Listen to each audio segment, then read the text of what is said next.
T. Chapter I, Mare Nostrum, Mare Claustrum. The United States, the dawning of a new empire. The Pearl of the Antilles. The neighbors. The party's over. Chapter 2, Some come, some go.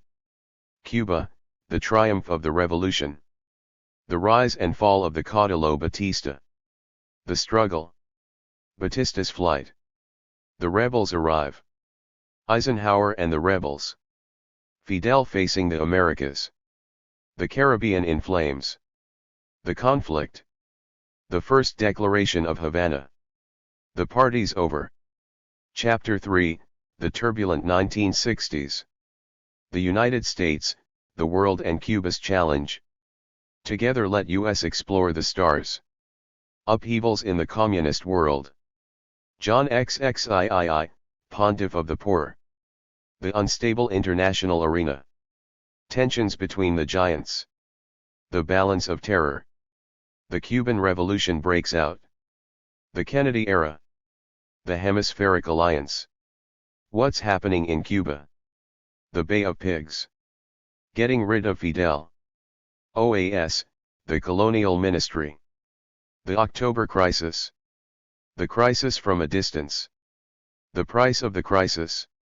Are Kennedy's policies failing? A light is extinguished. The deaths of 3 giants. Johnson in the White House. Mississippi burning. The big stick once again. Is the alliance dead? What's happening in Cuba? Johnson's autumn. The party's over. Chapter 4, The Backyard. The United States and Central America. The Banana Republics. Honduras and the Octopuses. Villada, a breath of democracy. Retreat. El Salvador, crucible of conflict. Ever since that cursed year. Armed struggle. The voice of the Monsignor. The trail of violence. At the stake. Somoza's Nicaragua. The Sandinistas. The triumph. Guatemala and its violence. The big farce. The first guerrillas. Violence and pacification. The party's over. Chapter V, With weapons in hand. Revolutions in the continent. Che. Militarism rising. Argentina, open fire. On Guinea's tyranny light. The Montoneros, the ERP, and the Church. Brazil and its military guerrillas. The insurgency.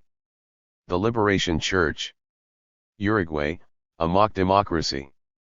Che showed US the way. Colombia, democracy and violence. Colombia and Cuba. Valencia's pacification policy. The end of the 1960s.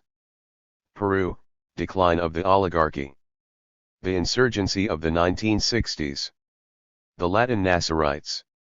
Venezuela, the birth of democracy. The Comandantes. Leone's pacification. The party's over. Chapter 6, What about Cuba? The 1960s and 1970s, Cuba in the international arena.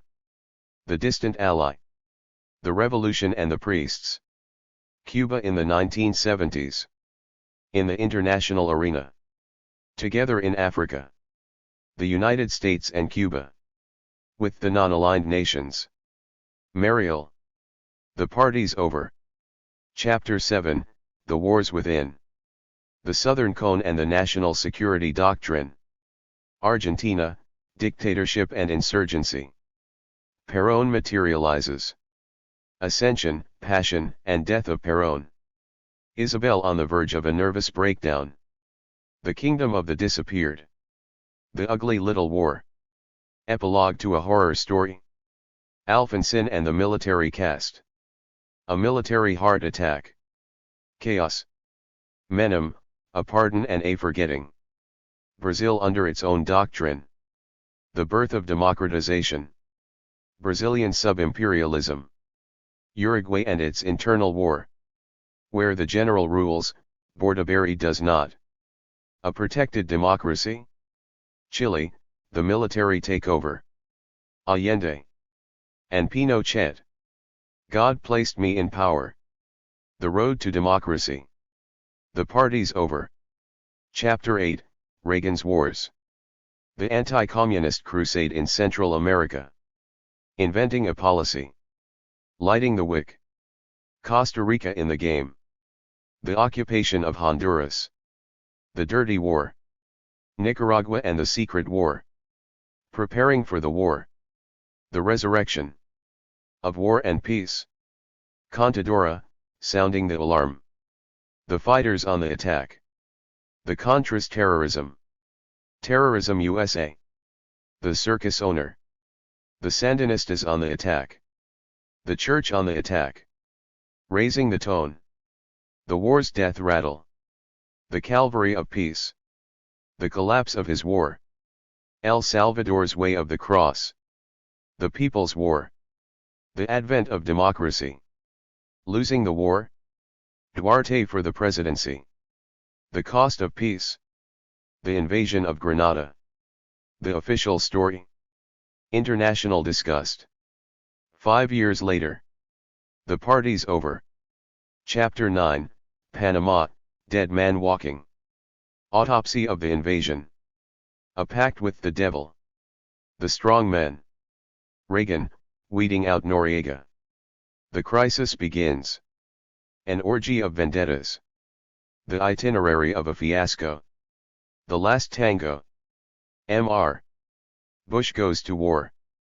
The bullseye, Noriega. The OAS in its labyrinth. The Rambos. Attempts at damage control. Just cause. We all deplore it. The Panamanian puppets. The tiger hunt. The party's over. Chapter X, the hurricane over Cuba.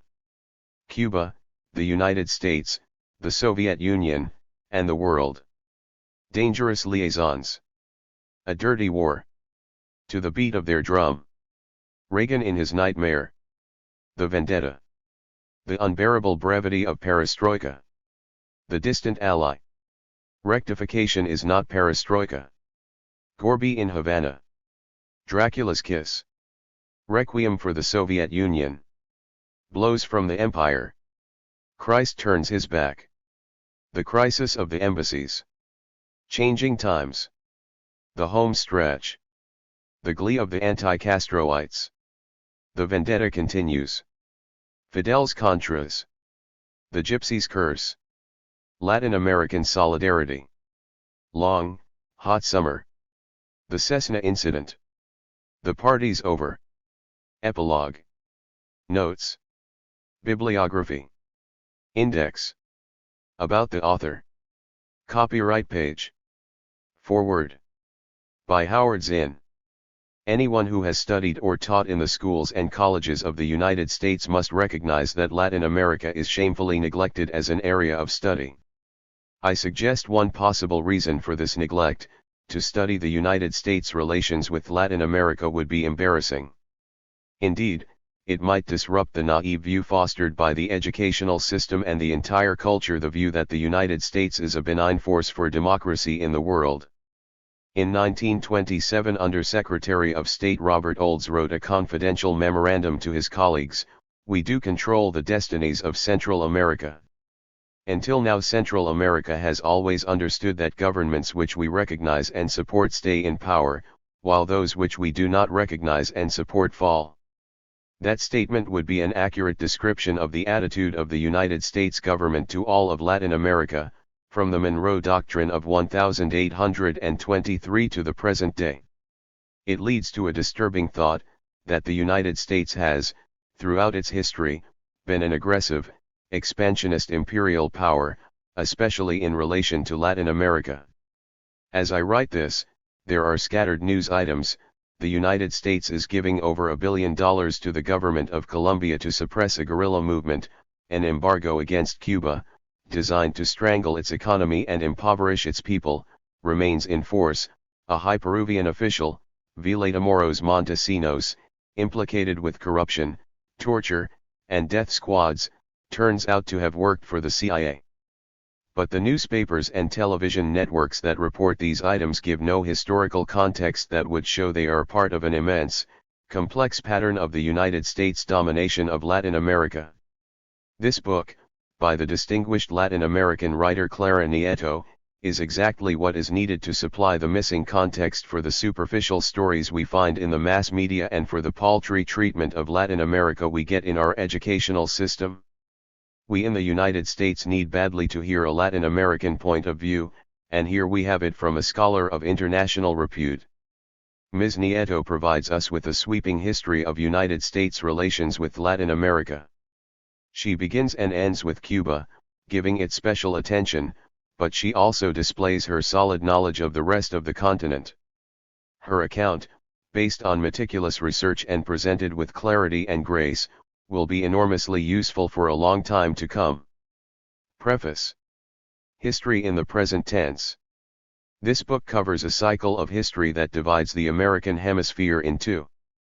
It begins with the triumph of the Cuban Revolution on January 1, 1959, and ends with the collapse of the Soviet Union in December 1991, marking the end of the 50-year Cold War and opening the way for global hegemony by the United States.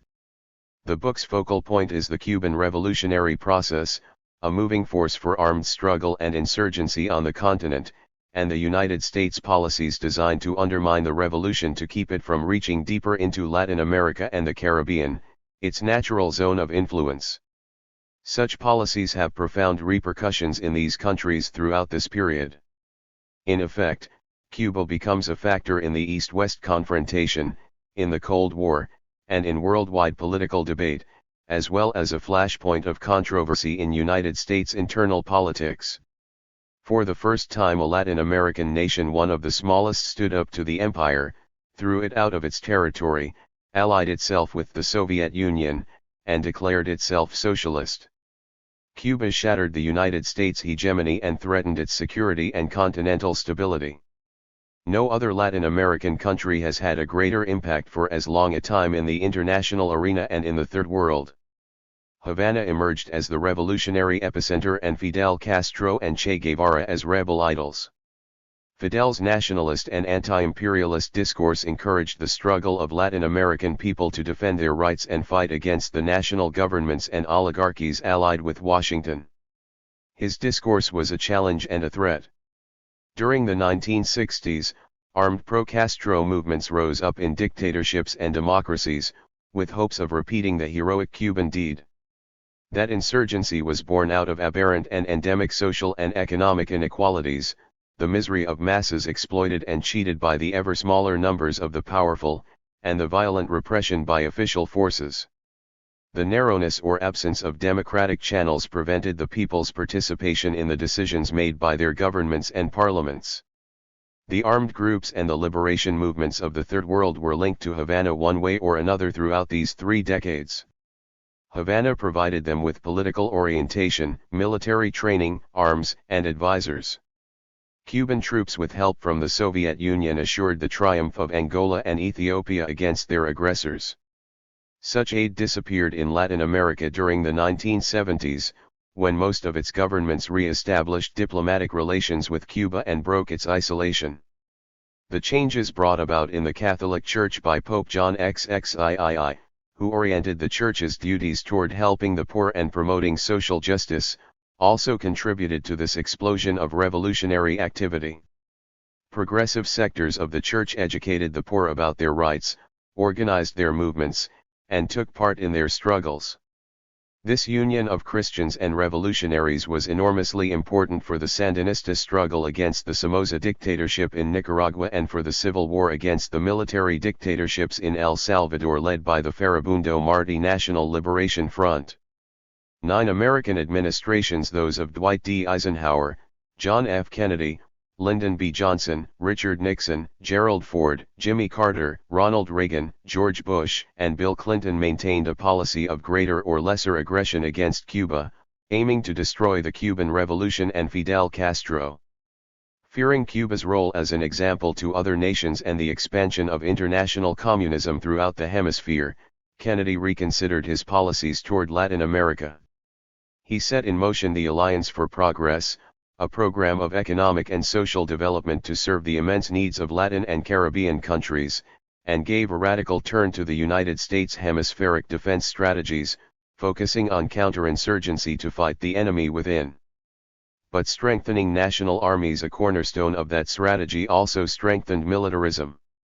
During the 3 years of his administration, new military dictatorships overthrew constitutional governments under the banner of anti-communism.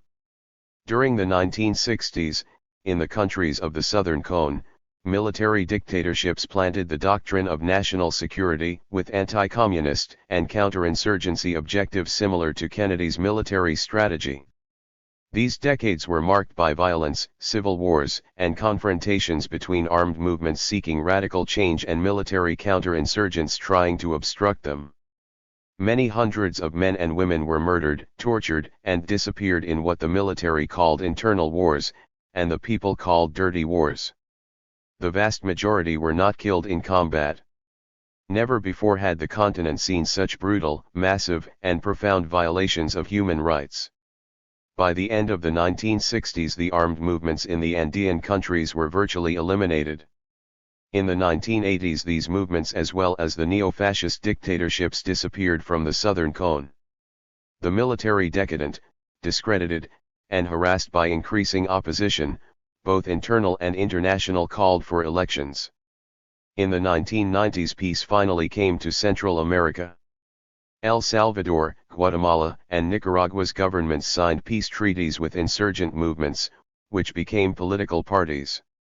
The costs of peace were broad amnesties that the civilian governments conceded to the military and police forces responsible for the dirty wars. They were exempted from appearing before civilian courts to account for their crimes.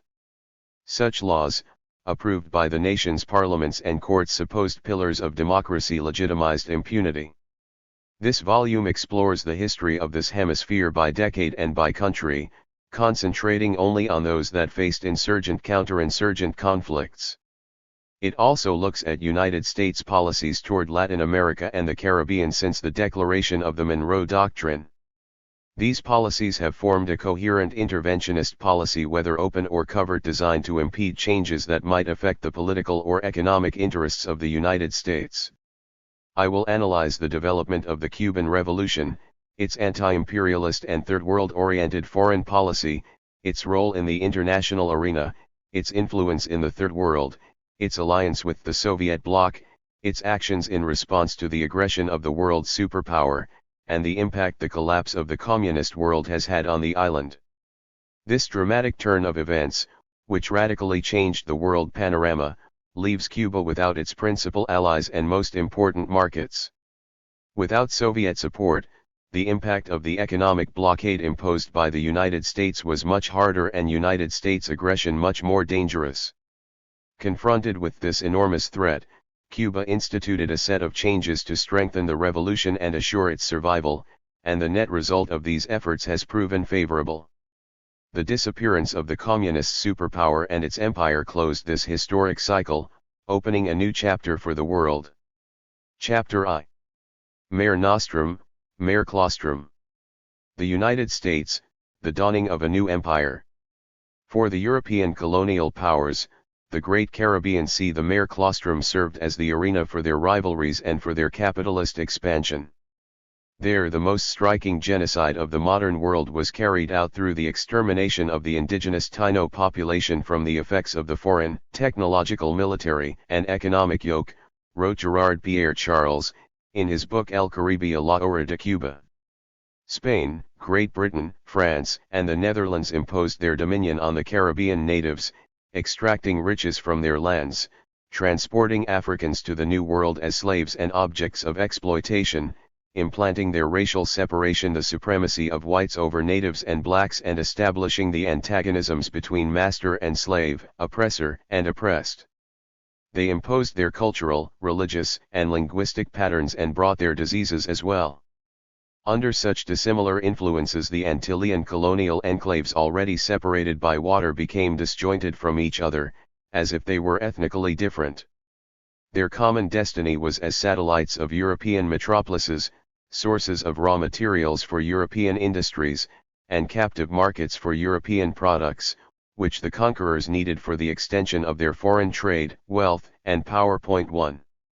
The United States began displacing the influence of the European powers in the Caribbean, and by the mid-19th century it was owner and master of its inland sea.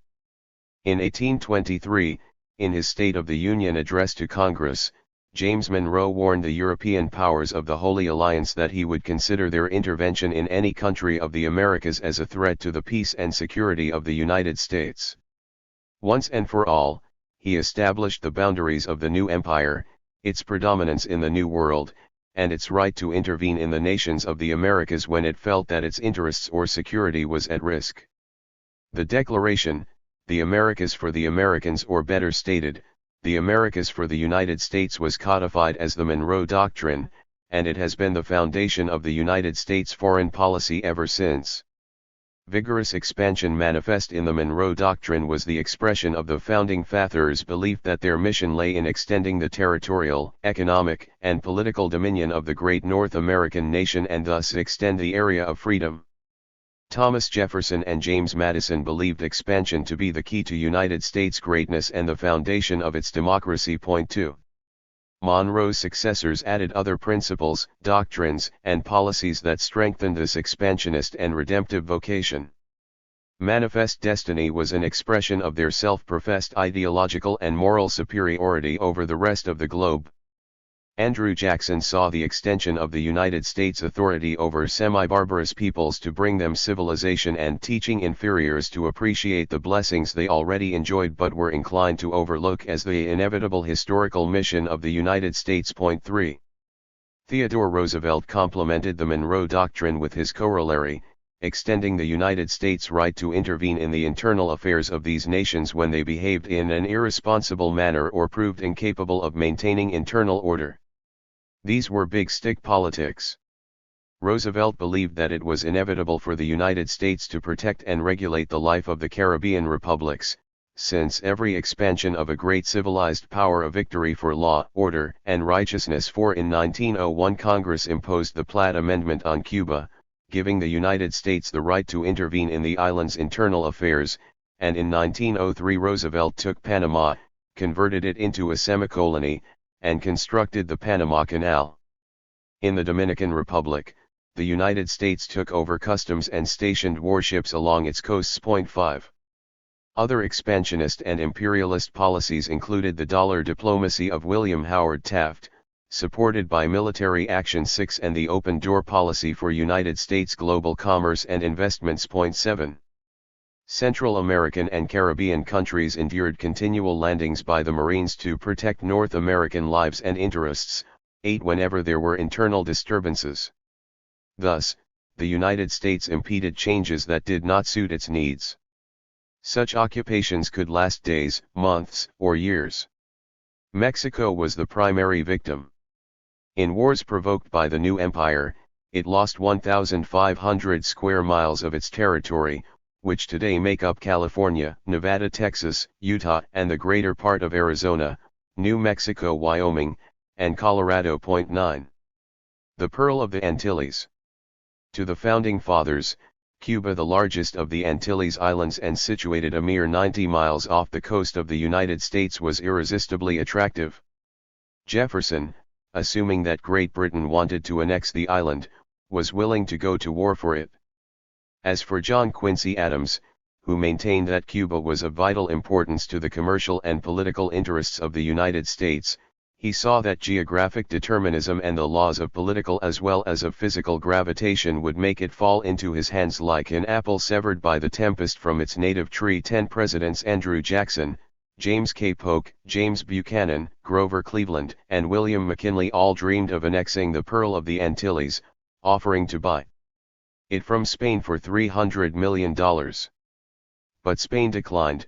It would not sell the most precious jewel of its crown. 11 Nevertheless, it allowed North American investors to convert it into a commercial dependent of the United States. Point 12. For 30 years Cuban patriots fought to get out from under the Spanish yoke.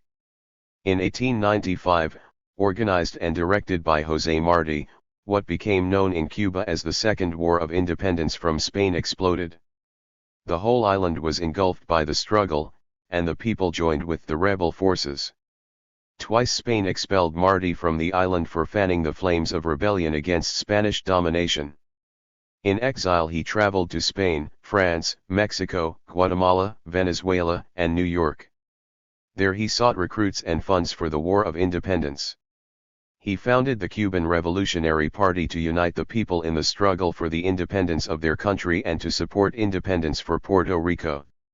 Having returned to Cuba, Martí died heroically on May 19, 1895, in Dos Rios, brought down by enemy fire. 13.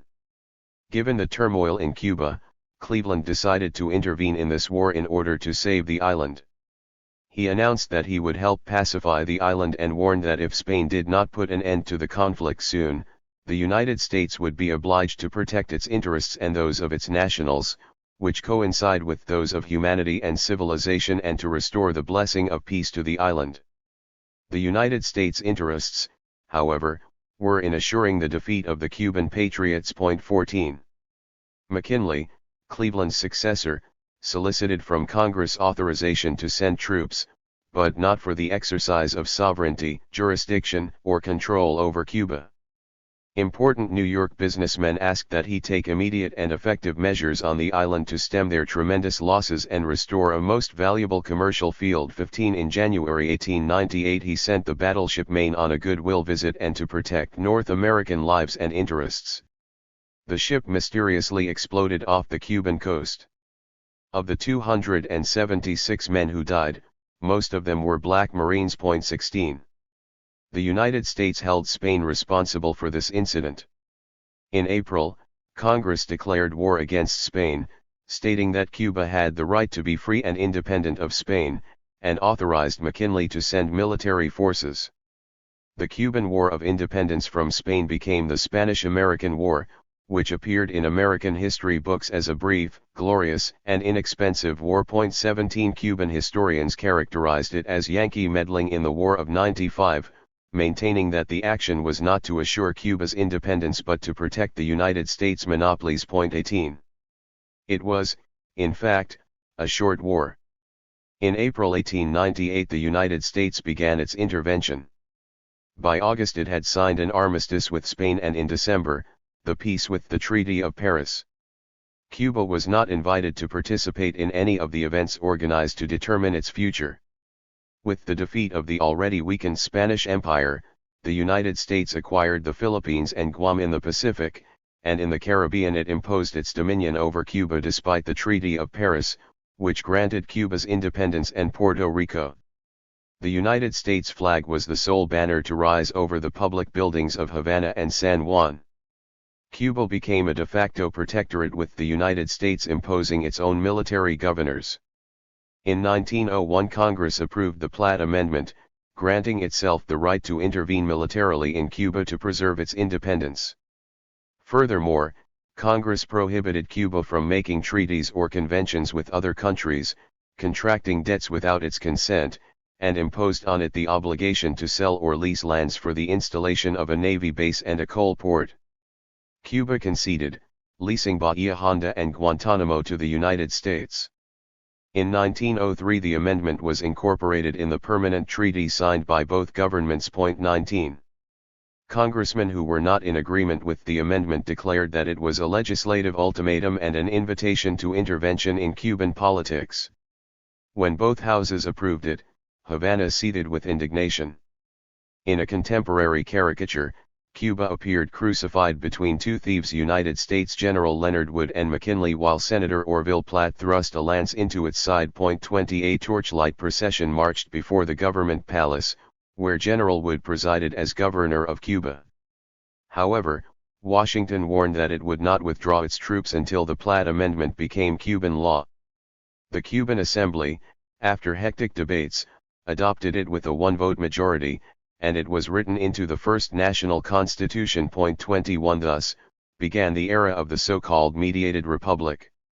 With constitutional guarantees allowing the United States to intervene whenever it wanted, the United States permitted the Cubans to elect their own presidents with its blessings and pulled out its troops. But these concessions did not signal the end of military interventions. In 1912, during a new revolt against the Cuban president, the Marines landed to protect the lives and interests of Americans. Nearly 3,000 rebels were massacred. 22 In 1917, when the United States entered the First World War, President Mario Garcia Menocal placed the island at its disposal. A detachment of Marines remained in Cuba for 5 years. Washington continued to send consultants to advise Cuban presidents 23 and meddle in all aspects of Cuban public life, the intrigues of its corrupt politics, internal power struggles, and the selection of those who governed it. With the Cuban ruling class at the service of the empire, relations between the two countries were excellent. In 1933 President Franklin Delano Roosevelt repealed the Platt Amendment, though he assured the permanent occupation of the Guantanamo base with a new treaty. The United States' economic penetration in the island, however, kept Cuba in a semi-colonial state. The greatest part of its trade was with the United States, and the United States was also the major market for sugar, Cuba's principal product.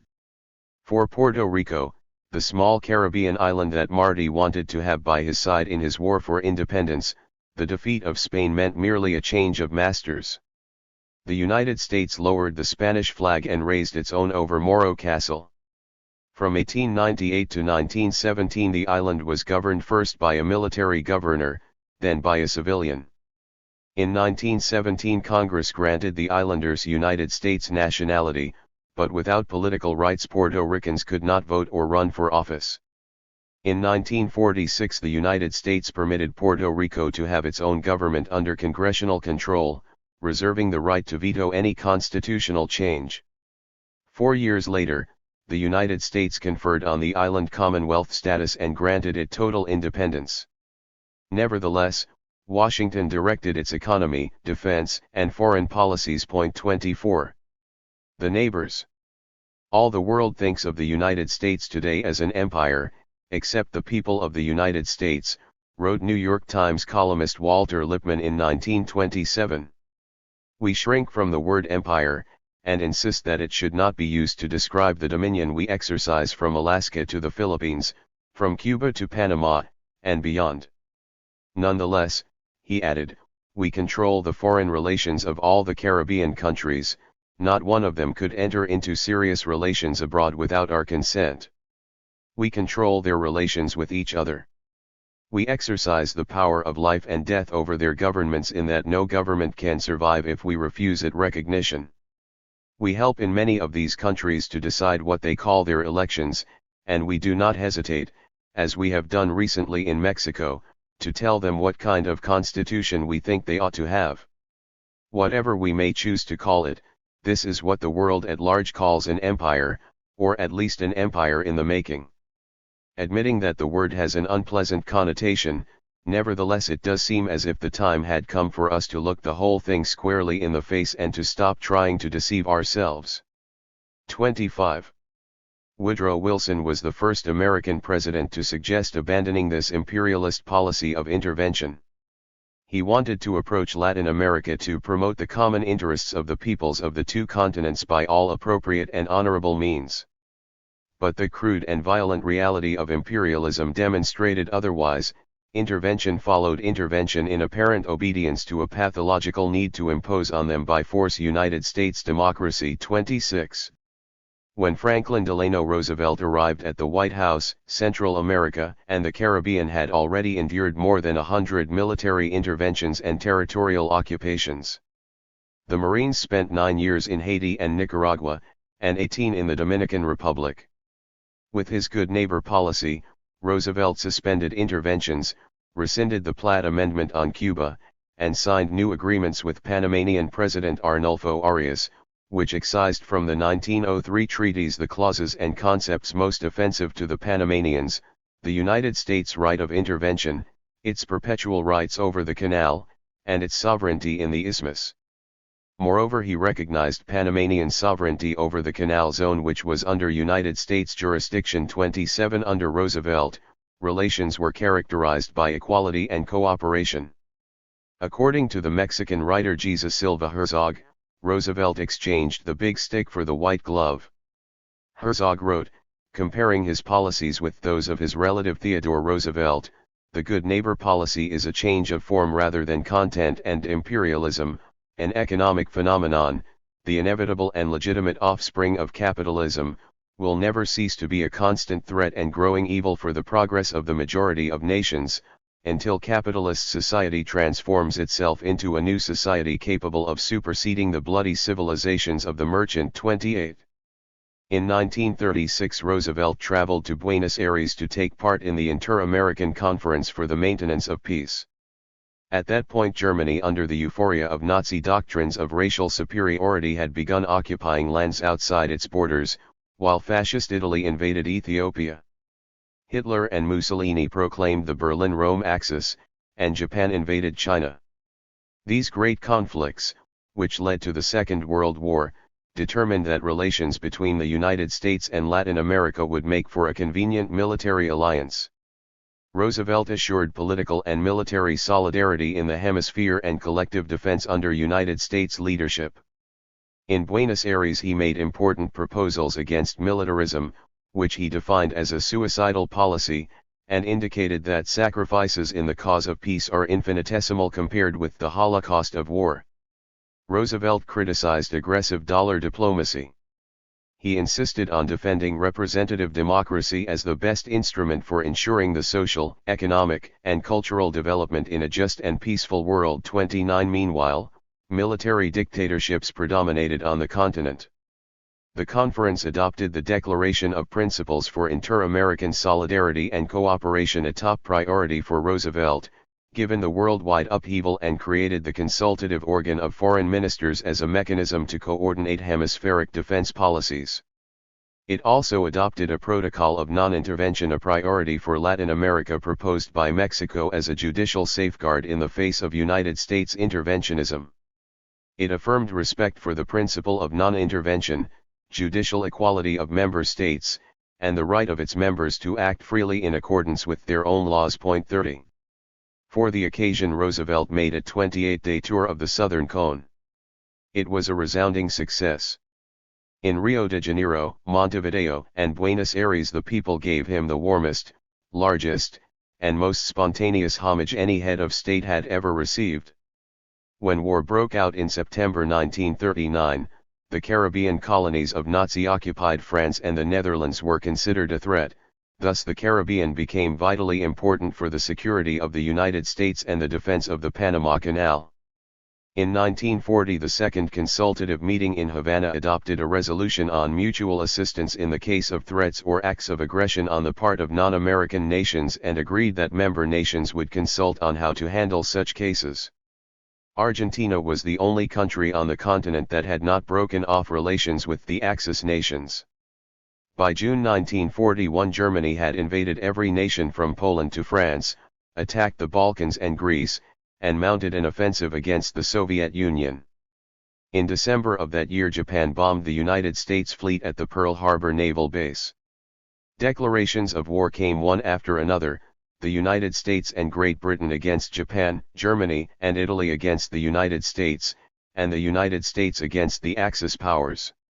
After the bombing of Pearl Harbor, the United States officially entered the war. From the start the greatest military and economic power in the world imposed its dominion. Winston Churchill understood that United States priorities and strategic plans differed from those of Europe, and that the United States would carry the leadership of the war from that point on. In 1942, at a gathering in Rio de Janeiro, the Third Consultative Meeting of Foreign Ministers adopted a declaration reaffirming continental solidarity and respect for the principle of non-intervention, and created the Inter-American Joint Defense Board, composed of the military high commanders of the hemisphere. Its function was to advise the governments on defense plans in the event of attack. 31. The United States proceeded to step up its capacity to defend and protect the Panama Canal with new military and naval bases. It took out 99-year renewable leases on lands in British possessions in the Caribbean, Antigua, Santa Lucia, Jamaica, British Guiana, and Trinidad and Tobago. With bases there, in addition to ones in Panama, Puerto Rico, and Cuba, the United States enclosed the Caribbean. In 1944 it also installed bases on Turks and Caicos Islands, also British colonies, for which Great Britain received 50 old North American destroyers. 32. Shortly before Roosevelt died, he, Churchill, and Stalin signed the Yalta Accords, which fixed the conditions for peace and established the respective zones of influence of the three countries. By 1945 Roosevelt was dead, and the war finally ended. Harry Truman assumed the presidency, and the complex post-war era began. The Allies defeated Nazi Germany and Fascist Italy, and the United States defeated the Japanese Empire after having itself suffered a string of defeats in the Pacific. But in the international arena, distrust, rivalries, and open confrontation with the Soviet Union, the former ally, were intensifying. Between 1944 and 1948, with Soviet help, communist governments were installed in Albania, Poland, Romania, Bulgaria, Czechoslovakia, and Hungary. In a famous 1946 speech, Churchill alerted the world to the danger of Soviet expansion, articulating the concept of an Iron Curtain going up between Eastern and Western Europe. The world was divided in two, the great powers confronting one another and their interests in conflict, capitalism versus communism, democracy versus totalitarianism. The following year Truman declared that the United States would defend the free world, another new concept against communist expansion. The free countries of the world expect us to help them maintain their freedom.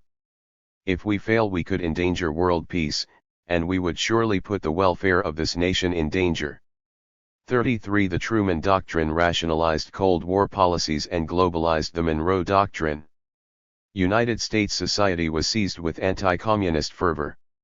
Senator Joseph McCarthy and Republican leaders, Congressman Richard Nixon among them, accused the Democratic presidents of having allowed Reds, the enemy within, and Russian spies to infiltrate the State Department, foreign policies, the armed forces, radio networks, the press, and the movie industry. Congress asked that Albert Einstein, whom legislators called a red faker, be deported, and lawmakers accused the scientist Klaus Fuchs of having passed atomic secrets to the Russians.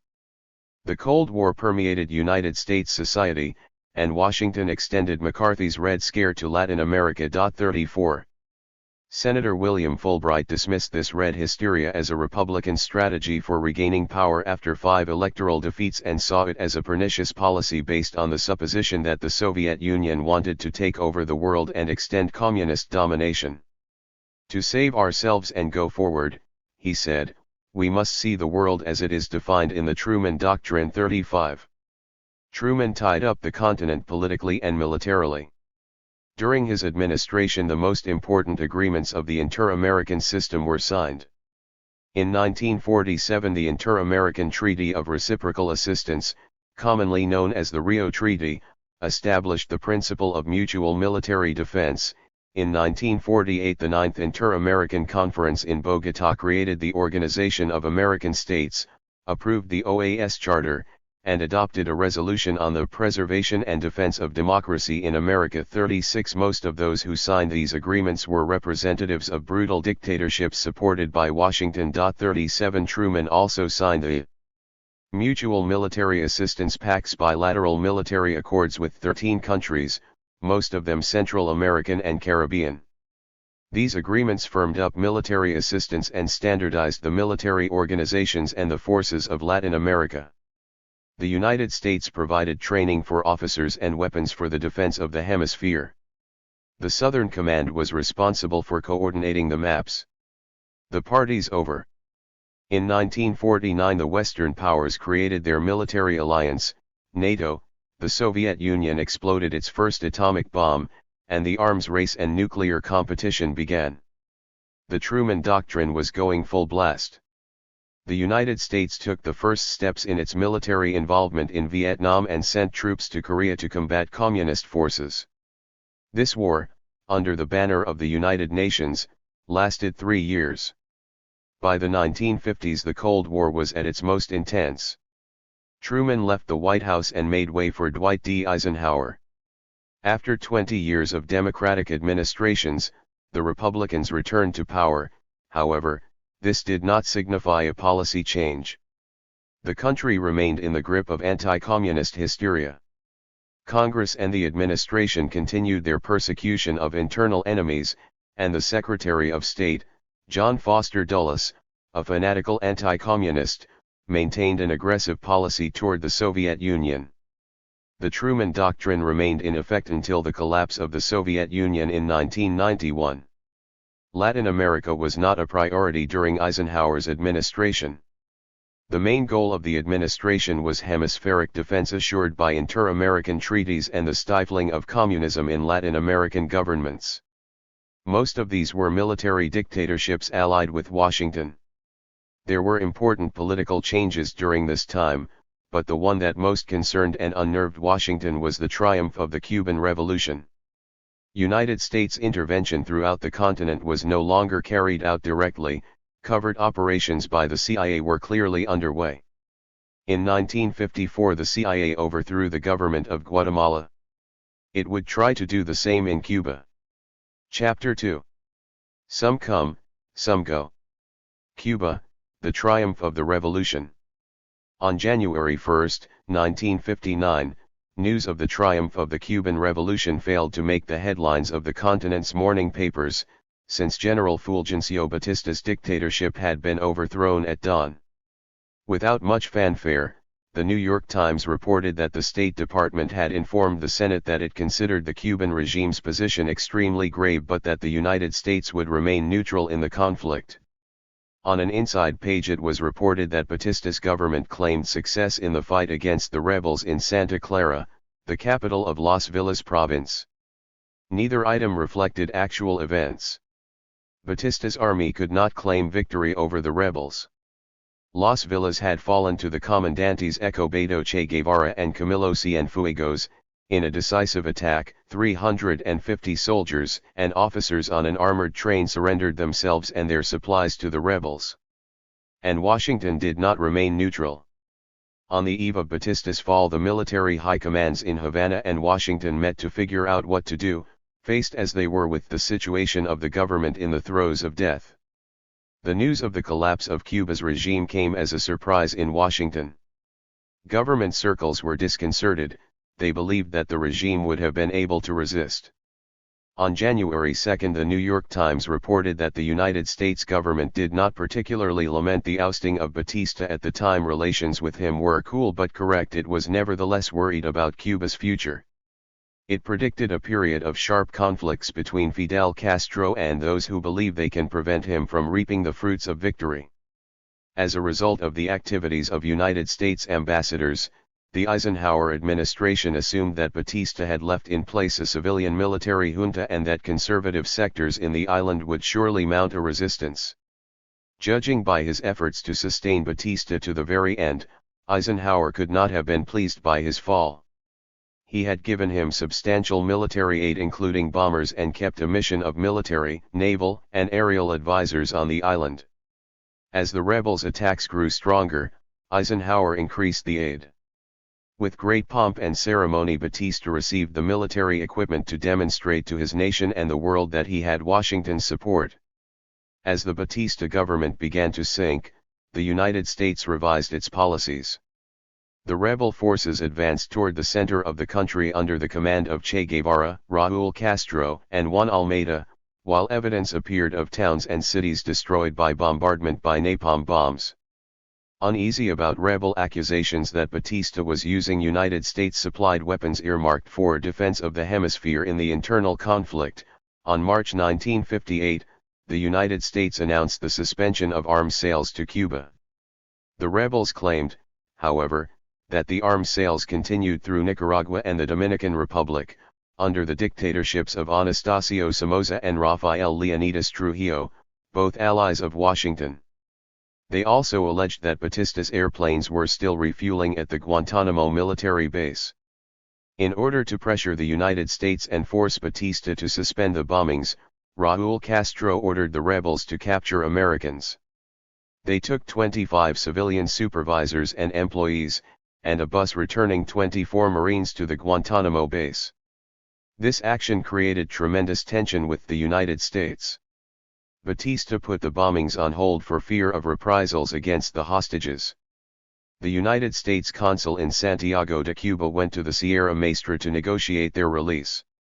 He advised the State Department against demanding Batista's strict compliance with the accords prohibiting the use of United States arms for any purpose other than defense of the hemisphere, since there was a possible communist influence among the rebel forces. Washington denied that the United States was continuing to supply arms, chalking the belief up to a misunderstanding, and claimed that Nicaragua was sending weapons it had bought from Israel. 1 On the airwaves of rebel radio, Fidel Castro announced the captured Americans' release.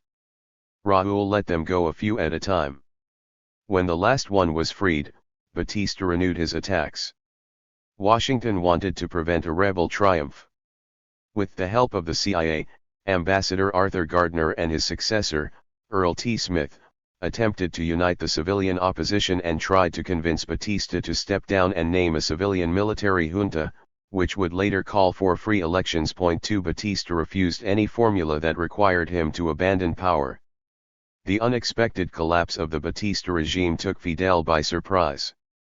He immediately ordered the rebel army to consolidate control of the territory and commanded Che and Cienfuegos to advance to Havana and seize the barracks of La Cabana and Colombia, the government's stronghold.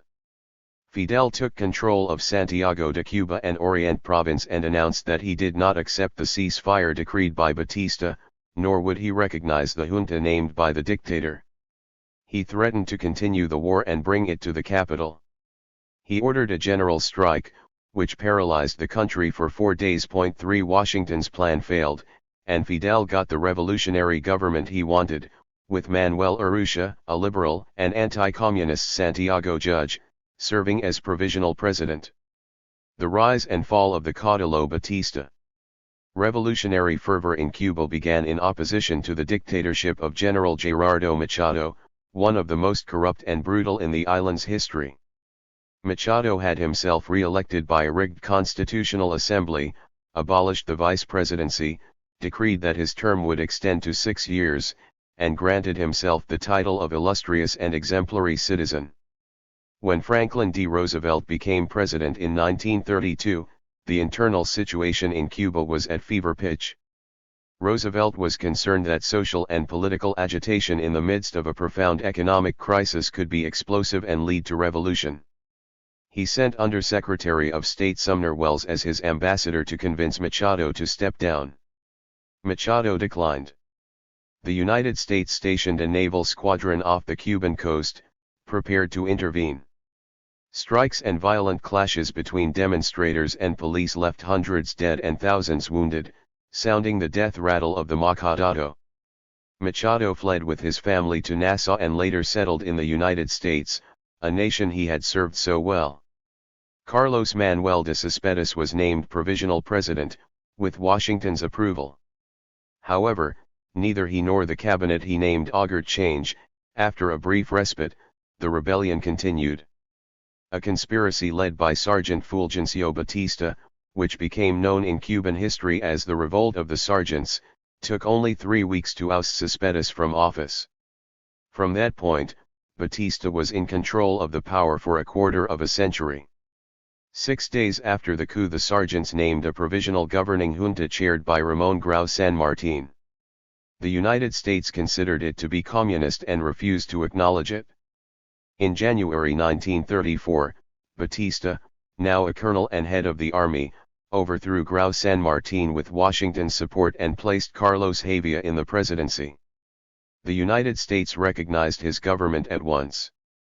Later Batista replaced him with Colonel Carlos Mendieta. Batista became the power behind the throne, installing and expelling presidents until he was elected in 1940. According to analysts, his first term was the best government Cuba ever had. Under his moderate, gentle, and loving rule, as he himself described it, and favored by the high price of sugar on international markets, he oversaw a broad program of public works, extending roads and highways, strengthening the school system, and constructing electrical generating plants, bridges, and ports. He also made forays into the democratic process, allowing the press certain liberties and not being too harsh on his critics. He satisfied the military with high salaries, cultivated the bureaucracy with good jobs and bribes, and improved workers' wages and working conditions. By making everyone happy, Batista could laugh at the opposition. 4. Under pressure from Roosevelt, in 1944 Batista called for elections. Ramon Grau San Martin, from the Authentic Party, a party left of center, was elected. Batista settled in Miami to let him govern. Grau proved even less competent and more corrupt than Machado. Under him more opponents, labor leaders, and members of leftist parties were murdered, while the international mafia flourished. Hotels, casinos, cabarets, banks, and insurance companies were in the hands of mafia capos from the United States. With the election of Carlos Prios Socarrás, the government plunged deeper into corruption, shamelessly looting the public treasury. He persecuted the labor movement, closed down newspapers, perpetuated general repression and political assassinations, and turned the country over to American investors. Prios authorized Batista's return. Not long before the elections, Batista, the underdog candidate, toppled him, cancelled the elections, suspended the Constitution of 1940, and eliminated the office of vice president. Truman immediately recognized his government. 5. Fidel Castro, a lawyer and candidate for Congress, protested that Batista's coup abrogated the electoral process. Years later, in 1966, in a speech delivered on the 7th anniversary of the revolution's triumph, he described Batista's ascension to power. He did it with the complicity of the Yankee embassy, of the reactionary clergy, of the dominant economic classes, of a judicial system corrupt to the bone, and of a vast number of venal politicians, through a military coup whose godfathers were imperialism and the exploiting classes, because the exploiting classes found they needed a Batista. A thief? Yes, but that doesn't matter. A felon? Yes, but that doesn't matter. Vicious? Immoral? That did not matter to them as long as the rural police were at the service of the overseers and plantation owners, to cut down the worker who demanded a decent salary or the campesino who demanded land. 6. Sickened by Prios' corruption and incompetence, the Cuban people welcomed the coup. 2 days later, Prios' four-party coalition threw its support behind Batista. In less than a year all the political parties joined with the government. According to Fidel, it proved that Cuban politics was a cachumbambe of bandits. 7. 2 years later Batista legitimized his presidency in an undisputed election. His second administration was a bloody and merciless dictatorship that relied on its secret police and on repression. These were years of police terror, murder, and torture. Many Cubans left for exile. Batista dissolved Congress and closed the University of Havana, the center of the insurrection against his regime led by the young Fidel Castro.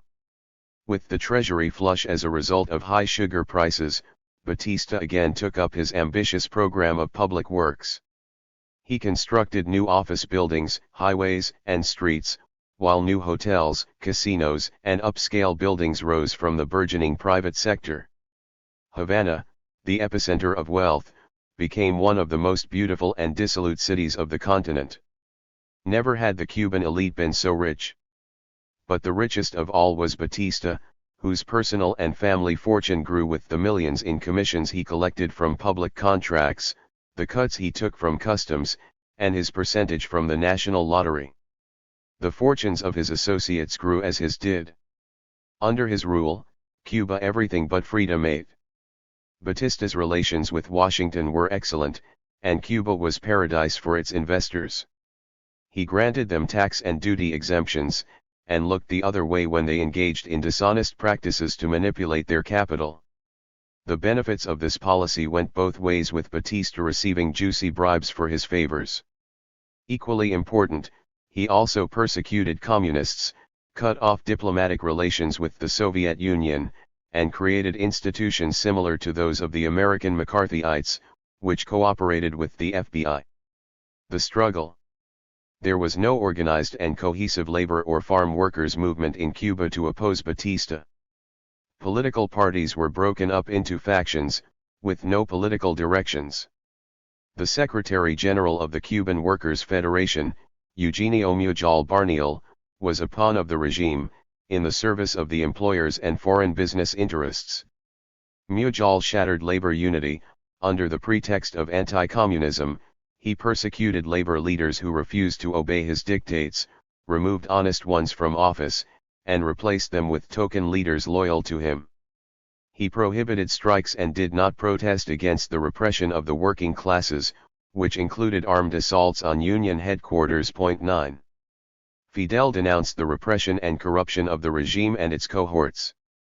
The continual student demonstrations resulted in confrontations with the police, leaving hundreds wounded and arrested. Legal avenues of resistance did not exist, and justice was bought and sold. The only alternative to bring about change was an armed struggle. Fidel and a small group of rebels began to obtain arms and to train clandestinely. The group, led by university students and comprised mainly of workers, laborers, and campesinos, grew quickly. Fidel stepped up his denunciations of corruption, accusing the regime of sharing the spoils and the vendepatrias with converting Cuba into a Yankee semi-colony in exchange for millions in bribes. He denounced the press for being bought off by Batista, with swarms of journalists receiving botellas. He also accused the courts of being submissive to the dictator, and he condemned the torture and murder of opposition leaders, students, and unionists and the brutality of the rural police, whose victims were the campesinos. As in Prio's time, Cuba continued to be a mafia paradise. The top capos Lucky Luciano, Meyer Lansky, Santo Traficante, Amadeo Barletta owned hotels, casinos, dazzling nightclubs, whorehouses, and popular game arcades. They also owned commercial centers, banks, financial institutions, airlines, radio and television stations, and some newspapers. 10. As the rebellion grew, repression became more brutal, implacable, and bloody, and many revolutionaries died heroically. In the midst of this extremely violent atmosphere, the rebels prepared for their first big military action, the attack on the Moncada barracks in Santiago de Cuba.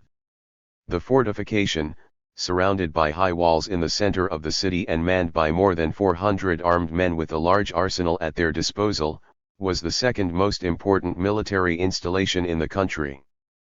The rebels' plan was audacious and prepared with the greatest of care. But because of a lack of money and the vigilance of the police, some obstacles proved insurmountable. Little by little, they gathered weapons at Siboney, a farm they had rented 10.5 miles from Santiago de Cuba.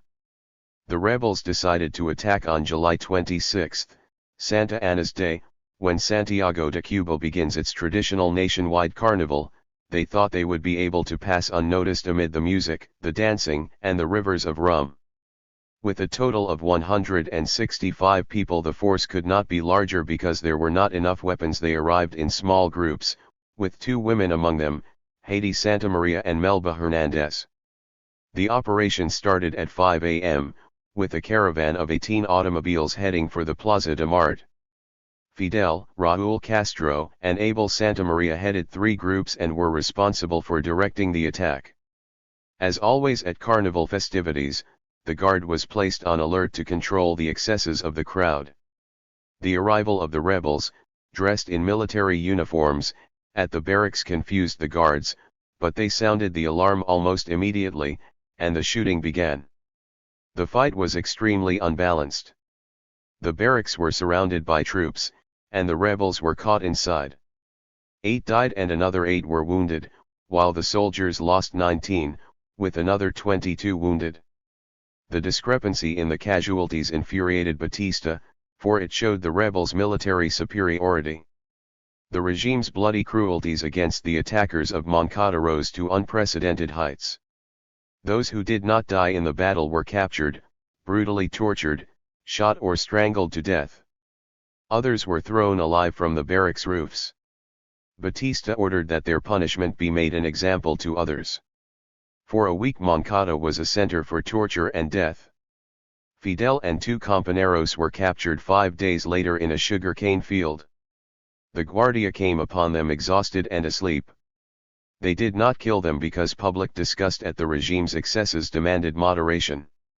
Fidel's trial was heavily guarded and held in secret. Batista knew that the publicity would go against him. Fidel, who conducted his own defense, made serious accusations against the regime and set forth a series of revolutionary laws, re-establishment of sovereignty and of the 1940 constitution which had been abrogated by Batista, land and agrarian reform, profit sharing in all businesses with the workers, nationalization of public utilities, confiscation of illegally obtained properties, prohibition of the large landed estates known as latifundio, and workers' rights. These were to be the political and ideological foundations for the revolution. He also pointed to the country's police repression, the regime's network of spies, and the millions of dollars spent in bribes to informers.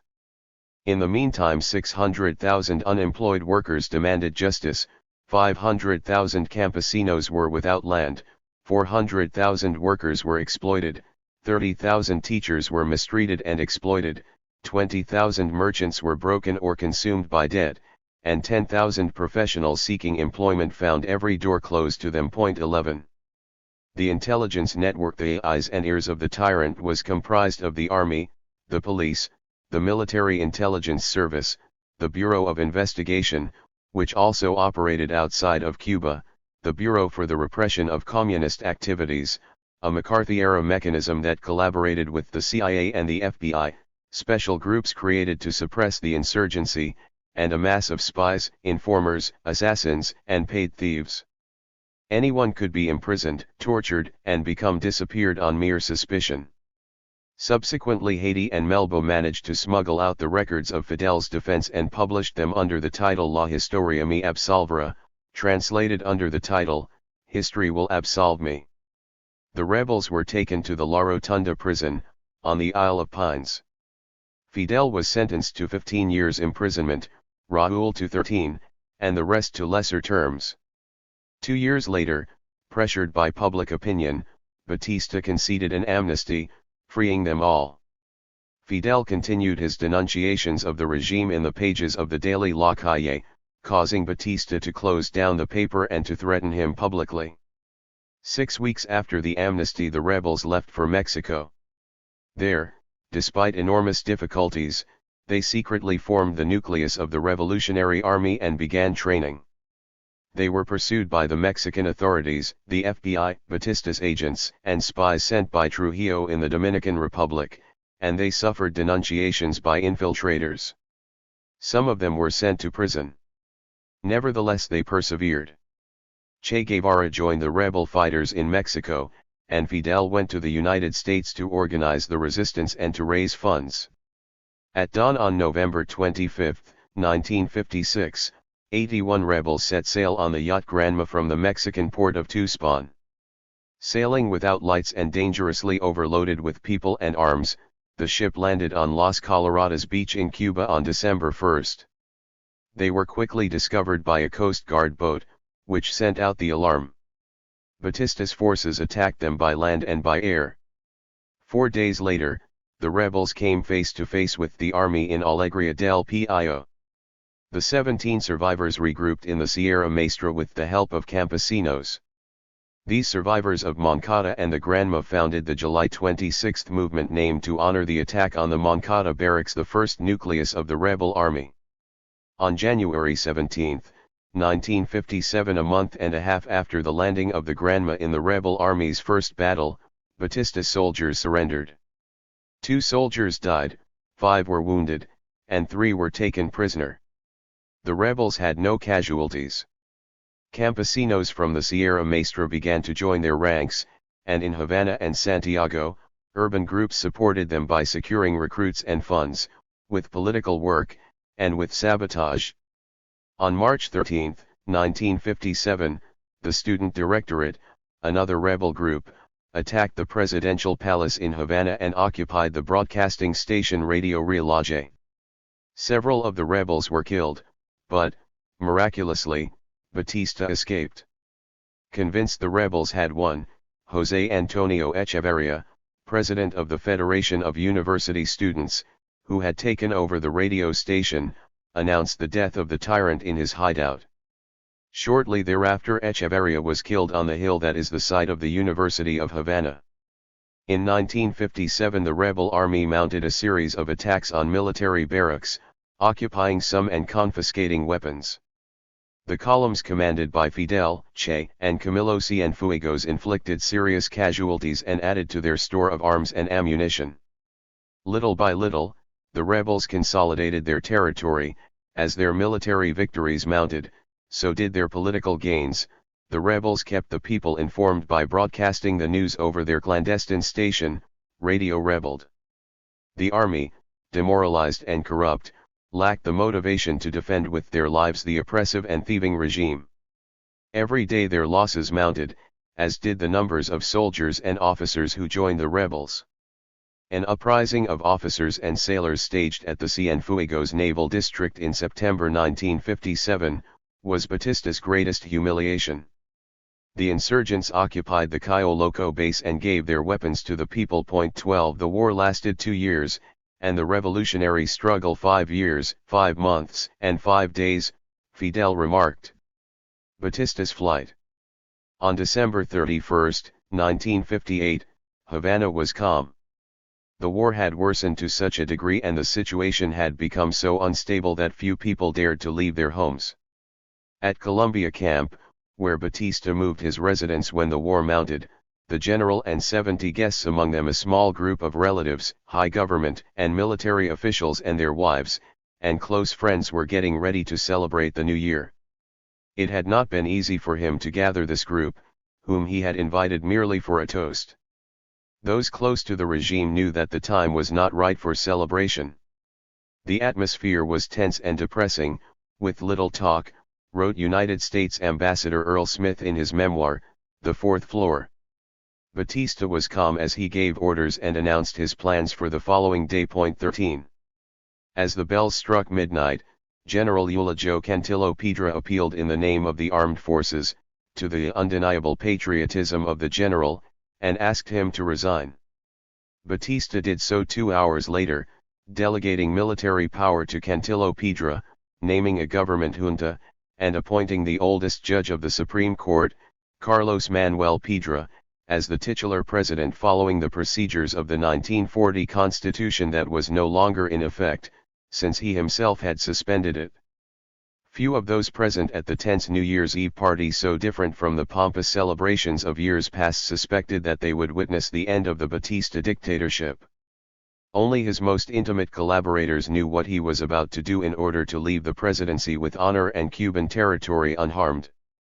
The presidential secretary, Andrés Domingo, and foreign minister, Gonzalo Güell, held on to several large manila envelopes. They contained not dollars, as some suspected, but passports issued with the greatest urgency for the top government brass. 14 Batista had not forgotten his closest friends and associates. Still dressed in their formal attire, Batista, his second wife Marta Fernandez, Jorge, one of his 8 children, Andrés Rivero Agüero, previously elected president, and his wife, and a group of close advisors, 40 in all, flew into exile, landing in Ciudad Trujillo. 15 In 2 other planes, Batista's older children Ruben, Mirta, and Elisa, along with various other officials, flew to Jacksonville, Florida, New York City, and New Orleans, respectively. His younger children, Roberto and Carlos, had left 2 days earlier on vacation to New York, accompanied by 2 governesses, a detective, and Manuel Pérez Benito, the chief of customs of Havana, and his family, who were related to Batista through the marriage of their children. The departure of Batista and his retinue was rather uneventful. They boarded 5 DC-4s belonging to the Cuban army, which were waiting for them at the Colombia military base. Several suitcases remained behind on the tarmac. Someone had managed to have them taken off the plane at gunpoint to ensure his own passage, wrote one of the travelers. 16 5 wooden cases containing more than 800 boxes filled with jewels were later found in Batista's residence. Marta had already sent the best of her gems to New York for safekeeping. This was the first and smallest discovery of Batista's large fortune confiscated by the revolution. The greater part, however, was already out of the country. Batista and his friends took between $300 million and $400 million in cash with them. 17. Upon his arrival in Florida, the general's oldest son, 25-year-old Ruben, a senator-elect, was attacked and beaten by an exiled Cuban. He was the only member of the ousted family to suffer personally from the rage of the people. At a press conference he said he foresaw problems for Cuba, since some of the rebels were militant communists. 18. The departure of the dictator and his coterie was kept under tight wraps. The pilots learned that their destination was Santo Domingo only after they were airborne. According to Porfirio Rubirosa, the Dominican ambassador in Cuba, his government was not consulted about Batista's intention to seek asylum in his country. 19. When the Cuban airplanes touched down at the Dominican military air base, the Generalissimo's oldest son, Ramfis Trujillo, was waiting to welcome them. Receiving Batista as a guest of honor, Generalissimo Trujillo set his visitor up in a mansion near the National Palace. Although Trujillo had not forgotten that Batista had snubbed him, he had refused to invite him to Havana. Despite Trujillo's numerous hints through diplomatic channels, he had nevertheless sent him a cargo of weapons to fight the rebels. Trujillo was eager to get even with Fidel Castro for having participated in an attempt to invade his country in 1947, an attempt that was literally quashed by Trujillo. Just 21 years old at the time, Fidel survived by a miracle. Trujillo had a few surprises in store for Batista. On the day after his arrival, Trujillo informed Batista that he had at his disposal 25,000 men, along with ships and airplanes, so that he could lead an expedition against Cuba. Batista declined. To undertake such an adventure against Fidel, who was at the height of his power, would have been absurd. Trujillo also presented him with a bill for $900,000 for the last shipment of arms to Cuba. Batista refused to pay, claiming that it was a Cuban national debt and not a personal one. Trujillo continued to demand payment through high-ranking military emissaries, but Batista would not budge. Finally, Batista was put in prison, where he was held for a day and a half, until he paid the debt. Trujillo then asked him for another $1 million to finance anti-Castro activities. This time Batista paid without demur. Fearing that Trujillo would continue to squeeze him, he tried to flee, but Dominican forces detained him at the airport after he boarded a private plane. 20. Batista had a one-way ticket out of Cuba. His destiny was quite different from that of other Latin American caudillos who had preceded him in the 1950s. Juan Domingo Perón returned to Argentina 20 years later and was elected president with 61% of the vote. Marcos Pérez Jiménez, who was extradited to Venezuela in August 1963, during Kennedy's administration, was released from Dade County Prison in Florida and returned home to be incarcerated in San Juan de los Moros Penitentiary. 21 Gustavo Rojas Pinilla returned to Colombia in January 1959 to be tried by the Senate of the Republic, which condemned him for violating the Constitution and the laws of the country, deprived him of political rights, and prohibited him from occupying any position in the army. But in the 1970 elections, he was at the threshold of the presidency. Such good fortune eluded Taco Somoza, the dictator of Nicaragua, who was assassinated in 1956 by Rigoberto López Pérez, a young poet, and the Guatemalan Colonel Carlos E. Castillo Armas, who, in the same year, was assassinated in the presidential palace by a conspiracy that, to this day, has not been explained. The rebels arrive. The rebels' triumph produced unprecedented euphoria in Cuba. People streamed into the streets and gathered on balconies. Cuban flags waved everywhere, and caravans of automobiles honked their horns to cheer the fall of the dictatorship and the triumph of the revolutionaries.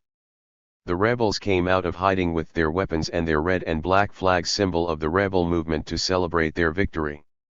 Rage and frustration, repressed for a quarter of a century, gave free rein to acts of violence against the symbols of the dictatorship and its masters. The mobs destroyed casinos, one of Havana's tourist attractions, and sacked businesses, and gun battles broke out between the police and the rebels. Jules Dubois from the Chicago Tribune reported that the center of the capital became a battlefield, with many wounded and dead. 22.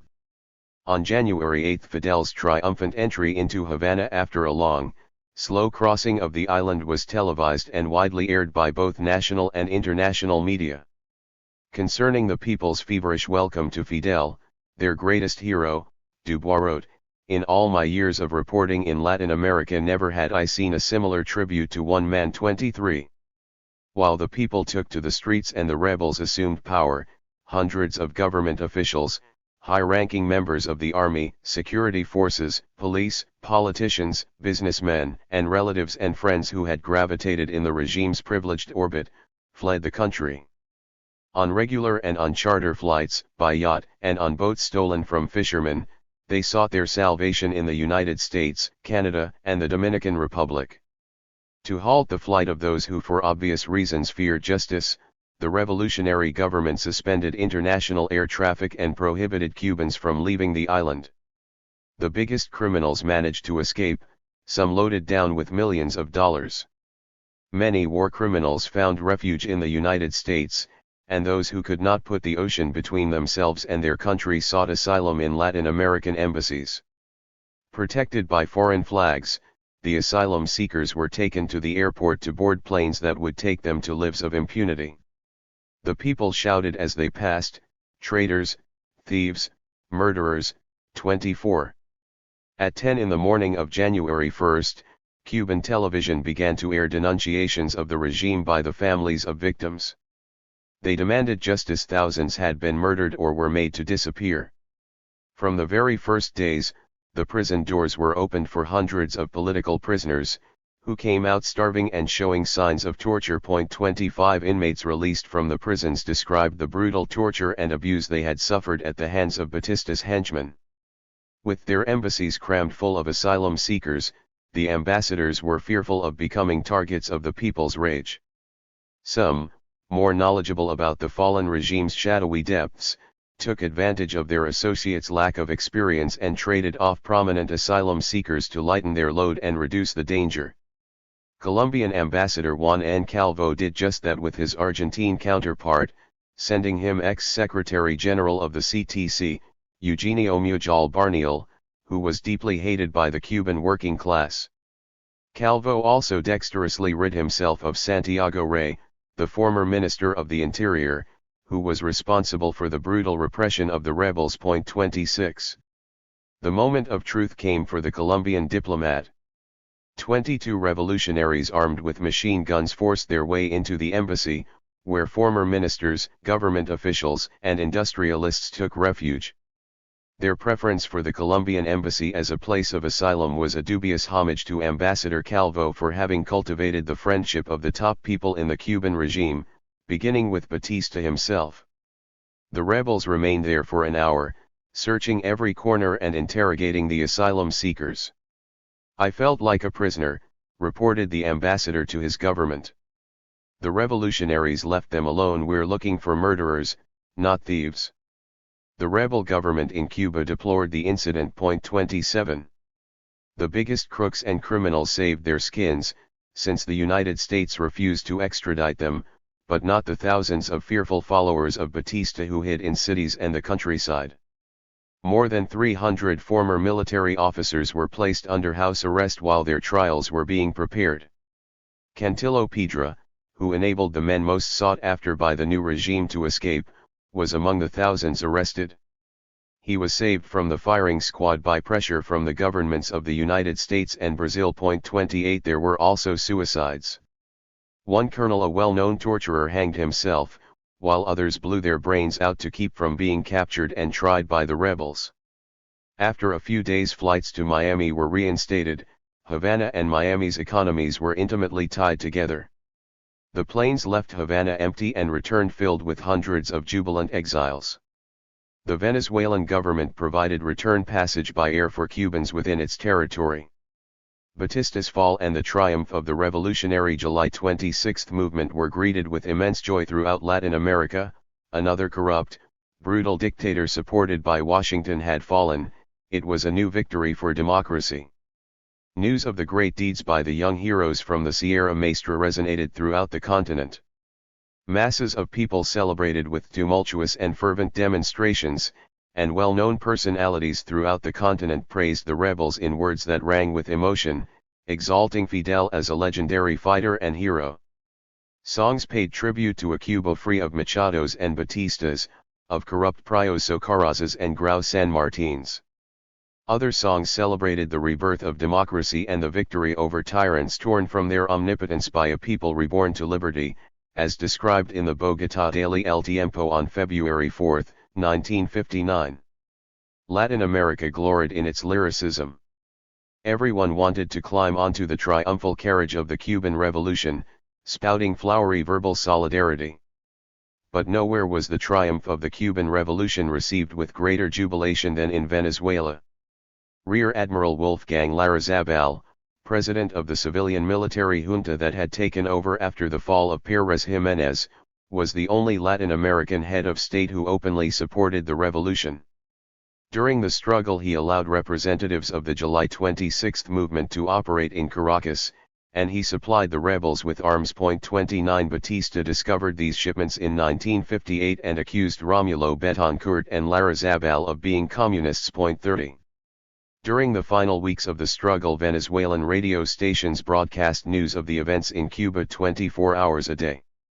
Some of these stations warned of the danger of United States military intervention, something the continent had experienced often. 31 President-elect Betancourt stated that the Cuban Revolution was an example of the invincible passion for liberty on the continent and criticized the casual indifference of the Organization of American States to Batista's genocidal bombardment of his people. 32 The OAS and its member governments remained silent about these crimes. Eisenhower and the rebels. In the matter of recognition for the rebel government, Washington adopted the practice of neither first nor last.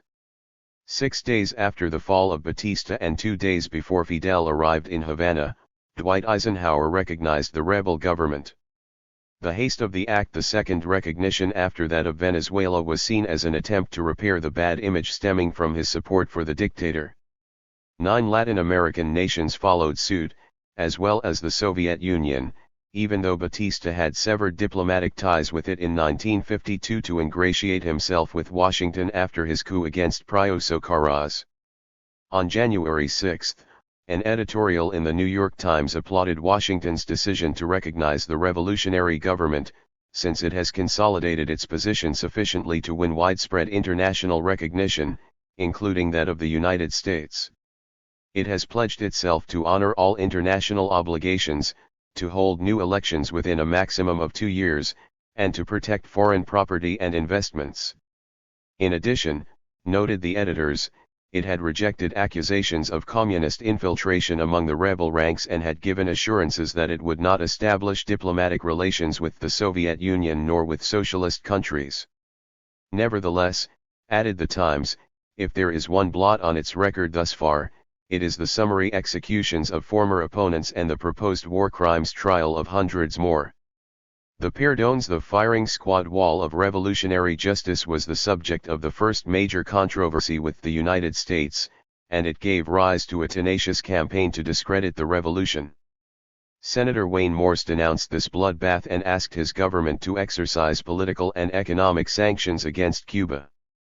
Relations between Washington and Havana became embittered. The situation became graver when Cuba annulled the absolution granted by a tribunal to several pilots of Batista's Air Force who had been responsible for the genocidal bombardments of unarmed populations. Fidel stated, "Revolutionary justice is based not on legal precepts but on moral convictions." The pilots were sentenced to long prison terms. 33. Tad Sulk, a New York Times correspondent in Latin America at the time, interpreted the disparity between the United States and the Cuban positions on revolutionary justice as the result of a lack of mutual understanding and a vicious circle of misunderstandings, in which each nation judged the other by its own standards. 34 In North American public opinion, these prison sentences did not comply with Western rules of justice.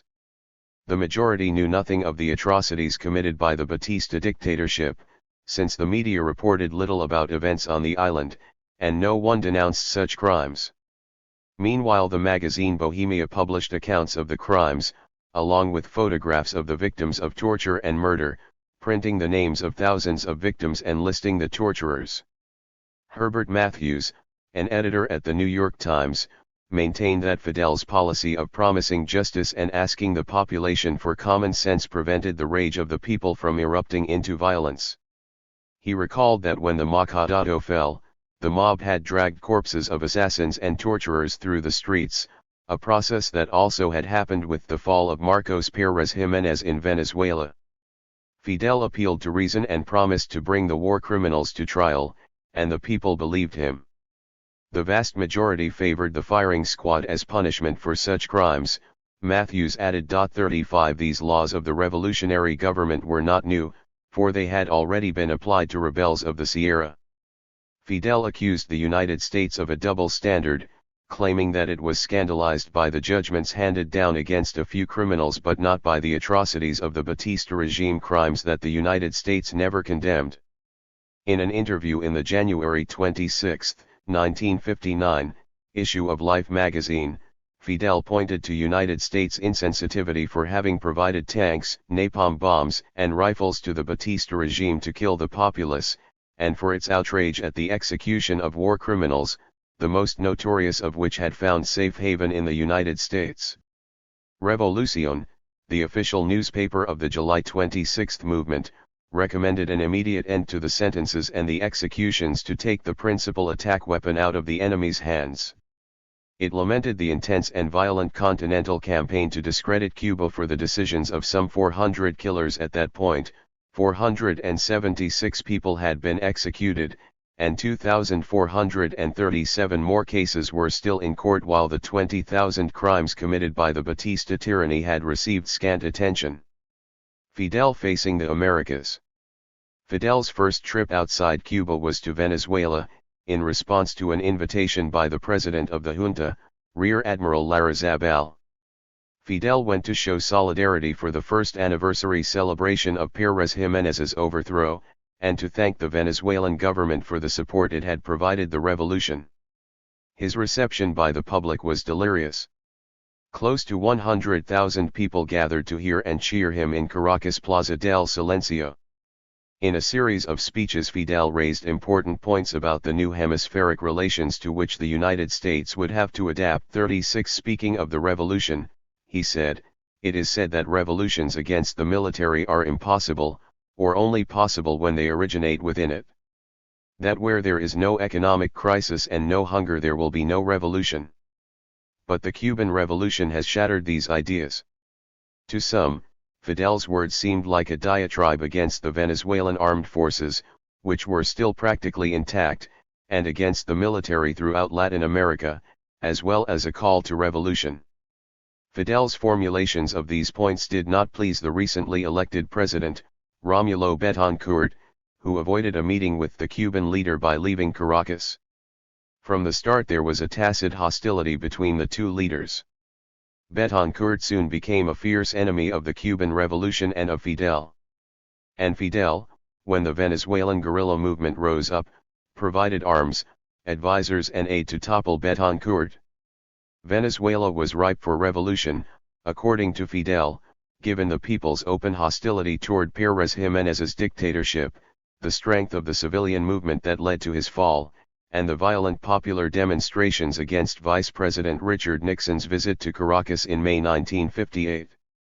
Because of its geographic location, oil wealth, and the United States' involvement in the Venezuelan economy, Fidel felt it was the ideal country to launch a revolution on the continent. Nevertheless, there were great internal differences between Cuba and Venezuela.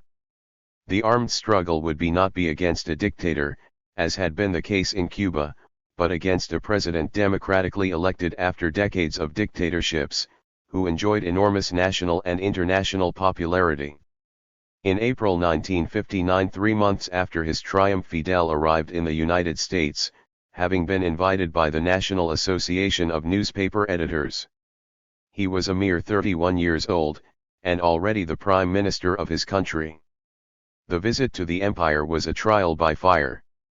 he was confronted with the hostility of the American administration and the suspicion of the powerful press.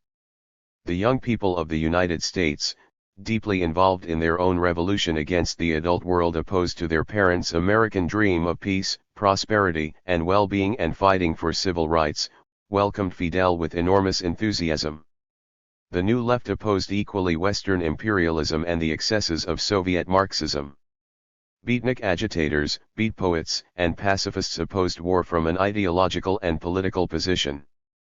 For the first time, the younger generation erupted with great force to make its voice heard, pointing to capitalism as the culprit responsible for wars, social inequities, and poverty.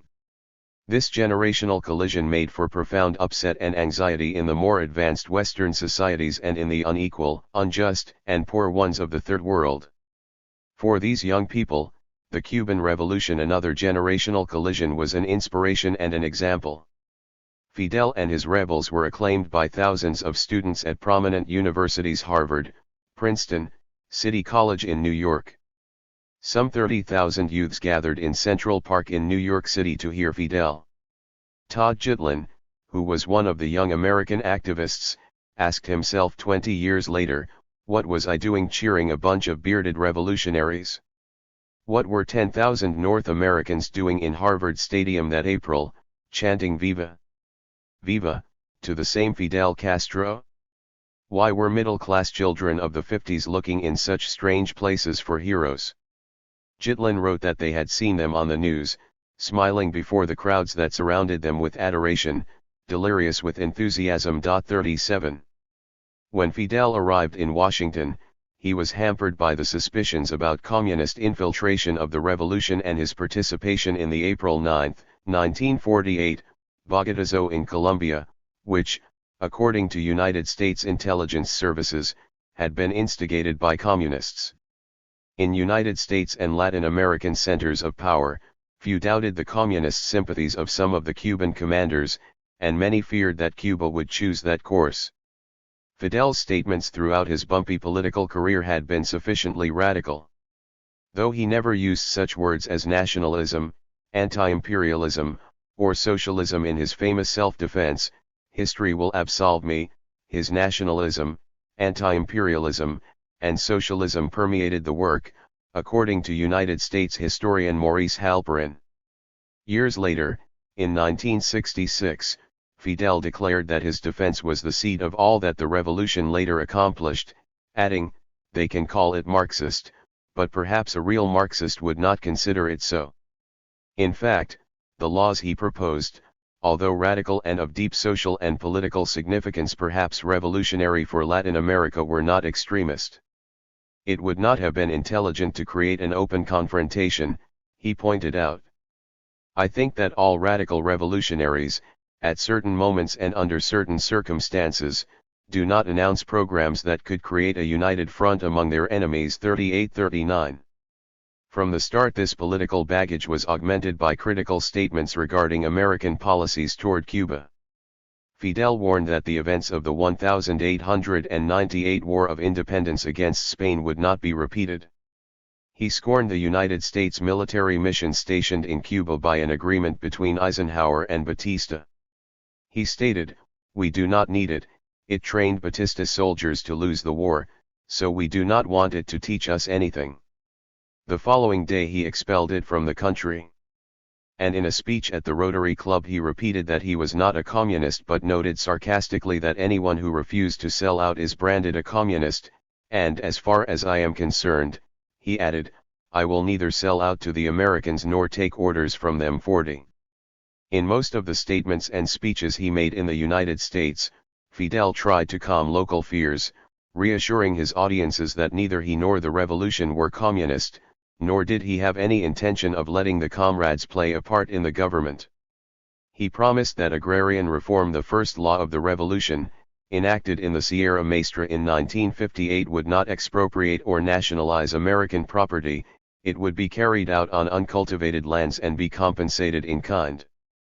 In the United States, Fidel displayed an unexpected restraint, though it was not out of keeping with the moderate composition of the revolutionary government, which included prominent non-communist or decidedly anti-communist figures.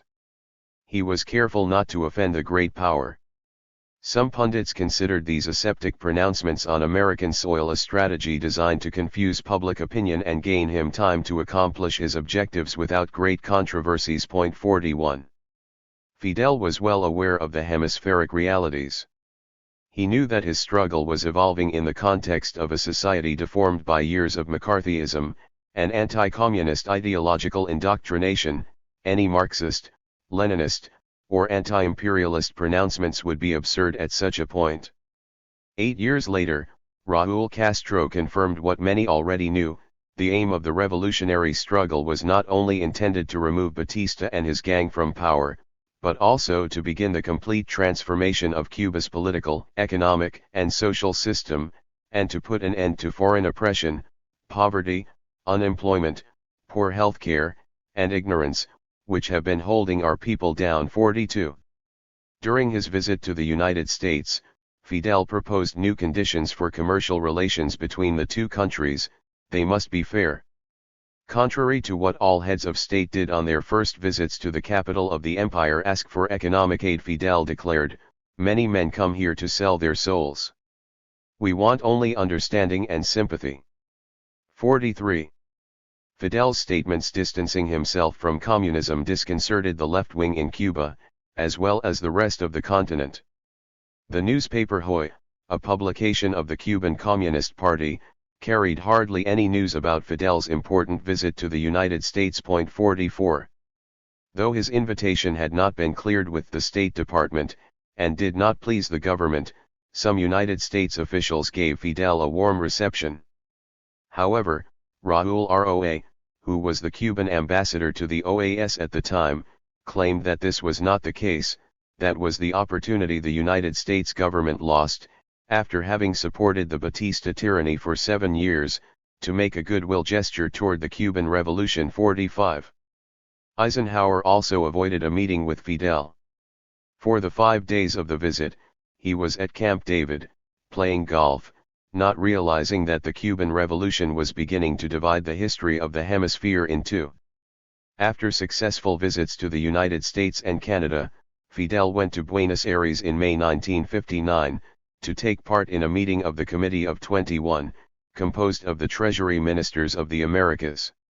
He stopped in several capitals along the way, meeting with Eric Williams, Prime Minister of Trinidad and Tobago, Juscelino Kubitschek, President of Brazil, members of the Uruguayan government, and in Buenos Aires with President Arturo Frondizi.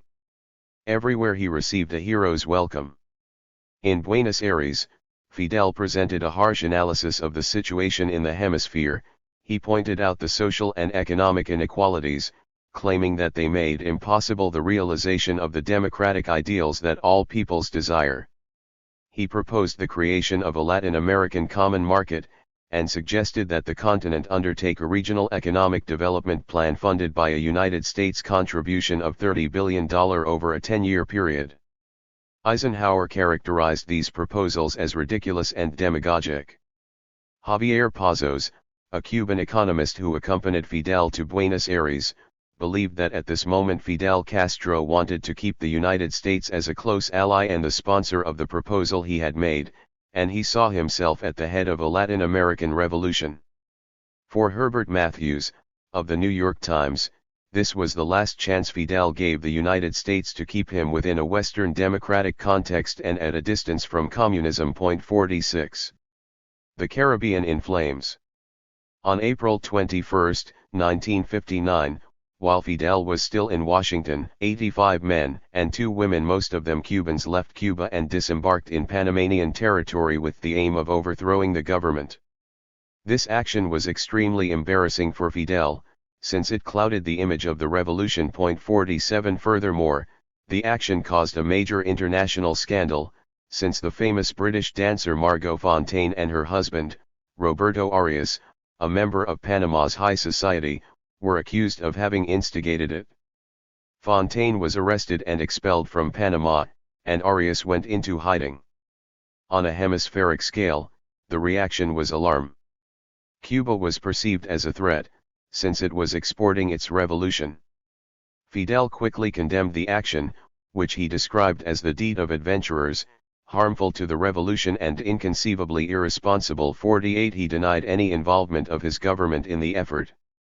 Influential media in the United States maintained that the invaders could not have left Cuba without the cooperation or knowledge of the Cuban government. 49 Some declared that Raúl Castro must have been behind this action, because of the unscheduled meeting he had with Fidel at the Houston airport. One member of Fidel's entourage later said that he heard a bitter telephone conversation between the two brothers when Fidel was passing through Boston on one leg of his journey to Buenos Aires. 50. The Eisenhower administration wanted a hemisphere-wide condemnation of the revolutionary government for this act. But the greatest source of surprise, frustration, and sense of alarm was the attitude of President Escobedo de la Guardia, against whom the attempted invasion was directed. He did not blame the Cuban government, because Fidel attested that his government had no responsibility in such an undertaking. At the OAS, where the matter was discussed, the Panamanian representative described the invasion as the action of Panamanian pirates and adventurers. Panama requested military aid, claiming that it was not able to defend itself. Washington sent arms and deployed planes and ships to the Caribbean to observe suspicious movements. Months later, the OAS commission assigned to investigate the threat of invasion to Panama exonerated the Cuban revolutionary government of all responsibility. From May to August of 1959, groups of Nicaraguan, Dominican, and Haitian revolutionaries left Cuba with the aim of creating focus centers of resistance to oust their respective dictators, Somoza, Trujillo, and Duvalier. All failed. Although the Cuban government disclaimed all responsibility in these attempted invasions, Washington orchestrated an intense campaign to discredit the Cuban government and accuse it of exporting its revolution. It portrayed Cuba as a threat to the continent. Revolution is not exportable. It is a phenomenon particular to each country. It is its people who make the revolution, declared Fidel. Cuba was not responsible for these invasion attempts.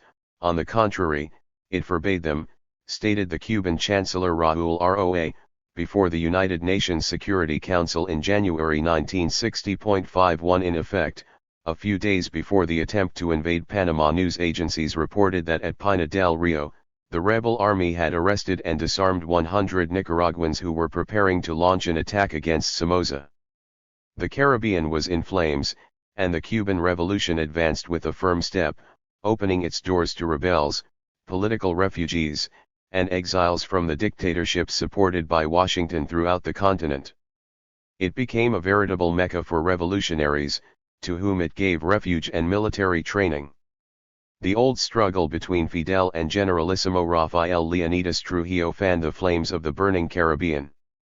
Both, dedicated to increasing their arsenals, launched virulent verbal attacks and threats against each other through the press and the radio and tried to invade each other's countries. In June 1959, an expedition, composed of 46 Dominicans, authentic opponents, and 10 Cubans under Cuban command, left Cuba for Santo Domingo. They arrived on a Venezuelan airliner. As in previous attempts, Trujillo crushed the invasion. But this particular attempt, commented Tad Sulk, planted the seed of rebellion against the Trujillo dictatorship. 52. 1 month later, Trujillo returned the blow and sent his anti-communist Foreign Legion, composed of Batista supporters, Spanish and German veterans, and Croatian fascists, against Cuba. The operation was planned with Batista, who was still in exile in Santo Domingo, and refugee ex-members of the Cuban National Guard, who trained the mercenary brigade. Both attacks failed. The respective leaders' efficient intelligence services informed them in plenty of time about the enemy's plans.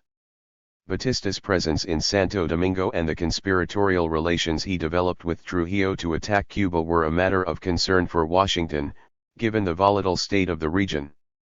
The United States wanted to remove Batista by granting him a visa, which up to that point it had refused to do. Faced with criticism from several newspapers over such a possibility, Under-Secretary of State for Inter-American Affairs Roy Robotham denied the stories and assured the public that his government would not permit Batista to enter the United States. 53. For Washington, the growing tension between President Romulo Betancourt of Venezuela and Generalissimo Trujillo of the Dominican Republic was also very worrisome. Trujillo's government denied safe conduct to several citizens who sought asylum in the Venezuelan embassy in Ciudad Trujillo, and Betancourt severed ties with the Dominican Republic. His aim was to promote a continental movement against Trujillo, and in the OAS he proposed the creation of a cordon sanitaire against dictatorships and in defense of democracy. He asked for collective measures to eliminate them and to expel them from the organization.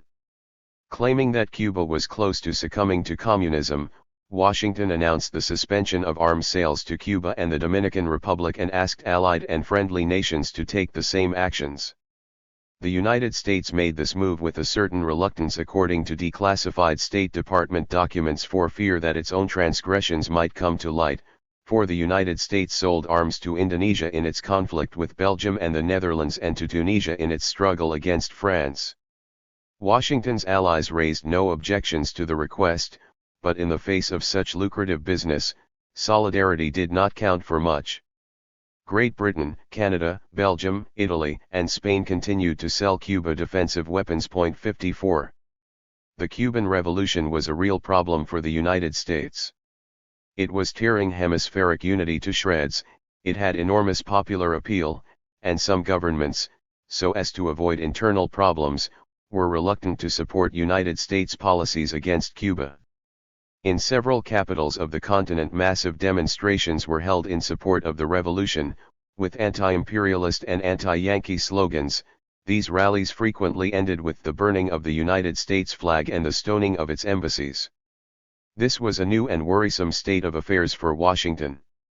Eisenhower understood the necessity of retooling his policies to show greater interest in economic and social problems, major concerns throughout the continent. Up to this point his policies had been limited to military and security questions. In April 1959 the New York Times reported on a super-secret and stormy meeting in El Salvador, convened by the State Department, of United States ambassadors to Central America and the Caribbean. Its purpose was to study such delicate matters as dictatorships and revolutionists in the Caribbean region and to give direction to policies concerning the area. Cuba, the main subject of discussion, gave rise to bitter polemics and splits between the career diplomats, who favored negotiation and concerted action through the OAS, and the political appointees, who wanted direct intervention. Some of those opposed to Bonsal's soft line threatened to resign. 55. The Caribbean situation was explosive. Assistant Secretary of State Roy Robotham called it critical and urgent and recommended dealing with it immediately through the OAS. The State Department pressured the Democratic governments to call a consultative meeting of the OAS. The United States' objective was to condemn Cuba for exporting the revolution and violating the non-intervention principle so dear to the continent. Robotham traveled to Colombia to ask President Alberto Lleras to host the meeting. Lleras agreed to the meeting, but suggested that it be held in Washington. Robotham did not consider this venue suitable. No government was willing to confront the internal agitation a conference against Cuba would provoke. Jorge Alessandri, President of Chile, one of the most stable democracies on the continent, offered to host the meeting. Thus, the fifth consultative meeting on the Caribbean situation was held in Santiago, from August 12 to 18, 1959. The continent was deeply divided and fast reaching the boiling point. The more salient conflicts were between Betancourt and Trujillo, between Fidel and Trujillo, and between the Central American dictatorships spearheaded by Somoza and Fidel. Most of the countries were under military dictatorships allied with Washington and opposed to Cuba. The presidents of the civilian governments Argentina, Colombia, Costa Rica, Mexico, Peru, and Venezuela were democratic, anti-communist, and firm defenders of non-intervention. Only Argentina and Mexico favored the Cuban Revolution. After hearing the Inter-American Peace Commission's report on democracy, human rights, and Caribbean political tensions, the chancellors issued resounding declarations against communism, against dictatorships, in defense of non-intervention and in favor of representative democracies. Venezuela proposed collective action by the OAS against the dictatorships, but the majority opposed the motion, declaring that it represented an intervention in the internal affairs of other states. The United States' proposal to create a commission to watch over peace in the Caribbean and to assist governments in resolving conflicts or controversies in defense of the democracies against communism also failed to pass. It was up to the Inter-American Peace Commission to handle this task, but within set limitations. The United States did not succeed in its attempt to condemn Cuba, nor did Cuba or Venezuela manage to pass a condemnation of the dictatorships. Nor did Latin America succeed in persuading the meeting to deal with its major concerns, social and economic conditions, because of firm and repeated United States opposition. At the Washington OAS meeting to set the agenda for the fifth consultative meeting, Cuba had proposed the inclusion of the item, economic underdevelopment and political instability, since these were the cause of the continent's explosive situation. The United States blocked this proposal, noting that the item would distract attention from more important topics. The majority went docilely along. United States embassies in the various capitals reported official and press reaction to the fifth consultative OAS meeting. The governments responded diplomatically, generally favorably, noting that the principle of non-intervention had been upheld, while for the most part the press was critical. A Bolivian daily characterized the OAS as sluggish and bureaucratic and demanded energetic action against the dictatorships. A Brazilian paper held that little or nothing was done to change the attitude of the dictatorial governments. In Costa Rica, another newspaper affirmed that nothing has been achieved by the conference, since Somoza and Trujillo are proceeding as if nothing had happened. Editorials in Venezuelan dailies ranged from a wait-and-see attitude to labeling the meetings as blah, blah, blah, and the Santiago Declaration as just another piece of paper. 56. Raúl Castro, who arrived in Santiago with a group of rebels, a surprise Alessandri hardly appreciated, said upon his return to Havana that the OAS was good for nothing, was dominated by the United States, and was opposed to Latin American interests. He observed that the Santiago Declaration was so pretty that it could be signed by representatives of Trujillo, Somoza, and other tyrants, and boasted that because of Cuba's opposition, the international police force the United States had requested was not established.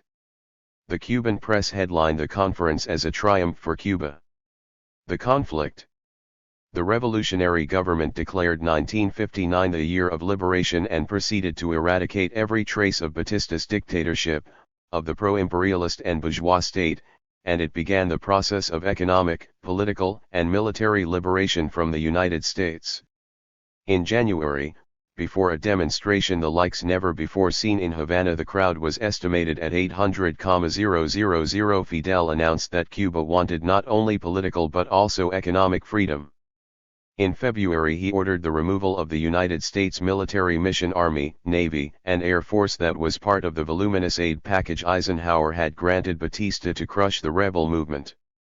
The liberation of Cuba meant its liberation from United States domination, imposed by the Yankee meddling, in Cuba's War of Independence against Spain in 1898.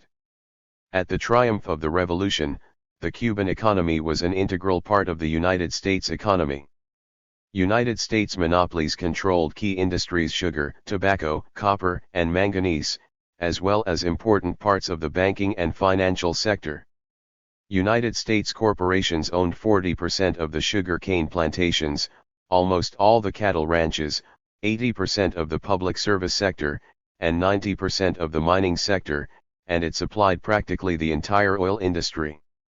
Until 1958, Cuba was the fifth most important country for the United States in terms of trade and investment, and 80% of Cuba's international transactions were with the United States.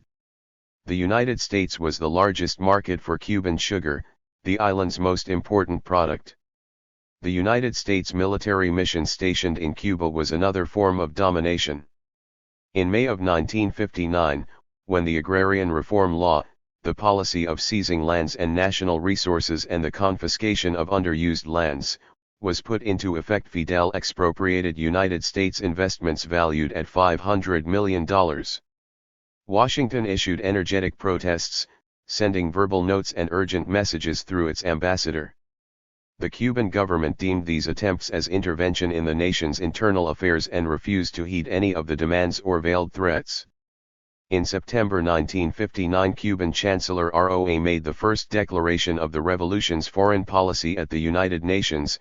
Cuba refused to choose between capitalism, under which the people die of hunger, and communism, which solves economic problems but suppresses the freedoms so dear to mankind. He announced a policy of neutrality concerning Cold War conflicts and stressed Cuba's commitment to the Third World. 57. It became clear to the United States President and the Congress, as well as to the monopolies and investors, that the exceptional relationship with Cuba was a thing of the past. Serious conflicts loomed near. The former ambassador, Earl Smith, described the lost paradise to a Senate committee. United States, until the advent of Castro, was so overwhelmingly influential in Cuba that the American ambassador was the second most important man in Cuba, sometimes even more important than the president. Smith also reiterated his fears of communist infiltration in the rebel ranks. 58. The United States was not disposed to tolerate the fact that this small Caribbean island would threaten its hegemony and leadership of the hemisphere, break its unity, and demolish its interests. Open and covert aggression began at once. According to documents declassified by the United States government in 1990, in March 1959 Eisenhower ordered the CIA to set into motion Operation Pluto, an extensive effort to subvert the revolution and overthrow Fidel. Immediately CIA agents began to infiltrate, and terrorist actions and sabotage in commercial and public centers ensued.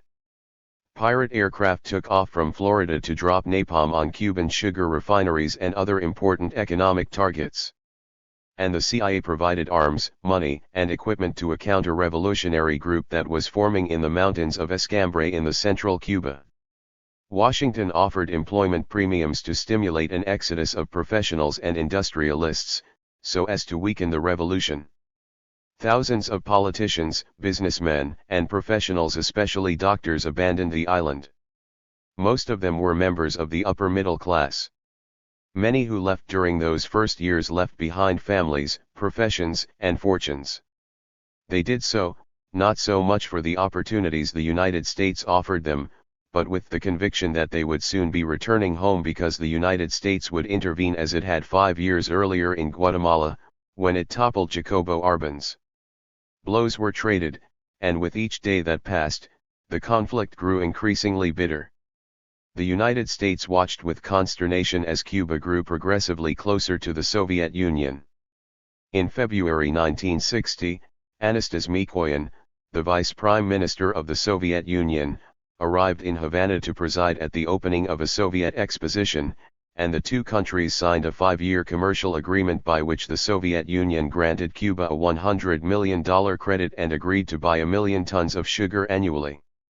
In May, diplomatic relations, broken off by Batista, were resumed.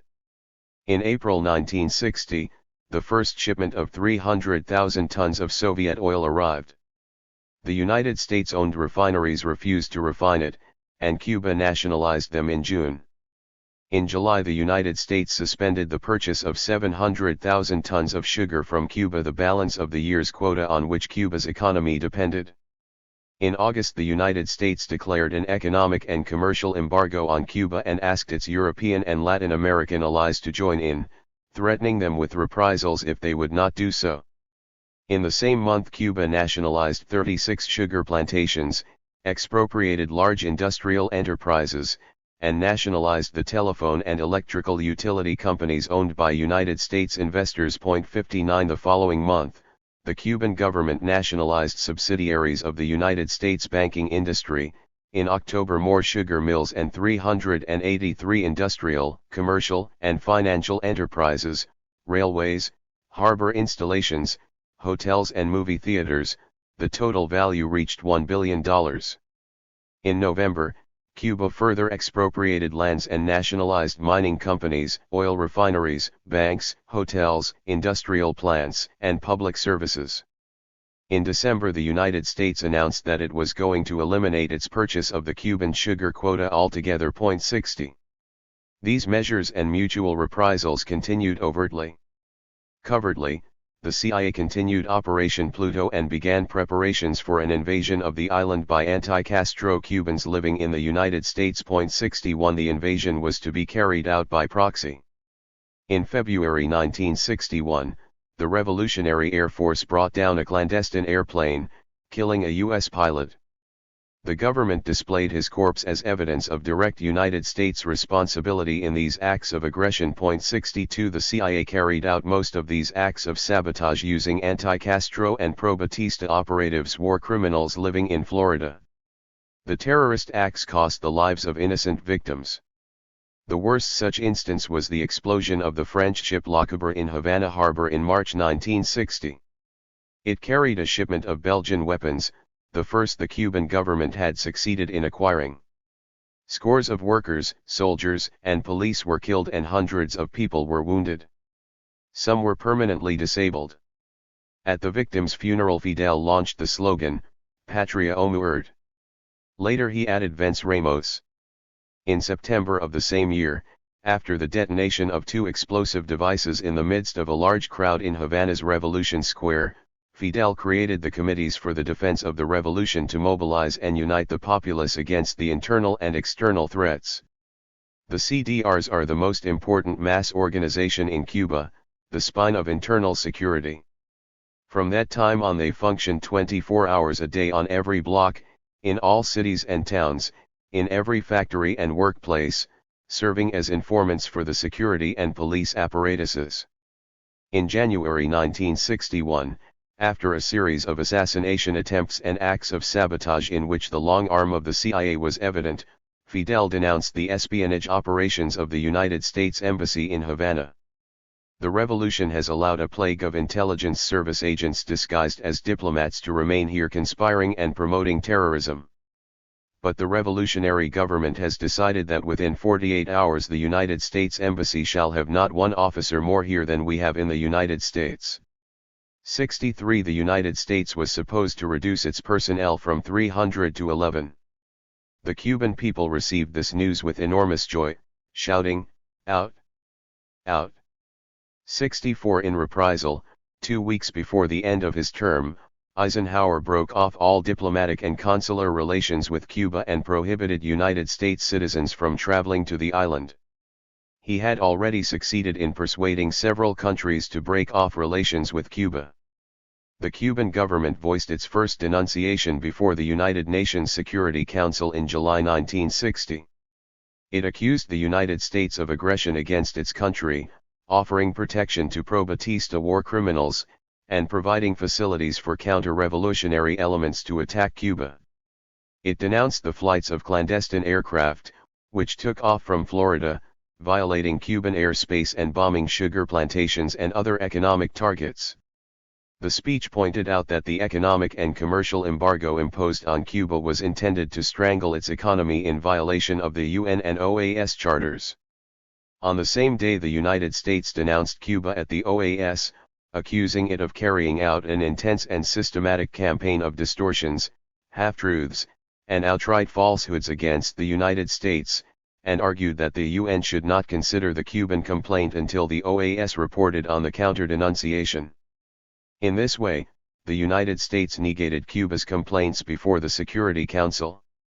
Washington and influential American newspapers portrayed the Cuban denunciations as anti-American propaganda, as vicious as that of the Soviets. 65 For the first time in its history the United States had come under attack from Latin America, its traditional zone of influence. The Cuban intelligence services infiltrated agents into the CIA and among the anti-Castro ranks in Miami. In this way the revolutionary government learned of preparations for an invasion and of the existence of secret camps in Florida and bases in Guatemala where United States military advisors were training anti-Castro forces. Such operations, supposedly covered, were widely known within and outside the United States. In 1960 Nikita Khrushchev offered Fidel military aid and the support of rockets in case of an attack against his country by the United States. The acceptance of this aid provoked intense diplomatic activity in Washington to convene the consultative organ of the OAS, in order to condemn Cuba for threatening international peace. The United States always counted on the support of a majority of OAS members. Cuban Chancellor Roa referred to this coalition as the United States Colonial Ministry. But at the seventh meeting of the consultative organ in San Jose, Costa Rica, in August 1960, for the first time this support was absent and the United States did not have its way. The final declaration merely condemned the interference of extracontinental powers in the internal affairs of Latin America. The name Cuba did not appear in any of the documents from this meeting. 66. The first declaration of Havana. Fidel's response to the San Jose Declaration consisted of the first Havana Declaration, approved by the Cuban people in a massive rally in Revolution Square that was convened as a National General Assembly. The declaration energetically condemned its San Jose counterpart in all particulars and characterized it as a document dictated by United States imperialism, an outrage to national self-determination, to sovereignty, and to the dignity of the continent's family of peoples. It condemned open and criminal intervention, which for more than a century North American imperialism has exercised against all the peoples of Latin America, and denounced the miserable submission of traitorous heads of government who permitted such intervention. It averred that the spontaneous aid from the Soviet Union was an act of solidarity, which Cuba accepted with gratitude, and announced that it would establish relations with the People's Republic of China and was rescinding its relations with the puppet government sustained by the Yankee 7th Fleet in Formosa. 67. The United States failed to achieve consensus in the continent. These were new times. No government dared to hoist the anti-Cuban banner for fear of the violent protests of their people who supported the revolution. On December 31, 1960, in a letter to the President of the Security Council, Chancellor Roa requested an urgent meeting of the Council to study United States intentions to commit direct military aggression against his country, with the cooperation of some governments and Cuban war criminals, of which plans, he affirmed, his government had evidence. He said the United States was accusing Cuba of building 17 launching pads for rockets to be used by the Soviet Union, and that it was sending confidential letters to the governments of the continent in an attempt to isolate his country. The Council met for 2 days, heard the Cuban Chancellor and the U.S. representative, and adjourned without taking any action. The invasion of the Bay of Pigs occurred 3 months later. The parties over. The policy of the United States regarding Latin America had been to support dictatorships. The brutality and corruption bothered neither Eisenhower nor his Secretary of State, John Foster Dulles. What mattered to them was that these governments maintained public order, prosecuted communists, and granted carte blanche to United States transnational companies and investors. Their priorities had been questions of hemispheric security in the context of the Cold War. Although the weapons provided to the continent for defense of the hemisphere were given with restrictions, they were not to be used for any other purpose nor passed on to any third country without previous approval by Washington. Such safeguards could be lifted when there was a clear indication of communist implication among the opposition forces. The United States sold napalm bombs, useless for defense of the hemisphere but of enormous destructive potential against civilian populations. When it refrained from selling them for fear of scandal, it provided the know-how for their manufacture. Such was the case with Colombia and Peru. Eisenhower invited, on separate occasions, Batista, Somoza, Pérez Jiménez, and Trujillo to Washington and gave them a state welcome. In turn, Congress applauded them in joint sessions of both houses, a high honor rarely conceded, and the Pentagon decorated them with the Order of Merit, the highest military distinction. 2 months after the brutal bombardment of Cienfuegos on September 15, 1957, by Batista's Air Force, a ranking officer of the United States Air Force visited Havana to decorate Colonel Carlos Tabernilla, head of the Cuban Air Force, who was responsible for those genocidal bombings. The people denounced this gesture. 68 The broad political and military support for dictators, while verbally defending democracy, offended the democratic elements throughout the continent. They accused the United States of a double standard. Washington cynically explained that its policies reflected its unrestricted respect for the principle of non-intervention. The people's resentment and growing anti-Americanism and anti-imperialist feelings exploded when Vice President Richard Nixon arrived in Caracas and Lima on a goodwill tour in 1958. He was greeted with stones, spit, and insults. Dulles was ready to send in the Marines to rescue him. Such incidents in friendly nations surprised and bothered Washington and worried members of Congress. They showed the degree of deterioration in relations with the continent and the effect of the Eisenhower administration's lack of interest in and ignorance of Latin America. In February 1960, during the last year of his administration, Eisenhower undertook an impromptu and futile tour through Latin America. He visited Argentina, Brazil, Chile, and Uruguay. The New York Times commented that the trip had gone fairly smoothly with only 2 incidents that marred the massive and warm welcome the president received in all the capitals. This was not the picture of the tour through the Southern Cone painted by Townsend Hoops, the biographer of John Foster Dulles. In Buenos Aires, Eisenhower was taken by helicopter from the airport to the United States Embassy because of hostile demonstrations, complete with riots and bombs, that had been organized by the Peronistas. In Montevideo, anti-Yankee student protests were dispersed with water cannons and tear gas. In Chile, student criticism of his policies forced Eisenhower to call an ad hoc press conference to explain them, and in Brazil the fatal airplane accident of the Navy band intended to entertain the banquet hosted by Eisenhower in honor of Kubitschek, added a mournful touch to the visit. 69. At the end of his 2 terms, Eisenhower's image deteriorated as a result of his failures in the international arena. In the context of the harsh confrontation with the Soviet Union, Khrushchev boycotted the summit meeting in Paris attended by Eisenhower, British Prime Minister Harold Macmillan, and French President Charles de Gaulle, and he withdrew an invitation to Eisenhower to visit Moscow because of the downing of a U-2 spy plane over Soviet territory. This incident was strongly criticized by Congress and influential newspapers, since it diminished the chances for a relaxing of tensions with the Soviet Union. Furthermore, while Eisenhower was en route to Tokyo, the Japanese government announced that much to its regret it would be unable to receive him because the violent popular demonstrations his visit would provoke rendered it inadvisable. 70. Eisenhower left office satisfied and convinced that on his watch the Communists had been unable to gain an inch of ground, forgetting that the Communists already had a firm grip on North Vietnam. He did not suspect that Cuba, blazing a revolutionary trail traveled by no other Latin American government, would shortly become the first socialist state in the Americas, allied with the Soviet Union, to break the nearly 150 years of United States hegemony in its zone of influence. When Eisenhower left the White House in January 1960, the United States confrontation with Cuba was already irreversible. The revolution caused profound unrest in the hemisphere. The meetings of the consultative organ of the OAS called to condemn Cuba had proven to be a failure, and relations between Cuba, the Soviet Union, and the communist world were becoming closer every day. As John F. Kennedy assumed the presidency, preparations for an invasion of the island were in full swing. Cuba was also a cause for concern in Latin America.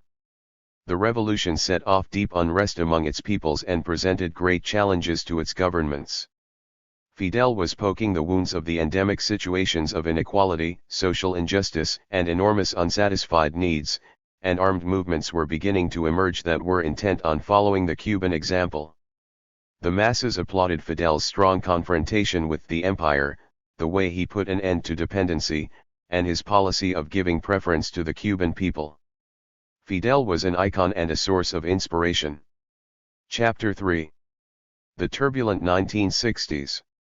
The United States, the World and Cuba's Challenge.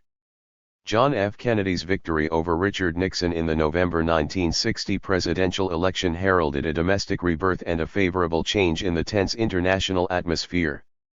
Kennedy's victory, by a narrow margin of 118,000 votes out of a total of 68 million, not only returned the Democratic Party to power after 8 years of Republican rule, but also ushered in a great generational shift in the White House. The administration of the beloved hero of the Second World War, one of the bland leading the bland, one had ended. Gone were Goofy Grin and the stack of Zane Grey westerns on his night table, forever playing golf or fishing, or otherwise treating the White House as a pleasant retirement home, as Time magazine put it.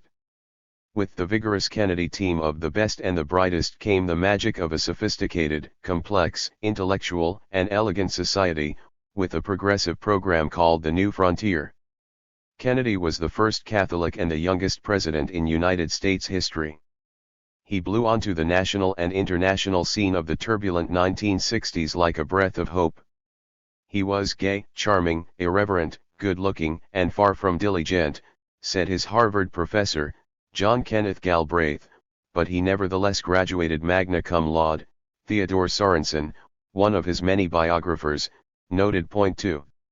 For the United States, the Kennedy and Johnson years were explosive. Society was divided by profound social conflicts, by the Youth Rebellion, by the struggle for civil rights, and by the war in Vietnam and the growing internal and international opposition to it. There was uncertainty among the people of the United States about the direction the country was taking.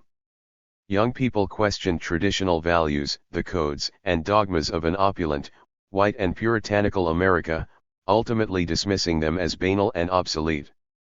The young people invented their own codes of conduct, throwing out the traditional family unit, embracing a communal lifestyle and sexual freedom. Gays and lesbians demanded that their civil rights be respected. It was a decade of drugs, sex, meditation, anti-war activism, and emphasis on interior richness. The hippies, with their own style of dress, their long hair, their beards, and their music, the Beatles, Jimi Hendrix, Bob Dylan, Joan Baez, the Rolling Stones, the Doors, and many more who evolved into the soundtrack of the counterculture, became the emblem of a liberated youth opposed to violence, the Vietnam War, and the hypocrisy of their elders. Such slogans as "Make Love, Not War," Bob Dylan's protest against the masters of war, and John Lennon's song "Give Peace a Chance" became the chant for many of the anti-war demonstrations in San Francisco in November 1969. The 1960s in the United States were bursting with enormous creativity and breakthroughs. It was the time of a cultural revolution with new expressions and conventions in all arts. There was the emergence of avant-garde theater, the living theater, and the theater of the absurd, a new anti-literary movement, of abstraction in literature, pop art, op art, abstract expressionism, experimental and underground films. The Christian churches were called on to change as well. Jim F. Heath, a writer in the United States, discussed radical Protestant theologians who proclaimed that God is dead. He talked about a gang of Catholic priests, such as Daniel and Philip Berrigan, who led anti-war movements, and ministers less willing to take great risks who revived the social gospel and participated in demonstrations for human rights, in strikes, and in peace marches. Protestants and Catholics alike pledged to simplify and purify religious services to give them greater significance and make them more accessible to the worshippers. Point 3. Together let us explore the stars. When the Soviet cosmonaut Yuri Gagarin orbited Earth for the first time, in April 1961, the communist superpower inaugurated the space race, forever changing the dimensions of the world. 8 years later, American astronauts Neil Armstrong, Edwin Aldrin, and Michael Collins landed on the Moon. John Kennedy, who had pushed hard for the space program, was long dead when the first interplanetary communication reached Earth. It was Richard Nixon, his opponent, who triumphantly received the astronauts' message from the Moon. In his victory speech, in the State of the Union message, and in front of the United Nations General Assembly in 1961, Kennedy spoke of peaceful cooperation in space between East and West. He did not want space to become a new arena for the Cold War, and he extended a proposal to the Soviet Union: together let us explore the stars. But the Soviet Union did not accept, since its space program was far more advanced. Point 4. Both nations continued their separate explorations of the Moon, Venus, and Mars, the United States with the Apollo program, and the Soviets with Vostok, Voskhod, and Soyuz craft. In 1972, however, missions to the Moon were suspended. 30 years later, Americans still ask themselves why these flights were abandoned and why they went in the first place. In July 1975, the crews of Soyuz and Apollo first met in space during a joint rescue mission test. From space they spoke to the world, delivering a message of peace. Upheavals in the communist world. The communist world experienced tremendous upheavals with the liberalizing policies of Nikita Khrushchev, and his denunciations of Stalin. At the 20th Congress of the Soviet Communist Party in 1956, he made public Stalin's criminal acts of repression and the corruption and distortions of Marxism tolerated by the Soviet state. Digging through 30 years of impenetrable secrecy, he brought to light the horrors of that regime, the crimes, the cult of personality, the abuse of power, and the corruption at the top levels of government in an orgy of privilege and luxury unthinkable in a supposedly egalitarian socialist society.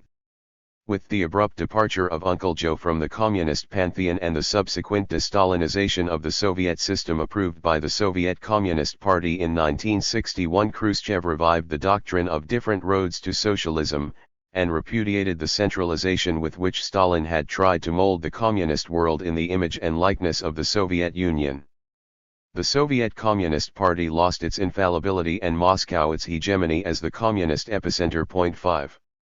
In 1960, the break between the Soviet Union and China over ideological differences which masked geopolitical conflicts expanded the debate and deepened controversy in the communist world. Each accused the other of deviating from the fundamental principles of Marxism. The Soviets accused the Chinese of usurping the power of the Communist Party and terrorizing the true Chinese communists into silence, replacing Marxism with Maoist ideologies, and working toward a social order that had nothing to do with Marxism. The Chinese, in turn, claimed that the Soviet leaders were usurping power with a palace revolution and had restored capitalism and become into a new bourgeois caste that oppressed and exploited the people. 6. With this break grew a heretical and schismatic current that turned the communist world upside down. The parties sought their own practices, and new Marxist-Leninist movements and parties emerged, some of them pro-China. 7. The Soviet masses, disillusioned by the corruption in the Kremlin, wanted not more doctrine, but better goulash, said Khrushchev. 8. John XXIII, Pontiff of the Poor. The Catholic Church was experiencing its own revolution in the 1960s. The ecumenical and reformist direction of the brief and dynamic papacy of John XXIII marked a liberating moment in the history of a church caught up in doctrinal questions and alienated from the realities and needs of the people. Our sacred obligation, noted the pontiff, is not only to guard the precious treasure as if we had only to worry about the past, but to dedicate ourselves with joy and without fear to the task of giving this ancient and eternal doctrine a relevance that corresponds to the conditions of our time. After 100 years of stasis in the Church, John XXIII called the Second Vatican Council, whose purpose was to work actively so that there may be fulfilled the great mystery of that unity in accordance with the desires of Christ.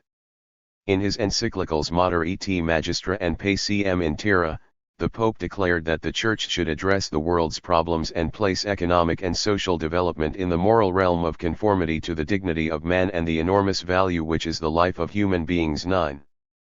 At the 1968 conclave of the Latin American Episcopal Council Consejo Episcopal Latinoamericano held in Medellin, Colombia, the most important ecclesiastic event of the decade, the bishops met to study the Second Vatican Council's recommendations with respect to the continental realities.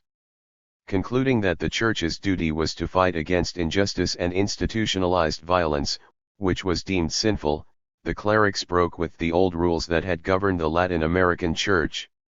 The Vatican reoriented its attention toward the plight of the poor, signaling, like Cuban Revolution, the volatility of social and economic injustice and the misery of the masses. Thus in 1968 Latin America, a continent where the vast majority of people are poor and Catholic, saw the emergence of liberation theology. Its origin was ecumenical, the result of the work of Catholic and Protestant theologians who sought the union of faith with Christian practice of the Credo and justice. They questioned the conduct of the rich nations toward the poor ones and the growing gap in the Latin American societies between the small minority privileged families not eager to lose their advantages and the vast number of the destitute. They stressed the need to make deep structural changes to correct such injustices. After Pope John XXII's death, opposition arose throughout the continent from the hierarchies within the Vatican and the Catholic Church against the liberation theologians. They were seen as dipping dangerously into the stream of Marxism, and their analysis of social reality was considered to be drawn along its doctrine. The radicalized clergy had created Christian grassroots communities in several countries, to work for the poor campesinos and rural marginalized sectors, to raise consciousness of the rights of the poor, to help organize their movements, and to support their struggles. Some joined insurgent groups. The unstable international arena. The scene in the international arena was changing. The geopolitical power struggle between Washington and Moscow created sharp tensions and the division of the world into two antagonistic blocs led by the superpowers.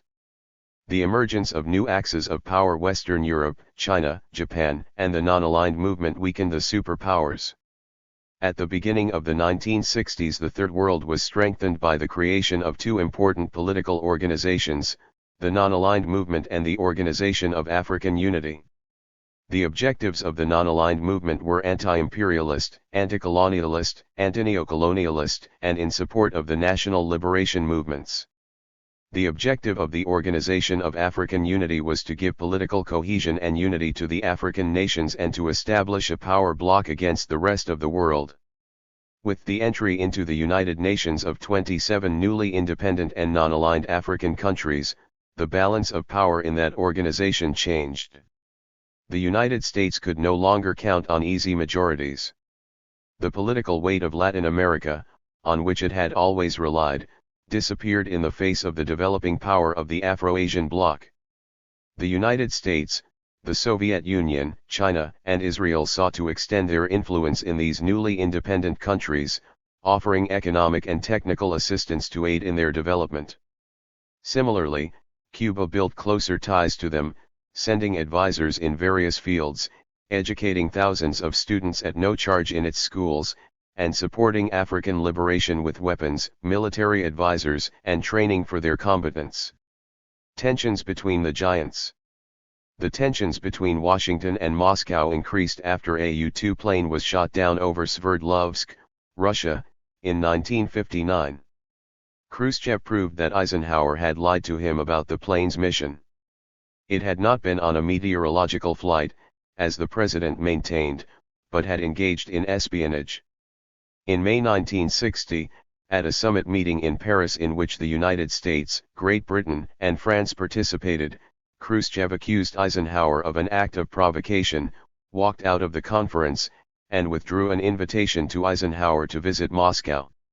After this incident, confrontation and mutual distrust clouded the international atmosphere once again. Khrushchev had declared his policy of peaceful coexistence among states before John F. Kennedy was elected president. He proposed that relations between communist and capitalist countries should be respectful, and he admonished the United States for trying to remake the world in its own image. Kennedy's election victory in November 1960 promised to relieve some of the existing tensions. During his presidential campaign, Kennedy questioned the policies that rejected communism out of hand, and he disapproved of the confrontation with the Soviet Union maintained by Eisenhower and his Secretary of State, John Foster Dulles. In his inaugural address, Kennedy stressed that the enemies were not the communists but those who became adversaries. In a letter to Khrushchev he noted, "What your government believes is its own business, what it does in the world is the world's business." Tensions grew in August 1961, when the Soviets erected the Berlin Wall, a barrier both concrete and symbolic of East-West confrontation. Kennedy was open to dialogue with the Soviet Union. He made this clear when he said, "Let us never negotiate out of fear, but let us never fear to negotiate."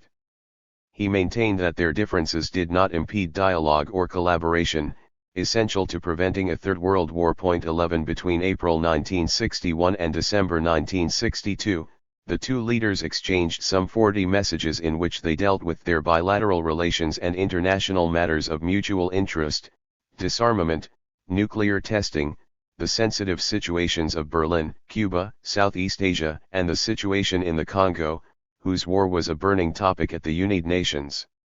In their first and only summit meeting, held in Vienna in June 1961, 2 months after the Bay of Pigs fiasco, the two leaders held a tough and open dialogue but came to no agreement. For Kennedy, the experience was enormously frustrating. In London, on his way back to Washington, he described the meeting as somber but immensely useful. Point 12. The most dangerous crisis during Kennedy and Khrushchev's time in office arose from the installation of Soviet nuclear missiles in Cuba in October 1962. It brought the world to the brink of a nuclear conflagration. Kennedy demanded their withdrawal, and Khrushchev acceded.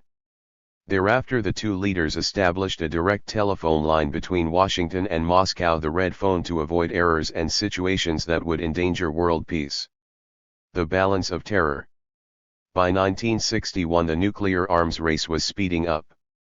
The Soviet Union exploded its first hydrogen bomb at 50 megatons, the most powerful to date, and France tested its first atomic bomb. The destructive potential of the superpowers reached a peak with intercontinental ballistic missiles armed with nuclear warheads. Now they could destroy not only each other but also the world. For the United States, this balance of terror thwarted aggressive action and ensured world peace. Kennedy was uneasy about the entry of new countries into the nuclear club, since it would increase the risk of a conflagration. In 1962 the United States and Great Britain renewed nuclear testing, striking a hard blow for the slow and difficult negotiations on general and complete disarmament. 2 years later China tested its first atomic bomb and by 1967 had exploded its first hydrogen bomb. The net result of Kennedy and Khrushchev's peace efforts was positive. In 1963 the United States and the Soviet Union signed in Moscow the first international limited test ban treaty, prohibiting tests in the atmosphere, the stratosphere, and underwater. Great Britain signed on as well. The great powers, which poisoned the atmosphere with 336 tests in 13 years, were forced to carry out their tests exclusively underground. The signing of this important treaty was not the culmination of a process but the first step toward general and complete disarmament, according to Kennedy. Discussion on this point had been stalled in the United Nations General Assembly since 1946. The sticking point had been the United States' demand for inspection and international control of disarmament and the Soviet Union's refusal to accept these terms. The Cuban Revolution breaks out. When Kennedy assumed the presidency, the Cuban Revolution already posed a serious problem for his country. Cuba's alliance with the Soviet Union was growing stronger and soon after, Fidel announced the socialist nature of the revolution. The existence of the first socialist state in the hemisphere meant a geopolitical change with enormous negative consequences for the United States, with Cuba becoming a factor in the East-West confrontation. Kennedy was forced to reformulate his policy toward Latin America and the Caribbean so as to confront the influence of the Cuban Revolution. Fidel had virtually expelled the United States from the island and expropriated and nationalized all American enterprises and large land holdings, and Kennedy worried such procedures might also be implemented in other countries. Fidel's vigorous anti-imperialist and nationalist discourse encouraged the people's armed struggles in defense of their rights and against the dictatorships and oligarchies that exploited them and the domination exercised by the world superpower on Latin America. Armed pro-Castro groups began to arise almost immediately. In effect, the Cuban Revolution was giving a new dynamic to social protest and hope to the peoples burdened with the endemic situation of poverty, social injustice, exploitation, and false promises. Faced with the fact that there were few opportunities along democratic lines, armed struggle seemed to be the only possible way to achieve change. The Kennedy era. When Kennedy settled into the White House, the international atmosphere was charged with growing anti-Americanism in different parts of the world. The prestige of the United States was tainted by the mistakes and fiascos of the last years of Eisenhower's administration. In the United Nations, the principal forum where Cuba and the United States aired their differences, the Cuban government constantly denounced American acts of aggression against its country, cultivating an anti-Yankee and anti-imperialist discourse. Never before had the United States suffered such a public affront from a nation in its own sphere. Within the United States, the struggle for civil rights was growing hotter, with protests raging throughout the nation. Its main leader, Martin Luther King Jr., advocated a peaceful struggle, while the Black Power, Black Muslim, and Black Panthers movements declared their right to respond, in self-defense, to violence with violence. In the hot summer of 1963, Kennedy witnessed the most impressive racial protest ever seen in Washington. As many as 200,000 blacks, along with thousands of whites, marched silently through the streets of the Capitol.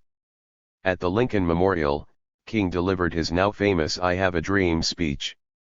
"I have a dream that one day even the state of Mississippi, a desert state, sweltering with the heat of injustice and oppression, will be transformed into an oasis of freedom and justice. I have a dream that one day this nation will rise up and live out the true meaning of its creed. We hold these truths to be self-evident, that all men are created equal." 13.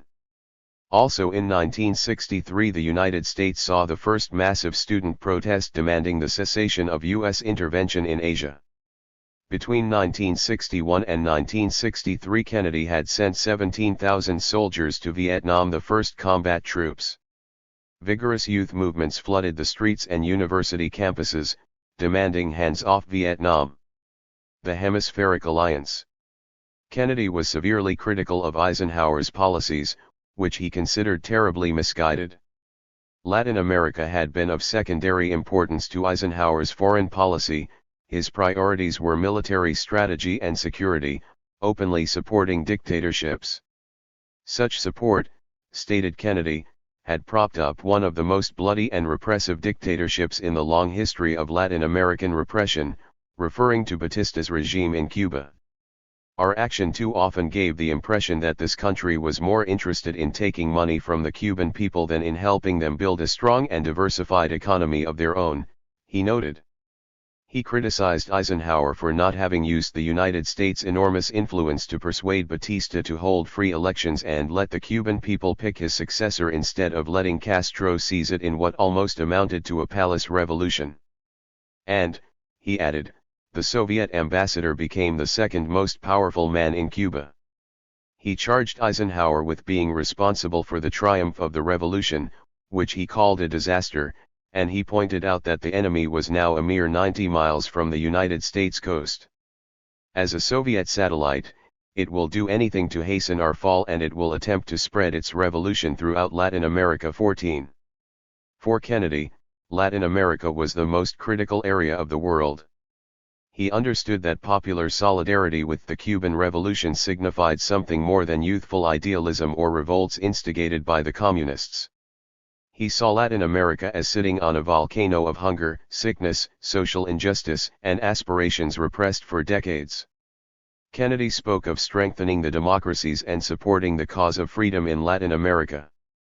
He wanted to differentiate his policies from Eisenhower's, seeing that hemispheric relations should be conducted through the OAS and the Cuban question should be handled as continental policy. He was against unilateral actions, since they awakened strong reactions against Yankee imperialism. No continent was more constantly in the president's mind or had a warmer appreciation of his efforts than Latin America, wrote Kennedy's biographer Theodore Sorensen. 15. During his campaign and in his inaugural address, Kennedy proposed that hemispheric relations should represent an alliance for progress. He spoke of a quiet social and economic revolution. The social content of Kennedy's politics ran as deep as Franklin D. Roosevelt's Good Neighbor policy. It was a program of social and economic development, which sought to improve the living conditions of the people of Latin America. The Alliance for Progress was the first plan for Latin America proposed by the United States in which social and economic themes were considered of equal importance. It was a plan for development within a capitalist and democratic framework, an alternative to Cuba's socialist policy. The United States offered $20 billion in aid over a 10-year period. Some dubbed the alliance the Castro Plan, believing that the United States government's change in favor of the continent was a result of Fidel's spreading of unrest throughout the continent. The alliance's first priority was to raise the people's standard of living by providing employment, housing, land, healthcare, and education to all. Our unfulfilled task is to demonstrate that man's unsatisfied aspiration for economic progress and social justice can best be achieved by free men working within the framework of democratic institutions, said Kennedy. 16 He conceived of the alliance as a plan for cooperation. Each country should set aside resources to improve the living conditions for its people and to realize the structural reforms necessary to correct existing inequalities. The alliance was received with enormous enthusiasm and hope throughout the region. At the opening of the OAS conference in the resort city of Punta del Este, Uruguay, in August 1961, where the proposal for the alliance was adopted, Uruguay's President Victor Hedo exclaimed that finally a hope for our millions of hungry existed. Carlos Sanz de Santamaria, former Chancellor of Colombia and later President of the Inter-American Committee for the Alliance, called it a program with a human face. 17 Kennedy considered the alliance the only alternative that could produce change without violence. The continent's peoples and democratic sectors recognized Kennedy as an ally, a friend, and a hope for change. On his visit to Colombia in 1961, where he and his wife, Jacqueline, were the guests of President Alberto Lleras, the people gave them a tumultuous welcome. Lleras told Kennedy that this popular enthusiasm was because the people believed him to be on their side and against the oligarchies. 18. Kennedy's defense strategy in response to the Cuban Revolution gave a completely new direction to the hemispheric defense policies of the Cold War. Its focus was counterinsurgency. Under the military mutual assistance pacts, bilateral agreements in force since the 1940s for hemispheric defense, the United States gave weapons and sent its special forces to train national armies in martial techniques for combating guerrilla movements, controlling public order, and vanquishing the enemy within. 19 These new tasks assigned to the armies, which are police functions, were adopted by all governments in violation of constitutional dispositions that assigned the armies exclusively to the defense of national sovereignty. Kennedy lent more economic resources and greater leadership and imagination to this counterinsurgency strategy than any general in the Pentagon and even than Secretary of Defense Robert McNamara himself. Sorensen writes that the president read Mao Zedong's and Che Guevara's texts on guerrilla warfare, sources of inspiration to Third World revolutionaries, and recommended them to certain military officers, since he was convinced that the Pentagon's own military manuals were uninspiring and inadequate. 20. To train Latin American officers in counterinsurgency techniques, the Pentagon beefed up the war colleges for jungle warfare, the School of the Americas at Fort Benning, Georgia, the Special Warfare School at Fort Bragg, North Carolina, and the Special Forces Group at Fort Golick, Canal Zone. Between 1950 and 1975, more than 70,000 officers from countries in conflict graduated from these schools. 21 In 1962 Kennedy created the Inter-American Police Academy at Fort Davis in Panama to train Continental police officers in keeping the public order and in espionage and counter-espionage techniques. Between 1962 and 1963, 600 officers from 15 countries were trained at this school. 22. This training was not only in military and security matters. It also included instruction in anti-communist ideology and the strengthening of democratic principles. The objective was to prepare a military elite capable of assuming leadership in countries where social and student protests deemed communist or communist-leaning had the potential to explode into revolutionary situations. Secretary of Defense McNamara explained to Congress in 1962, "Probably the greatest return in our military assistance investment comes from training selective officers and key specialists at our military schools and training centers in the United States and overseas. They are the coming leaders, the men that will have the know-how and impart it to their own forces." He signaled the importance to the United States beyond price to us to make friends of such men who will have first-hand knowledge of how things are done and how Americans think. 23. Kennedy's counterinsurgency strategy and the national security doctrine. The work of Brazilian generals went hand in hand. Both were based on the concept of security and development, were anti-communist, and gave a preeminent place to the military. According to Alfredo Vázquez Carrizosa, the former Colombian chancellor, such doctrines had vast implications for the future national political and social development, and were a source of inspiration to the military officers on the continent. 24. What's happening in Cuba? The conflict in the United States over the Cuban Revolution was a key campaign issue in 1960, crucial in the televised debate of the candidates Kennedy and Richard Nixon. Kennedy severely criticized the policies of the Republican administration, charging that for the first time in the United States history an enemy stands poised at the throat of the United States. He also slammed Fidel Castro on September 2, 1960, saying he should be condemned for being the source of the maximum danger, adding that the major task of his government would be to contain this revolution and communism in Latin America. 25.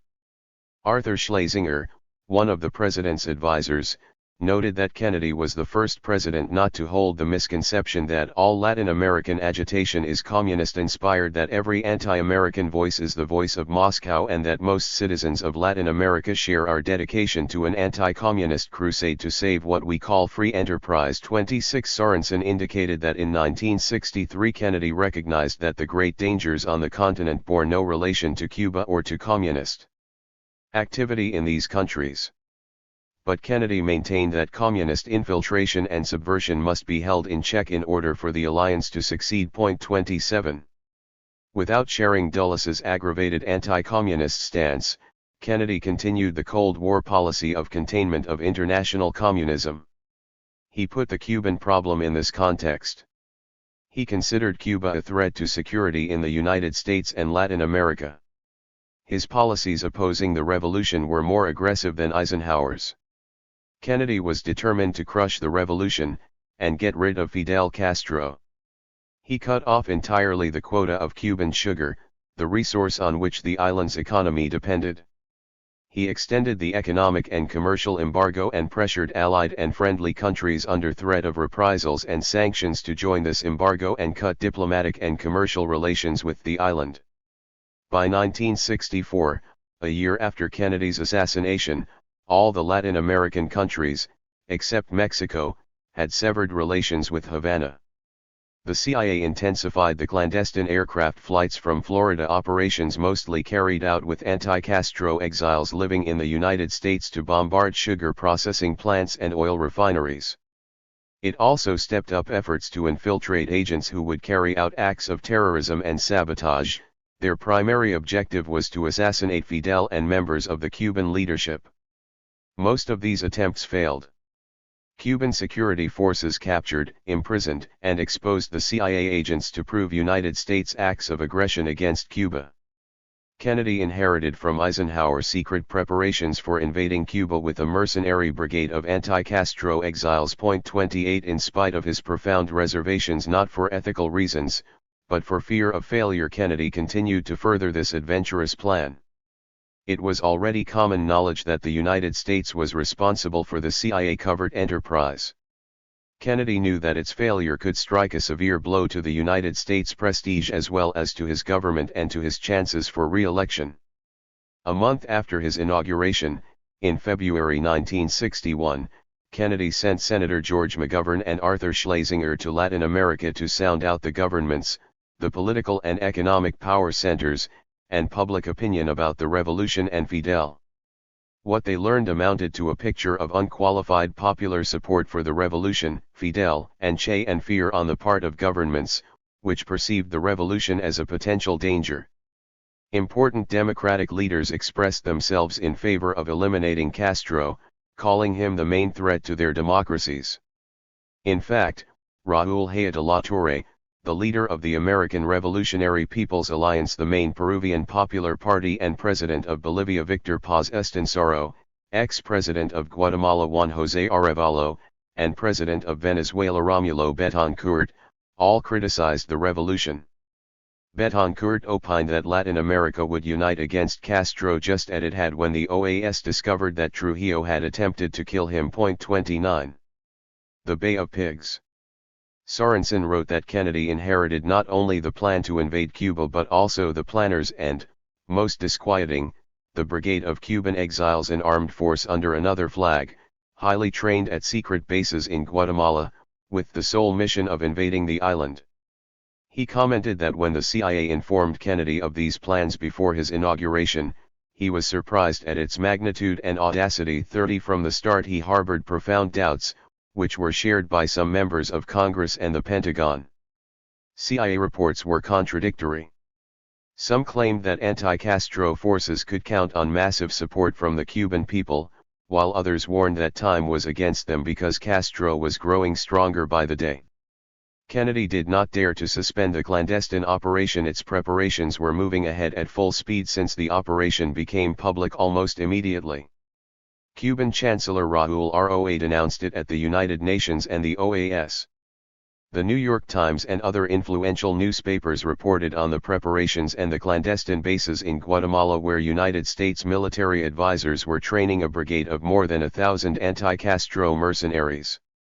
They also revealed that Somoza provided Puerto Cabezas in Nicaragua as a base from which the invasion could set out, along with other training centers in Costa Rica and on the island of Vieques in Puerto Rico. 31 In addition, the anti-Castro forces recruited by the CIA in Miami were telling everything they knew everywhere they went. This public dissemination of information about United States plans to invade Cuba was embarrassing for Kennedy. He had to define the situation quickly, since problems were mounting.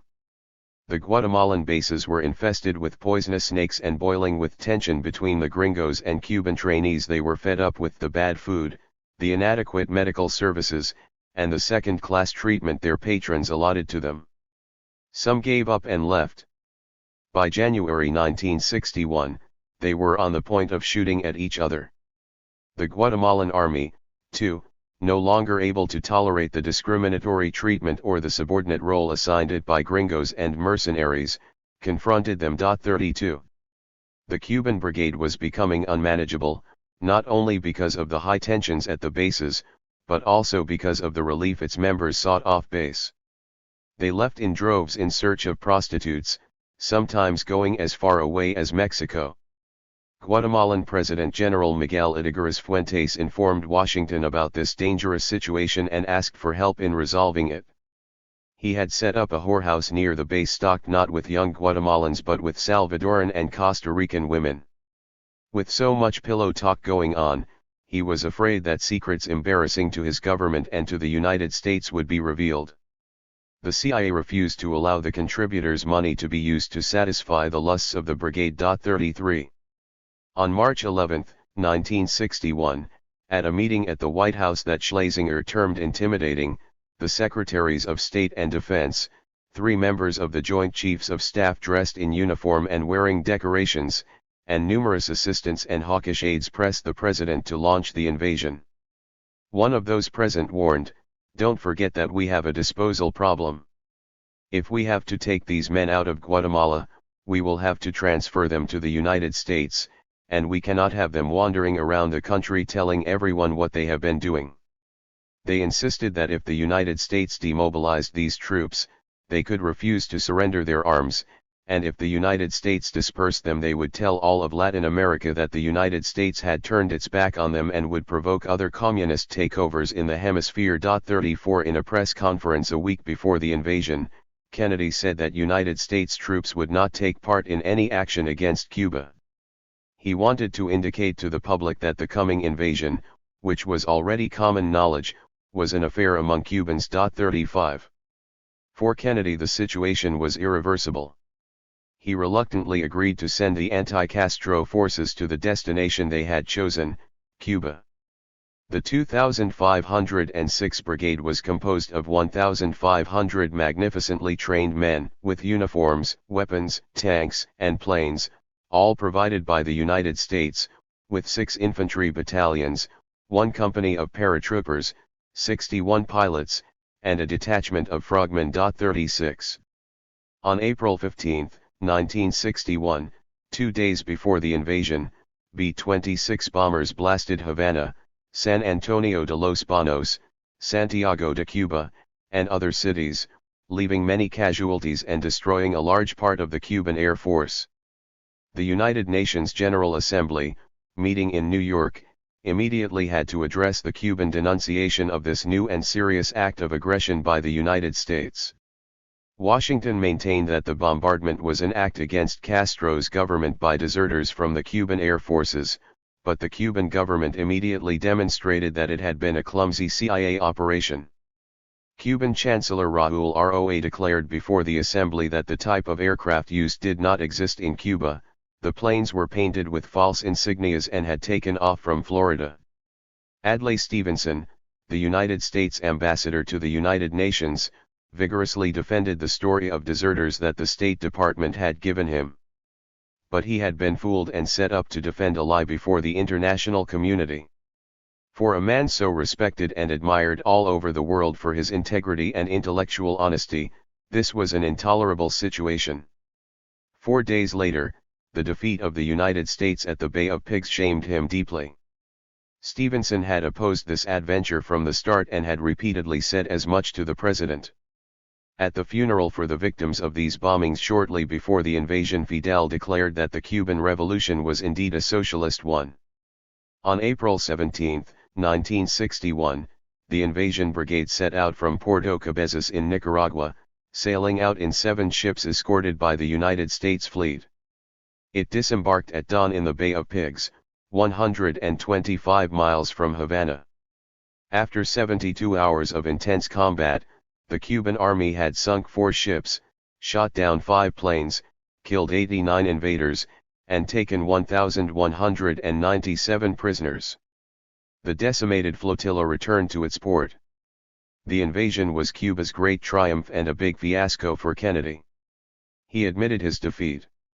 The captives, left to their fate, had to face the tribunals of the revolution.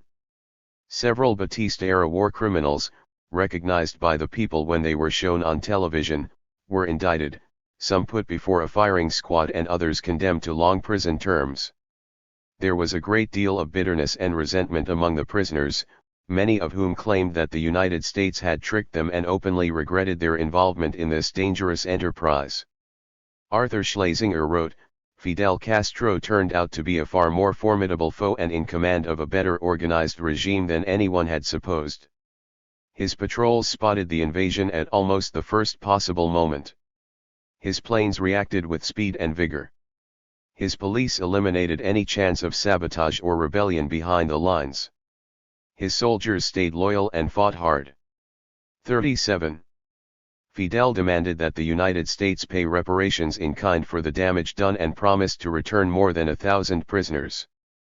After long negotiations, according to United States records, Fidel received $53 million worth of food and medicine, though Fidel claimed that the donations amounted to no more than $43 million.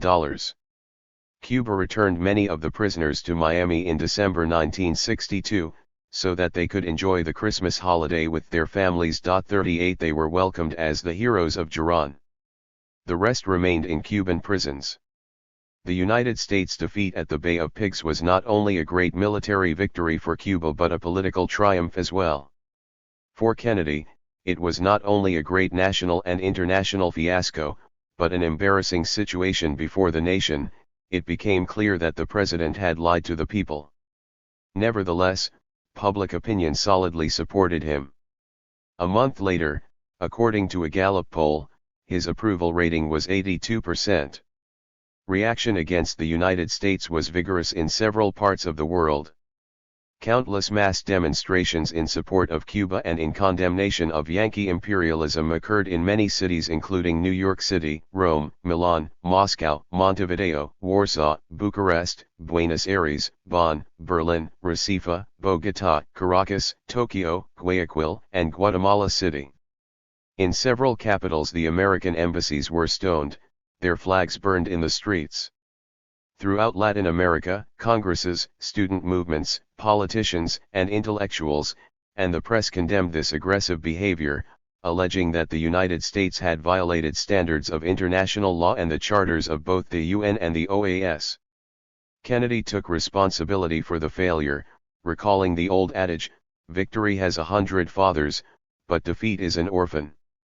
Later he regretted having persuaded the New York Times to drop its denunciations of the preparations for the invasion of Cuba, as he had done by citing reasons of national security.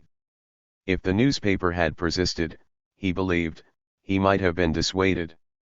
Kennedy held the CIA responsible for the fiasco, and heads began to roll, leading to the fall of CIA Director Allen Dulles and of Deputy Director for Planning Richard Bissell, considered one of the agency's best minds. 39 Kennedy named John McCone the new director, and Richard Helms as Deputy Director. Some considered the departure of the old guard, the Torquemudus of Cold War anti-communism, the end of the CIA's golden age. For others it marked the end of the agency's most sinister period, characterized by murders, assassination attempts on foreign leaders, and coups d'état in other countries. Every year on April 19 the Cuban government commemorates its victory in Playa Girón, the first defeat of imperialism in America. On the same day in Miami, Cuban Americans and veterans of the invasion gather at the monument they erected to honor the martyrs of Girón to celebrate their heroic deed. They bring floral offerings and make speeches in which resentments are recited, rosaries of broken promises. Occasions of error are recounted, imperfect understandings, instances in which the superimposition of Washington abstractions on Miami possibilities may or may not have been, in a word Washington came to prefer during the 1980s, flawed, wrote Joan Didion in her book Miami. She recalled the melancholic words of Reagan's United Nations ambassador Jeane Kirkpatrick, at the anniversary event in 1986. How different would the world have been if the brigade had triumphed. 40. Getting rid of Fidel. After the Bay of Pigs fiasco, Kennedy toughened his policies concerning Cuba, extended the economic embargo, and became even more determined to overthrow Fidel. CIA Director William Colby claimed that Kennedy had ordered the CIA to use its covert action capabilities to get rid of the Cuban leader, with all the ambiguity that phrase implies. 41 The CIA set up Operation Mongoose, the most expansive and costly operation at the time, run by Attorney General Robert F. Kennedy and General Maxwell Taylor. No operation had been as carefully tended to, more secretive, of higher priority, or treated with a greater sense of urgency. The Kennedys wanted quick results.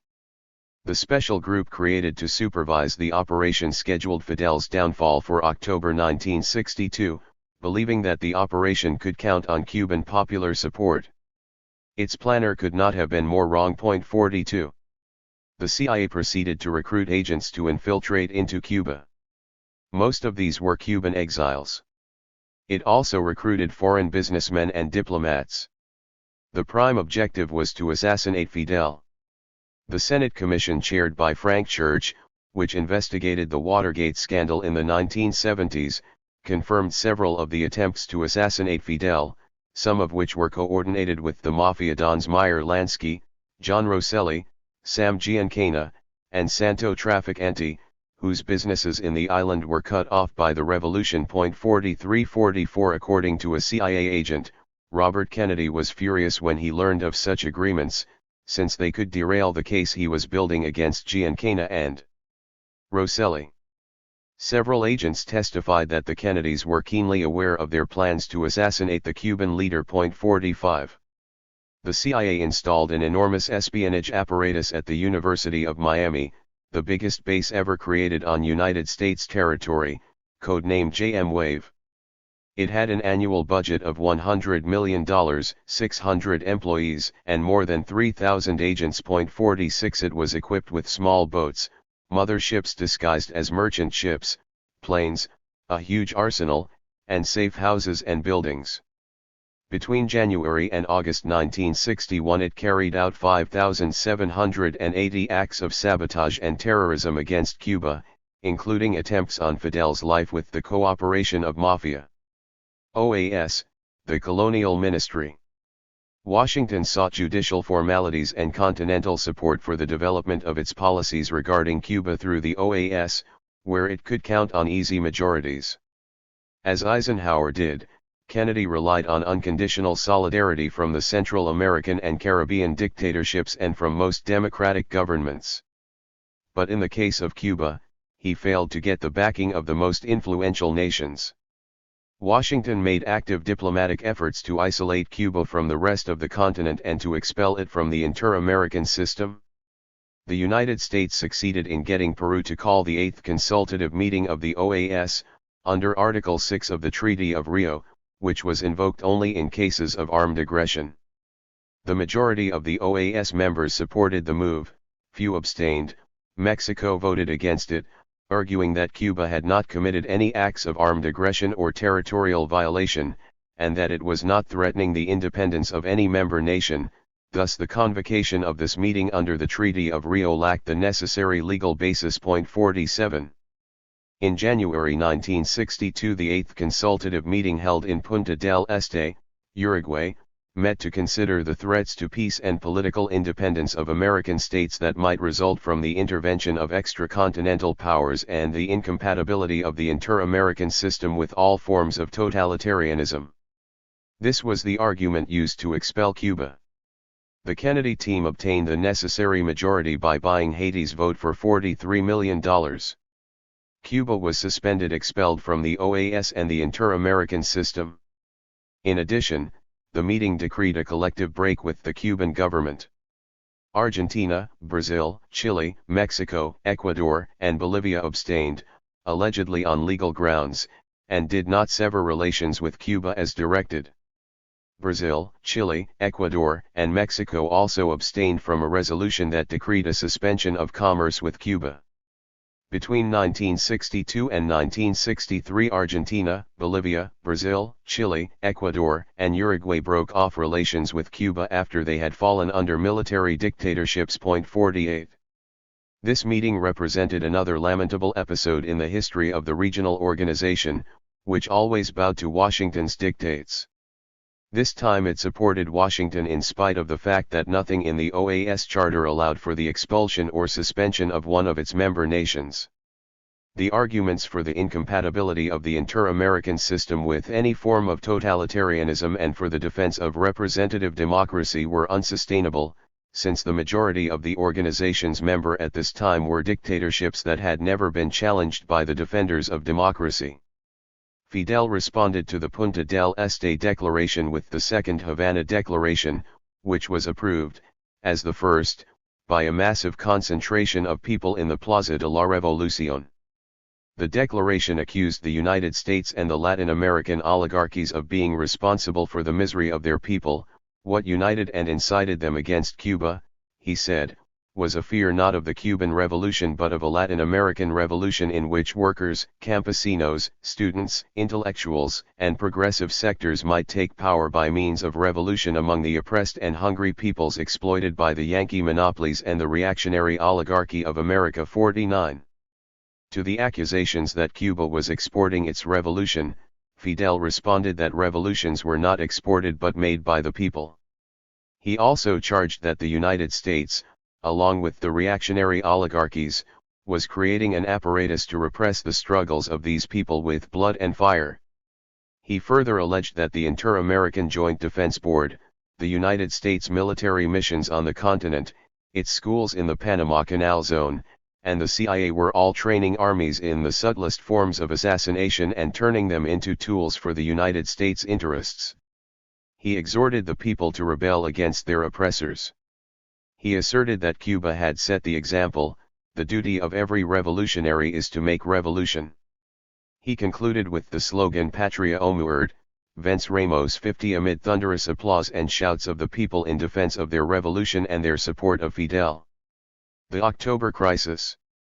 In September 1962 the United States administration and Congress, citing the Monroe Doctrine, unleashed a tenacious and belligerent campaign against Cuba.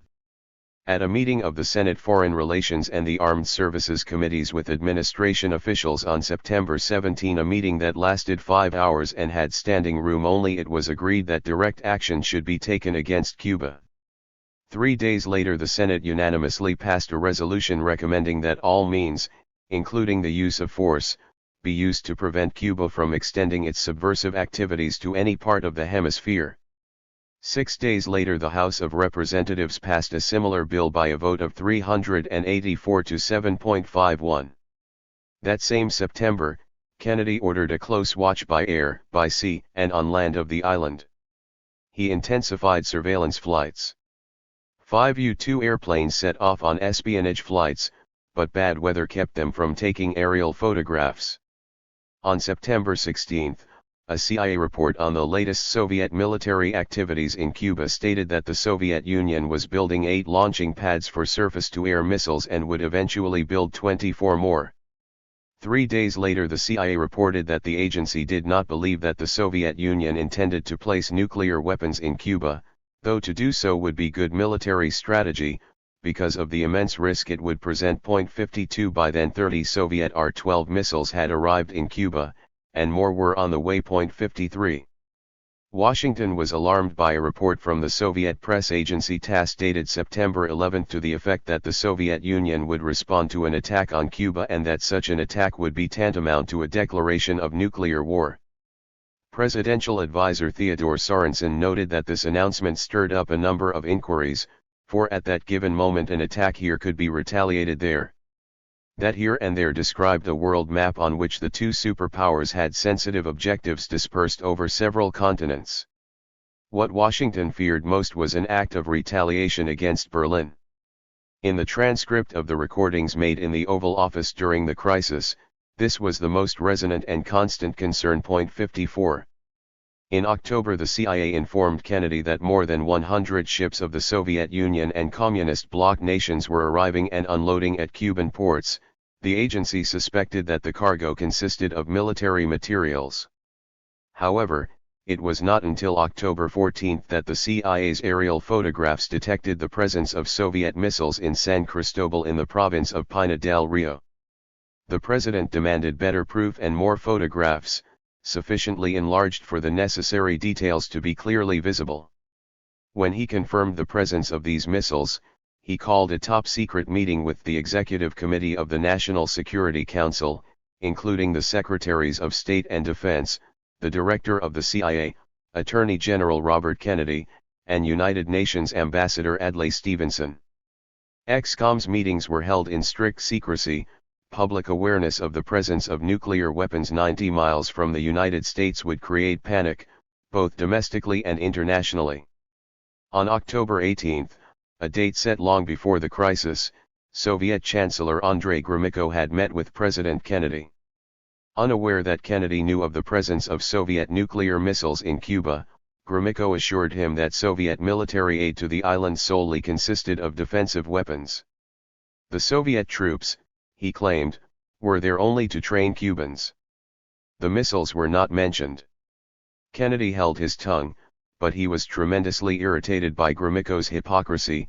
As they spoke, Soviet ships were sailing toward Cuba carrying 42 nuclear missiles, each more powerful than the Hiroshima bomb that posed a definite threat to the security of the United States. This was the first time that the Soviet Union had installed nuclear weapons outside its own territory. 55.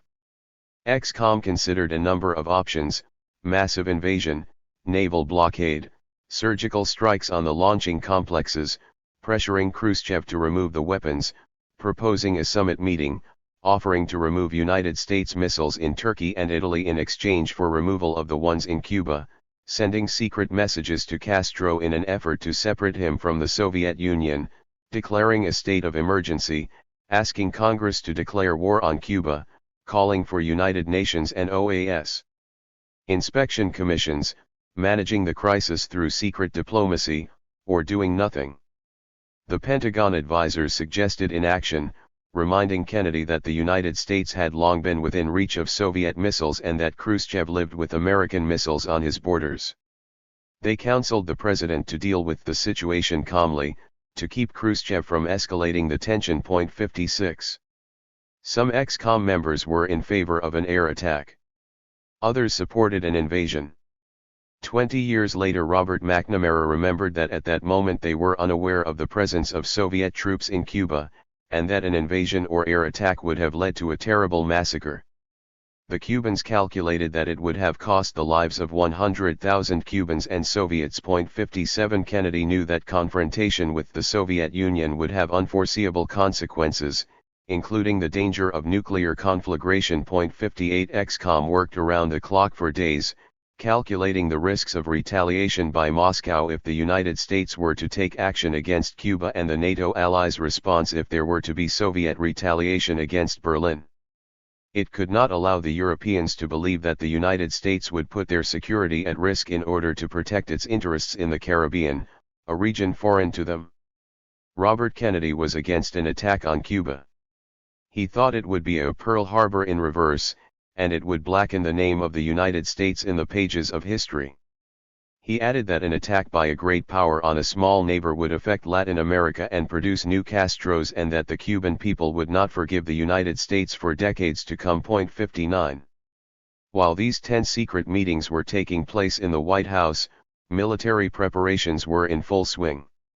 Troops were moved to Florida, defense commandos stationed in the Caribbean and the Atlantic were put on red alert, and 85,000 men and a powerful war machine were mobilized to move on the Caribbean. On October 22 alone there were 368 espionage flights over Cuba. 60. At 7 p.m. that day, the most serious crisis to threaten humanity since the Second World War broke out. Kennedy informed the United States and the world that his intelligence services had discovered Soviet nuclear missiles in Cuba. He called the installation a deliberately provocative and unjustified change in the status quo, unacceptable to the United States. President Kennedy announced that he would impose a naval quarantine on Cuba to block the arrival of new shipments, and he warned that a nuclear attack on the United States from Cuba would be considered an attack by the Soviet Union, requiring a full retaliatory response. Never before had the president so carefully prepared a speech. 61. An hour before the president's speech, Foy Kohler, the United States ambassador to Moscow, delivered a letter from Kennedy to the Kremlin addressed to Khrushchev in which Kennedy accused the Soviet Union of aggression. Along with the letter, Kennedy sent a copy of the speech he would deliver that night. Kennedy did not want to undertake a naval blockade without Latin American support, an element important both to opponents and to allies. But if he could not gain such support, he would still forge ahead since a blockade was a legitimate act of defense and served the security of the hemisphere. 62 On October 23 he called an urgent consultative meeting of the OAS. The members unanimously approved a resolution authorizing the use of force and the blockade of the island, and they demanded the immediate withdrawal of the missiles. Several countries offered the United States military assistance. Venezuela offered ships, Argentina 2 destroyers, Honduras and Peru troops, and 6 countries of the Caribbean region the temporary use of their naval bases. 63 The United States proceeded to blockade Cuba. 63 The Soviet Union objected to the decision by the OAS, arguing that the organization lacked the legal authority to take such action. 64. The United Nations Security Council met in an urgent session on October 23 to consider the petitions made to the Council President, in separate communications, by the United States, Cuba, and the Soviet Union. The United States was set to take up the matter of the dangerous threat to world peace and security by the secret placement of nuclear missiles in Cuba on the part of the Soviet Union. Cuba wanted the Council to consider the unilateral act of war by the United States government in ordering the naval blockade of its country, and the Soviet Union demanded that the Security Council deal with the violation of the UN Charter and the threat to peace on the part of the United States. In an attached declaration, the Soviet Union accused the United States of unleashing a worldwide thermonuclear war. Both the Soviet Union and the United States expressed willingness to hold talks on the situation. The United States presented the Security Council with a draft resolution demanding the immediate dismantling of the missiles and asking that the United Nations send observers to Cuba to verify compliance with the resolution. The Cuban representative warned that his government would not accept observers in matters under its internal jurisdiction. 65. That same evening, on television and radio, Fidel spoke of the blockade as an act of aggression. He said that Cuba needs to account to no one for the measures it takes in its defense, categorically rejecting the United States' pretensions to inspect Cuban territory and decide what kind of weapons and how many his country may or may not have. 66. The situation was extremely dangerous. Any incident between the United States air and naval forces and the Soviet ships could set off a nuclear conflict. On October 24 the press services reported that 18 Soviet freighters had set out for Cuba, escorted by 8 submarines. Debate continued at the United Nations. National tension eased when television news in the United States showed the Soviet ships turning back toward their own country. United States Air Force craft kept them under surveillance all the way back to their ports. 67. On October 23 Cuba was readying for war.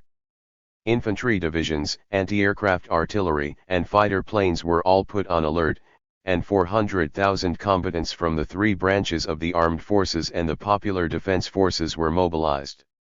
Raúl Castro and Che Guevara took political military command in the provinces of Orient and Pinar del Rio, and Juan Almeida commanded the forces in Santa Clara. And along with the missiles, 43,000 Soviet troops had arrived in Cuba. 68. On October 25 the Security Council decided to suspend its meetings while United Nations Secretary-General U Thant continued negotiating with the 3 nations involved in the conflict. In communiques dated October 24, U Thant asked Khrushchev to voluntarily suspend the shipment of arms to Cuba for a period of 3 weeks, requested that Kennedy lift the quarantine, and asked Fidel to help find solutions to the impasse and suspend the installation of the missiles. U Thant offered to serve as mediator, receiving favorable responses from Kennedy and Khrushchev, and an invitation from Fidel to visit Havana to discuss the situation with him in person. U Thant arrived in Havana on October 30, returning the next day.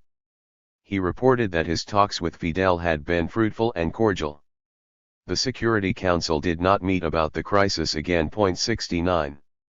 Between October 22 and the beginning of December, Kennedy and Khrushchev exchanged more than 20 letters, some published and others kept confidential, in which they accused each other of having set off this explosive crisis. But they also called on each other to exercise prudence. Khrushchev insisted that the weapons he had sent to Cuba were strictly defensive, intended to confront American aggression, and, in a letter to Kennedy, he accused the United States of meddling in affairs that were the sole concern of Cuba and the Soviet Union. He called the blockade an act of piracy or, if you prefer, of the insanity of degenerate capitalism. Kennedy saw things in terms of hemispheric security and the balance of forces.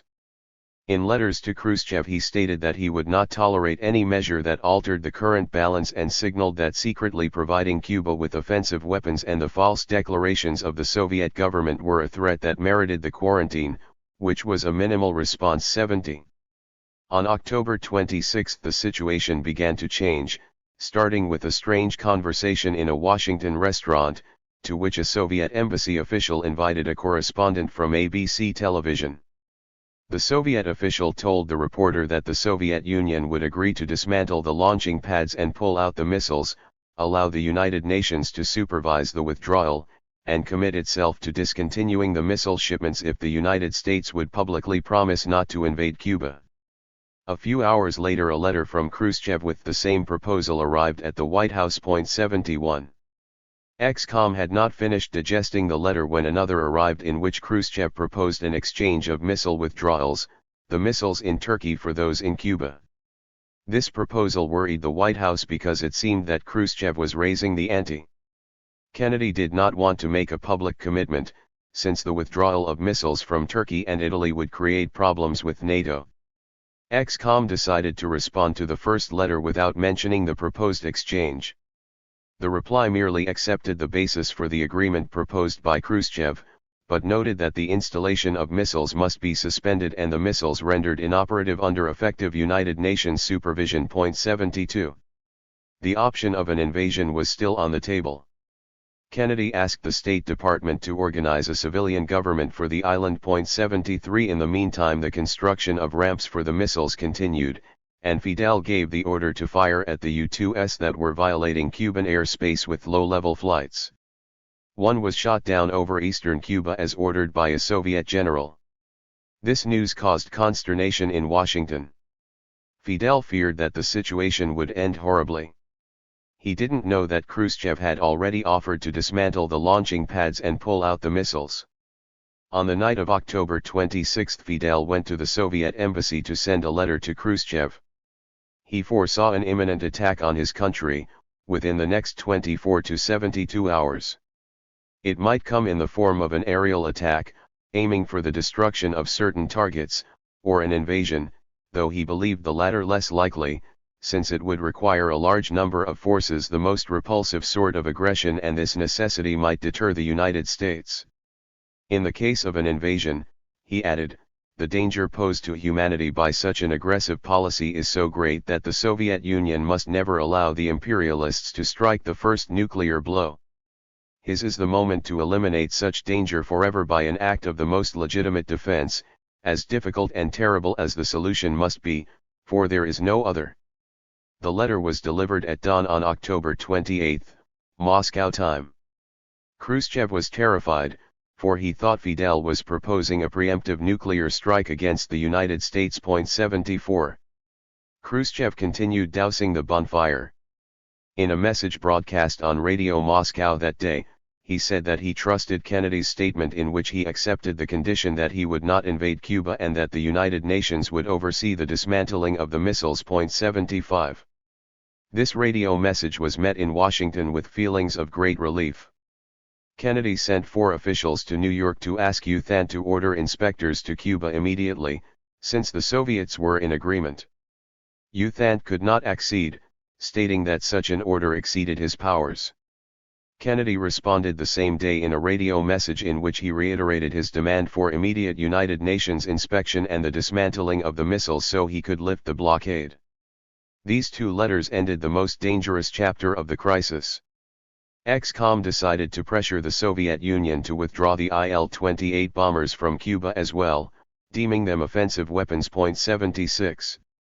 When Fidel learned of the agreement between Kennedy and Khrushchev concerning withdrawals, he wrote to UTHAN repeating that he would not permit unilateral inspection, national or international, on Cuban territory.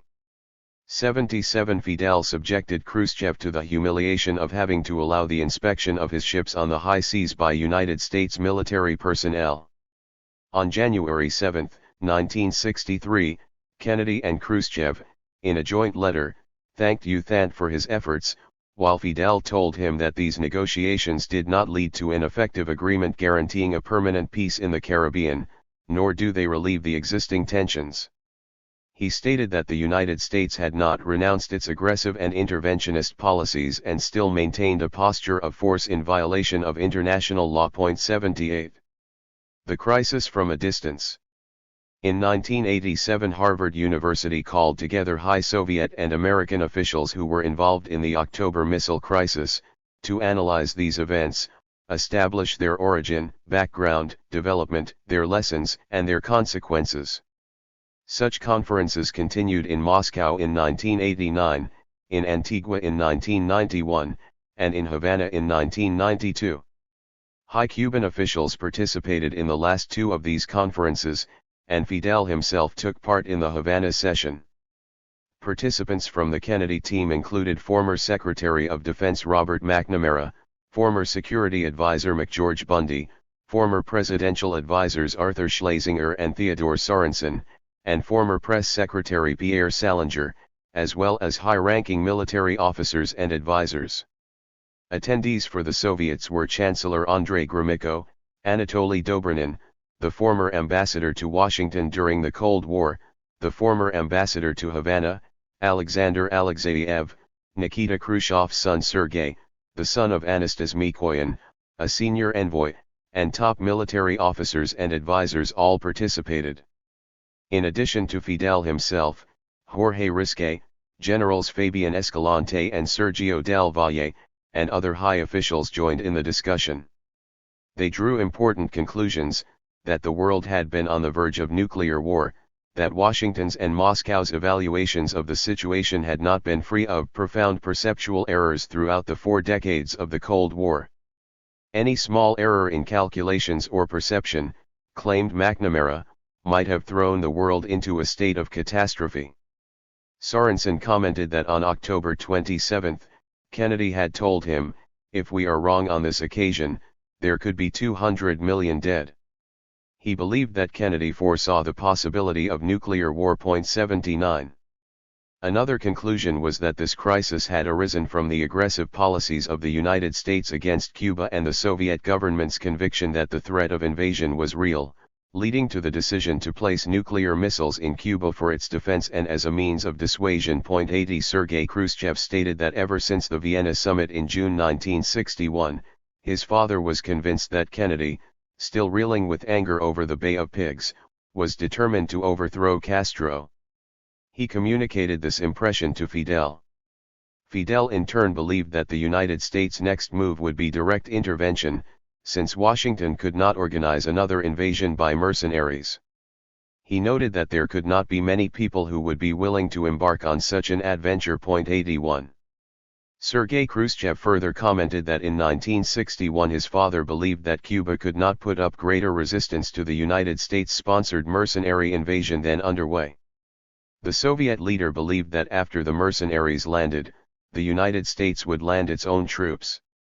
The idea that prevailed in the Soviet Union was that the Cuban Revolution was doomed to failure. We underestimated the weapons Cuba had and the Cuban determination to resist. The news of the defeat of the United States adventure was cause for celebration, not only for the Cubans, but for the Soviets as well.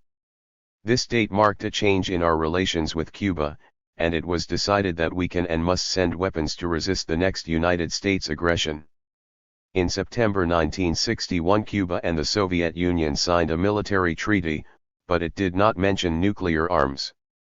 This came later.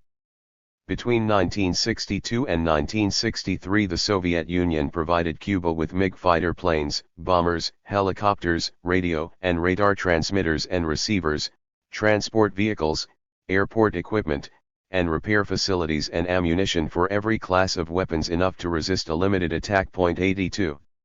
Khrushchev made the decision to place nuclear missiles in Cuba during a visit to Bulgaria in May 1962. He was convinced that only nuclear weapons would prevent intervention by the United States. The great distance separating their two countries did not allow the Soviet Union to defend Cuba with conventional arms, as it could in the case of Czechoslovakia or Poland. 83.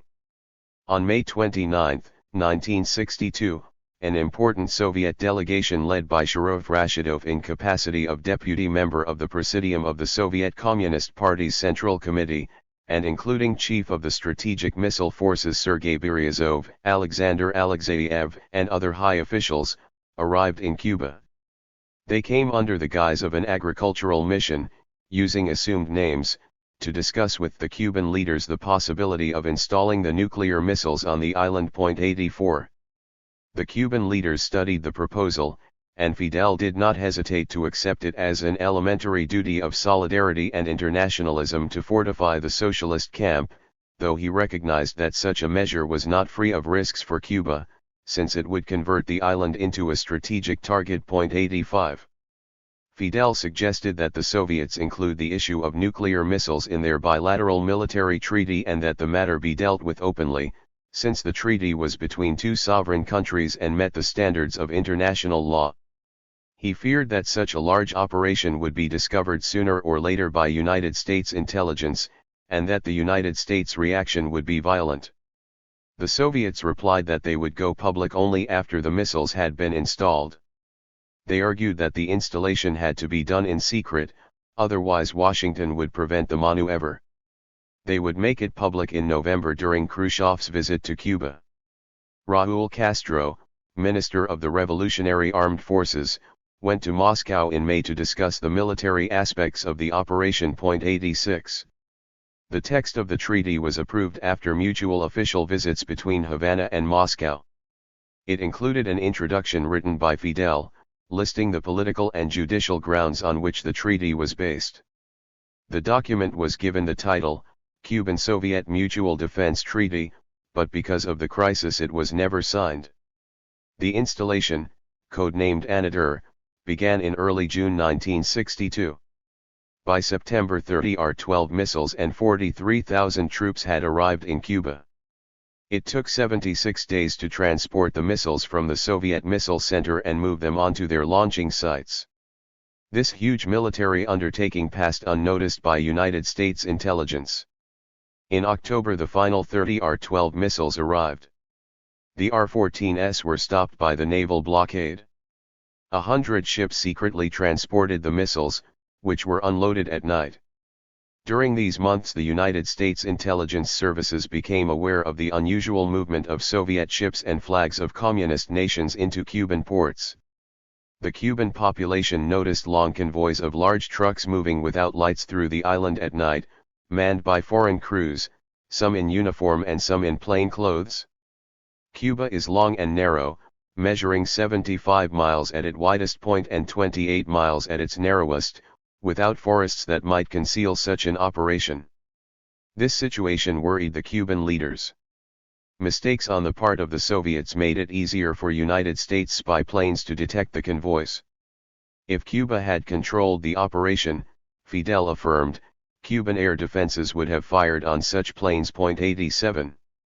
Sergei Mikoyan recalled that when his father went to Havana after the October crisis and asked Fidel why he had accepted the missiles, Fidel responded, perplexed, that he thought the Soviet Union needed to place them. It was an act of assistance to the Soviet Union, which was surrounded by United States missiles aimed at strategic targets. The transaction arose from a misunderstanding, noted Mikoyan, since we thought that we were doing it for the Cubans, and the Cubans thought they were doing it for us. 88. The price of the crisis. Kennedy's determination to force the withdrawal of the missiles at any cost left Khrushchev no choice but to yield. Withdrawal was the only way to prevent a serious conflict. In the international front, this decision carried a high political price for the Soviet Union. Its image was tarnished, and for Khrushchev himself. It was one of the reasons for his political demise. As the missiles began to be withdrawn, the Cuban people chanted, Nikita, Nikita, lo que se de no se quita. In a profound controversy with the Soviet Union, China openly supported Cuba and accused the Soviets of adventurism and capitulation. International reaction to the crisis was ambivalent. The British Prime Minister, Harold Macmillan, told Kennedy that Western Europe, accustomed to living under the nuclear gun, wondered what all the fuss was about, but he gave his support to the United States. Hugh Gaitskell, head of the British Labour Party, expressed doubts about the legality of the quarantine. France's President, Charles de Gaulle, supported Kennedy without heeding the popular demonstrations of solidarity with Cuba or the influential media critics in his nation. The German leaders Konrad Adenauer and Willy Brandt did not flinch or complain.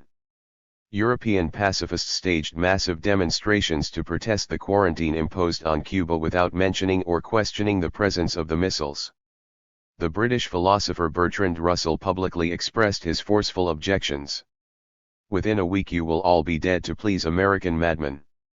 He sent a message to Kennedy, calling his action rash, unjustified, and a threat to the survival of humankind, and in another to Khrushchev he remarked, your continued forbearance is our great hope. 89. Press reaction was also ambivalent.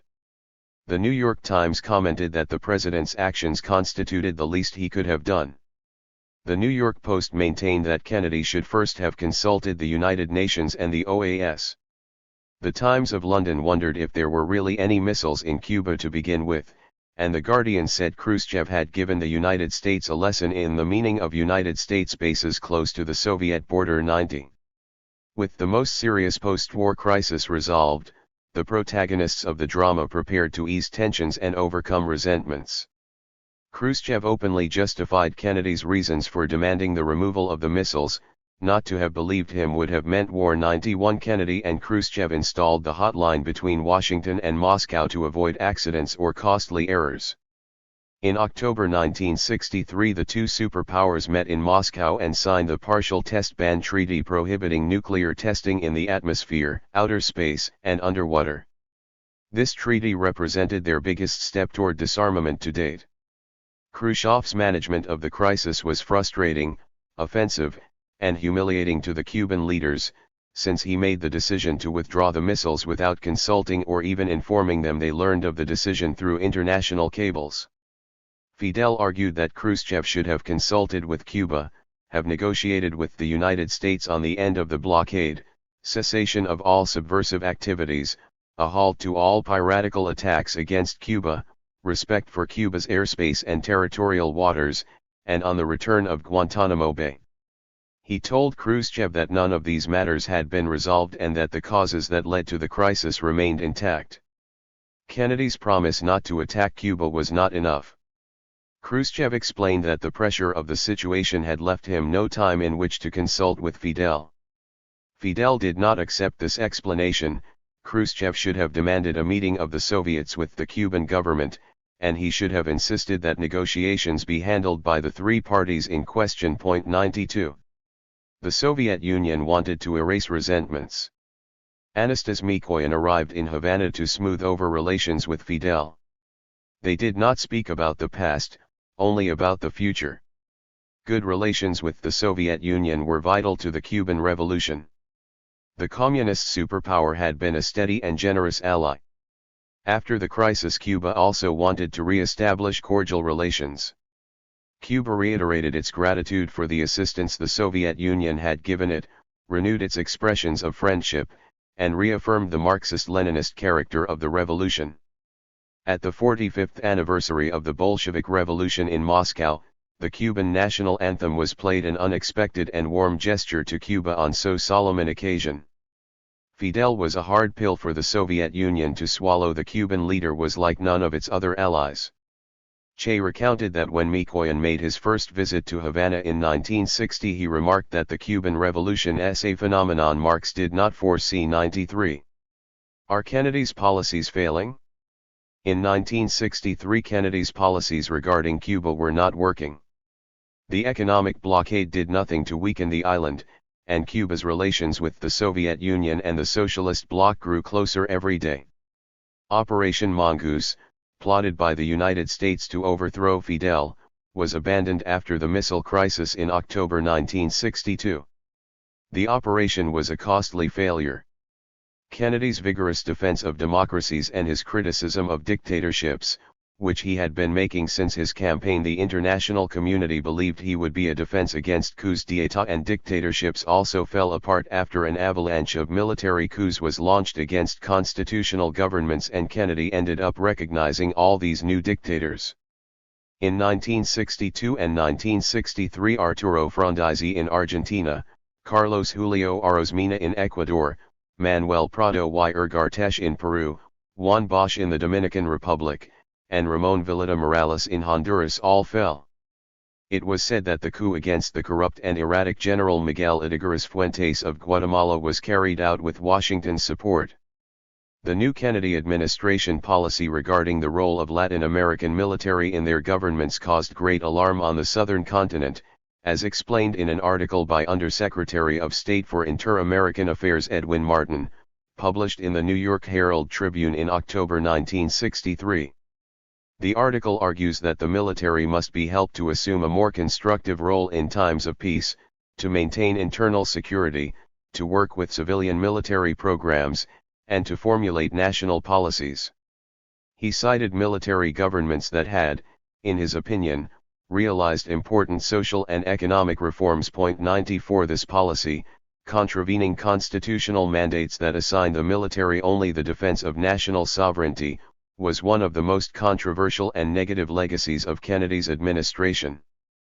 Participation by the armed forces in matters of internal security and the control of public order with Washington's blessing turned to brutal repression, campaigns of counterinsurgent pacification, and dirty wars against civilian populations. 3 years after Kennedy launched the Alliance for Progress, which the New Frontiersman considered one of his most important foreign policy initiatives and which could have been an important legacy, he saw it beginning to fail. Kennedy admitted in a public speech that he was depressed. 95. The main reasons for the failure of the alliance was the inefficiency or the reluctance of the governments to carry out the structural and political changes to which they had committed themselves, and opposition of powerful economic sectors to such changes, primarily agrarian reform. Fidel praised the alliance, whose goals were similar to those of the revolution.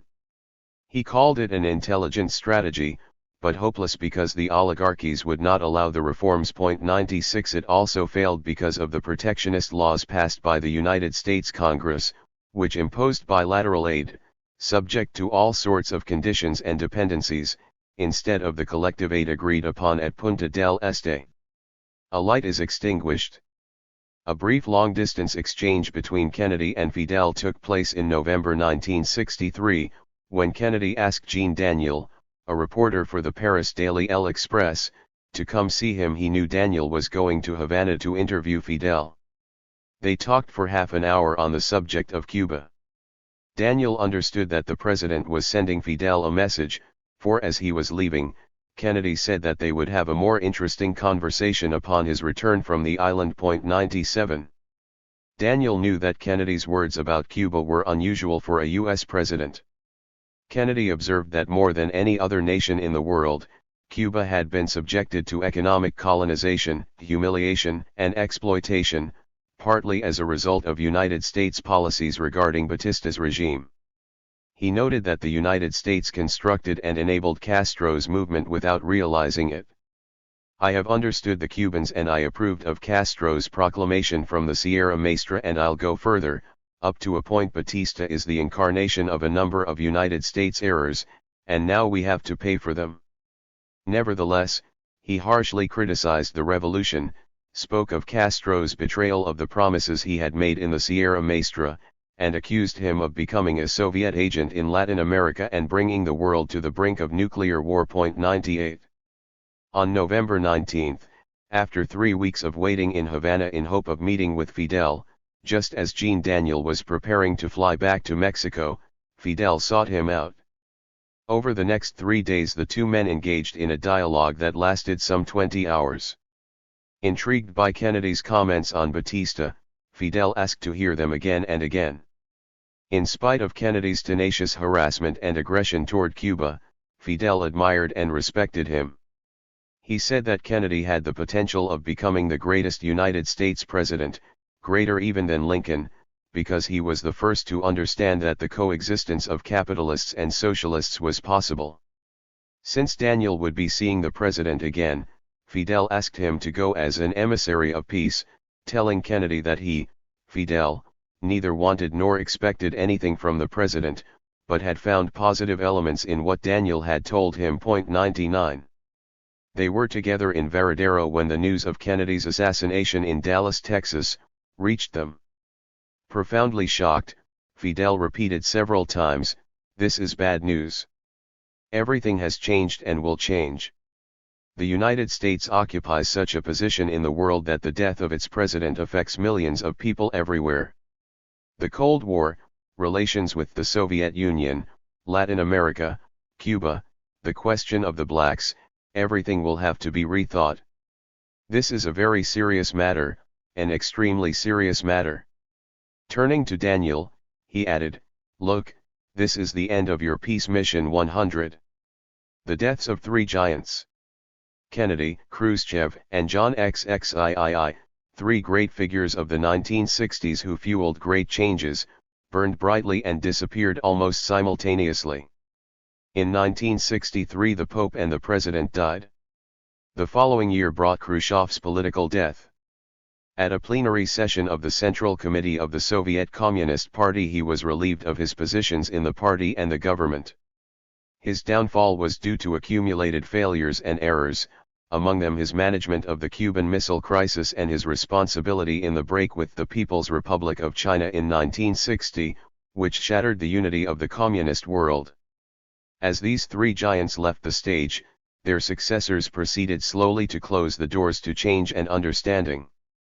Paul VI gradually returned the Church to a more conservative line, although his encyclical Populorum Progressio followed the trail blazed by the Second Vatican Council, recognizing that the progress of the people was the basis for peace.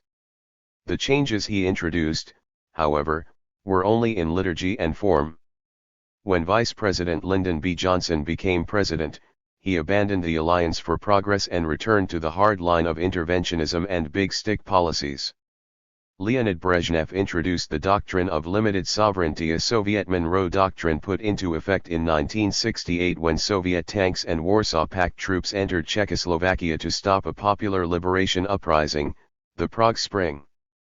Brezhnev called this brutal intervention fraternal aid. 10 years later, in 1979, he invaded Afghanistan. Johnson in the White House. Lyndon B. Johnson took the oath of office as the new President of the United States on the plane carrying John F. Kennedy's body to Washington, D.C. He assumed Kennedy's mandate with the tacit promise that he would continue the work of the assassinated president, elevated to the status of hero and martyr. 101. Kennedy and Johnson could not have been more different. While both were millionaires, Kennedy was an intellectual and a man of the world, while Johnson was a seasoned politician. His manners, his southern, direct, occasionally crude speech, and his ingenuity made the sophisticated circles of Washington shiver, for they had become accustomed to the courtly style of the Kennedy clan. But Johnson was by turns deeply respected, feared, and admired as a politician. He was the dominant figure in Congress for 30 years. The country trusted his leadership abilities, necessary in those times of grief and confusion. Aside from the strategic reasons that prompted Kennedy to choose this important Texas politician as his running mate in the election campaign, many were surprised by his choice. But time showed that this choice could not have been better, for they became a charismatic and dynamic duo who complemented each other. Their differences lay not in their politics but in their priorities. Kennedy's preferred field of action was international, and he showed a particular interest in Latin America. The most brilliant advisors of his New Frontier program were experts on Latin American affairs. Johnson's priority concerned national politics, and he demonstrated little or no interest in Latin America. Kennedy sympathized with Johnson, admired him, and had an attitude of special deference toward him. 102 He knew Johnson as an energetic politician and understood the frustration he must have felt at having so little power in so high an office. He kept Johnson fully informed about the most delicate matters of his administration, turning him into an international figure by sending him as his representative on official visits around the world. Johnson traveled to more than 30 countries in the 3 years of Kennedy's presidency. Johnson understood and appreciated Kennedy's generosity. The knowledge of the inner workings of the government to which he was made party was fundamental to his ability to maintain continuity during the abrupt transition. The assassination of the president had a tremendous impact on the American people, yet the transition was seamless. Johnson maintained calm, and he dominated the situation with limitless energy and great dignity, wrote the United States journalist Theodore White. 103 During the early months the new frontiersmen were grateful for his loyalty to the commitments made by his predecessor. Johnson asked Congress to approve the civil rights legislation for which Kennedy had fought so hard, as the best tribute to his memory. He spoke of national unity and continuity, succeeding in getting Congress to pass a spate of laws on civil rights, tariff reductions, elections, a health program for the elderly, and improved education. Johnson had his own government program, called the Great Society, which summed up the glories of the American dream of power, prosperity, and equality. He wanted an affluent society, without poverty or injustice and with liberty for all. 104. Mississippi burning. Kennedy and Johnson dedicated themselves to the issue of civil rights and to opposition to racial discrimination more than any other presidents, but during their respective administrations the nation endured the greatest racial violence in its history. The fires of frustration and discord are burning in every city, north and south, where legal remedies are not at hand, remarked Kennedy shortly before he was assassinated. 105 In several states, including Mississippi, Alabama, Pennsylvania, Maryland, and Massachusetts, blacks marched for civil rights, protesting against school segregation and police brutality. Students held peaceful marches and demonstrations, uprisings, and violent protests in support of black movements, on university campuses in such cities as Boston and Chicago. In New York some 400,000 students marched in solidarity with the struggle for civil rights. In the face of all this violence and hatred, the Reverend Martin Luther King Jr. led a pacifist movement that sought recognition of black rights and equality in an emphatically nonviolent fashion. His message was one of peace. In 1963 Time magazine named him Man of the Year, and in 1964 he was awarded the Nobel Peace Prize. The Deep South Alabama, Tennessee, and Mississippi saw the most brutal police violence against black people in the whole country. In 1964, 3 human rights activists, 2 white and 1 black, were murdered in Mississippi at the hands of Ku Klux Klansmen, among them the chief of the state police, who was well known for other atrocious racist acts. This horrendous crime was portrayed in Alan Parker's moving film Mississippi Burning, which was nominated for 7 Oscars. The year 1965 was particularly violent. In Selma, Alabama, King was arrested along with 2,000 peaceful demonstrators. In New York, the charismatic black Muslim leader Malcolm X was assassinated. In Watts, Los Angeles, a 6-day riot, the first racially fueled rebellion of its kind, left 34 black people dead, 1,000 wounded, and more than 4,000 arrested. Fires caused several millions dollars worth of damage. The assassination of Malcolm X shook up the black movements and alarmed many. His message exalted and promoted black pride, and black separatism. His denunciations of the atrocities the white people perpetrated against his race frightened the country. The New York Police Department thought he had too much power, that the black movement followed him to a man. Many feared that Malcolm X was killed by the police and that this would provoke more riots. However, it was soon learned that his former mentor, Elijah Muhammad, ordered his assassination because he felt that Malcolm had betrayed the Nation of Islam. The former youth activist Todd Gitlin later wrote, "Malcolm had been left unprotected by the police. How could we fail to wonder whether there was a government claw in his death?" 106 Malcolm X became a martyr and a hero, like Che Guevara, to the New Left and the youth movement. In 1965, Congress passed the Voting Rights Act, the culmination of many years of the Reverend King's struggle and his great triumph. On March 25, King led a 50-mile march through Alabama, from Selma to Montgomery, where 25,000 demonstrators gathered to celebrate the victory. Selma was renowned for its violent opposition to civil rights for blacks because the state's Republican governor, George Wallace, and the town sheriff, Jim Clark, were racists. They accused blacks of being communists and of waging guerrilla warfare in the streets. Racial tensions ran deep. 2 years later, in 1967, violent black riots broke out in Detroit, Harlem in New York City, Rochester, NY, and Birmingham, Alabama. King's assassination in 1968 in Memphis, Tennessee, brought much horror and grief both to blacks and to whites who respected his nonviolent approach to achieving civil rights. They feared that the nonviolence he had preached would be buried with him. The big stick once again. Latin America was of no interest to Johnson. Border Texan that he was, he envisioned a continent of miserable people, wetbacks entering the country illegally and staying in Texas in search of work and better luck. Shortly after coming into the presidency, he commented bitterly to a group of reporters that these Latin Americans, barefoot and hungry, would take everything until someone stopped them. 107. Johnson disagreed with Kennedy's policies regarding Latin America, but he held his tongue during White House discussions. As president, he made it clear that he would tolerate neither new Cubas nor communist activities on the continent. 108 He returned to the support for military coups to prevent the communizing or Cubanizing of other nations, brandishing the big stick like some of his predecessors.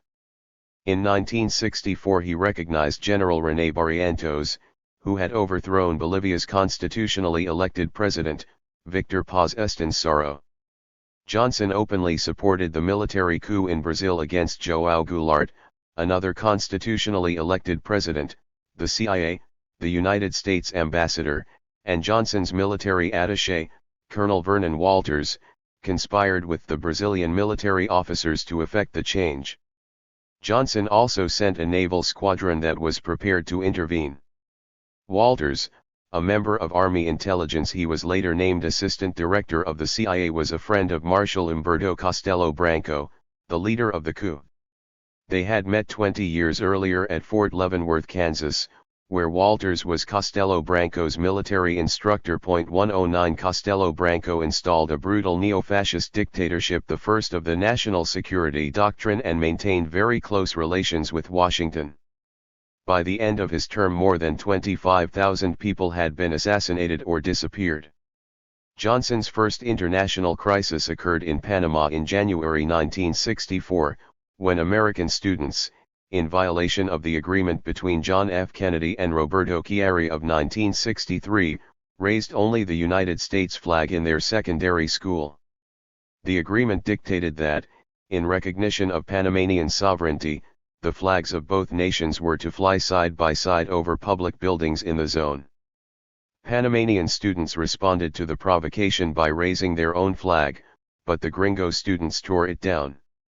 The dispute, which began with stones and Molotov cocktails, quickly escalated into a pitched three-day battle with United States troops firing at the demonstrators.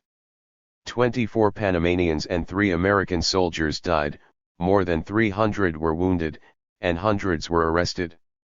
American businesses were torched and the United States Embassy was stoned. The crisis continued with diplomatic confrontations in the United Nations and the OAS. Panama broke off relations with the United States. 110.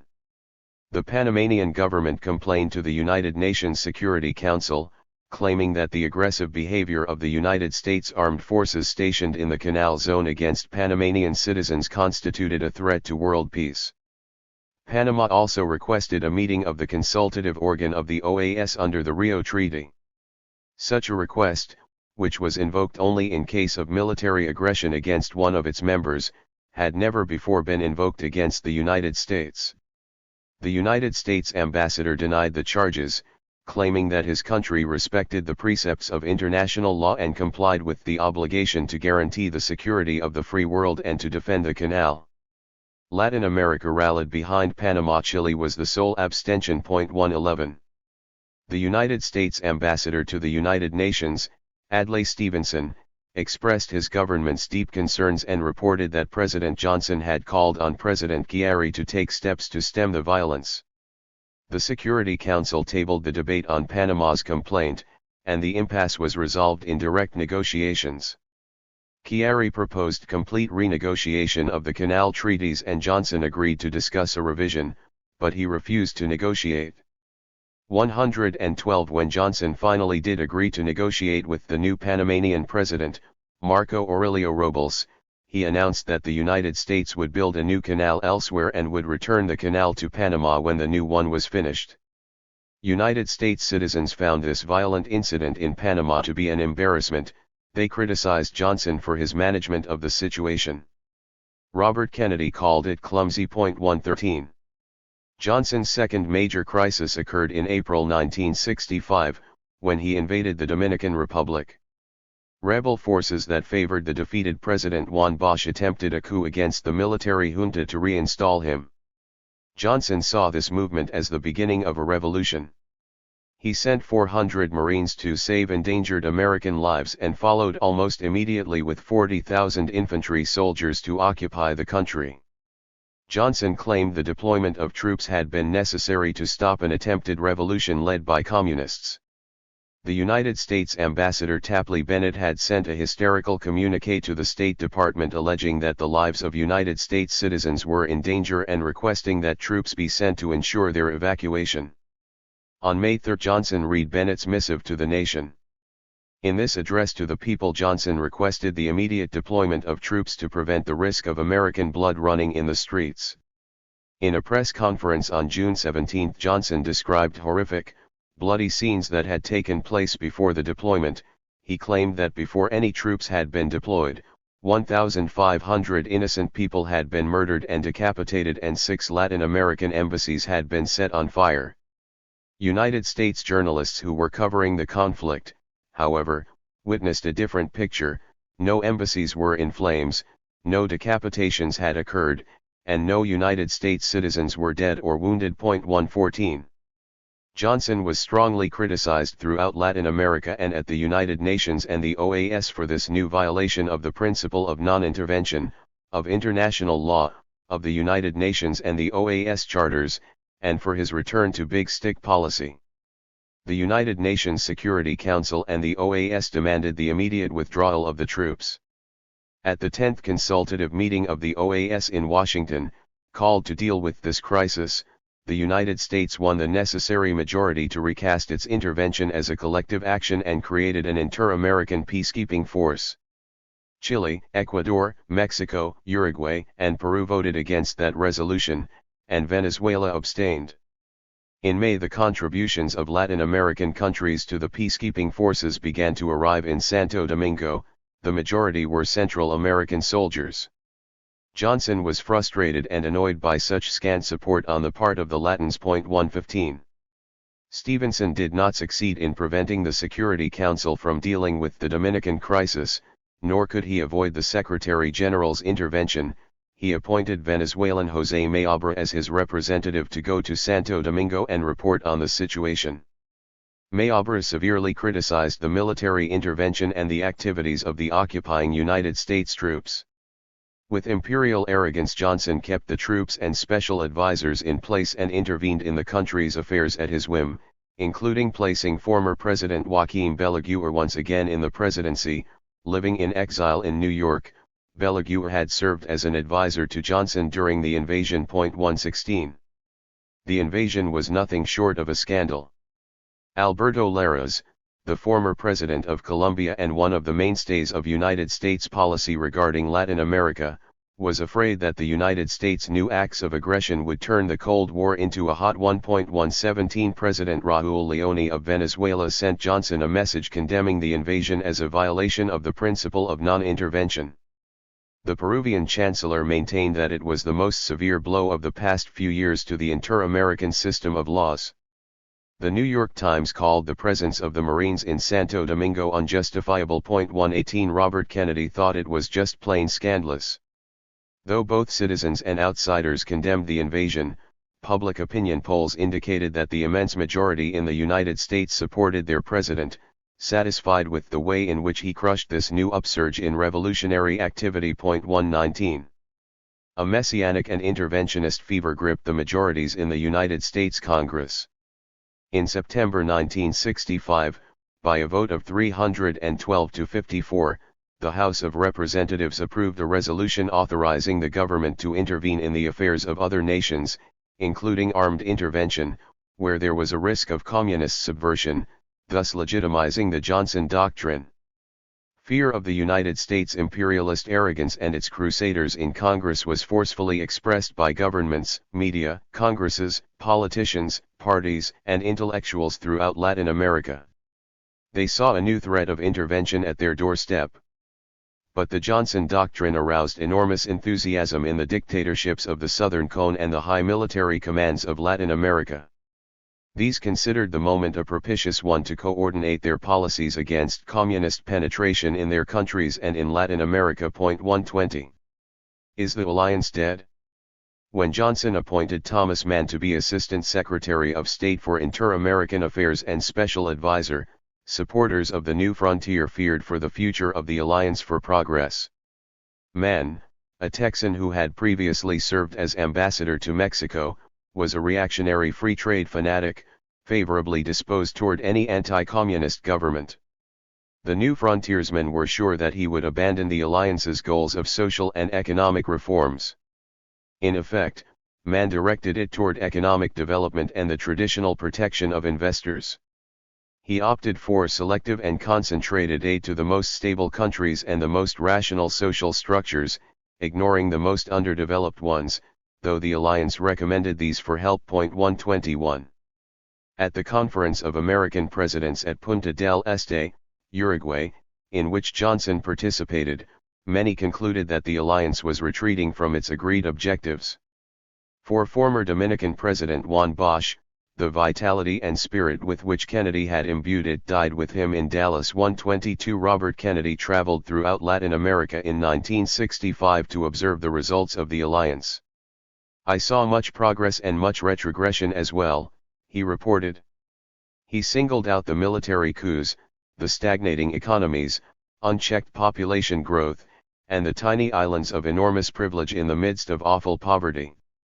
These, and the smarting wound caused by the United States intervention in the Dominican Republic, posed serious threats to the alliance's bold hope. 123.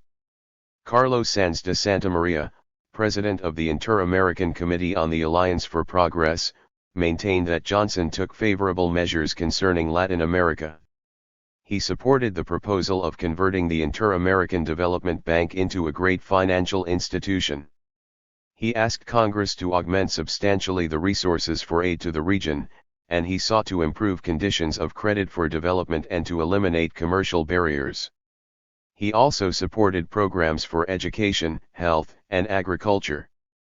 If Johnson's policies failed, it was for lack of support from Congress, not from him, Santa Maria commented. 124. What's happening in Cuba? The Cuban problem was not a priority for Johnson. He could not intervene because Kennedy had promised Khrushchev that the United States would not invade Cuba. Nevertheless, he ordered a review of Kennedy's policies to determine their effectiveness.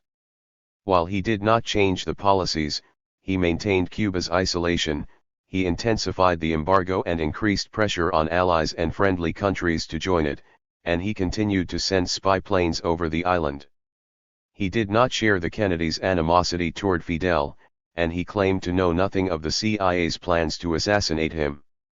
Nevertheless, Leon Llanos, a Johnson advisor, recounted the president's comment to him, "We've been running a damned branch of murder incorporated in the Caribbean." 125. Cuba's Minister of the Interior, Ramiro Valdez, told the former New York Times correspondent Tad Sulk of about 30 attempts on Fidel's life in 1964 and 1965, during Johnson's administration.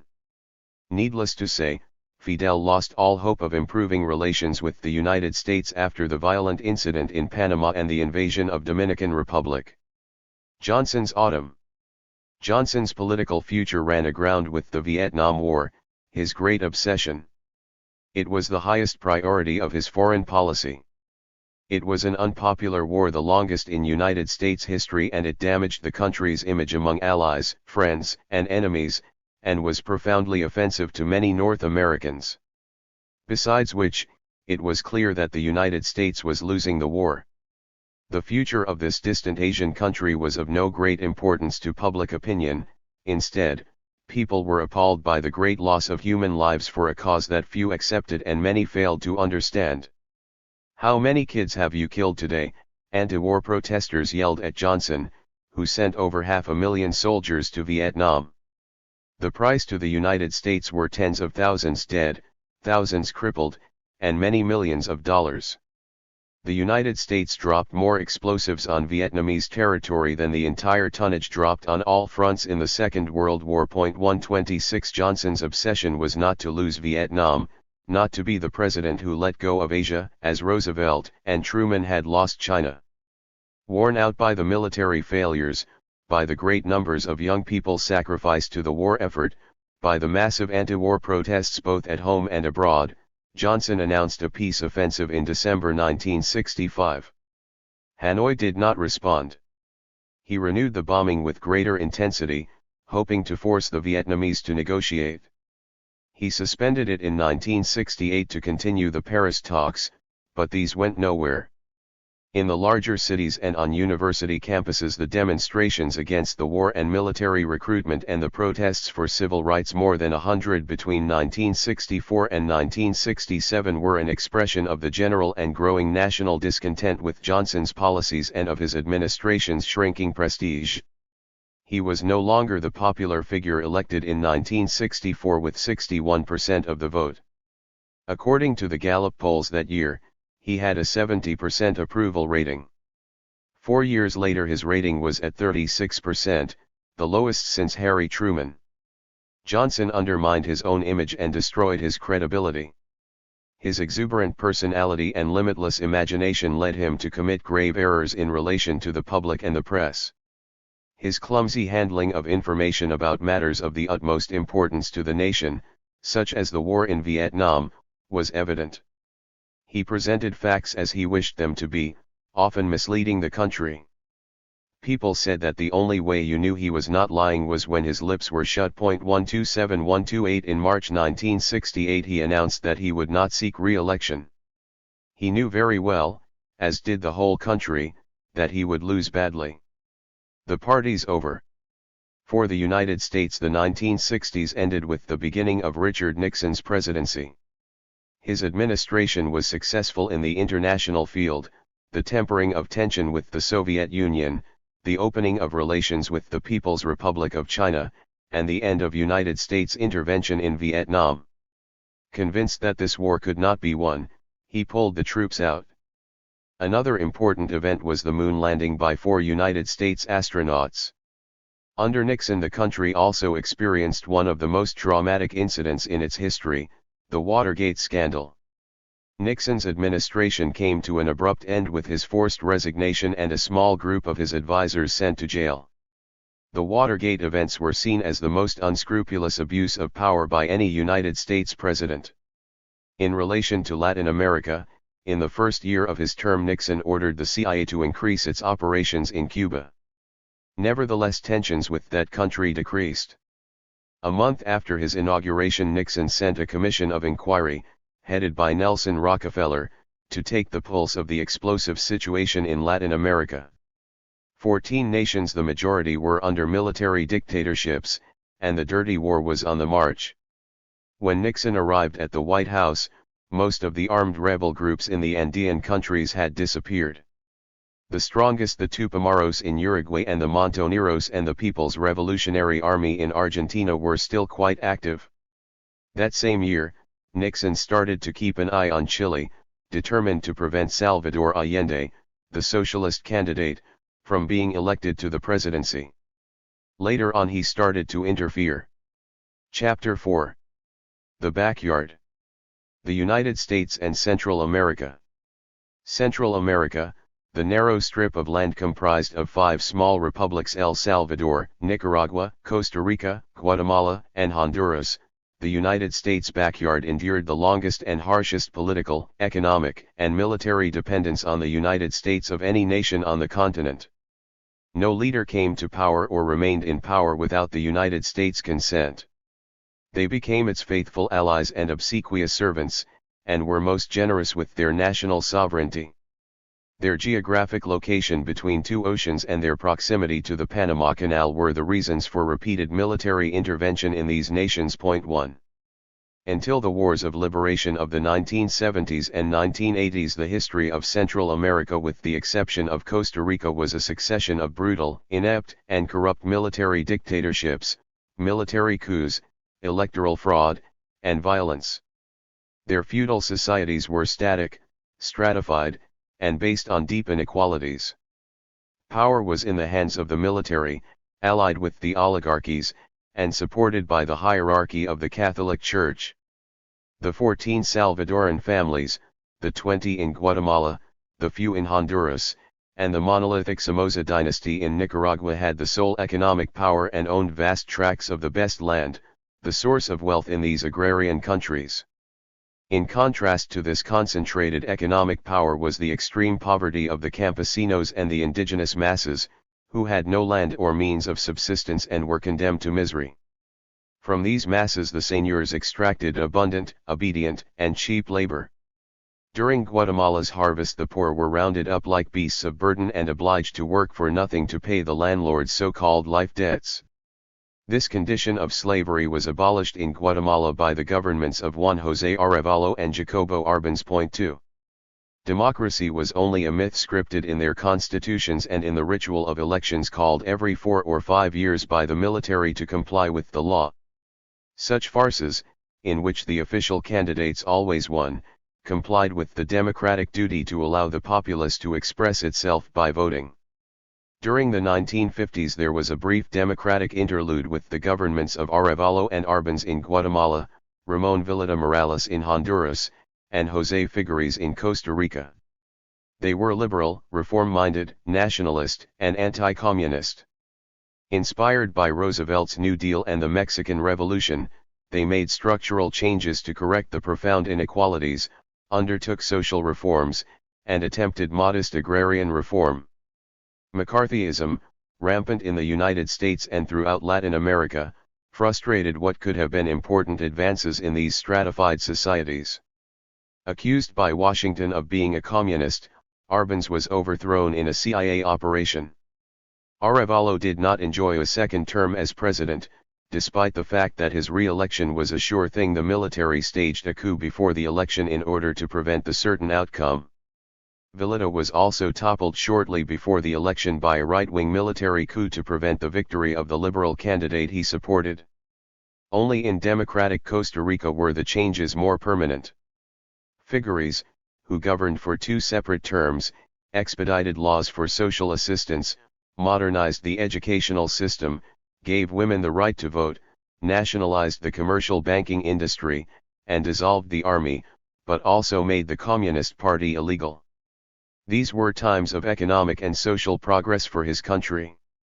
Costa Rica, with neither an army nor a guerrilla movement, was an example of political stability, peace, and democracy in the region. During the 1960s, trade union movements and campesino organizations gained strength in El Salvador, Honduras, and Guatemala, in spite of brutal repression. The communist parties, although illegal and persecuted, assisted in these advances. Armed groups with Marxist-Leninist leanings also surfaced. The Cuban Revolution, the radicalization of sectors of the Catholic Church inspired by John XXIII, and the Alliance for Progress were all fundamental factors in the explosion of social and insurgent activity, awakening great expectations of change. 3. Central America always had insurgencies, rebellions against imperialism, demonstrations against dictatorships, popular struggles for people's rights, campesino and indigenous uprisings demanding land, strikes to demand higher wages and better living conditions, and armed struggles against repression. And these movements were always put down with extreme force. The military, the oligarchies, the hierarchies within the Catholic Church, and Washington always considered such popular protests communist, and their obligation was to crush them. In the 1960s, under the leadership of dissident young men and women from communist parties and left-wing movements, flying nationalist, anti-imperialist, ideological and anti-dictatorship banners, armed movements arose in Nicaragua, El Salvador, and Guatemala. They gained strength in the 1970s. In 1979 the Sandinista revolution triumphed in Nicaragua, and the first guerrilla movements emerged in Honduras. To counter this explosion of insurgent activity in Latin America, the Kennedy administration initiated a new defense strategy focused on counterinsurgency, doubling military aid to Central America. Throughout the 1960s, the number of United States military advisors in El Salvador was so large that Ambassador Murat Williams asked the State Department to recall some of them, since their numbers exceeded that of the entire Salvadoran Air Force. The State Department replied that it looked on this request with sympathy, but that his suggestion annoyed the Pentagon. 4. In 1963 the Pentagon succeeded in creating the Consejo de Defensa Centroamericana to coordinate its defense policy with the military high commands of these countries. 5. Costa Rica was the only country opposed to its creation. And with the aid of the CIA, the Pentagon, the Green Berets and the State Department, the governments established a security apparatus in their countries to coordinate intelligence activities in the region. All the Central American countries including Costa Rica and Panama joined this intelligence network controlled by the United States. The Banana Republics.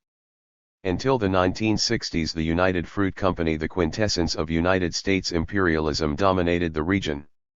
It was the largest landholder and had a monopoly on bananas, the principal export of Guatemala and Honduras, Costa Rica's second most important after coffee, and a sizable source of revenue for Nicaragua and Panama. It also had a monopoly on the fruit's transportation. United Fruit owned the Grace Line's White Fleet. The Central American International Railroads was its subsidiary and controlled practically all Central American ports. 6. It also had controlling interests in the other United States fruit companies operating in Central America. Given the collaboration, the stupidity, or the venality of the rotating dictators in these countries, United Fruit established dependent economies with semi-colonial characteristics. The Octopus, as the company was known in the region, manipulated governments at will, meddled in their political fights, provided financial assistance to candidates of its choice, and fixed the scales in favor of whoever offered it the most attractive conditions. It was a state within a state. Through pressure, threats, and bribes it obtained concessions and privileges outside the law, tax exemptions, evasion of tariffs and duties, free import and export of earnings, and the payment of a minuscule percentage of its multimillion dollars in profits.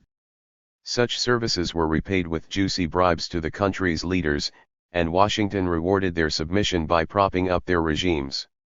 United Fruit was the major source of employment in the region, paying wages 2 to 3 times higher than those offered by local companies and providing schools, hospitals, and housing for its employees. No other enterprise offered such conditions. Nevertheless, it was still exploitative. The local workers were granted no vacations and could be fired without reason, compensation, or a right to grievance. The biggest labor conflicts in Central America were against United Fruit and Standard Fruit, another American transnational. Because of the imperialist nature of the companies, the sometimes massive protests politicized and radicalized the workers. Forces brought to keep public order defended the foreign boss, and the conflicts ended in bloodbaths. United Fruit engaged paramilitary gangs to terrorize the workers and discourage strikes. Labor union leaders were kidnapped and murdered. 7. As it did with other transnationals, the State Department defended the interests of United Fruit as if they constituted a matter of national security. "We do not have friends, we have interests," proclaimed Eisenhower's Secretary of State, John Foster Dulles, in reference to General Motors. 8. The case was the same with the banana companies. The destinies of the banana republics and their peoples and even the lives of their rulers depended on this range of interests. The most dramatic example was the clumsy CIA operation ordered by Dulles in 1954 to overthrow Guatemala's President Arbenz for having expropriated United Fruit's large land holdings. In Costa Rica, José Figueres, twice elected president, repeatedly denounced abuses by United Fruit but did not attempt to cut off its privileges. Instead, after long negotiations, he succeeded in increasing the percentage the company paid his country. In turn, the company accused him of being a communist and converting Costa Rica into a paradise for rebels, since he took in the persecuted and the exiled from neighboring dictatorships supported by the United States. In Cuba, United Fruit had a monopoly on the sugar industry, the island's principal export, and enjoyed privileges similar to those in Central America. The revolution put an end to these deals and expropriated all the company's lands. 9. Cuban experts investigated United Fruit's activities in their country and exposed them as a case of imperialist domination. They bared the fraudulent means and litigation used to acquire land. United Fruit was the 7th largest landholder in the country, owning more than 85,000 acres of continuous and homogeneous lands and controlled several municipalities. The company's procedure was a deliberate policy of armed robbery, with the complicity of the corrupt Cuban government and of magnates who gave an important part of our country over to the foreigner. The investigators were unable to establish exact figures of the company's profits, since its books were altered to avoid tariffs and duties in both countries. 10. In spite of its multimillion-dollar business in Central America and its control of the economies of these countries, United Fruit did not offer any advantage to their development. On the contrary, a mid-1960s report by the International Basic Economic Corporation, a Rockefeller family financial organization, maintained that United Fruit had created a culture of poverty throughout Central America and that many workers expressed the desire for liberty, since they felt that they were at the company's mercy. The report recommended that the company construct decent housing. 11. The fruit giant began to decline in 1958 when the United States Supreme Court ruled that it impeded the free course of business and free competition among fruit companies. By 1970 it was practically bankrupt. Its investments in Central America fell to less than 3% of the continent's total. 12. In 1975 Eli M. Black, president of United Brands, jumped out the window from his 44th floor office in a New York luxury building. In the subsequent investigation of the company, serious economic difficulties, enormous debts, muddled bookkeeping, and a mess of bribes to foreign governments came to light. Honduras and the octopuses. Of the 5 Central American countries, Honduras had the lowest per capita income. It was the most barren and backward, with the second highest illiteracy rate. but it also had the fewest ethnic conflicts since its population was the most homogeneous. The contrast between wealth and poverty was the narrowest in the region. Wealth, or, to be more accurate, poverty, was distributed equally. "The country is so poor it can't afford an oligarchy," said the Honduran campesina Elvia Alvarado. 13. Like most other Central American countries, with the exception of Costa Rica, Honduras was under military rule until 1980, when the first civilian president was elected. Its dictatorships, however, were not as brutal as those of its neighbors. It was not until the end of the 1970s that the first armed groups appeared. Union movements in large and small enterprises and a campesino organization, the first in the region, began to emerge in the 1950s. This phenomenon of labor unity was in large measure due to continuous conflicts with the United Fruit Company. 14 The fruit giant's largest installations in the region were in Honduras, where it committed its greatest abuses and faced its worst labor conflicts. A massive 1954 strike became a milestone in the history of labor struggles in Central America. It broke out on a Sunday when workers refused to load the company's ships unless they were paid double for working on a holiday. The company refused with the support of the Honduran Supreme Court.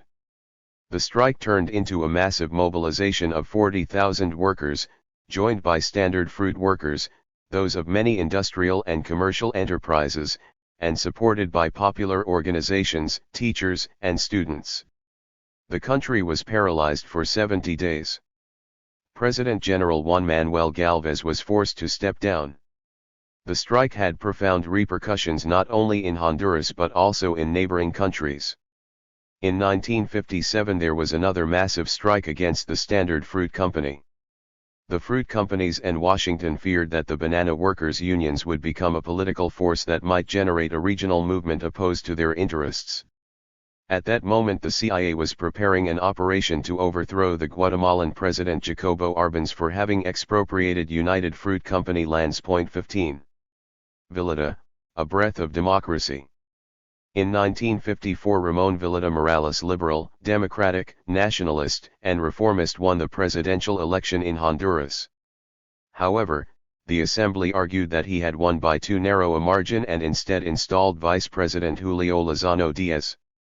He was a dictator. Social and labor agitation continued. After a period of coups and counter-coups, in 1957 Villeda Morales won again at the polls, and this time he assumed the presidency. Villeda Morales was the first president to be elected by popular vote. He respected political pluralism, recognized workers' rights including the right to strike, approved new labor and social security laws, and introduced public education. In 1962 he drew up an agrarian reform law to comply with the goals of the Alliance for Progress. In the favorable international economic situation, and helped by alliance funds, he made great strides forward for the country. This opening allowed the campesino movements to progress. In the 1960s the movement created the Federación Nacional Campesina de Honduras, the Asociación Nacional de Campesinos, and the Asociación Campesina Social Cristiana, all with branches in various parts of the country. In their turn the landowners, who felt threatened by the continual land occupations supported by such organizations, created the Federación Nacional de Agricultores y Ganaderos de Honduras. In Honduras, as in the rest of Central America, the greatest source of conflict was the campesinos' lack of land. A boom in the farming and ranching sectors led the landowners to push the campesinos from their fields in order to turn them into pastures for cattle grazing. These actions provoked waves of campesinos to occupy nearby lands, and in turn, their expulsion by the forces of public order. Many campesinos emigrated to the cities. The overcrowding of slums and the enormous increase in unemployment, it rose to 25% from 1961 to 1967, sharpened social conflict. Landholders and the United States opposed Villeda's modest land reforms. The United States Ambassador Charles Burroughs asked Villeda not to approve the land reform law until the State Department gave its approval, but Villeda refused. He signed the law in the offices of the Tila Railroad Company Union. This gesture was perceived as support for the Union movement. Standard Fruit accepted the reform, but United Fruit retaliated. Given the enormous control of the company over the country's economy, and the pressures from Washington, Villeda had no choice but to travel to Miami to meet with its executives. The agreement they reached meant a great step backward for his plans for agrarian reform. 16. Villeda maintained good relations with Washington without giving in. He remained independent on the sensitive subject of Cuba. Unlike the governments of Nicaragua and Guatemala, he refused to take part in preparations for an invasion, but after the failure of the Bay of Pigs he broke off relations with the island. Before taking this step, which was unpopular in his country, he organized an anti-Castro demonstration. He wanted it to seem that he was breaking relations in response to popular demand. He spoke out publicly against the revolution, stating that Central America was under the gun from a communist Cuba and that the Cuban regime was a cancer that ought to be eradicated from the hemisphere. 17. In 1963, his last year in office, the country went through difficult economic times because of the drop in the prices of coffee and cotton on the international market. When Villeda requested economic assistance from Washington, he was refused, nor could he count on the goodwill of the State Department, its ambassador, Alliance for Progress officials, or the transnational corporations. All opposed his liberalizing Brownian policies and his attempt at agrarian reform. The higher echelons of the military were also opposed to Villeda, some considered him a communist. But relations were strained not only for political reasons. In a move that deeply disturbed the military, from the onset of his term Villeda formed a civil guard of 2,500 men to guarantee his personal security. Given the military's tradition for staging coups, Villeda did not trust them and wanted them far away from the presidency. The last straw was Villeda's support of the Liberal Party candidate, who was presenting an anti-military speech in his campaign. His term coming to an end, Villeda began to discharge his civil guard, an act that inadvertently facilitated a coup. Colonel Oswaldo Lopez Arellano, commander-in-chief of the army, toppled Villeda, and within the hour the armed forces appointed him president. Retreat. The coup against Villeda Morales worked against President Kennedy's policy of defending democracy. Lopez Arellano justified the coup by accusing Villeda of being a communist and claiming that he had uncovered a communist plot and communist propaganda within the government. Though he promised to hold elections, the United States severed relations. "You'll be back in 6 months," predicted Honduran Friends of United States Ambassador Charles Burrows as he prepared to leave Tegucigalpa. 18. After Kennedy's death, Lopez Arellano sent a message to President Johnson in which he claimed that the military government which I have the honor of leading prevented Castro-type communism from gaining a foothold in Honduran territory. He further reminded Johnson that the common goal of their two nations was the defense of liberty and justice as standards of life for peoples and nations. 19. In 1964, Johnson reopened the United States Embassy in Honduras after Lopez Arellano promised to hold elections within a year. 20. Lopez Arellano reversed Villeda's social programs, eliminated agrarian reform and work laws that favored the working class, and opened the door to foreign capital. His order to eliminate the civil guard, its members were massacred, initiated a period of brutal repression. He imprisoned hundreds of political and union leaders. Some were murdered, while others were deported. The military was the only cohesive political force in Honduras, and the armed forces enjoyed complete autonomy. By constitutional order, the president could not be involved in matters of commission and promotion, nor in internal military decisions. Lopez authorized the military to disobey orders it deemed unconstitutional. Fanaga asked Lopez to expel the 300,000 Salvadoran campesinos who had immigrated illegally. When, in 1969, a soccer game in Tegucigalpa between El Salvador and Honduras ended in a pitched battle, leaving countless dead and wounded, Lopez saw his chance to force the Salvadoran campesinos out. This event was the prelude to the so-called Soccer War. The conflict broke out in July. El Salvador invaded Honduras by sea and by air. Its troops committed every kind of abuse, massacring thousands of Honduran campesinos and destroying their villages. More than 100,000 families were left homeless. The victory El Salvador claimed in less than a week was, however, short-lived. Honduran ranchers and landholders succeeded in expelling the Salvadorans and reclaiming their lands. The human and economic losses for both countries were immense. Honduras cut off diplomatic and commercial relations with El Salvador and in 1970 pulled out of the Central American Common Market and the Central American Defense Council. Shortly thereafter both institutions disbanded. At the end of his term Lopez chose the respected Judge Ramon Escobedo Cruz as his successor. After winning an election controlled by the army, he governed for only a year.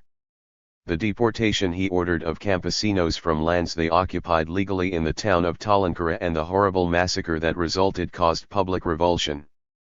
The Supreme Defense Council, the army's highest body, authorized Lopez to overthrow Cruz. 21. During this second term Lopez governed without a Congress and by decree.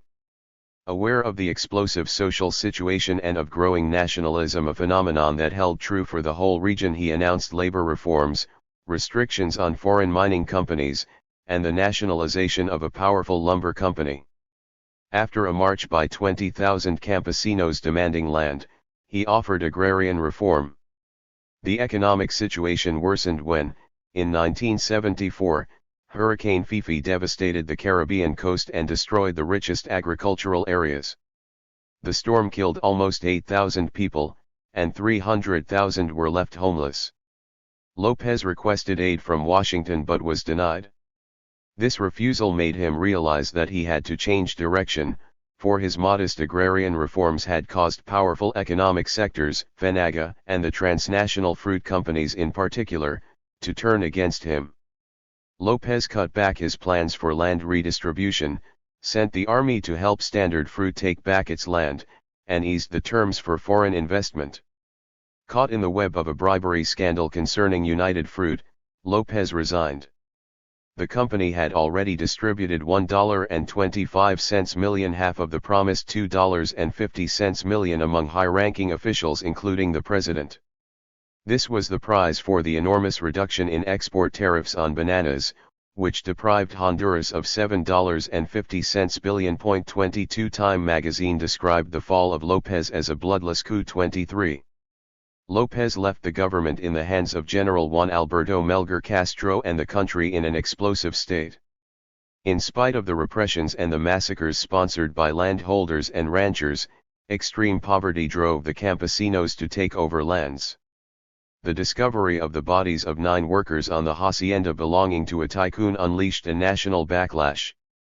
The church denounced the slaughter, accusing the oligarchy and the transnationals of exploiting and oppressing the workers. The 3 years of Melgar's government were filled with repression, violence, rampant official corruption, and drug trafficking scandals that appeared to involve high-ranking military officers. The competition for power and money within the armed forces led to a coup. Conservative factions placed General Policarpo Paz Garcia in the presidency. This was a man whose allies were accused of drug trafficking, but once he held the reins of power, Paz Garcia prevented an investigation. In 1979 2 guerrilla groups emerged, the Frente Morazon de Liberación de Honduras and the Movimiento Popular de Liberación Cincanero, named for national heroes and campesino leaders. The Cincaneros characterized themselves as a politico-military organism at the service of the Honduran people. 24 The Morazon Front claimed responsibility for shots fired at the United States Embassy. During the 1980s both groups claimed responsibility for armed attacks on American military personnel. President Carter was concerned at the possible spread of the armed struggle throughout Central America. The Sandinista triumph in Nicaragua in 1979 had given renewed energy to the Salvadoran guerrillas, and Carter feared that Honduras, subject to brutal military dictatorships, would follow suit. He sent emissaries to convince Paz Garcia to institute democratic reforms and to hold free elections, and he offered to increase economic aid to Honduras. In 1980 Paz Garcia called elections to a constituent assembly. Though there was talk of fraud, doctored documents, irregularities in voter lists and registration, and the exclusion of opposition parties, the election was ultimately peaceful. The assembly named Paz Garcia provisional president, and he promised to hold an election. In 1980 the rancher Roberto Suazo Cordova, the candidate favored by liberals and the United States, was elected by popular vote, making him the first civilian president after decades of military rule. El Salvador, crucible of conflict. El Salvador is the region's smallest country, the most densely populated, and the most industrialized, with the highest rate of population growth. Characterized by a history of great social polarization, it has the most advanced union organization, the campesino classes being the first to organize and to lead the struggle for human rights. Unlike its neighbors, El Salvador was never a banana republic nor had it suffered invasions by United States Marines. Its principal export was coffee. It was the major producer in the region and industry solidly in Salvadoran hands. The country's history is full of internal conflicts, short civil wars, coups d'état, electoral fraud, and confrontations with its neighbors, whose strongmen took sides in Salvadoran politics according to their own interests. El Salvador also had the region's most egregious gap between rich and poor. The so-called 14 families of the oligarchy owned the most fertile land and controlled industry, banking, and commerce. Their interests were protected by law and by the police force. 25. The greatest social conflicts were related to land. Their origin lay in the expulsion of the indigenous population from their lands in the latter part of the 19th century. These lands were then mainly used for the cultivation of coffee. The periodic indigenous rebellions against this dispossession ended in massacres at the hands of the police. The extraordinary development of the coffee industry brought great misery to the campesinos. Without land and without any means of subsistence, the farmers were vulnerable to the landholders' exploitation. They provided an abundant workforce, were paid subsistence wages, and had work only during harvest time. With all the energies devoted to the cultivation of coffee, the corn and bean crops, the popular nutritional bases were dramatically diminished, and the people went hungry. Such dire straits prompted campesino revolts and mass emigrations to other countries, especially Honduras. 26. Ever since that cursed year. In December 1931, a campesino revolt in the coffee-growing zones ended in one of the region's most horrendous massacres, marking one of the darkest pages in Salvadoran history. It lasted 3 months and resulted in the murders of between 10,000 and 30,000 campesino men, women, and children. The number varied depending on the source. Their blood stained the hands of General Maximiliano Hernandez, who had taken power in a coup the previous month. The general, when informed that the young Agustin Farabundo Martí, head of the Communist Party he had helped found in 1925, was leading the campesino struggle, ordered him killed. The army captured him in the capital, in the company of the students Mario Zapata and Alfonso Luna, and shot them down then and there. Their murders marked the onset of what Salvadoran historians called the Massacre of 193,227 and the beginning of General Hernandez's bloody, 13-year dictatorship. The oligarchy, the land-owning and coffee-growing bourgeoisie, sectors of the middle class, and Washington, all supported Maximiliano because he had eliminated the insurgents and thousands of campesinos accused of communist agitation. 28. Half a century later, President Ronald Reagan's United Nations ambassador, Jeane Kirkpatrick, characterized Maximiliano as a hero for being among those people who made a special contribution to highly valued goods. 29. The support for the massacre by those in power intensified the people's revulsion toward the military and the oligarchy. Ever since that cursed year, wrote the poet and revolutionary Roque Dalton, all of us are different people, and I believe that since then, El Salvador is a different country. El Salvador today is, above all, the result of that barbarity. Our rulers may have changed their style, but the basic mode of thought that still beats us down is that of the slaughterers of 1932. 30 eventually powerful political groups, sickened by his execution of military officers who had tried to topple Maximiliano, forced his resignation. The flames of rebellion in El Salvador did not die out with Martínez's execution. Though his fight was cut short, it left deep traces among the people, who perceived him as a hero and a martyr for his dream of liberating the campesino and poor classes from exploitation. Both Martí and Augusto Sandino were stellar figures in the Central American liberation movements. They planted the seeds of revolution, which their people took up decades later. In the 1960s, the Salvadoran revolutionaries baptized their movement the Frente Farabundo Martí de Liberación Nacional, which led the Revolutionary War for 13 years. In 1979, in Nicaragua, the Frente Sandinista de Liberación Nacional overthrew the Somoza dynasty. The military retained power through fraud and coups. In 1960, a group of moderate officers overthrew Colonel José María Lemus for fear that his brutal repression would result in a revolution as in Cuba. They set up a junta composed of 3 civilians and 3 military officers. Because it was ultranationalist and pro-Castro, Eisenhower refused to recognize it. 3 months later, a military coup organized by agents of the oligarchy and of imperialism overthrew the junta. 32. The participants in the coup installed a new junta, composed of 3 civilians and 2 officers. Kennedy recognized it, but he pressured the junta to enact democratic changes. It called an election, and the sole candidate, Colonel Julio Adalberto Rivera, was elected by fraud. He immediately identified himself with Washington, severed ties with Cuba, opened the doors to foreign investment, and controlled public order with a strong hand. 33. The United States considered El Salvador the showcase of the Alliance for Progress. Kennedy sent 55 Peace Corps volunteers and increased military and economic aid. El Salvador received the largest amount of United States aid in the region. Although United States penetration in its economy was the least in the region, United States holdings represented 65% of all foreign investment in El Salvador. 34. Yet, as in the rest of Latin America, the alliance failed in El Salvador. Dominant economic and political sectors opposed the agreed-upon reforms, above all agrarian reform, and publicly claimed that the alliance was inspired by communists. To avoid antagonism, the military did not implement the reforms. In the end, it was these very sectors that came to benefit from the alliance, since it allowed them the possibility of new business ventures. The other beneficiaries were the transnational corporations. 35. Colonel Fidel Sánchez Hernández was elected to the presidency, supported by the military and the oligarchy.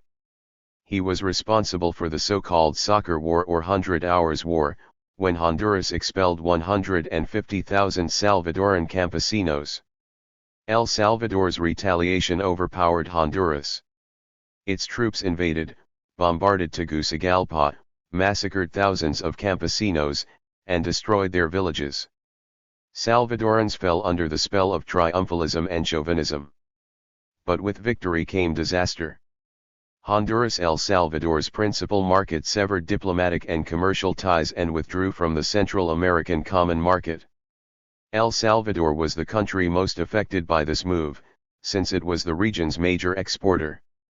Furthermore, the return of 150,000 campesinos exacerbated the already explosive social problems. Occupations of land and popular protests increased. The migration of campesinos to the cities made for severe housing problems in the slums and for growing unemployment. The Soccer War resulted in profound enmity between the 2 neighboring countries, which traditionally had good relations. Centrist and leftist political parties and movements began to emerge. They were eager to see changes by democratic means and decided to participate in the 1972 elections, a political game usually monopolized by the military, nominating the Christian Democrat José Napoleón Duarte and Guillermo Ungo of the Partido Democrático Revolucionario as candidates for the presidency and vice presidency respectively. They had the backing of the Unión Nacional Positora, a coalition of the Christian Democrats, of the Unión Democrática Nacionalista, the outlawed Communist Party, and the Movimiento Nacional Revolucionario.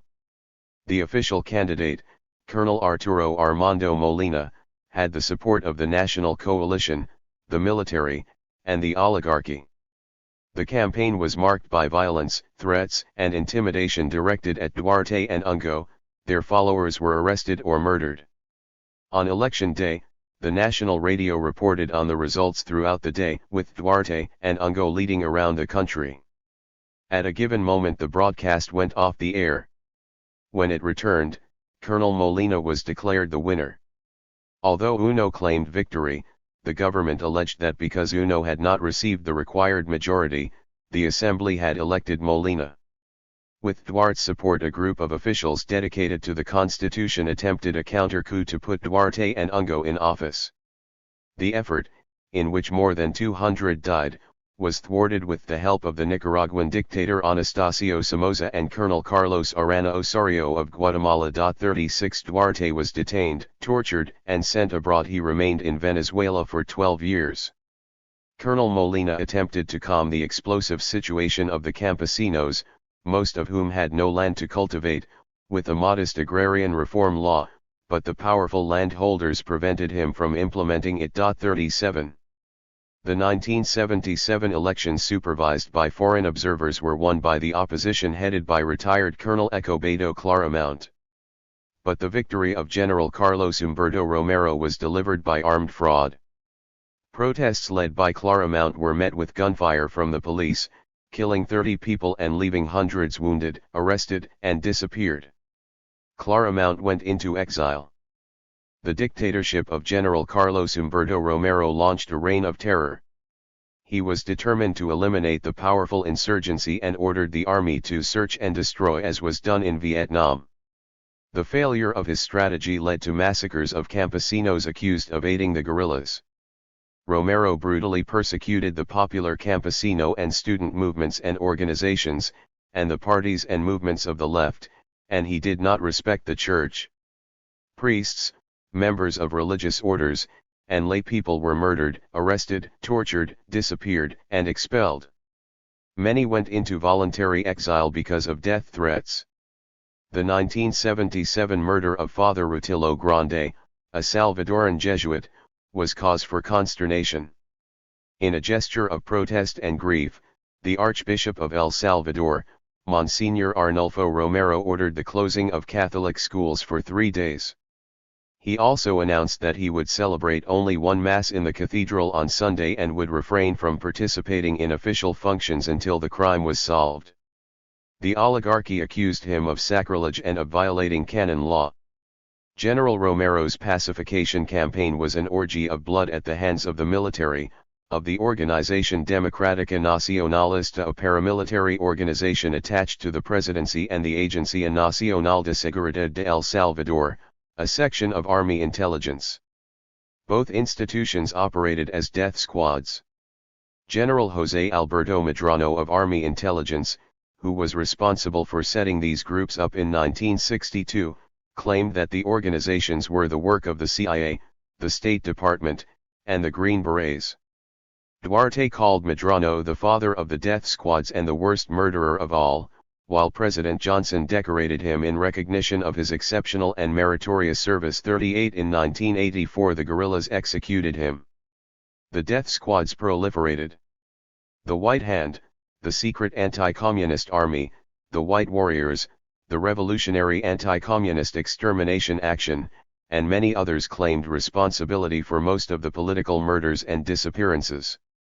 According to Amnesty International, the squad's members were regular army and police agents, on active duty or retired, who obeyed orders from their superiors. Amnesty International accused the government of using these groups to shield the government from accountability for torture, disappearances, and extrajudicial executions committed in their name. 39. Far from slowing down the insurgents, the state of terror stimulated them.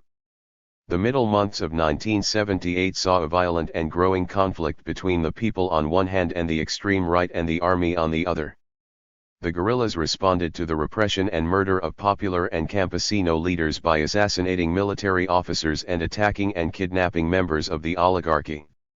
This violence caused the flight of capital and the withdrawal of investments. 40. President Carter condemned the excesses of Romero's regime. A February 1979 State Department report on human rights in El Salvador accused the government of torture, murder, disappearances, arbitrary arrests, and illegal searches and raids. It named the National Guard, the security forces, and ORDEN as being responsible for most of these crimes. 41. In April 1979, ORDEN murdered more than 50 members of the Bloc Popular Revolucionario, the most important popular political organization. Between March and April, more than 130 political detainees disappeared. At the beginning of May, members of the Bloc protested, occupying the French and Costa Rican embassies and the cathedral in San Salvador. 20 of the demonstrators were gunned down in front of the cathedral. At a protest organized by the Bloc later that month, 14 members were killed. In the span of 1 month, 188 popular leaders were assassinated. 42. Moderate forces in the oligarchy who supported General Romero asked him to make democratic concessions. Insecurity ran rampant, and many people emigrated. A popular slogan describing the oligarchy emerged, "Patria Libre o Miami." The situation was explosive. Popular unrest increased with the brutal repression, growing inflation, and high unemployment, exacerbated by the fall of coffee prices on the international market. The unrest was further exacerbated by the failure of the modest agrarian reform and the Alliance for Progress. Viren Vaki, Assistant Secretary of State for Inter-American Affairs, William Bodler, Director of the Bureau of Intelligence and Research for the State Department, and other high United States officials traveled to El Salvador to convince General Romero to make a gesture toward democracy. CIA agents, diplomats, and United States military officers were pressing the Salvadoran military to stage a coup. In October of 1979, a group of reformist officers ousted Romero for fear that El Salvador might become another Nicaragua. Armed struggle. The reversal of Duarte and Ungo's victory in the 1972 elections showed the people that democracy was impossible under the military. There were non-stop popular protests, strikes, marches, occupations of public buildings and embassies, and campesino occupations of land. The people opted first for civil disobedience and later for armed struggle. Campesinos, mass organizations, and labor unions grew stronger. They created the Unión de Trabajadores Campesinos, the Federación Cristiana de Campesinos de El Salvador, and the Frente de Acción Popular Unido, led by ordinary citizens, campesinos, students, and priests. Armed struggle broke out anew. In 1970, Salvador Cayetano Carpio, a former seminarian and director of the radical wing of the Communist Party and known as the Ho Chi Minh of Central America, formed the Fuerzas Populares de Liberación. Dissidents from the Communist Party and the Christian Democrats, activists from Catholic groups, and members of the group and organization comprised of revolutionary students created the Ejército Revolucionario del Pueblo in 1972. The Fuerzas Armadas de Resistencia Nacional, with pro-China leanings, were a result of a split in the ERP after the 1974 execution of the poet Roque Dalton by his comrades in arms. The same year, the Partido Revolucionario de Trabajadores de Centroamérica allied itself with the Fuerzas Populares de Liberación, which grouped together the greater part of the popular rural, urban, and student organizations. In 1979, the Communist Party created the pro-Cuban Fuerzas Armadas de Liberación. To some degree, they all formed part of the turbulent and prolonged struggle within the Salvadoran Communist Party, commented one historian. 43.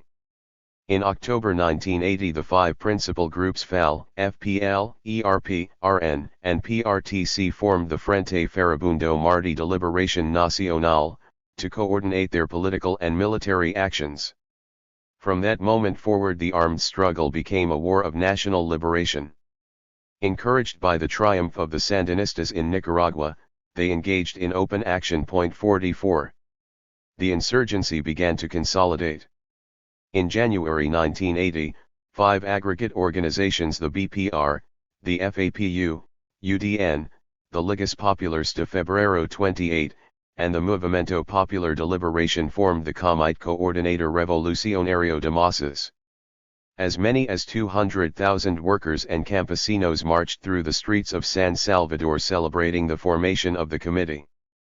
In April, thousands attended the creation of the Frente Democrático Revolucionario, a broad coalition of the CRM, the Social Democrat and Christian Democrat parties, 80% of the membership of workers and professional unions, church people, students, small businessmen, and the national and Catholic universities. It was the broadest political movement in El Salvador's history and the political arm of the insurgency. 45. The voice of the Monsignor.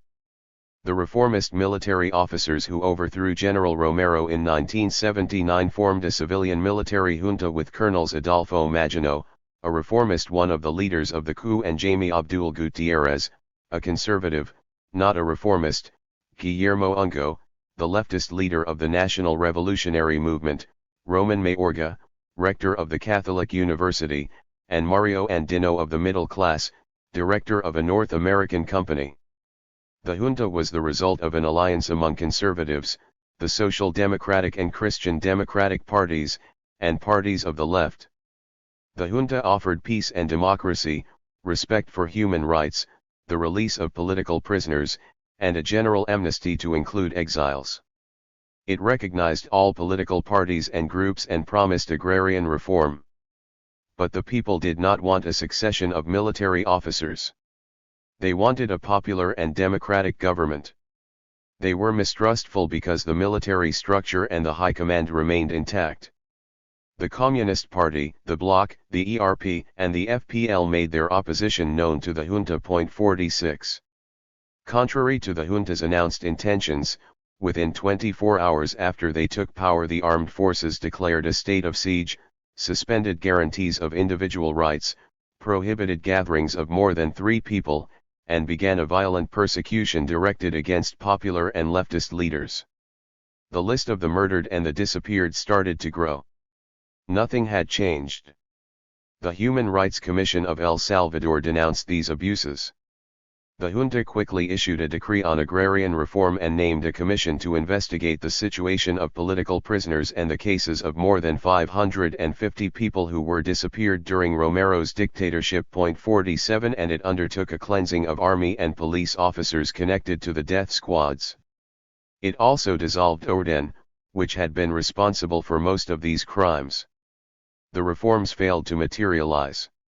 The police and the army remained intact.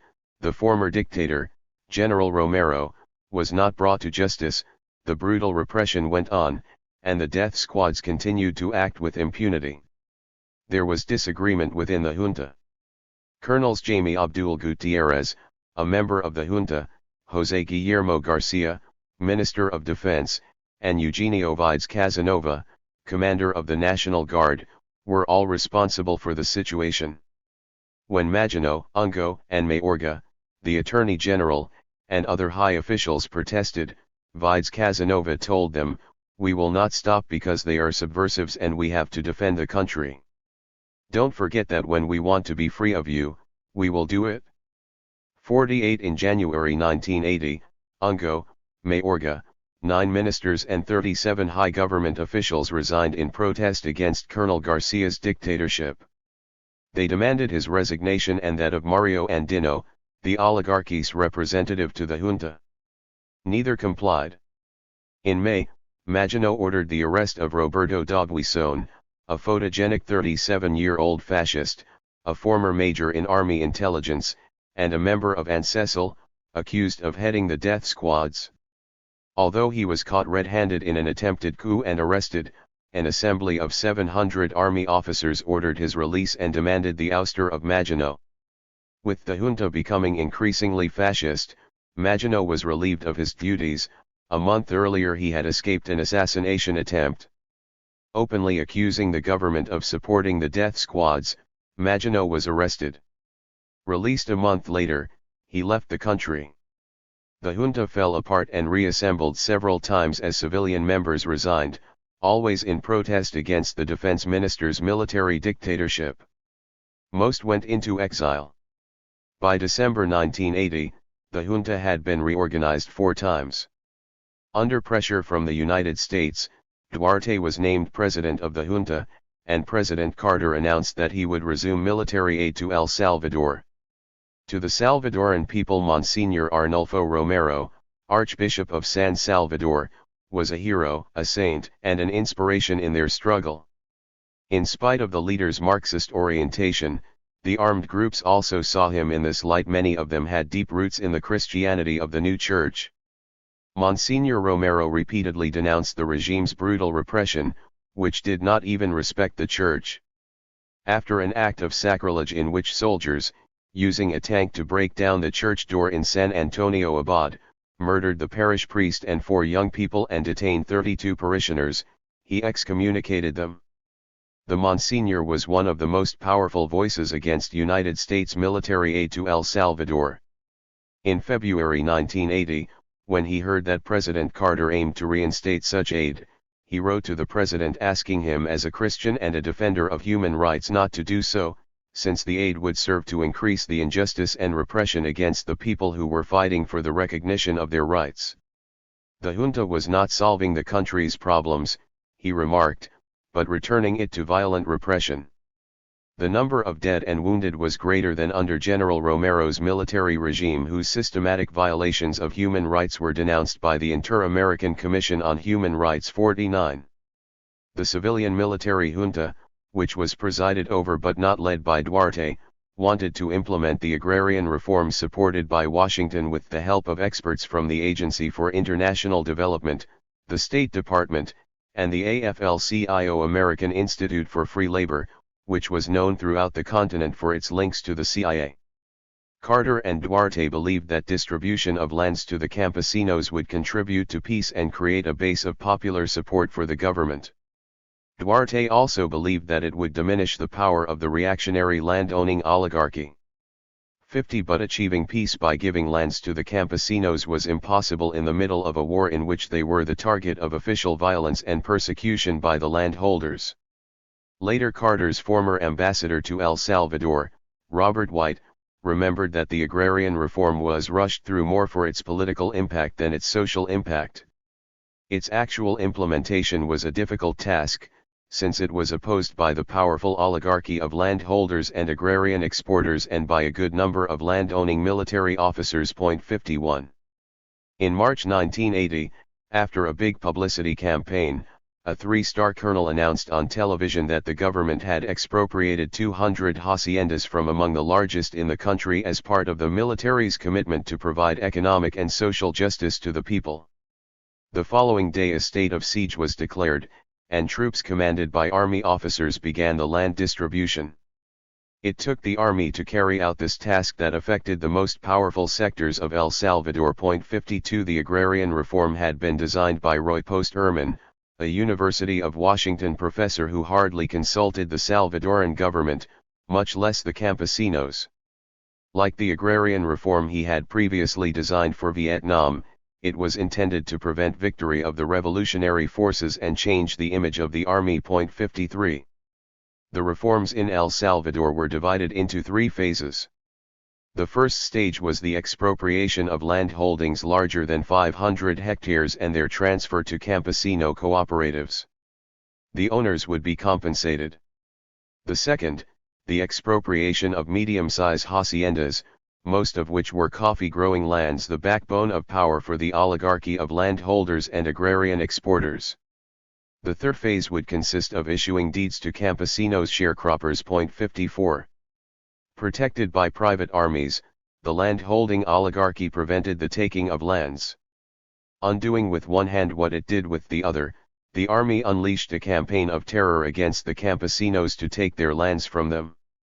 Some 2,600 were murdered for having done no more than apply for lands, and about 2,000 took refuge in the capital. 55 Government specialists were also murdered. In a letter to Monsignor Romero, the campesinos denounced the murders and abuses of which they were the victims. The reform was a bloodbath, said the Monsignor. 56.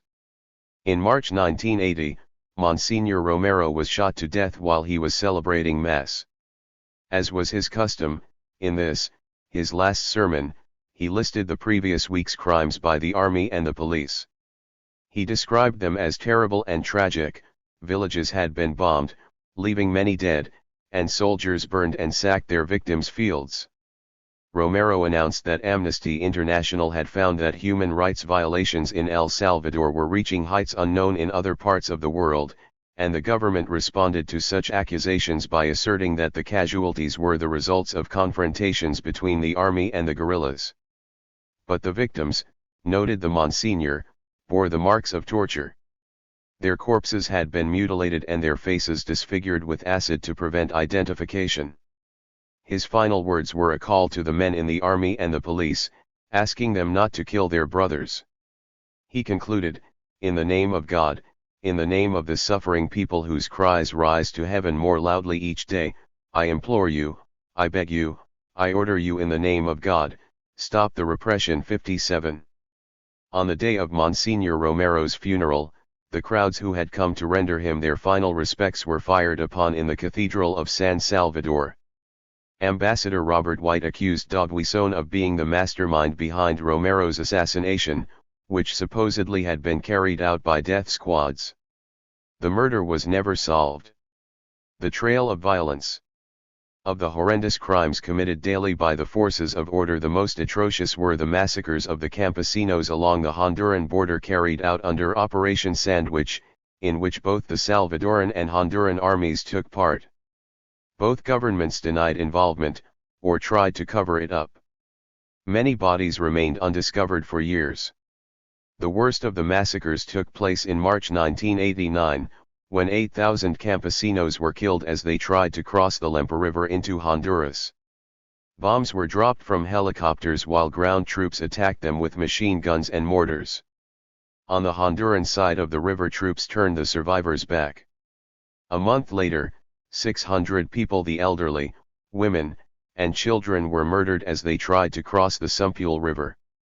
The Salvadoran army shot at them from helicopters while the Honduran army forced them back into the bloody waters.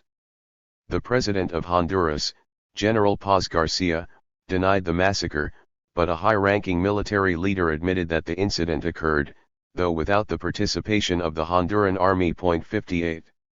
In June 1980, troops occupied the Catholic University UCA in San Salvador and murdered 50 students.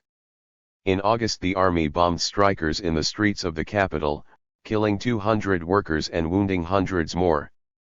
In October, 3,000 campesinos were massacred in Morazan in a military offensive supposedly against the guerrillas. Some 24,000 succeeded in fleeing to other parts of the countryside, to the cities, or to neighboring countries. In November, 6 leaders of the FDR were murdered, including its president, Enrique Alvarez, a member of the Salvadoran oligarchy and Minister of Agriculture under several governments including the junta. These men were dragged out of their office in broad daylight by the Maximiliano Hernandez Brigade, a death squad protected by agents of the feared Treasury Police, termed the Salvadoran Gestapo by the State Department. 59. Their mutilated bodies, which came to light the following day, showed evidence of torture. 60. This crime shocked the whole country and sparked international protest. A few days later, 3 American nuns and a missionary were murdered after having been kidnapped by members of the army at the San Salvador airport, where they were returning from Nicaragua. A priest informed Ambassador White of the crime, telling him that the bodies were buried in a village 15 miles from the capital. The ambassador ordered the bodies exhumed, and this revealed that the victims had been raped and shot in the head. Carter suspended military aid to El Salvador. He demanded that the crime be investigated and the guilty punished, sending a government commission to gather information. 2 weeks later, Jeane Kirkpatrick, who was shortly to become United States ambassador to the United Nations, declared that the Salvadoran government was not responsible for the deaths since the nuns were not just nuns. The nuns were political activists. 61. At the stake. In 1981, the Salvadoran conflict became a full-out civil war. The FMLN, with the political support of the FDR, widened the struggle. Strikes, demonstrations, protest marches, and peaceful land occupations were more and more frequent, encouraged by the Salvadoran Communist Party and supported by student and political movements and by radical sectors of the Catholic Church. The Christian grassroots communities, which worked with the poor in the countryside and with the marginal neighborhoods in the cities, were a powerful voice against social injustice and repression, and they supported and stimulated the insurgent struggle. In January, a week before Carter left the White House, the FMLN launched what it called the Final Offensive. Carter immediately sent emergency military aid. With the inauguration of Ronald Reagan, the Salvadoran Civil War took on a new face. Reagan converted it into an East-West conflict, appropriated the war by militarizing Central America, and unleashed a crusade against international communism in the region. Somoza's Nicaragua. Between 1853 and 1933, United States Marines invaded Nicaragua 20 times. In one case, they stayed 5 years, in another, 21. Before its withdrawal in 1933, the United States organized the Nicaraguan National Guard, a police force, and named Anastasio Taco Somoza Garcia to be its commander-in-chief. The presence of troops in his country and Washington's interference in its internal affairs were intolerable to a 32-year-old officer, Augusto Cesar Sandino. He decided to resort to arms, and he formed an army made up of workers, most of them from United States companies. He himself worked for a mining company and local campesinos. Only workers and campesinos together, he declared, could fight to the final consequences. Sandino wanted social recovery and the expulsion of the invaders.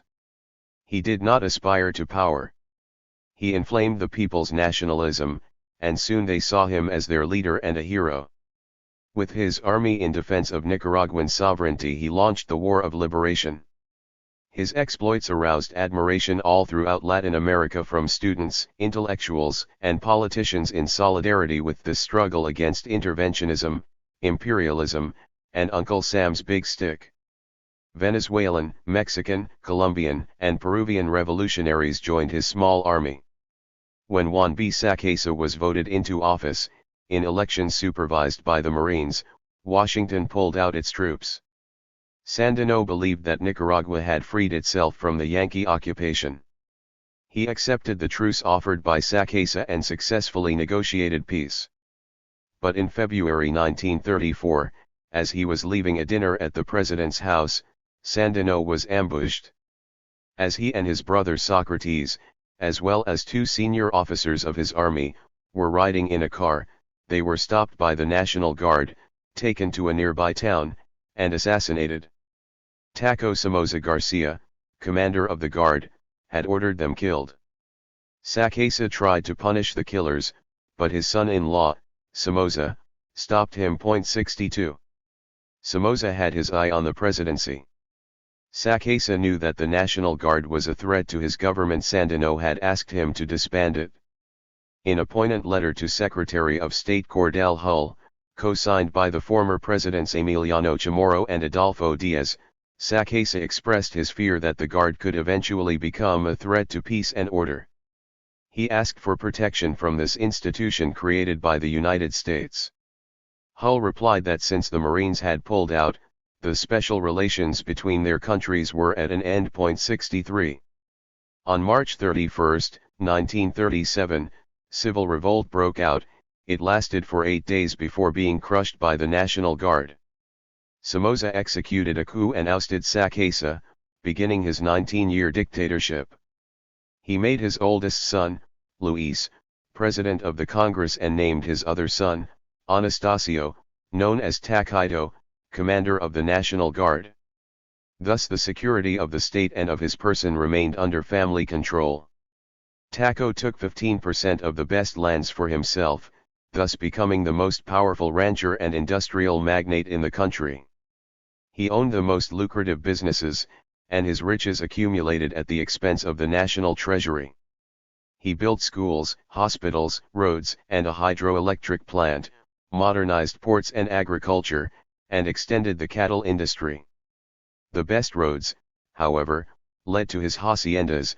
All acts of modernization improved his crops, the cattle were fattened on his land, and foreign trade was waged with his products. The brutal and corrupt National Guard, commanded by his son, maintained internal order. The prisons remained full of opposition figures, and suspects the most bothersome were shot while attempting to flee. Somoza relied on support from the United States. In January 1939, President Franklin D. Roosevelt invited him to Washington. Dressed in full regalia, Roosevelt met him at the train station and led him into the city with an imposing military parade and Air Force display.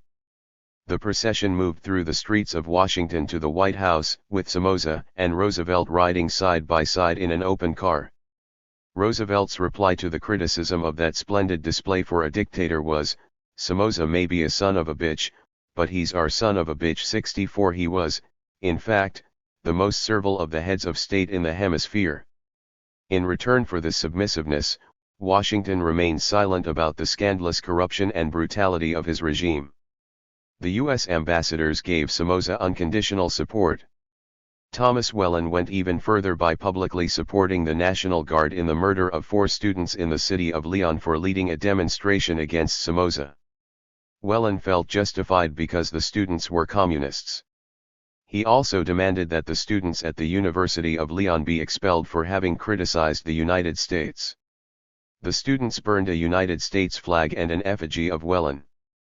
The ambassador panicked, for it was the first anti-Yankee demonstration in Nicaragua. 65. In preparation for another one of his re-elections, Somoza went to Leon to proclaim his candidacy at the Casa del Obrero. En route he was brought to a halt by a young man who aimed a small revolver at him and emptied it at point-blank range. The assassin, Rigoberto Lopez Perez, a 23-year-old poet, was killed on the spot by Somoza's bodyguards. Near death, Somoza was transported by the United States to its hospital in the Panama Canal Zone. Eisenhower sent his own personal physicians. Somoza died 9 days after the attack, on September 21, 1956. His constant demonstration of friendship for the United States will never be forgotten, John Foster Dulles wrote to Somoza's widow. 66. The funeral was conducted with great pomp, military salutes, ringing oratory, and high masses. Meanwhile, Somoza's security forces were torturing innocent people presumed to have opposed Somoza, alleging their culpability in his assassination. Some were tortured in the gardens of the presidential residence, to the delight of his family. The line of succession began. Somoza's oldest son Luis, 35, was chosen to succeed him, elected with 89% of the vote. Takito remained in charge of the National Guard. Luis cultivated good relations with the United States, breaking off relations with Cuba and expelling its diplomats. Such measures provoked wild demonstrations of solidarity with the revolution, protesting against Luis's submissiveness to the United States and his collaboration with Washington in preparing the invasion of Cuba. The country remained under martial law until the end of his term. Luis had no desire to be re-elected. He set up a fake election, and René Schick was elected. Pedro Joaquim Chamorro, editor-in-chief and owner of the daily La Prensa and in constant opposition to the dictatorship, denounced this huge scam. Chamorro went into exile on various occasions because of persecution by the regime. Somoza had not dared to silence him, since he was admired both in Nicaragua and abroad. Schick was a puppet who took care of minor matters. The important decisions were made by the Somozas. In 1966 Schick died of natural causes. The campaign to elect his successor was violent and bloody. Takito emerged the winner and governed for 13 years. He was one of the most corrupt and rapacious of dictators in all of Latin America. In the gardens of his residence he kept cages for his lions, panthers, jaguars, and other animals, as well as select political prisoners. It was there that Chamorro was imprisoned after the assassination of Somoza, having been accused of being part of the conspiracy. United States military aid was unwavering and substantial.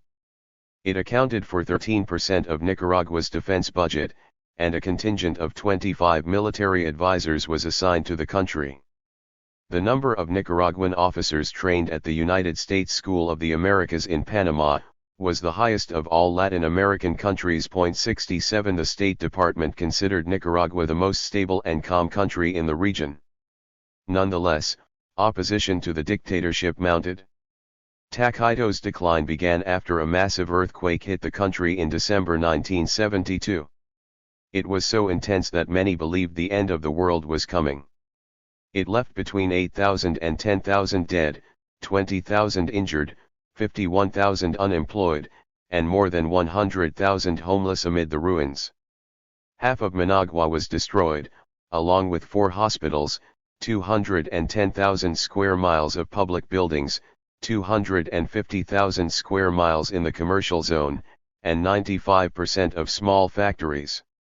The loss was estimated at $1.2 billion. The people and the National Guard sacked businesses and private properties. Somoza declared a state of emergency, suspended constitutional guarantees, and created the National Emergency Committee, appointing himself its chairman. The committee was to receive the incoming funds from governments, foreign businesses, and individuals to aid those who had suffered damage and for the reconstruction of Managua. The family's looting of these funds began immediately. One of Somoza's sons sold food and clothing, earmarked for relief, on the black market, and he allowed members of the National Guard to share in the loot. Somoza, along with his family and friends, bought public lands cheaply, and then sold them for huge sums to the government. 68 For the construction of public housing which was never built. Somoza did not make public the amount he received in foreign aid. It came to tens of millions of dollars in goods and cash, nor did he explain what he did with the millions in loans and credits that he obtained at low interest from aid, the World Bank, the Inter-American Development Bank and the International Monetary Fund.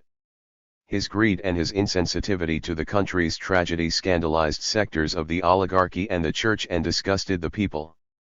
The number of disaffected people in sectors that had previously supported the regime grew. Henry Ruiz, one of the commanders of the FSLN, noted that these people realized that something new was happening. They sought the support of the lower middle class, whose members were now opposed to Somoza. 69. The Sandinistas. The armed struggle against Somoza began in 1958. Ramon Rodales, Chael Haslam, and other veterans of Sandino's army once more resorted to armed struggle to combat the dictatorship. Between 1960 and 1962 some 20 anti-Somoza, nationalist, anti-imperialist, and revolutionary organizations emerged, some of them identified with the Cuban Revolution. The proliferation of such movements showed that the youth and the general population were determined to overthrow the dictator. Outside Nicaragua, exiles formed other armed groups. Pedro Joaquim Chamorro led one such group in Costa Rica, with the help of José Figueres and the National Liberation Party. Eden Pastora and Harold Martinez created others. After the triumph, Martinez was discovered to be one of Somoza's agents. 70. The FSLN was the most important of these groups. Formed in 1961 by Carlos Fonseca Amador, Tomás Borga, and Daniel Ortega, the FSLN led the armed struggle until its triumph. Fonseca, the leader of the rebellion, launched his fight at the University of León, where he was studying law. The revolutionary vanguard was located in León. His life was one continuous passage back and forth between armed struggle and prison. He was captured, imprisoned, freed, deported, then he returned to take up the clandestine struggle until his next capture. During one of his periods in Nicaragua, he created the movement for a new Nicaragua. Once he was deported to Guatemala on a Nicaraguan Air Force plane, and there he was confined to the Petén rainforest. There, he met Luis Tercios Lima, a young Guatemalan officer serving in the area. Later Tercios became the head of the first Guatemalan guerrillas, the Fuerzas Armadas Rebeldes. Set out in a document published in 1969, inspired in its essence by Fonseca, the goals of the FSLN were to take power by armed force, destroy the dictatorship's bureaucratic and military apparatus, and install a revolutionary government based on an alliance of workers and campesinos and supported by all anti-imperialist forces in the country.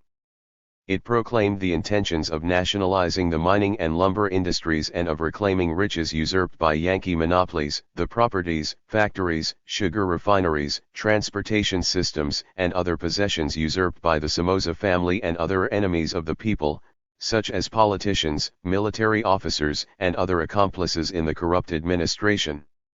The banking industry would be nationalized, and usurious loans imposed on the country by Yankee monopolies would not be recognized. Capitalist agricultural industries, large land holdings, and parasitic tenancy of the land by exploiters would be expropriated. The document further declared its solidarity and active support of the struggle against imperialism, colonialism, and neocolonialism by the peoples of the Third World. Its slogan was Patria Libre o Morir. 71 Such goals, similar to those of the Cuban Revolution, made Washington and the Nicaraguan and Latin American right wing tremble. The fight against the dictatorship was long and unequal. The FSLN grew amid terror, murder, torture, the disappearance of opposition figures, and the massacres of campesinos. Somoza bombed cities and towns in his persecution of the guerrillas, and the National Guard murdered campesinos and ransacked and destroyed their fields, crops, and animals. The first major blow against Somoza by the FSLN came in December 1974. A commando led by Borga broke into an exclusive post-Christmas dinner party in honor of the United States Ambassador, Turner B. Shelton. The guests included government ministers and personalities, among them Somoza's brother-in-law and ambassador to the White House and the United Nations, Guillermo Sevilla Sacasa.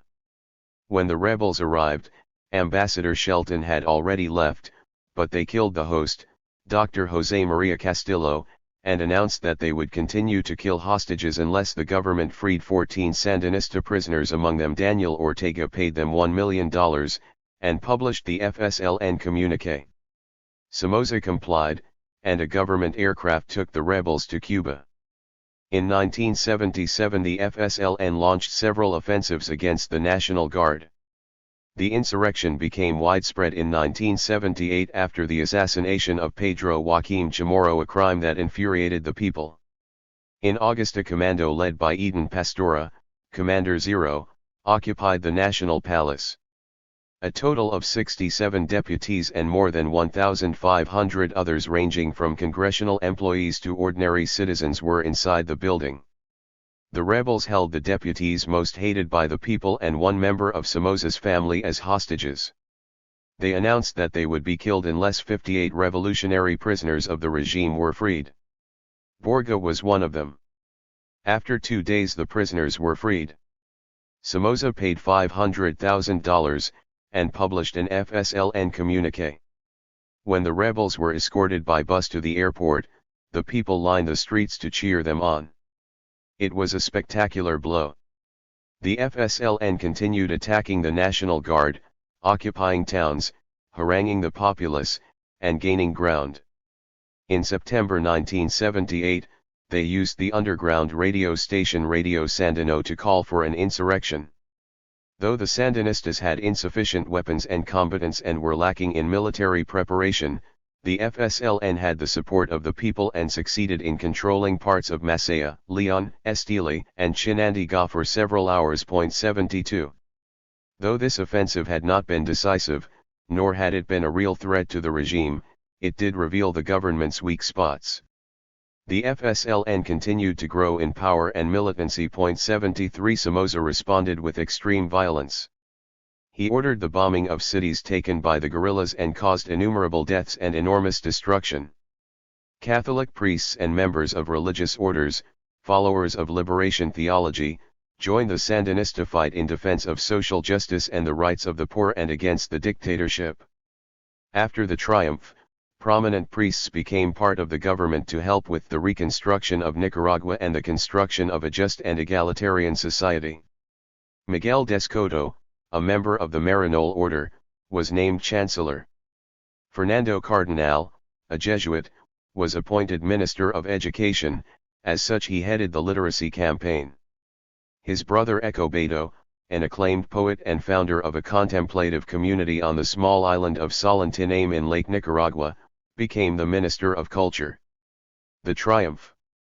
After the September 1978 FSLN offensive, when the Sandinistas took Masaya, Leon, Chinandega, and Estili, President Carter feared that the rebel triumph would later support guerrilla movements in El Salvador and Guatemala and that the influence and involvement of Cuba would expand dramatically in Central America. He sent the career diplomat William Bowdler to Managua to negotiate with Somoza for a peaceful solution and a transition to democracy. The only way out was for Somoza to resign. 74 Bowdler returned empty-handed. Somoza refused to leave, and the opposition would accept nothing less. Carter opposed intervention both for and against Somoza, though Venezuela's President Carlos Andrés Pérez, called the godfather of the Sandinista revolution, and other Latin American heads of state asked him to force Somoza's resignation. Carter tried several formulas. He initiated an OAS mediation commission, on which Bowdler sat, to negotiate between Somoza and the opposition. The resolution hinged on Somoza's resignation. Again Somoza refused, but he proposed calling a plebiscite supervised by the OAS, so that the people could decide whether he should resign. If he won, he would reorganize the government, and if he lost he promised to resign and let the Frente Amplio de Oposición, an amorphous political movement composed of anti-Somoza moderates, businessmen, professionals, and party heads, take over. The opposition had no faith in Somoza's honesty or the possibility of a clean plebiscite. It imposed conditions that Somoza found unacceptable. 75. In May, the rebel leadership, exiled in Costa Rica, named a reconstruction junta that would become the government after Somoza's fall.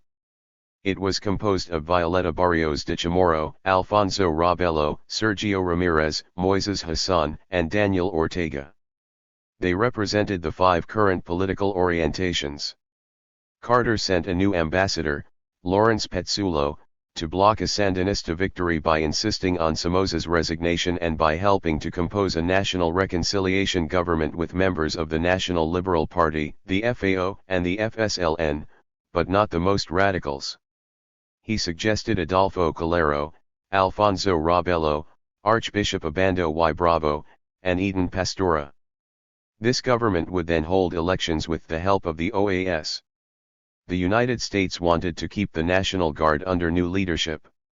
Somoza said he would accept resignation in an orderly transition under the supervision of the OAS. With the triumph of the FSLN imminent, and with the rebels supported by several Latin American governments, United States Secretary of State Cyrus Vance proposed at a special session of the OAS a national reconstruction government with broad support from different social sectors, the suspension of military aid, a ceasefire, and that the OAS send a peacekeeping force to Nicaragua. This plan provoked a strong reaction. Jorge Castañeda, Chancellor of Mexico, said it was not the business of the OAS, or anyone else, to tell the Nicaraguans how they should constitute their government when the dictatorship fell. In the name of the Provisional Government of Nicaragua, Miguel Descoto denounced the proposal as an attempt to violate the rights of Nicaraguans, who were on the verge of overthrowing Somoza's dictatorship. Vance's proposal did not go to a vote. 2 days later, an OAS resolution condemned the inhuman conduct of Somoza's dictatorial regime, demanded his immediate and definitive replacement and the installation of a democratic government that would include representatives of the major opposition groups and reflect the free will of the people. It was adopted by a vote of 17, 2 against, and 4 abstentions. 76. Petzulo continued negotiating a transition of power and formulas for preserving the National Guard. Somoza, in turn, continued bombing the people. In a cable to the State Department, Petzulo asked that it not pressure Somoza to suspend the bombing, since it was the only effective measure against the guerrillas, who must be kept from victory at all costs. 77. On July 13 the National Reconstruction Junta sent a communique from Costa Rica to the Secretary-General of the OAS, Alejandro Orfila, asking for an immediate end to the genocidal government, Somoza's resignation before the Nicaraguan Congress, and the appointment by Congress of a provisional president who would hand over power to the junta. 78 On July 16, Somoza presented his resignation in a terse letter. He wrote, I have fought against communism, and when the truth comes out, history will justify me. 79 He advised Francisco Urquijo, on whom the presidency fell as the senior member of Congress, not to hand over power. Hounded by the growing insurrection, internationally isolated, and under pressure from the United States, which withdrew its support, on July 17 Urquijo left for Miami in the company of his mistress, Dinora Sampson, with coffins and coffers, as described by Salman Rushdie in The Jaguar Smile. In these, he carried the remains of his assassinated father, Taco I, and his brother, Luis, as well as the cash of the national treasury.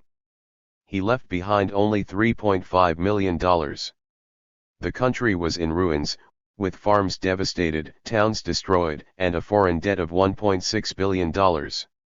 Casualties totaled 40,000, leaving tens of thousands of widows and orphans. Somoza's fortune amounted to nearly $1 billion. The family owned 10,000 square miles of land, and he owned all the factories and every industry in the country. He also controlled rail and shipping lines, the fishing industry, the gold mines, the lumber companies, and the largest brewery in Nicaragua. He had investments in casinos and houses of prostitution, had a hand in the drug trade, and owned property outside the country, mainly in the United States. 80. Urquijo did not hand over the power. He announced that he would remain in office until May 1981, the end of Somoza's term. He praised the National Guard, asked all irregular forces to surrender their arms, and began making nominations. He promoted Lieutenant Colonel Federico Mejia Gonzalez to general, and named him head of the National Guard, and he called on the troops to redouble efforts in the present struggle. 81. The rebel junta moved to Leon, declared it the provisional capital, and demanded the unconditional surrender of the National Guard. Urquijo governed for 43 hours. After a night of chaos, he fled with his family to Guatemala in an airplane sent for him by General Lucas Garcia. The National Guard surrendered. On July 19, 1979, the rebels entered Managua accompanied by the large crowds, the cheers of the people, and a rain of flowers. It was the day of national joy. President Carter chose to back the Sandinista government. He sent emergency food aid $39 million worth and saw to it that Congress approved $75 million for the reconstruction of the country. He believed that it was important to maintain good relations with the new Nicaragua in order to prevent an opening for the other side, as had happened in Cuba. He understood that the people's resentment of the United States was due to its long history of interventions and military occupations, and to its unqualified support for the Somoza dynasty.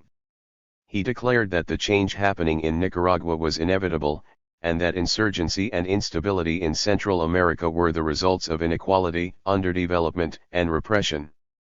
He did not lay the responsibility for the Sandinista triumph at Cuba's doorstep or on the Soviet Union, as the Republicans had. Later Reagan would accuse Carter of losing Nicaragua. 82. Guatemala and its violence. Guatemala was another banana republic until the United Fruit Company began to fall apart. During the regime of Manuel Estrada Cabrera, an ignorant, coarse, depraved, and thieving dictator, the transnational company started taking over the country. United Fruit established a banana monopoly, became the major landowner, monopolized the communications and rail systems, and took possession of the ports.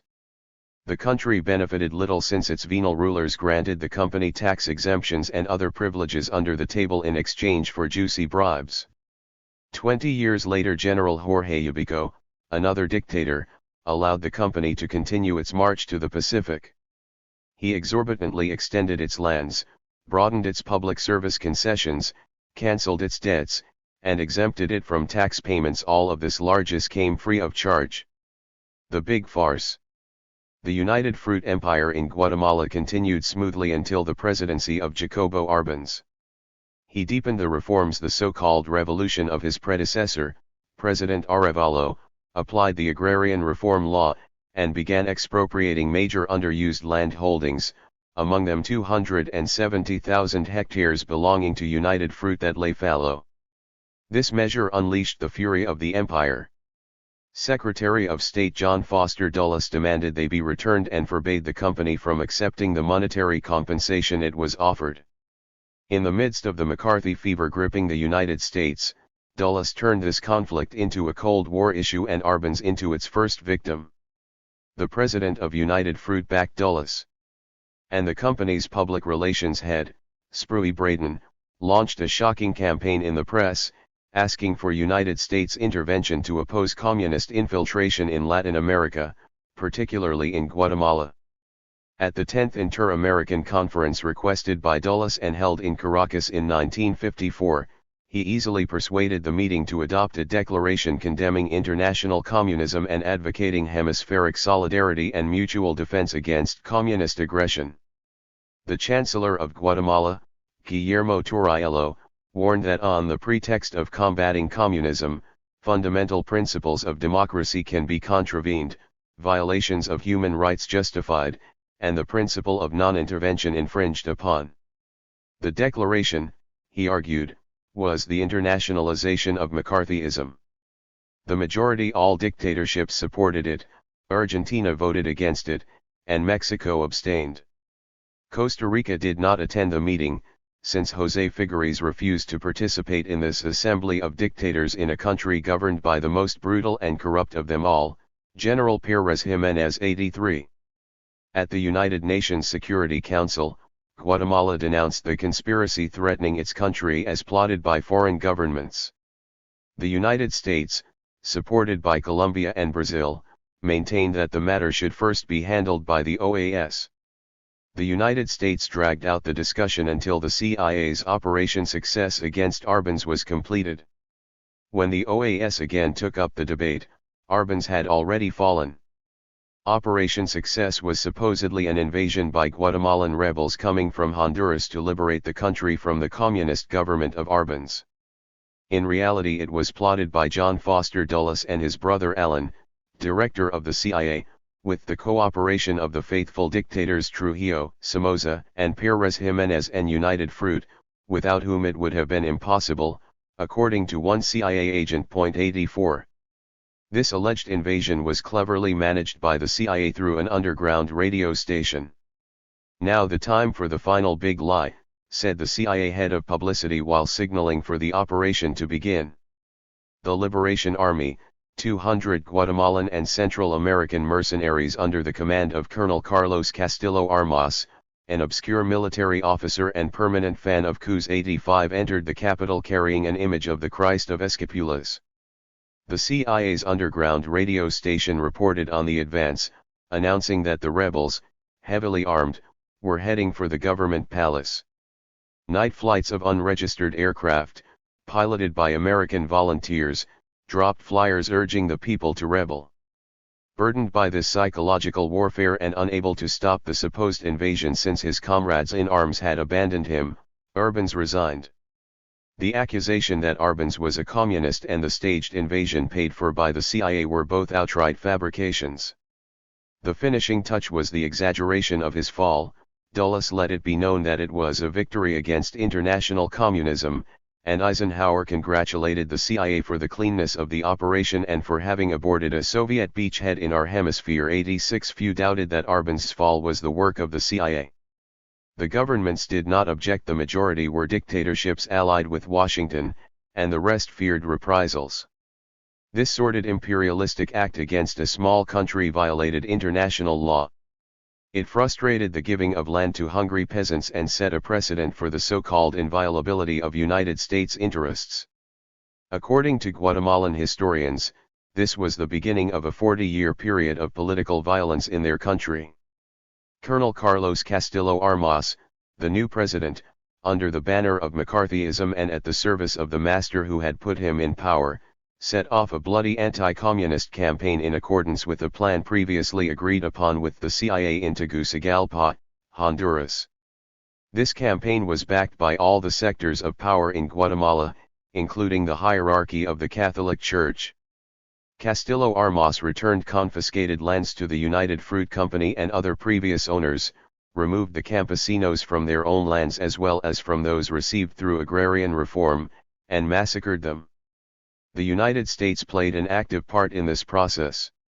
Dulles personally conducted a diplomatic crusade with the stridency of a Torquemada 87. The United States Embassy drew up lists of communists the government was to eliminate, with instructions to treat them roughly. 88 In 1957 Castillo Armas was assassinated inside the presidential palace in a conspiracy that was never explained. Eisenhower declared it a great loss to Guatemala and the world, sending his son to attend the funeral. 89 After a period of chaos, a provisional government, coups and counter-coups, the annulment of the 1957 elections for fraud, and new elections in which no one won the necessary majority, the Guatemalan National Congress named General Miguel Ydígoras Fuentes to the presidency in January 1958. Ydígoras gave the United States his invaluable aid for the invasion of Cuba without consulting with the Army High Command. He permitted the installation of clandestine military bases on inland haciendas to train anti-Castro mercenary forces. In return, he asked for a share of the Cuban sugar quota cut by the United States and the forgiveness of a $1.8 million debt contracted by Castillo Armas with the CIA for the plot against Arbenz.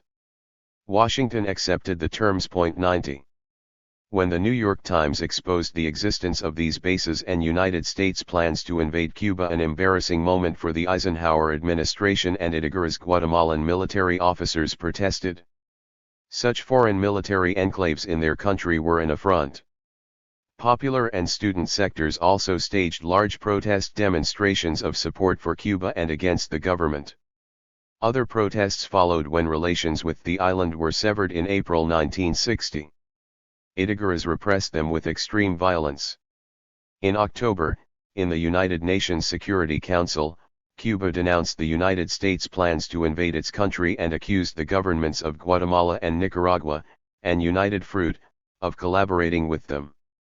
Cuba's Chancellor Roa denounced the clandestine bases in Guatemala where Yankee advisors were training the anti-Castro mercenary forces. Both governments denied their existence. The first guerrillas. In July 1960 there was a military uprising in Guatemala. Another occurred on November 13, in which a third of the army tried to occupy the military bases at Zacapa and Puerto Barrios on the eastern coast, to create a revolutionary focal point and take up the armed struggle against the dictatorship. Ydígoras filled an airplane with anti-Castro Cuban mercenaries, intending to combat the rebels, but United States Ambassador John Mucho dissuaded him.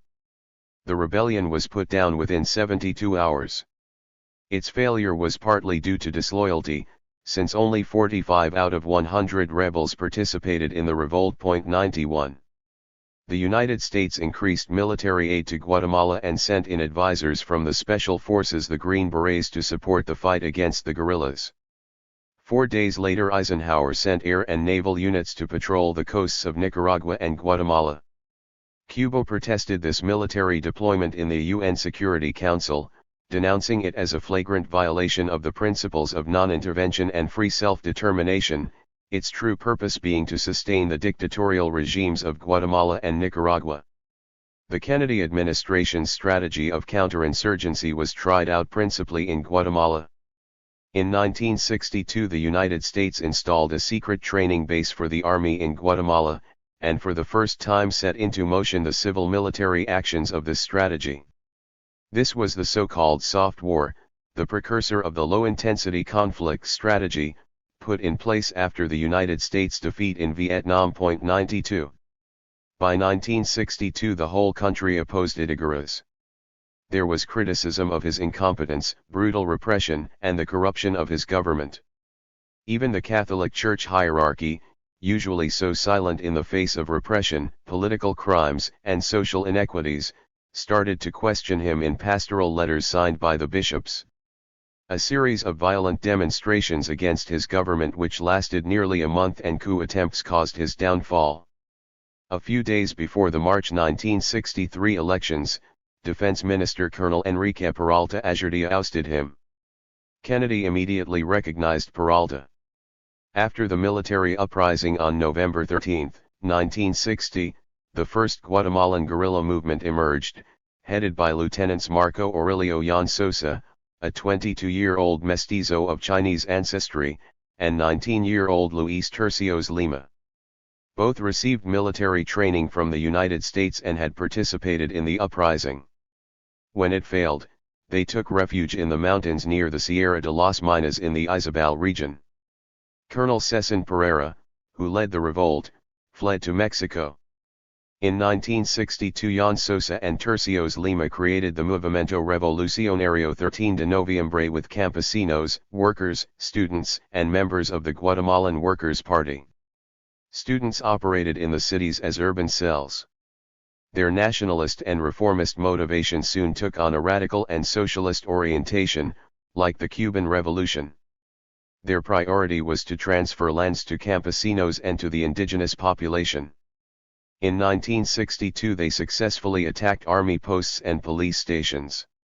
After 4 years Jan Sosa and Tercios parted ways, following different ideologies and strategic concepts.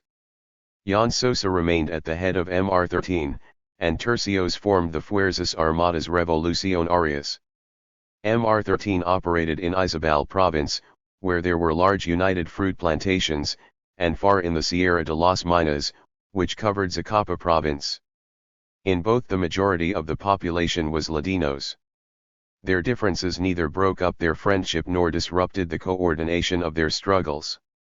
Jan Sosa was pro-Castro and preferred the focus strategy. He decided to indoctrinate his troops politically first before going into action. But the rebels were less interested in doctrine than in fighting the dictatorship, and the MR13 quickly lost strength. For Tercios, on the other hand, the armed struggle came first. The FAR, also proponents of the focus strategy who believed in establishing small nuclei of activity from which to expand the struggle, attracted student and popular sectors and included almost the entire country, particularly the Ladino areas. They struck rapidly and effectively, liberating regions, occupying towns, haranguing the people about the goals of the struggle, attacking military and police barracks to capture weapons, assaulting banks to obtain funds, and kidnapping officers, politicians, and members of the oligarchy for ransom and to obtain concessions from the government. The FAR established an urban network active in sabotage and terrorism. Jan Sosa's relations with the PGT were not good. The PGT did not trust him, he was not a member of the party, and he was critical of Moscow's policy of peaceful coexistence, the line followed by the Orthodox Communist Party's Point 93 at the Tricontinental Conference in Havana in 1966, which brought together representatives of communist parties, the left, and liberation movements from Africa, Asia, and Latin America. Fidel Castro strongly criticized the Trotskyite tendency of M13, an accusation to which some objected.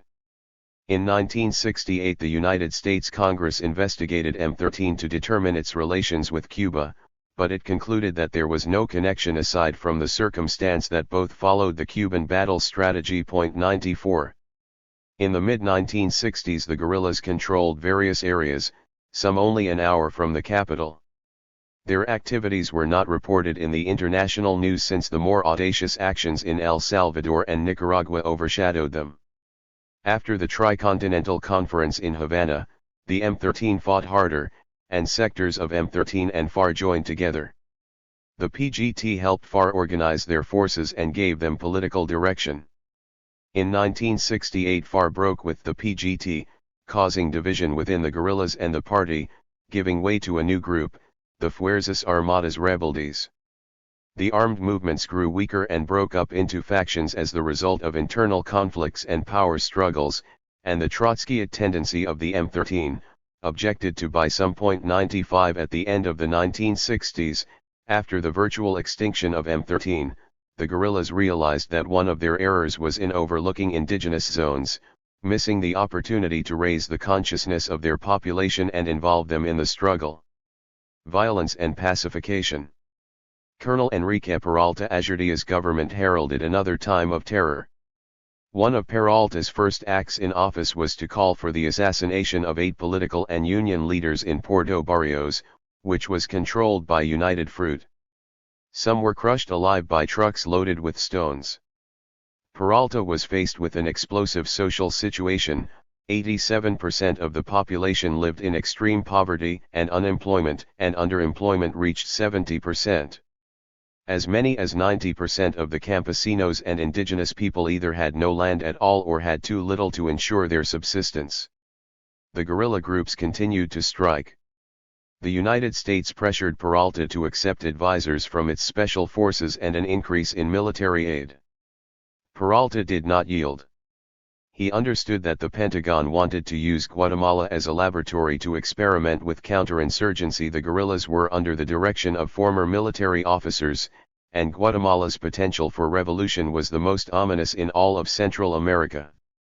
Peralta had the support of his army for his brutal campaign of pacification. Raids, murders, tortures, and disappearances were the order of the day. During his time in office, death squads connected with the military and security forces paid by transnational enterprises such as United Fruit Company set out to clean out undesirables.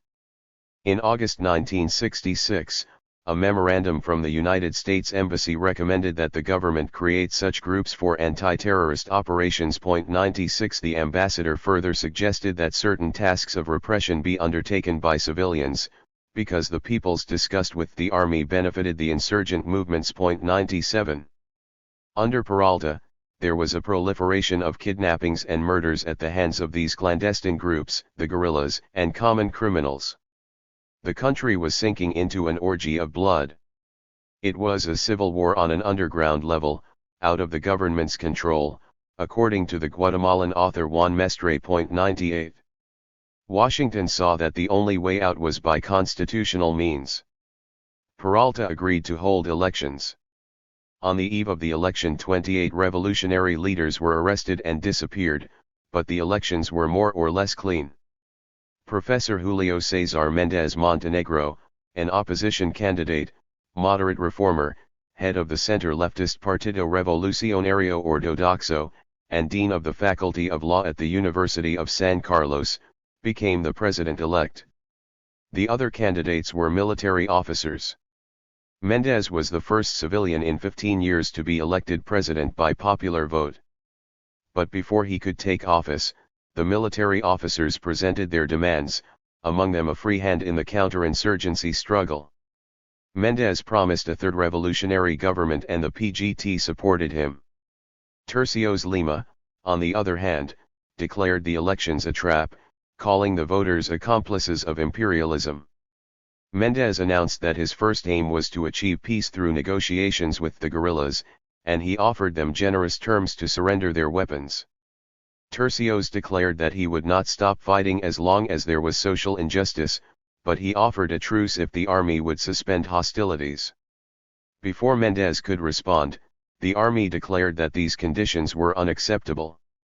On October 20, 1966, just a few days later, Tercios was killed in an automobile accident near the capital.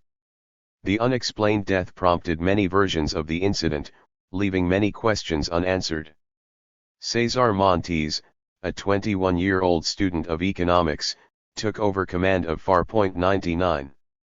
United States military aid began to arrive: weapons, bombers, napalm bombs, radar, technologically sophisticated apparatus, and approximately 1,000 Green Berets.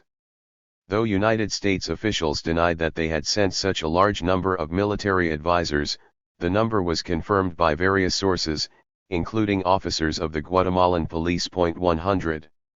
After the death of Tercios, the army, with the participation of the Green Berets, launched a brutal pacification campaign to dry up the ocean where the guerrilla fishes.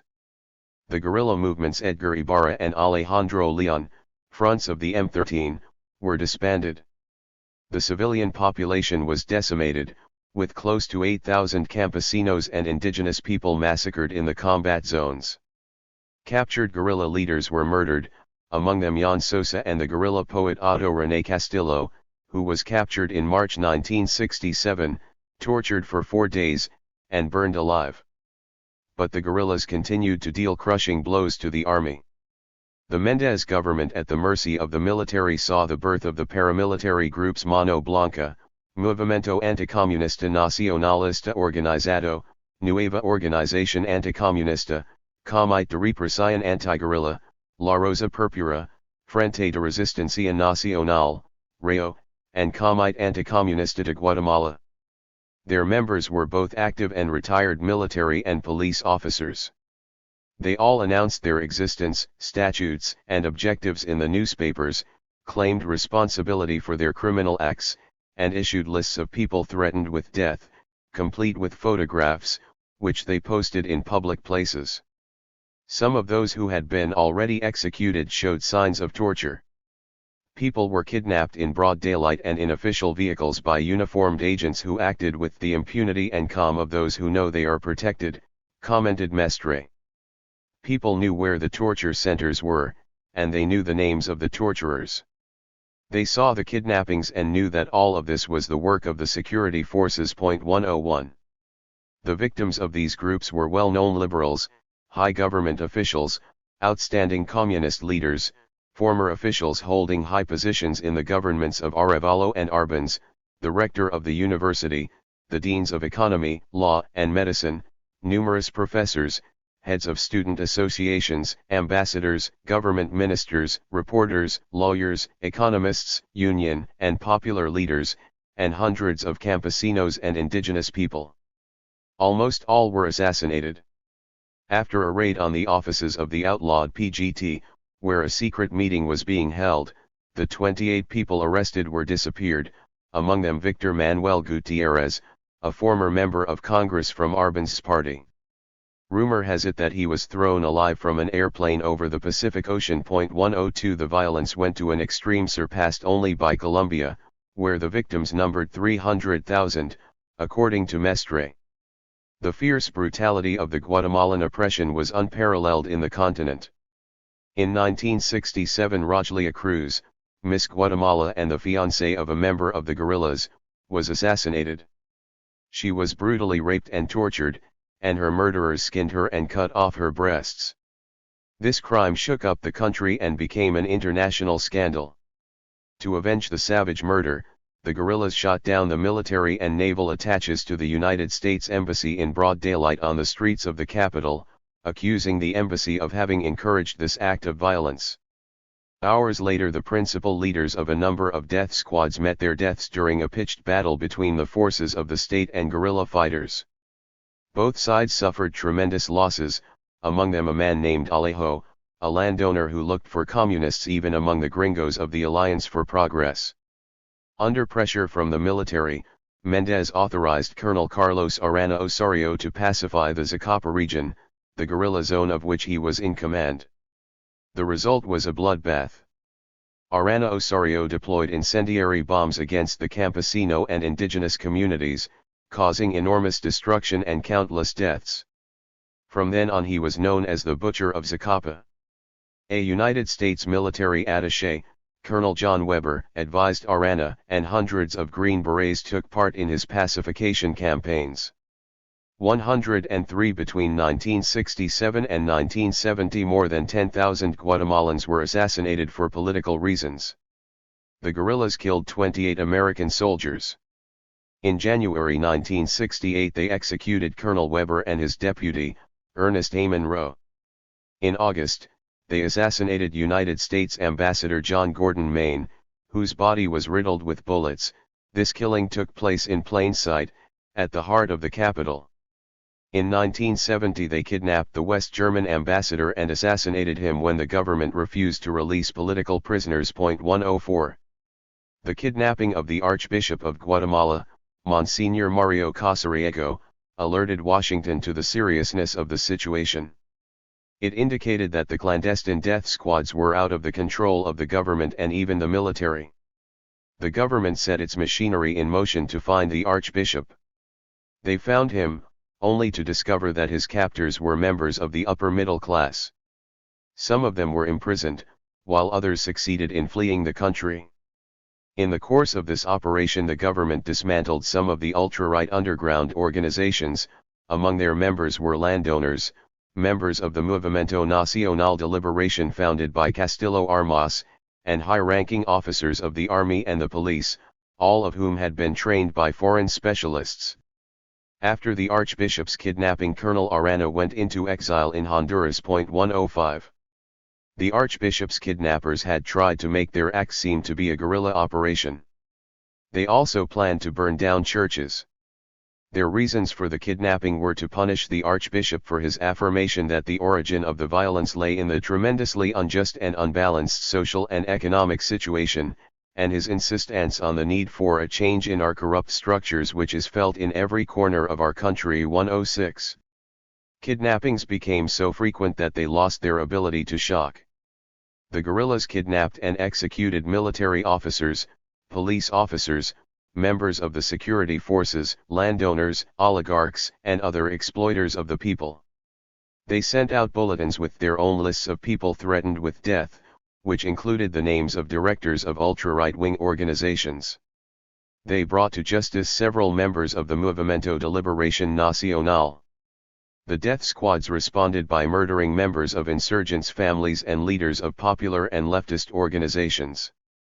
Despite the virtual extinction of the guerrillas and the loss of much of their popular support, the survivors formed the core of the armed movements of the 1970s. Analysts claimed that in Guatemala the guerrillas had the greatest popular support and were closest to victory after the Cuban and Sandinista revolutions.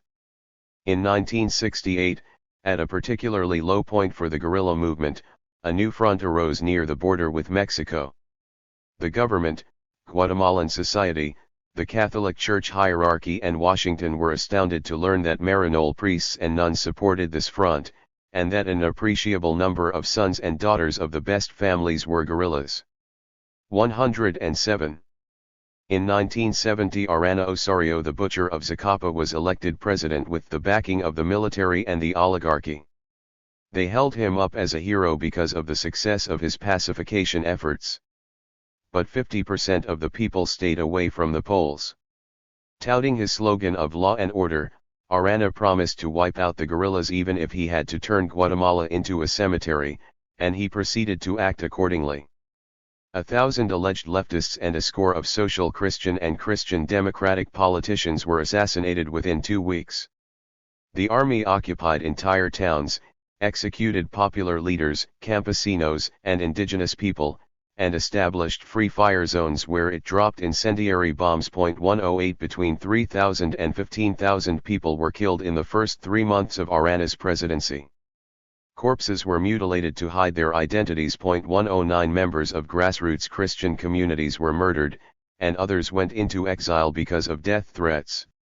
In 1972 the Ejército Guatemalteco de los Pobres emerged on the Mexican border, and the armed struggle intensified and spread to several provinces. Until the beginning of the 1980s it was the strongest movement in the country, with broad popular support. General Efrain Rios Montt was the actual winner of the openly corrupt 1974 elections, but the High Command elected General Eugenio Kiel Lagarud. Rios Montt protested, but later accepted the post of military attaché in Guatemala's embassy in Spain. Lagarud continued the violence, secret prisons, torture chambers, and clandestine cemeteries proliferated.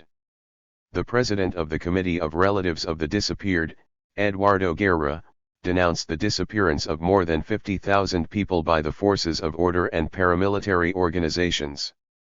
Shortly thereafter, Guerra was assassinated. In February 1976 Guatemala suffered a large-scale earthquake. Parts of Guatemala City were destroyed, 25,000 people died, and 70,000 were wounded. More than 20% of the population were left homeless. 110 Lagarud declared martial law, ordered his troops to fire on looters, and took the opportunity to clean out leftists. It was not known how many were killed in his political cleansing. The earthquake lent a crucial stimulus to the struggle of the insurgents. It also gave the lower classes, those most immediately affected, a stronger impulse in their struggle for survival. New popular organizations were created on a national level. The labor movement, which was practically extinct after the coup against Arbenz, succeeded in rebuilding. After an aggressive strike by workers for the Coca-Cola Company, supported by workers throughout the country and the solidarity of international labor, the movement created the Comité Nacional de Unidad Sindical, which included the most important unions. From then on, the CNUS organized endless strikes and protests, the largest since 1954, with the support of the PGT and sectors of the Christian Democratic Party. In 1978 elections were held amid military, paramilitary, and guerrilla violence.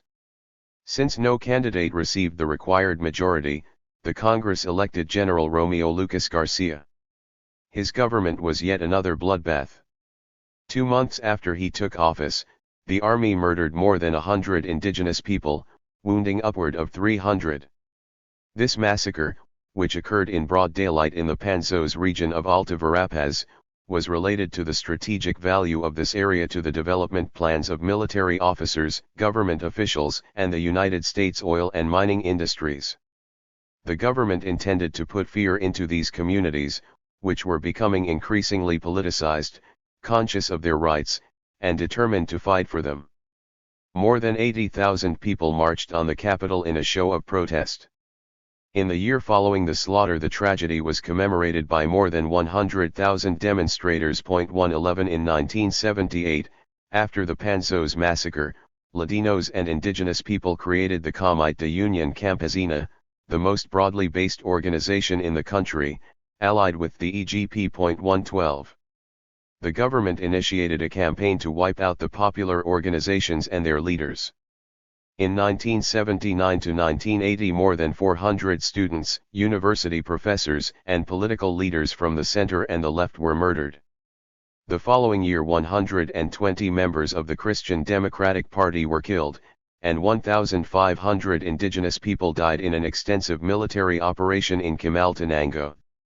After the assassination of 2 political leaders, aspirants to the presidency, the Frente Democrático contra la Represión was formed with 70 union, campesino, student, professional, media, and people's organizations, the FER and PSD parties, and the support of progressive groups in the Catholic Church. This organization was the first broad front of opposition against the dictatorship. 113 The CNUS and CUC played an important part in the creation of this front. 114 The triumph of the Sandinista revolution in Nicaragua in 1979 and the advances of the FMLN in El Salvador brought hope and encouragement to the Guatemalan armed struggle, with the ever-growing participation of indigenous people, the principal victims of the violence. New political military movements arose, and the FARC was restructured. In September 1979, the organization Revolucionaria del Pueblo en Armas, 90% of its members were indigenous, led by Rodrigo Asturias, son of the winner of the Nobel Prize for Literature, Miguel Angel Asturias, announced its existence with an armed attack. The EGP and ORPA increased their contacts with Havana.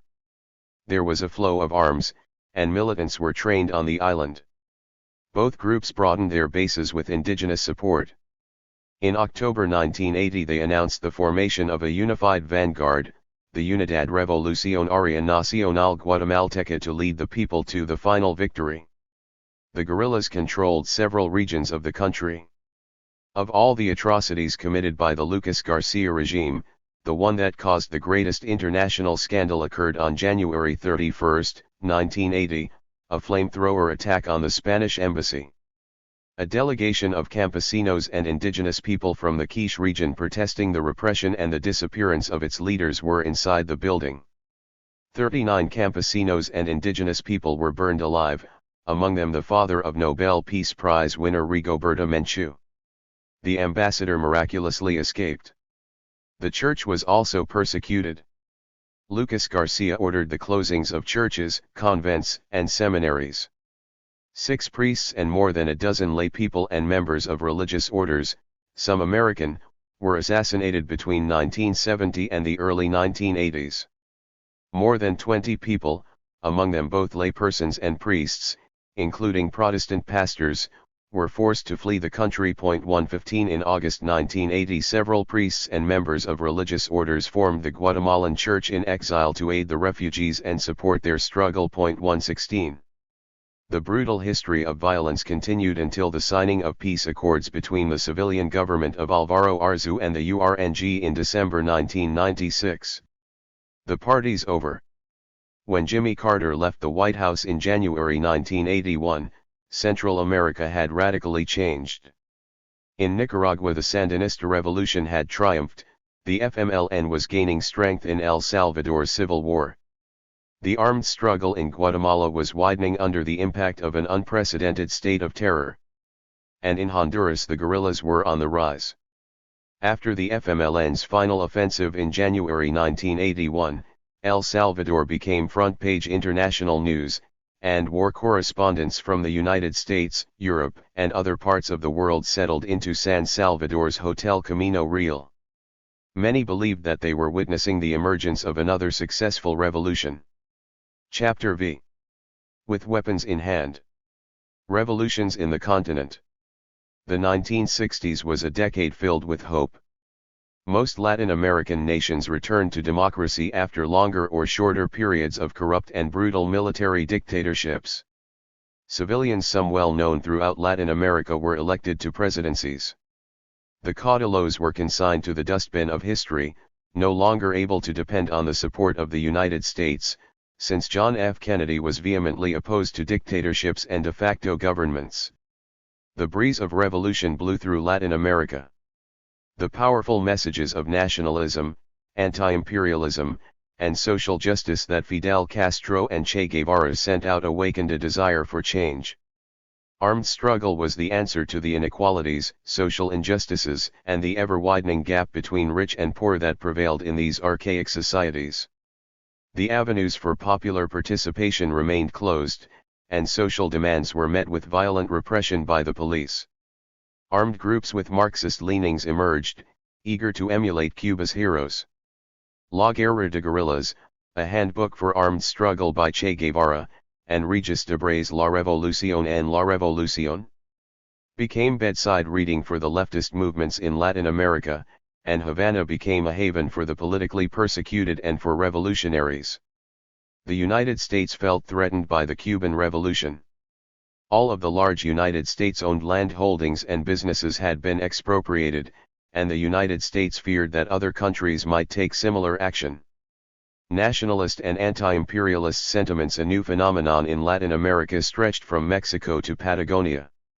The Cuban Revolution was not the only source for the emergence of rebellion. Following the Second Vatican Council, the new views of the Catholic Church on the needs of the poor and on social justice provided the ethical and moral basis for the people's struggle for their rights. The political debate acquired a whole new dimension. Progressive sectors of the Catholic Church, student movements, people's movements, and left-wing politicians and intellectuals defended the poor and the exploited masses and supported their struggle for justice. The main objective of the United States defense strategy against the revolutionary explosion was to combat the armed movements, a task entrusted to the military. The battle was directed not only at armed groups but also at popular protests. Criollo-McCarthyism in dictatorships and democracies alike labeled them as communists or communist sympathizers and fought them with equal violence. The alliance of political and economic power sectors with the military, supported by national hierarchies of the Catholic Church, fiercely defended the establishment and its privileges. The result was a growing and dangerous social polarization. The front-line fighters in the armed insurgency were the students. Most of them came from dissident sectors of communist youth movements, which had broken from the orthodox party hierarchies opposed to armed struggle. In most countries the guerrilla groups were rural and composed of campesinos. Only in Argentina, Uruguay, and Brazil were the guerrillas urban and led by university students and professionals, members of the middle and working classes. Che Guevara's arrival in Bolivia in 1967 encouraged the armed groups of Latin America. They believed that his presence signified the beginning of a Latin American revolution. His message to the Tricontinental Conference in Havana called them to create many Vietnams. His dream was to turn the Andes into a new Sierra Maestra. Che believed that the Bolivian Communist Party and other leftist forces would support him and that fighters from all over the continent would join the Ejército de Liberación Nacional he commanded.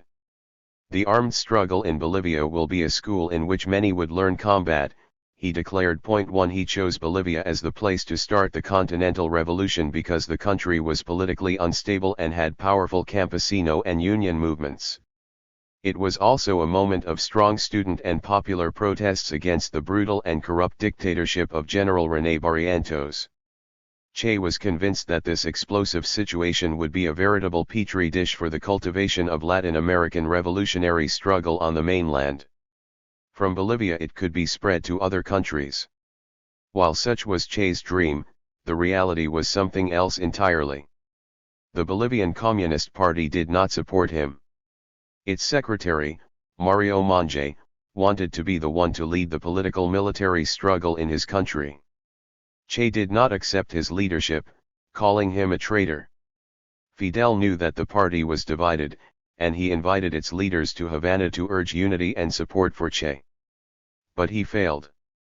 Che kept a diary in which he documented the daily development of his action. His entries included critical analyses and recriminations, lists of difficulties and adverse situations. He found the terrain rough and unhealthy. He was asthmatic and did not have his medication with him. He wrote that the scarcity of food was discouraging the rebels. He further mentioned the poor discipline and low morale among his ranks. He noted the numerical superiority of the Bolivian army, but he also noted its incompetence. From the outset the ELN was able to defeat the army with ease, costing them many casualties. In a battle in March 1967 many Bolivian soldiers were killed, and the ELN took prisoners and captured 200 weapons. At that point in time no one yet knew of Che's presence in Bolivia. Instead of support, Che encountered fear and mistrust among the campesinos and failed to incorporate them into the guerrilla forces. Month after month he took note of this failure and commented that to convince them will be a long and patient task. These oppressed, poor, and illiterate masses wanted only to survive and for the government and the guerrillas to let them work in peace. Hostilities and denunciations from the peasants came later, when the army paid them to be informants. 2. In April the Barrientos government discovered Che's presence in Bolivia. Quickly it began to strengthen the army, using training by Green Berets and help from the CIA. 3. Che's dream ended on October 7. He was wounded and captured during an army ambush arranged with the aid of informers. Between 1,500 and 2,000 soldiers and Green Berets, CIA agents, and Cuban veterans of the Bay of Pigs were part of the operation. He was later killed in captivity on General Barrientos's express orders. A drunken officer dealt him the final blow. His death is a tremendous blow to the Continental Revolution, since it deprives it of the most capable of its leaders, said Castro, who nevertheless maintained that Che's death would not be the end of his theories and strategies. He remarked that Che is an example and a model for our people. Later the Italian journalist Gianni Mina asked Castro whether Che's fight was a mistake. Castro replied that it was not, explaining that it had been Che's dream since their first meeting in Mexico in 1953 to start a revolution in Latin America and in his homeland, Argentina. Their agreement had been that Che could leave after the triumph of the Cuban Revolution. Che chose his own field of operations, and he organized it down to the last detail. Castro supported Che, he added, because his decision was the correct one. Mina asked if Cuba could have done anything to assist Che in this final stage of his epic struggle. Fidel replied that this would have been impossible since the laws of guerrilla warfare were different and depended entirely upon what the guerrillas were doing. 4. Che's diary fell into the hands of Barrientos, who sent photocopies to the Pentagon and to the CIA. He wanted to sell the rights for $300,000, but his Minister of the Interior, Antonio Arguelles, secretly sent another photocopy to the Cuban government. When Cuba had established its authenticity, it published the diary with an introduction by Castro.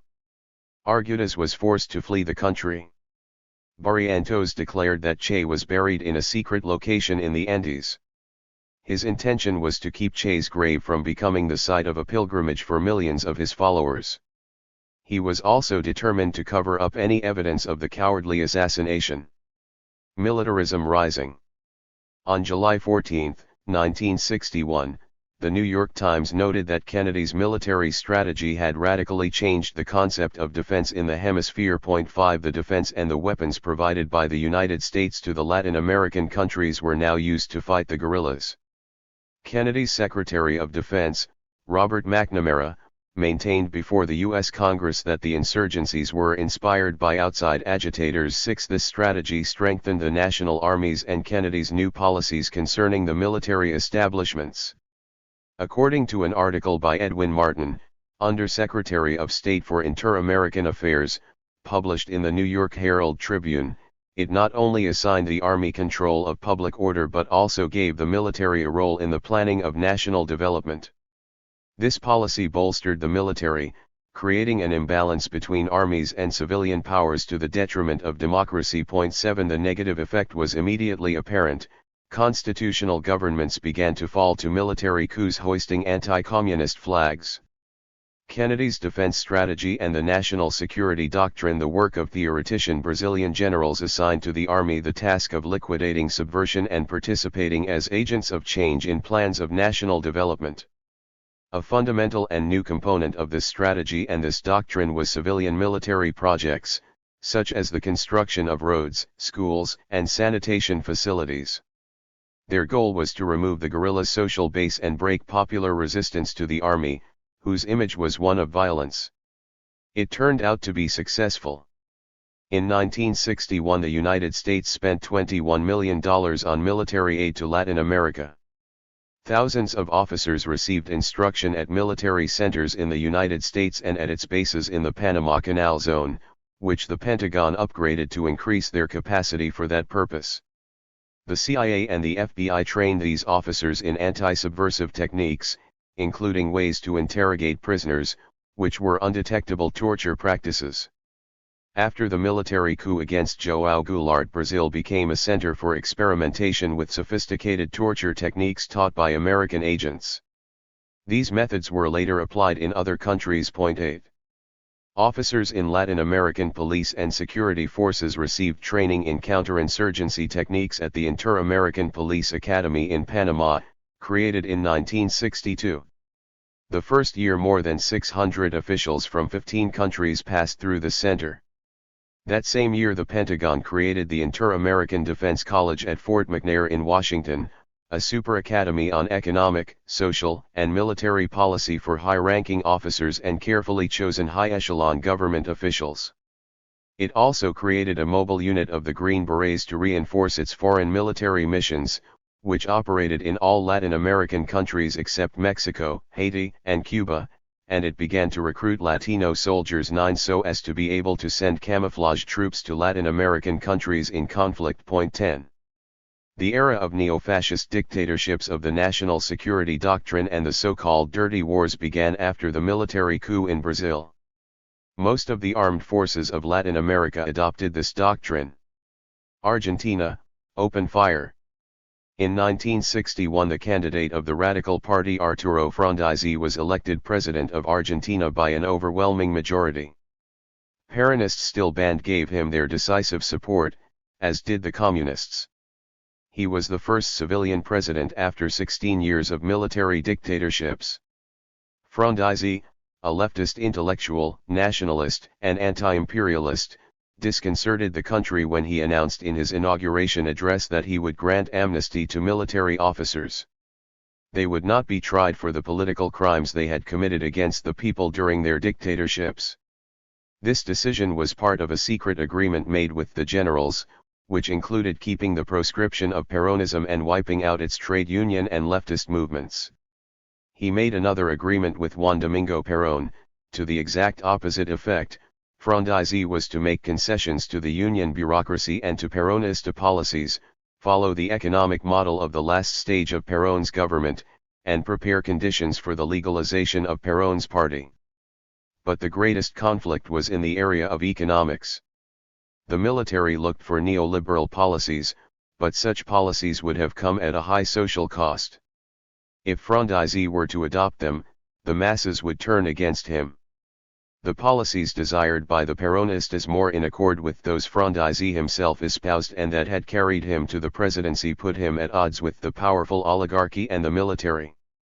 When the economic situation began to deteriorate rapidly and labor agitation grew, stimulated by the Peronist union movement, the people had had enough of inflation and high taxes. Frondizi moved to the right.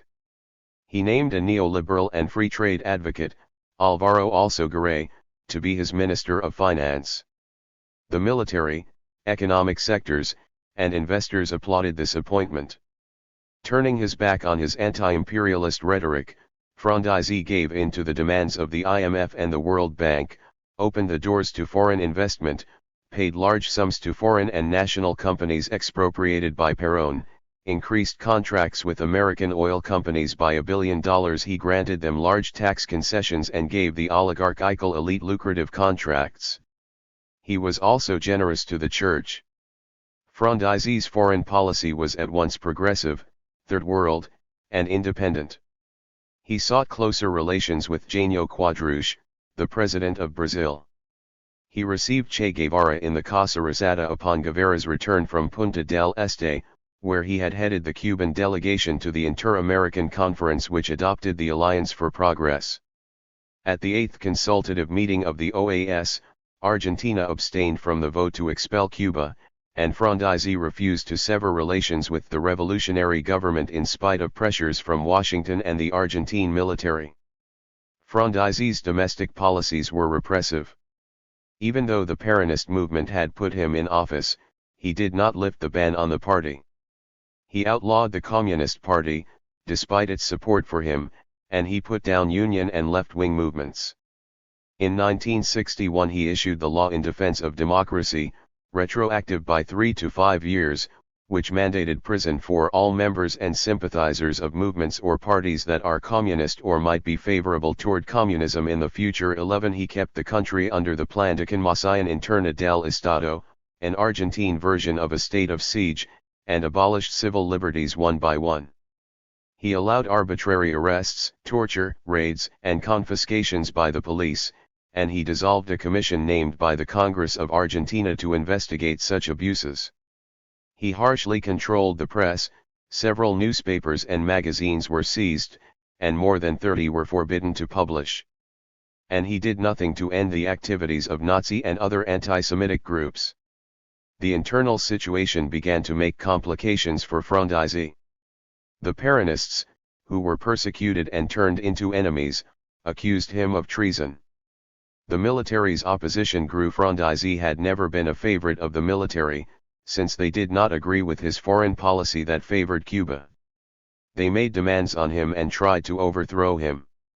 By March of 1962, there had been 35 coups attempted, but Frondizi could not risk arresting the conspirators. 12. Frondizi decided to make some concession to the Peronists and their movement. He granted amnesty to some, returned confiscated properties to others, and allowed Peronists to participate in the provincial elections of 1962. But when their Peronist candidates won in some important provinces, among them Buenos Aires and Tucumán, he banned them. The military criticized this measure, declaring that he was destroying the basis of legitimacy of his government. They overthrew him, arrested him, and imprisoned him on the island of San Martín Garcia in the Plata River. No one protested. Because of the profound divisions and conflicts within the armed forces, the military did not seize power. To comply with the constitution, the military leaders placed José María Guido, president of the Senate, in the presidency. He was a mere puppet, who only signed the military's decrees. He lasted 1 year. Dr. Arturo Illia won the 1963 elections. His opponent was the former President General Pedro Eugenio Aramburu, the candidate of the military. An honest Democrat, Illia rejected the meddling of the military in politics and of foreign agencies in the internal affairs of the country. At the beginning of his term there was peace and a stop to the fearful spectacles of military tanks driven by opposing gangs, the Colorados of the right and the legalist Azula, settling their disputes in the streets.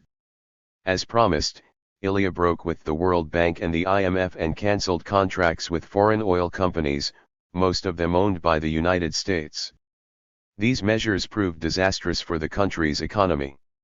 In 1965, when President Lyndon Johnson invaded the Dominican Republic, Ilya refused to send troops as a part of the inter-American force approved by the OAS, in spite of pressure from the military and from Washington. Ilya's politics were nationalist and with a social context, but he was forced to deal with more than 100 union strikes, protests from entrepreneurs, and efforts to overthrow him instigated by the media, as well as opposition from the military sector, Peronist factions, unions, and businessmen. They all accused him of misgoverning, inefficiency, paralysis, or moving too slowly. The planned coup against Ilya in 1966 was well known and eagerly awaited by hundreds of politicians and union officials, who had been either consulted or notified by the military. Ilya refused to renounce his office, and the army literally threw him out into the street, hustling him out of Casa Rosada without the slightest show of respect. 13 The brief democratic spring came to an end. Ilya's fall was a relief to the Argentines because the country could finally emerge from the morass.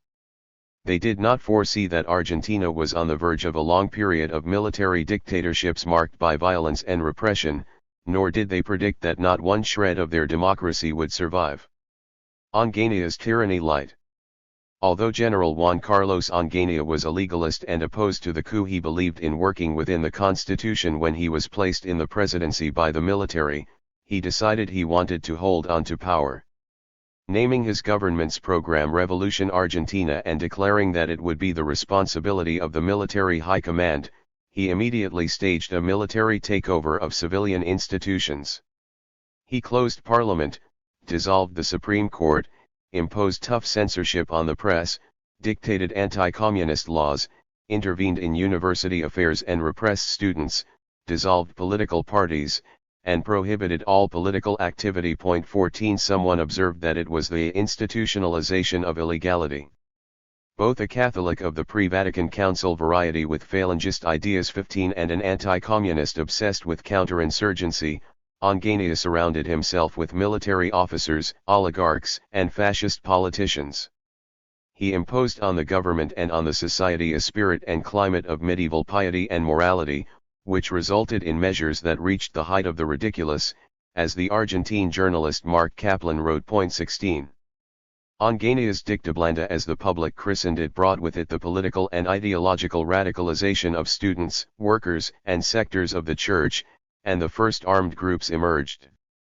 They were reacting to the people's discontent with the economic crisis and the subsequent growing unemployment and repression of the working class and students. This new movement from the left was willing to counter official violence with violence. In 1969, a widespread work stoppage promoted by students and automobile workers broke out in Córdoba. The protesters marched through the center of the city, burning cars and buses, the populace joining them along the way. Their battle against the police lasted almost 48 hours. Once the police had been routed, the army intervened. This Cordobazo was a milestone in the history of Argentine insurrections. For the first time, armed groups, flying their banners, took part in similar uprisings in Rosario, Tucumán, and other cities. The government brought in army units from Buenos Aires to put them down. These clashes left many people dead, hundreds wounded, and thousands arrested. 17 Onganía saw these violent uprisings, strikes, and mass protests in several provinces as the work of dangerous extremist groups, inspired by international communism. General Alejandro Lanús knew that the Cordobazo was not coming from subversive movements alone, but was a sign of a spontaneous expression of disgust with a government that had counted on broad support from political, popular, and church sectors. Rumors of a coup began to circulate. 18. After massive popular mobilizations, strikes, occupations of factories, the general work stoppage called by a confederation of unions, the kidnapping and ajusticiamiento of General Aramburu by the Montoneros, and Onganía's announcement that he would impose the death penalty for terrorist actions, Lanús toppled him.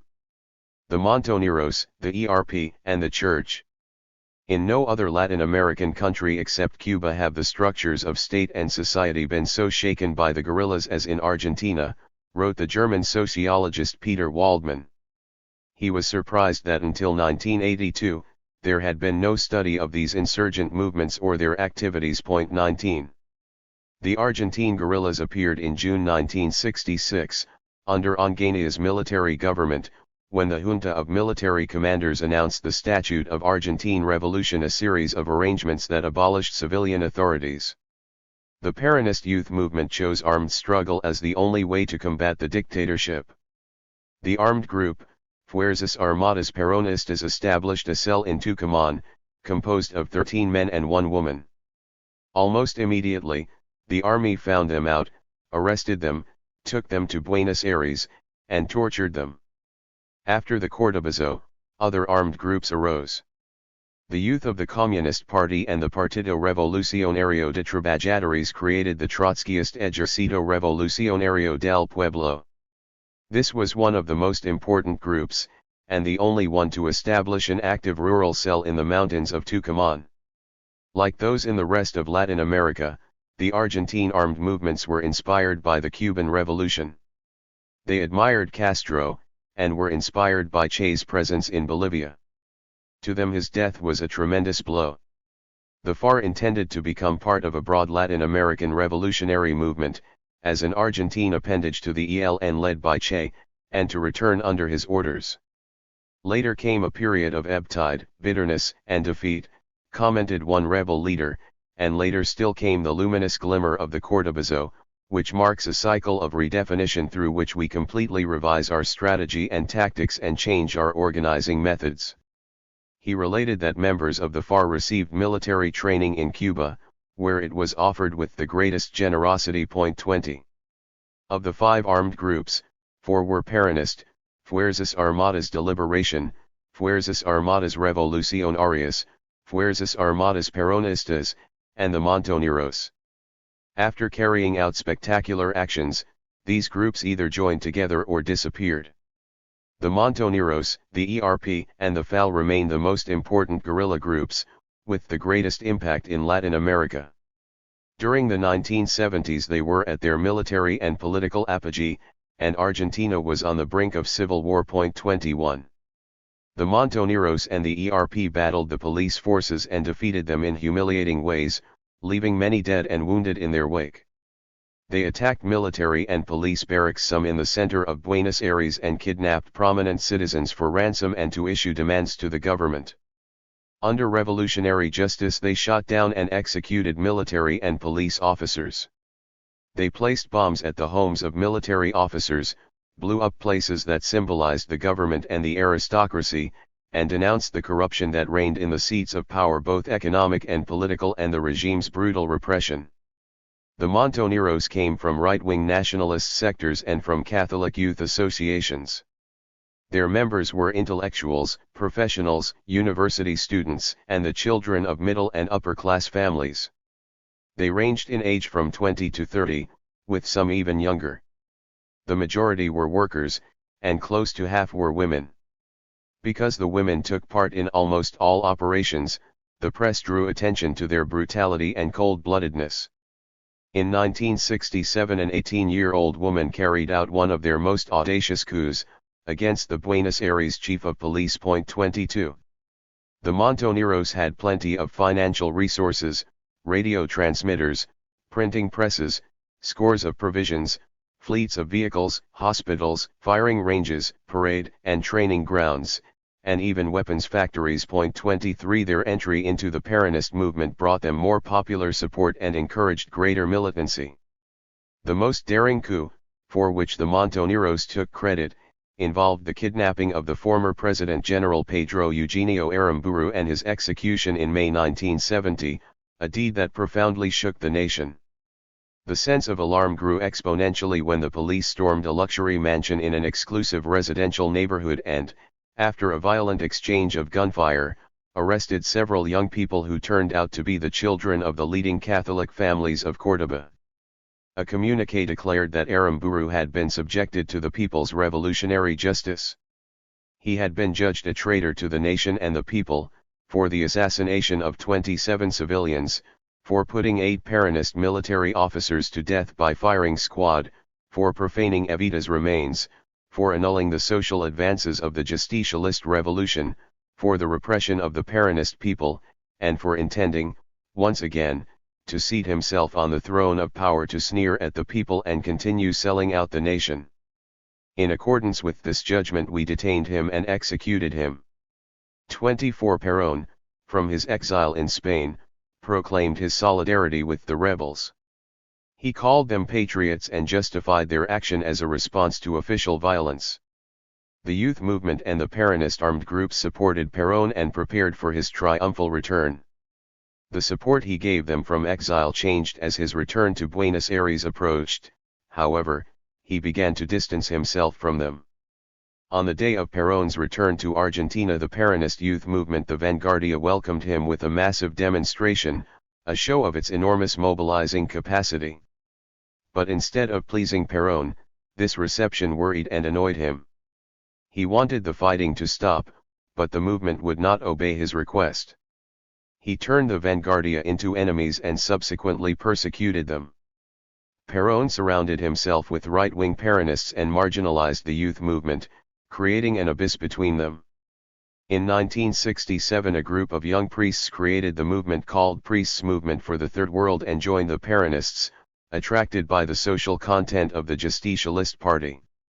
The group determined that the Church could not remain neutral in the conflict between the Peronists and the anti-Peronists, since it was essentially a confrontation between the dispossessed and the powerful classes.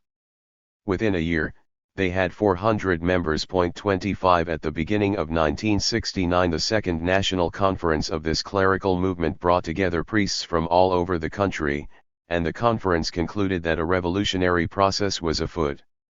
Many sectors believed that all peaceful avenues had been exhausted.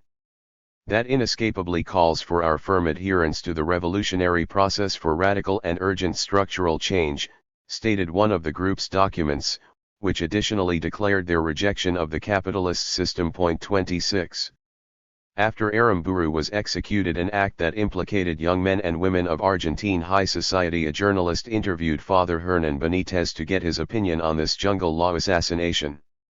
Asked if his preaching on violence was in part responsible for this assassination, the priest answered, "We are all responsible."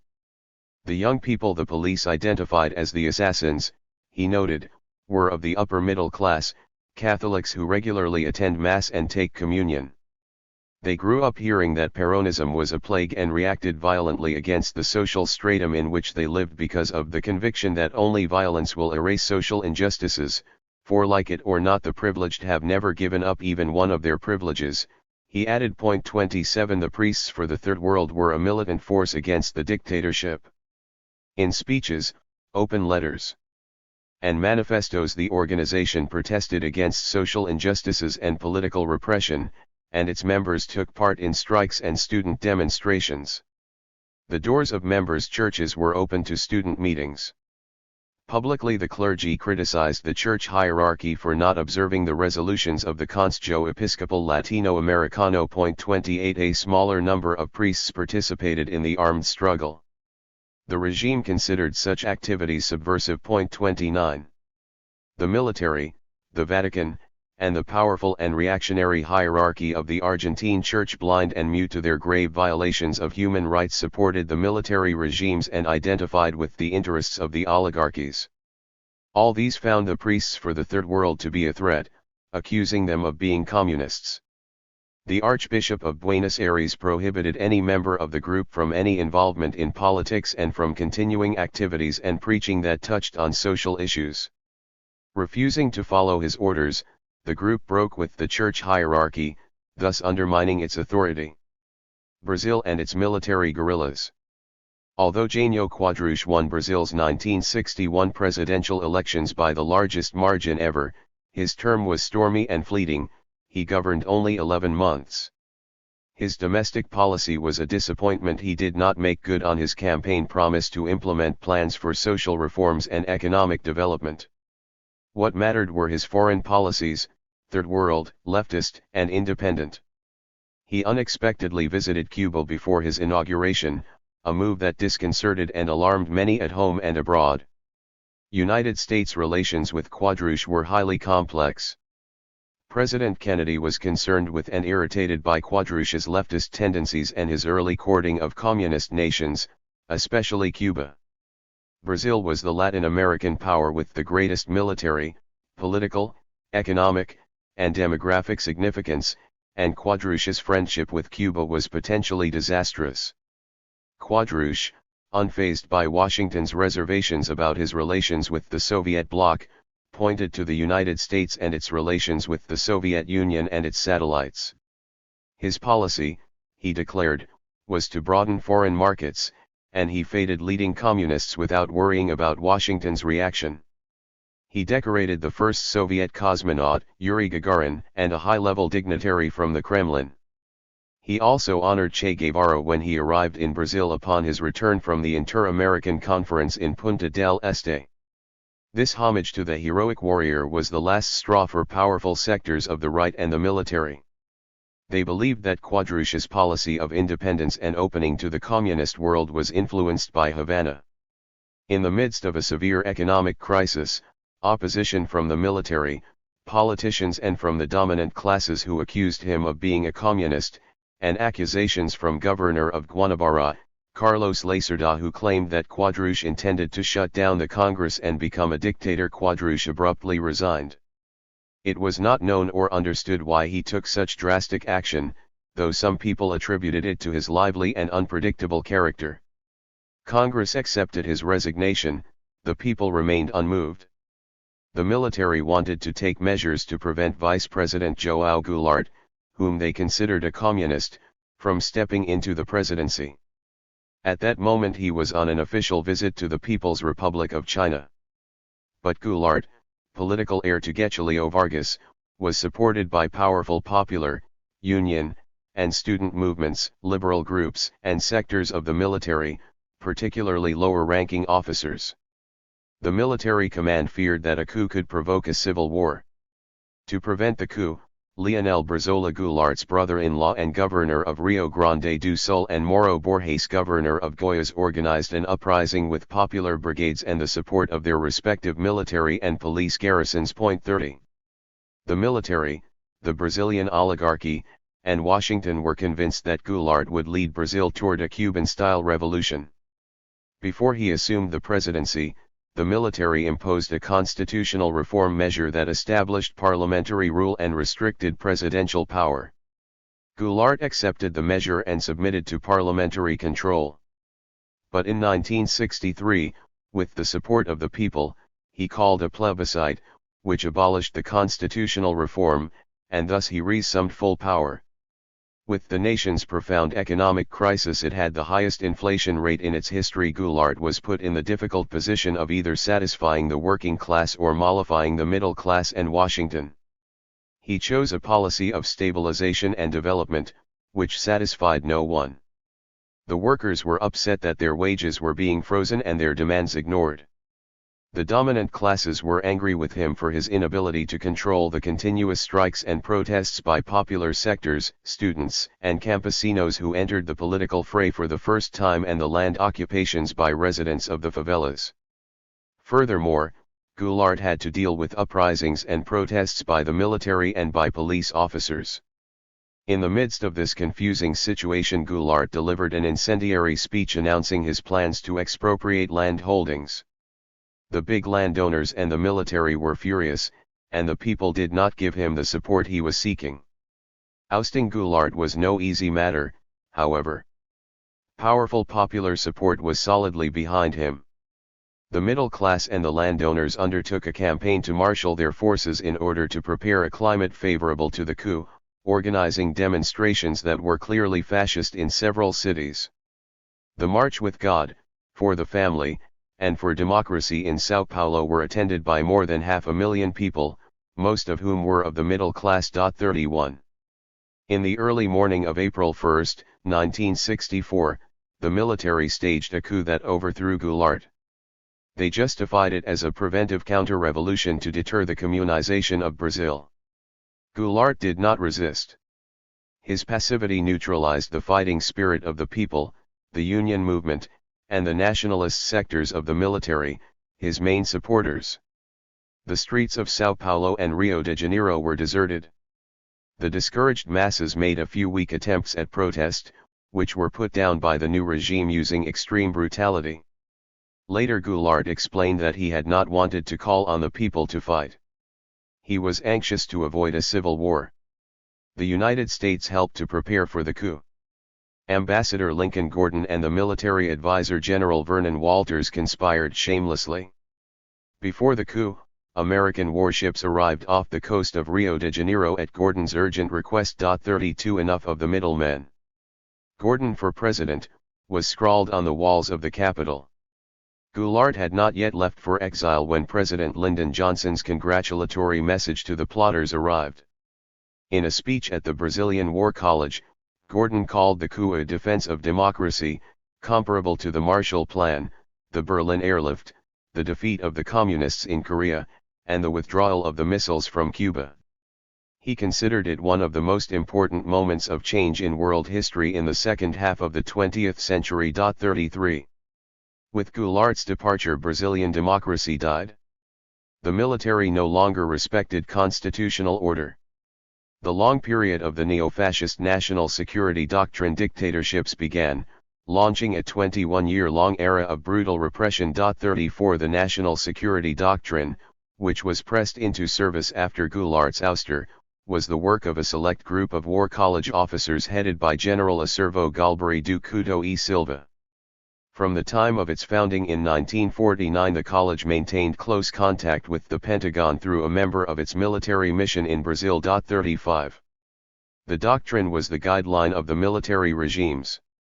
It was the essence of anti-communism, inspired by McCarthyite doctrines. The concepts of internal security, subversion, the enemy within, and threats to the state, all included in the doctrine, were derived from United States laws. Several of do Couto e Silva's theories were simply copied from Pentagon manuals. 36 According to the doctrine, security and development, the management of the state, plans for national development, Congress, and the judiciary were all the responsibility of the military, not of civilian society. It granted the security apparatus the job of identifying and imposing sanctions on any activity that affected the safety of the state. Communism and socialist ideologies were proscribed. Do Couto e Silva believed in ideological borders and envisioned a world divided into two antagonistic sides, the democratic and Christian West and the communist and atheist East. The United States, the leader of the Western world, was to coordinate hemispheric actions, which included fighting communism and socialist ideologies. Brazil was set to be the leader on the continent of Latin America. 37. Marshal Humberto Castelo Branco was the first president under the national security dictatorships. He was one of the most repressive in Latin America's history. His relations with Washington attained unheard-of proportions. Hundreds of advisors and technicians from the United States were placed in key positions within his public administration as well as in the military and security institutions. The number of officials in the United States Embassy in Rio was larger than that of any other United States embassy, except those in Indochina and India. 38. Castelo Branco severed relations with Cuba, the country he considered to be the gravest threat to the hemisphere. He sent a general and a military police officer to the Dominican Republic to direct the inter-American force created by the OAS after Johnson's invasion of that country. He also threw the doors wide open to foreign capital, mainly American, which he provided with important resources from his country. The dictatorship of Castelo Branco was one of the most repressive in Latin America's history. With the executive decree, Inquiritos Policial Milita and the Operation Clean Up both meant to rid the country of communists. Thousands of people were detained, and thousands more had their homes ransacked by the police. Castelo Branco suspended Congress for 2 years and abolished the political rights of 441 prominent Brazilians, including Kubitschek, Quadruche, and Goulart. 39 The purges in all federal structures, ministries, the judiciary, the armed forces, and the police were broad and immediate. Left-wing politicians, union and political leaders, students, priests, and the simply suspicious were arrested. Political parties, along with popular, worker, campesino, and student organizations, were dissolved, the unions were controlled, and the press was censored. Works of art, music, plays, and movies that he considered subversive were also banned. 40. From the very first day of Castelo Branco's mandate, prisons and detention centers were filled with political prisoners to be tried by military tribunals and sentenced for crimes against the security of the state. In the first month alone, at least 50,000 people were arrested. 41. The extended use of torture on detainees stunned and alarmed Brazilians and created a scandal abroad. It was the beginning of the Dirty War. A week after the coup, he undertook his legitimization. He decreed the first institutional act, legalizing every one of the national security doctrine's postulates, the military takeover of the state, Congress, and the judiciary. The generals began to expedite the passage of constitutional amendments, legislative and institutional acts, laws, decrees, and resolutions promulgated as events dictated in order to structure the security policies of the state, reinforce military institutions, broaden presidential powers, and severely restrict civil liberties. General Arthur da Costa e Silva, who succeeded Castelo Branco, decreed Institutional Act No. 5, the most unconstitutional, anti-democratic, arbitrary, and repressive decree in Brazil's history. It gave the president absolute power and authorized the government to dissolve Congress, suspend and disqualify its deputies, and confiscate their property. Members of the security services could not be tried, giving them complete immunity from any crimes. In cases of crimes against national security, the decree suppressed the right of habeas corpus, and raised the penalties for political crimes, which included any activities that annoyed the government. Da Costa e Silva rigorously enforced this law. But just when corruption scandals linked to his government were starting to come to light, Da Costa e Silva died from a cerebral hemorrhage. Some people argued that the exposure of the corruption caused his death. According to the constitution, the vice president was to succeed him. The military ignored the law, however, and instead installed General Emilio Garrastazu Medici in the presidency. The Brazilian military dictatorships were neither as firmly placed nor as politically stable as they appeared, since broad sectors of society were in opposition to them. They sustained themselves with brutal repression. The fight against subversion, mass organizations, unions, and movements and parties of the left made for a bloody manhunt.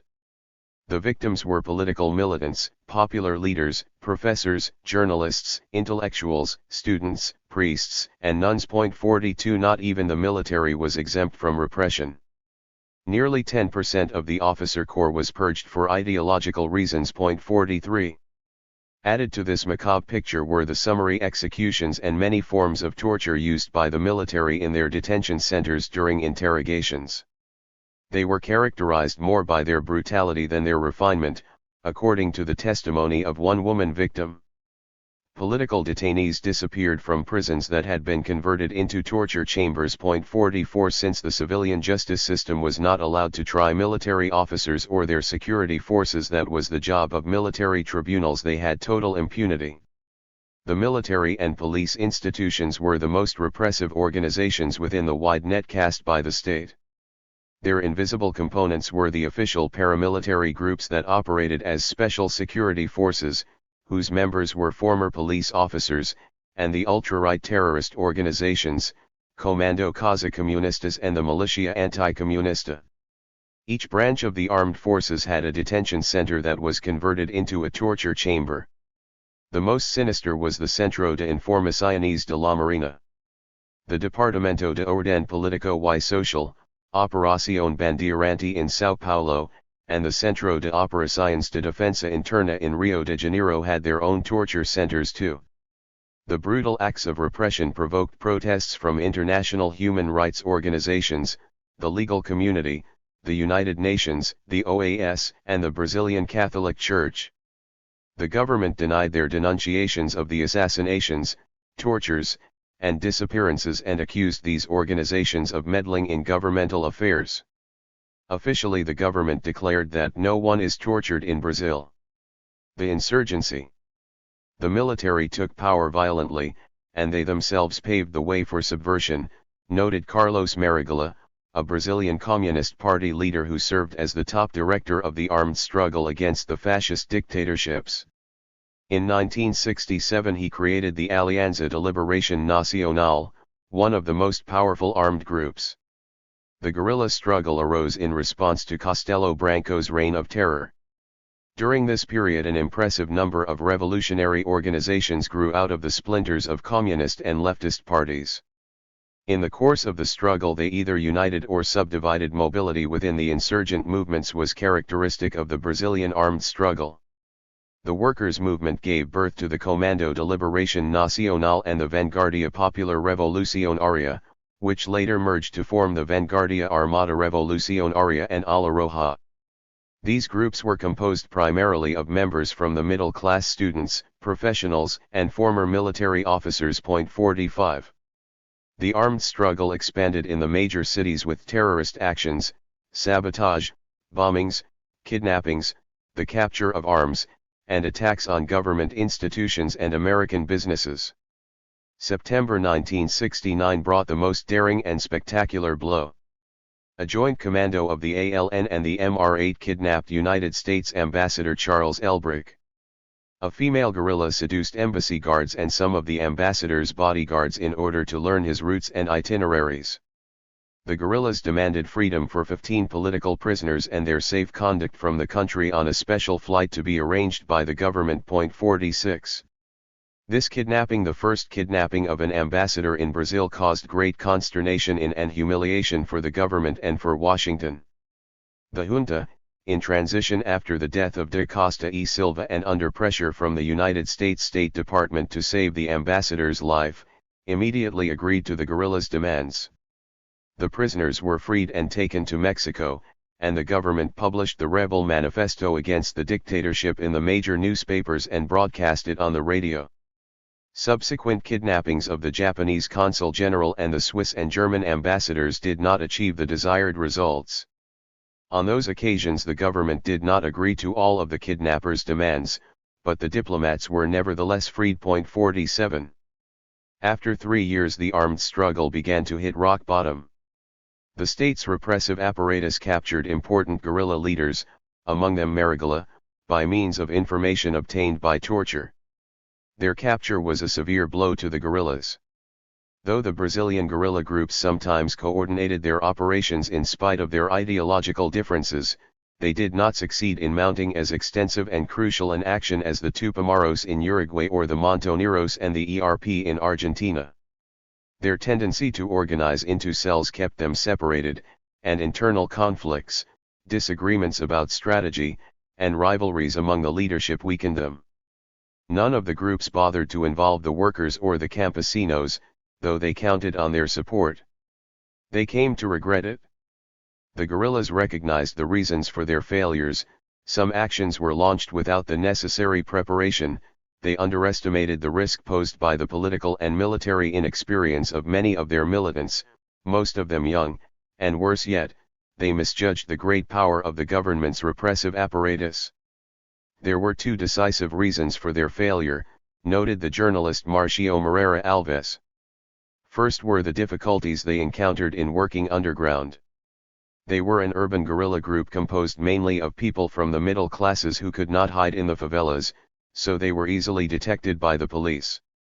The guerrillas were forced to set up their centers for operations in enemy territory, in neighborhoods and buildings of the big cities, where the police were able to set up a network of informers with the help of doormen and neighbors. There were continuous denunciations. The second factor working against them was torture. Because of the inadequate political training of some of the militants, and the fact that the guerrillas did not establish strict compartmentalization, some of them talked. The capture and torture of a student involved in the assault on a bank resulted in the loss of more than 50 operation centers in apartments, the destruction of the work of the Brazilian Communist Revolutionary Party in Rio, and the arrest of its entire leadership. The torture of 2 Dominican priests led to Marighella's death. Other information obtained through torture resulted in the capture and assassination of important political leaders and hundreds of revolutionaries. 48. The CIA was behind the anti-subversive operations. Under the military dictatorships, the political, economic, and security presence and influence of the United States was open and overwhelming. The government has sold our country to the United States. CIA spies operate here with facilities equal to those in their own country, directing Brazilian police searches for Brazilian patriots and supervising the government's repression of the people. Marighella wrote. 49 In 1970 the number of murdered political prisoners rose. There were indications that from 1971 on the military made the systematic elimination of prisoners a policy, Moreira Alves commented. This policy was responsible for the deaths of Joaquim Camara Ferreira, Marighella's successor in the ALN Directorate, Devanir José de Carvalho, leader of the Tiradentes revolutionary movement, and Eduardo Leita, a commander of the VPR, among many others. The Liberation Church. The generals needed the support of the Catholic Church, not only because of the enormous influence it exercised over the people, the majority of whom were Catholic, but also for its favorable image within and outside the country. Few governments were able to resist a church set against them. For General Duque Couto e Silva, the church was the symbol of Western culture, a bulwark against communism. And religion was a powerful weapon to control the masses. The military regime's brutal repression and grave human rights violations, however, roused the bishops to protest. Dom Helder Camara, named Archbishop of Olinda and Recife shortly after the coup against Goulart, emerged as the principal voice of the church against repression and for social justice. He was the first to publicly criticize Castelo Branco. In July 1966, Dom Helder Camara led a group of 15 bishops from the states of Pernambuco, Paraíba, Rio Grande do Norte, and Alagoas, the poorest regions in northeastern Brazil, in support of the manifesto of 3 Catholic activist groups, which protested the exploitation of workers and official repression. Castelo Branco traveled to Recife to pacify the bishop, but Dom Helder refused to receive him. The church and the state were on different paths. 50. The Brazilian Church was one of the first to follow the direction given to the Catholic Church by Pope John XXIII and the Second Vatican Council in favor of the poor and of social justice, the pastoral and theological renewal that spawned liberation theology. But the Vatican and its dignitaries in Latin America accused the liberation theologians of being under the influence of Marxist theories. Pope Paul VI declared that communist subversion sometimes hid under the robes of priests. His successor, John Paul II, who was even more conservative, punished the Brazilian Franciscan Leonardo Boff, one of the most distinguished liberation theologians, and imposed on him a period of penitential silence. The liberation theologians did not deny that their social analysis was based on Marxist concepts, but they maintained this basis did not mean that they adopted Marxism as such. Ordered by Cardinal Paulo Evaristo Arnes, the Archdiocese of São Paulo undertook a secret investigation that lasted several years to document repression in Brazil during 21 years of military dictatorships. Though the military was still in power at the time, the report was published in 1985 under the title Brazil, Nunca Mais. It documented cases of assassination, torture, and disappearance, described the methods and implements used by the torturers, identified 242 underground torture centers, and provided the names of 444 torturers. 51 The book revealed that members of the church were also victims of the repression. Between 1964 and 1978, 488 priests and members of religious orders were imprisoned, 31 were tortured, 5 were murdered, 11 disappeared, and 28 were expelled from the country. 52. The dirty war held on to its impunity before they handed over the government. The military passed a general amnesty protecting themselves from being brought up on charges that would force an accounting of their crimes before the civil courts. They extended this amnesty to political prisoners, guerrillas, and the insurgents. In silence and oblivion they closed this dark chapter of their history. Uruguay, a mock democracy. Uruguay, a small and orderly country with a population of 2.5 million known as the Switzerland of South America, was an oasis of peace and democracy. The Blanco and Colorado parties alternately succeeded each other in free and fair election processes. The socialist and communist parties were neither repressed nor illegal except during the brief dictatorship of Gabriel Terra, who outlawed them all. The Uruguayan legislature was one of the most advanced and progressive in Latin America. The professional army, subject to civilian oversight, respected the constitution and did not intervene in politics, nor did the church interfere in affairs of the state. Nationalist, consistent, and vigorous economic policies, with healthy regulation of foreign capital, kept Uruguay less vulnerable to external pressures than the rest of the continent. 53. This economic prosperity and political stability came to an abrupt end in 1960 during one of the worst crises in the history of Uruguay. The economy stagnated, and Uruguay's image as a democratic nation began to falter as repression started to creep in with a gradual increase in militarism.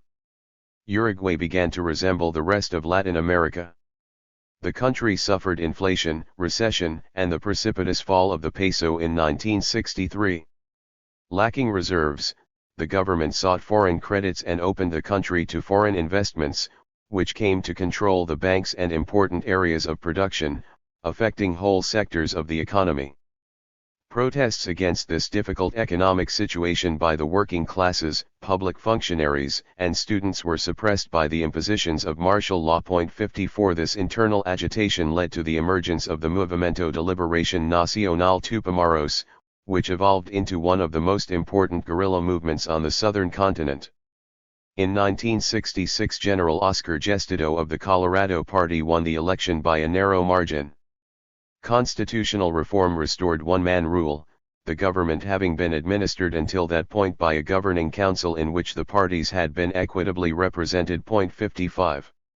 The powerful union movement, banking, industrial, and commercial employees were unionized, was controlled by the Communist Party and had the capability of paralyzing the country. The strikes by the unions and public employees to protest the slashing of wages, high unemployment, and the housing shortage were massive and ongoing, as were student protests against repression. These demonstrations were put down by force.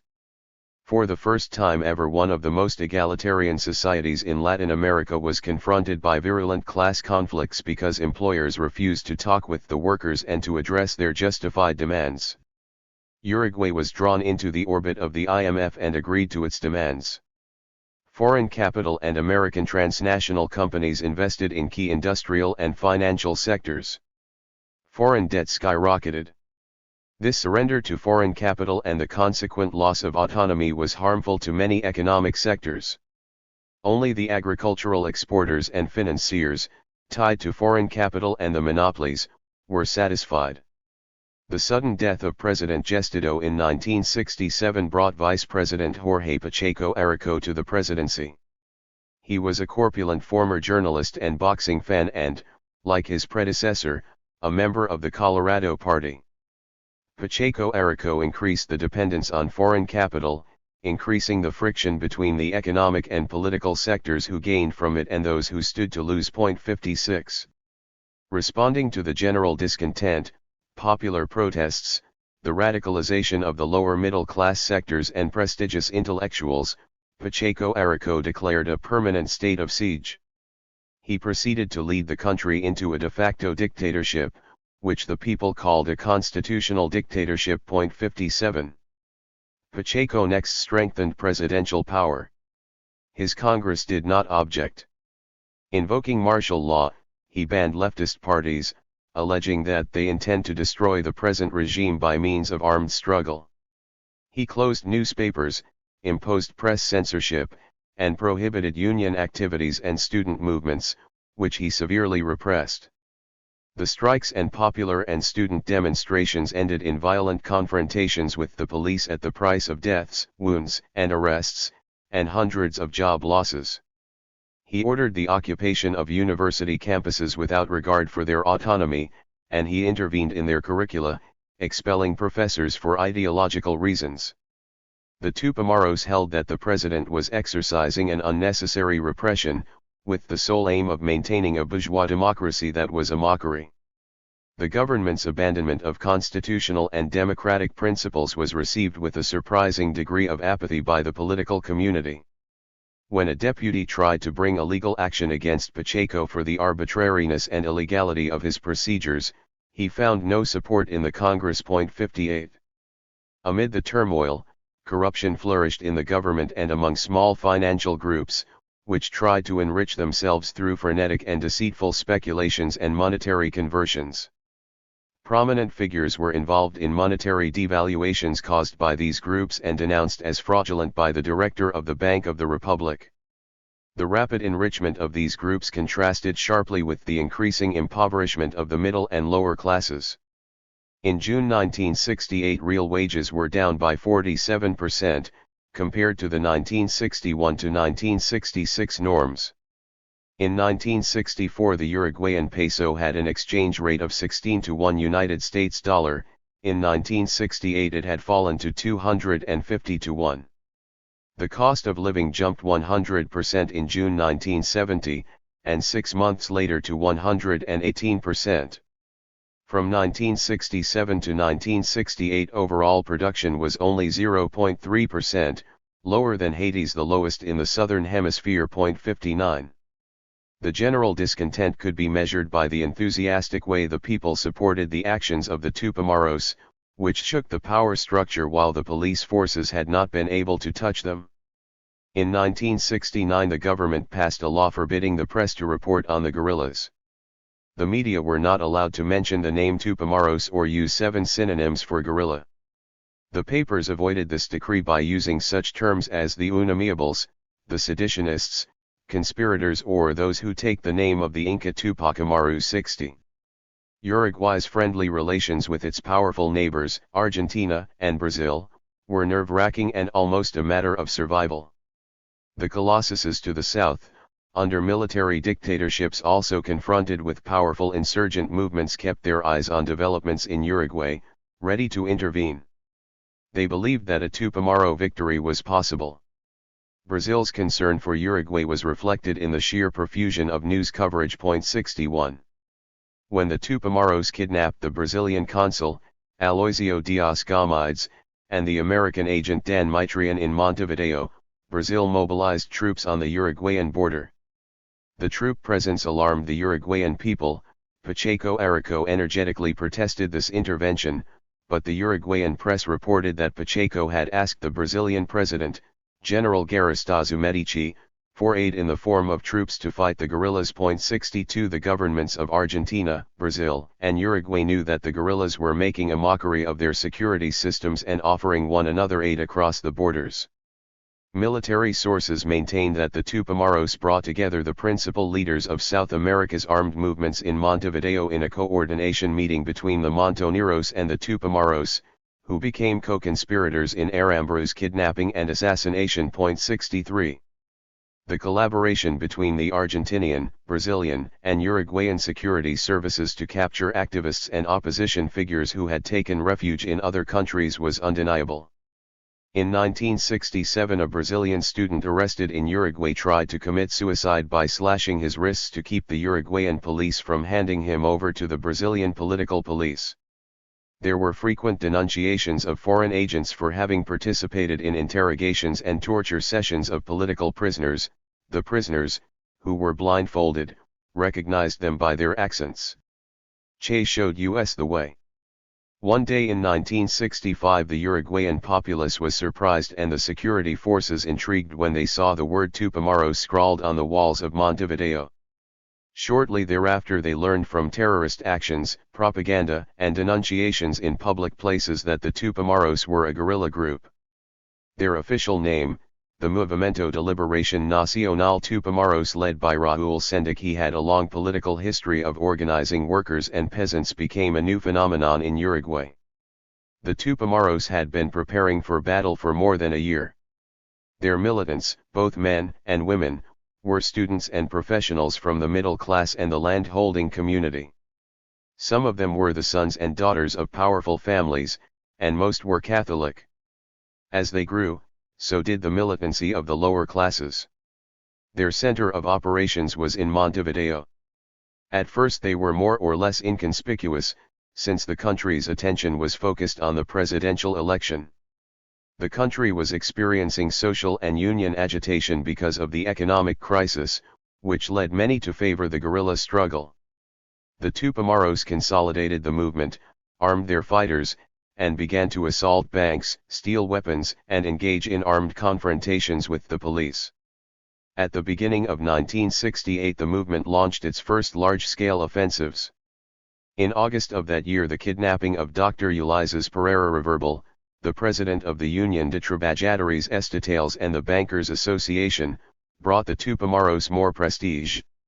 In a communiqué, they denounced the corruption of bankers and financiers, the fascist repression of the unions, students, and sections of the populace, and the politics of surrender to United States capital. They warned that nothing will go unpunished. The people's justice would act in ways that are fitting and suitable. According to them, Pereira was detained as an appropriate representative of the regime. They indicated that Pereira had never been called to account for the murder of a young newspaper vendor whom he had ordered killed for selling the daily that had accused him of being gay. Because of Pereira's connections with the government, he was released from captivity after a short time. But before the guerrillas released him, they had to ascertain whether the state's forces respected the integrity of the Tupamaros under arrest. The police could not find where they were keeping Pereira. The Tupamaros would let him go when they saw fit. 64. The Tupamaros, protected by the silent but unwavering sympathies of many Uruguayans, moved quickly and quietly, mocking the police blockades. They applied their own brand of justice, trying and executing both officers who were torturers and corrupt bureaucrats. They also carried out raids on banks and financial institutions in order to withdraw funds, and they obtained documents that they then provided to the press. They raided the Casino San Rafael in Punta del Este for 55 million pesos, and took 6 million from the Monte Financial Company, publishing its books to expose crooked and fraudulent operations involving prominent members of the financial sector and the government. The courts were forced to act and to confirm the truth behind the Tupamaros' accusations. The Minister of Finance subsequently resigned. The attack on the French-Italian bank and the demonstration of its fraudulent dealings irreparably damaged its reputation, almost putting it out of business. The Tupamaros made the Uruguayan banking system tremble. 65 By 1970, official estimates had the Tupamaros with close to 3,000 activists and 4,000 sympathizers and a solid infrastructure, which could not be easily dismantled. 66. The most daring of their actions took place in July 1970 with the simultaneous kidnapping of United States security agent Dan Mitrian, Brazilian consul Dias Gamide, 2 senior officials from the United States Embassy, and Claude Fly, an officer of a United States corporation rumored to be a CIA agent. The kidnappings had a serious impact at home and abroad. A communiqué of the Tupamaros accused Mitrian of being a United States spy placed by the Uruguayan government at the heart of the state security apparatus, who had admitted being a technical consultant to the Montevideo police. They published photocopies of his identity papers, including his FBI credentials.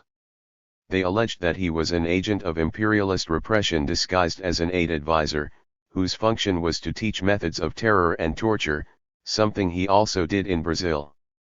Mitrian's theory on torture, they said, dictated that a police officer is not much good if he kills, because he loses his informer. 67.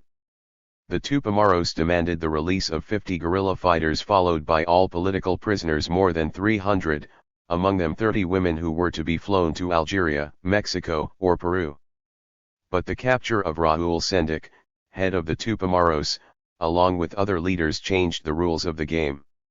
The government refused to exchange Mitrian for the political prisoners, in the belief that the Tupamaros were powerless without Sendic. 68. Washington refused to negotiate. Like Pacheco Arico, the United States believed that the movement had been decapitated and that the Uruguayan government would launch an offensive to dispatch it altogether. The government's refusal to negotiate led to the execution of Mitrian.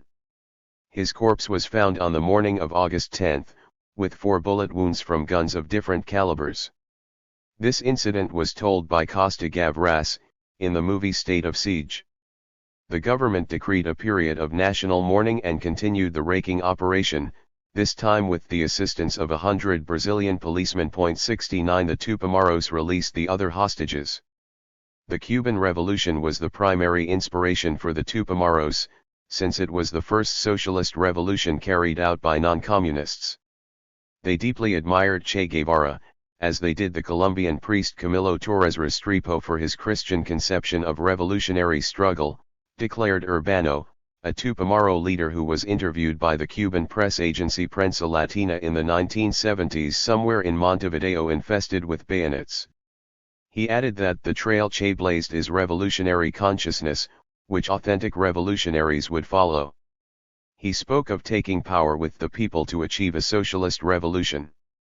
The Tupamaros were nationalists and anti-imperialists, but their fight to the death was against government corruption, powerful national and foreign economic sectors, and the class enemy in the bourgeois apparatus and its agents. 70 Their objective was to improve the lot of the dispossessed and to free Uruguay from dependence on foreign powers. 71 Their hard, daring, and successful fight spanned 6 years. Many of the Tupamaros were murdered, brutally tortured, or disappeared.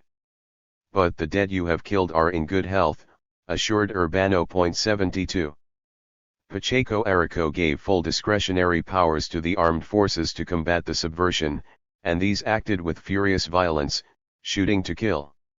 For the first time in Uruguay there were systematic tortures, disappearances, and shooting of students. But in 4 years, the government did not succeed in defeating the activists. The failure was due to incompetence, to the guerrillas' skill, and to the protection provided the guerrillas by broad sectors of the populace, making their capture immensely difficult. We probably all know someone who is a Tupamaro, but what happens is we don't know that he is one. What counts in the long run is the people's support, these normal, peaceful people above suspicion. They are the stream where the Movimiento de Liberación Nacional fish swim, observed an Uruguayan intelligence officer. 73 The green light Pacheco Arico gave the military paved the way for a coup. The military did not hold positions in his government, but it was the power behind the throne. Juan Maria Bordaberry, his successor, also a tool of the military, authorized the most brutal repression to liquidate the guerrilla movement. The dirty war spread and became more intense, and he allowed the military to govern. Later the military removed him. Colombia, democracy and violence. Colombia entered the 1960s under the government of Alberto Lleras Camargo, the head of the Liberal Party and the first president of the National Front, of which he was the architect. This alliance between the two traditional parties, the Liberals and the Conservatives, sought to end the violence against the Liberal Party unleashed in 1948 by the conservative hegemonic dictatorships and continued by the military rule of General Gustavo Rojas Pinilla. The death toll of that period, known as the violence, was close to 300,000, most of them campesinos.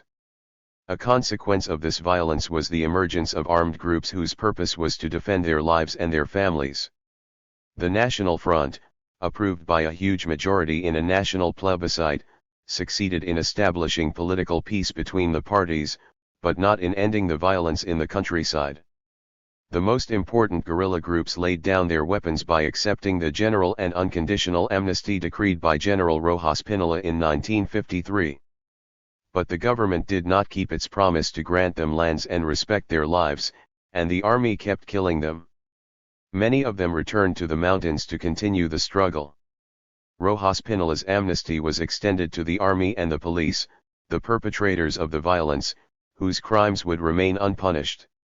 This situation created enormous mistrust and resentment, not only among their victims, but throughout the country.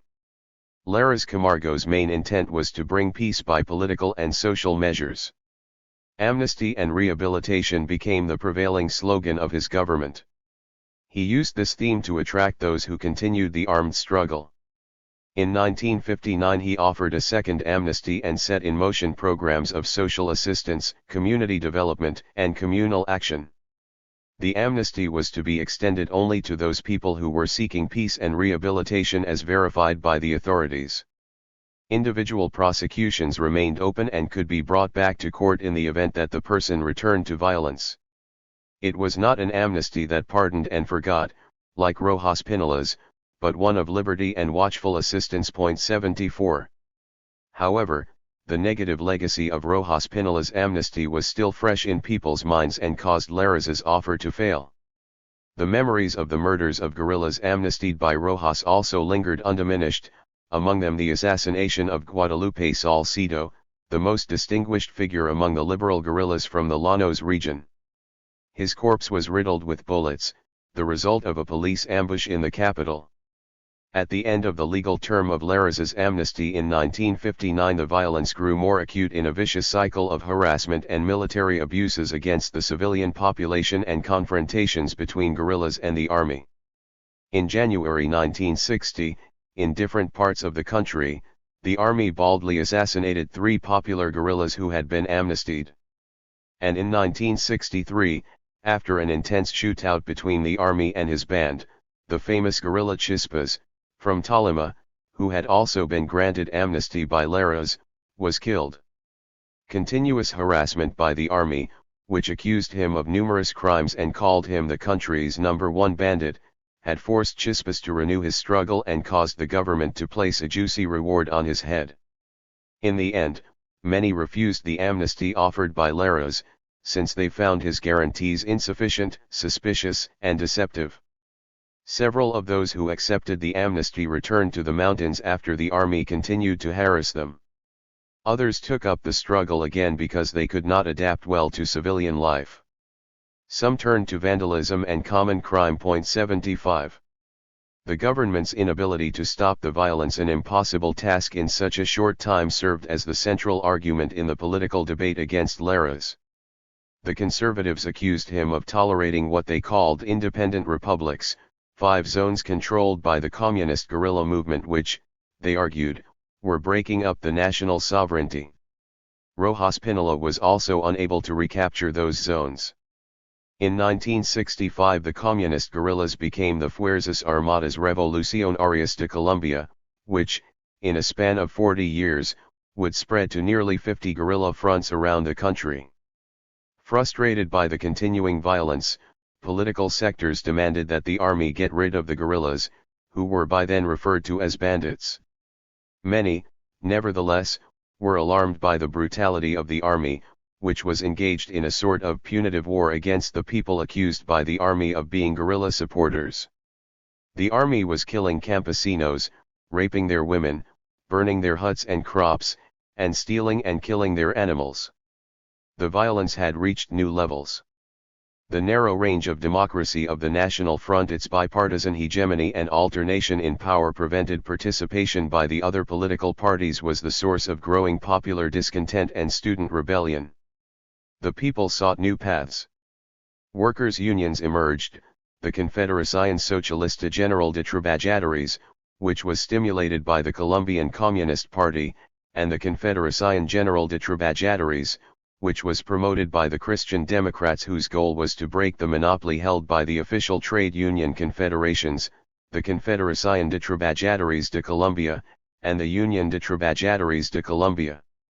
New parties also formed, the Movimiento Revolucionario Liberal, a dissident faction of the Liberal Party led by Alfonso López Michelson, the Frente Unido, created by the young priest Camilo Torres Restrepo, the Alianza Popular, created by Rojas Pinola, and the Movimiento Obrero Estudiantil Campesino, a political military movement of non-communist students. The MRL, which opposed the alternation of power in the National Front, was the most significant new development in the political scene traditionally dominated by the liberal and conservative parties. The MRL represented the major defection, politically and numerically, within the Liberal Party. Initially called Movimiento de Recuperación Nacional, it later changed the term recuperation to revolutionary, which was then fashionable in Latin America. By February 1960 the group's proposals had become more radical. Its members spoke of nationalizing natural resources, genuine agrarian reform, and support for the Cuban Revolution. Young liberal politicians and leaders joined the MRL. They were eventually joined by the popular and guerrilla movements, which were attracted to its political positions. Within the MRL two factions emerged.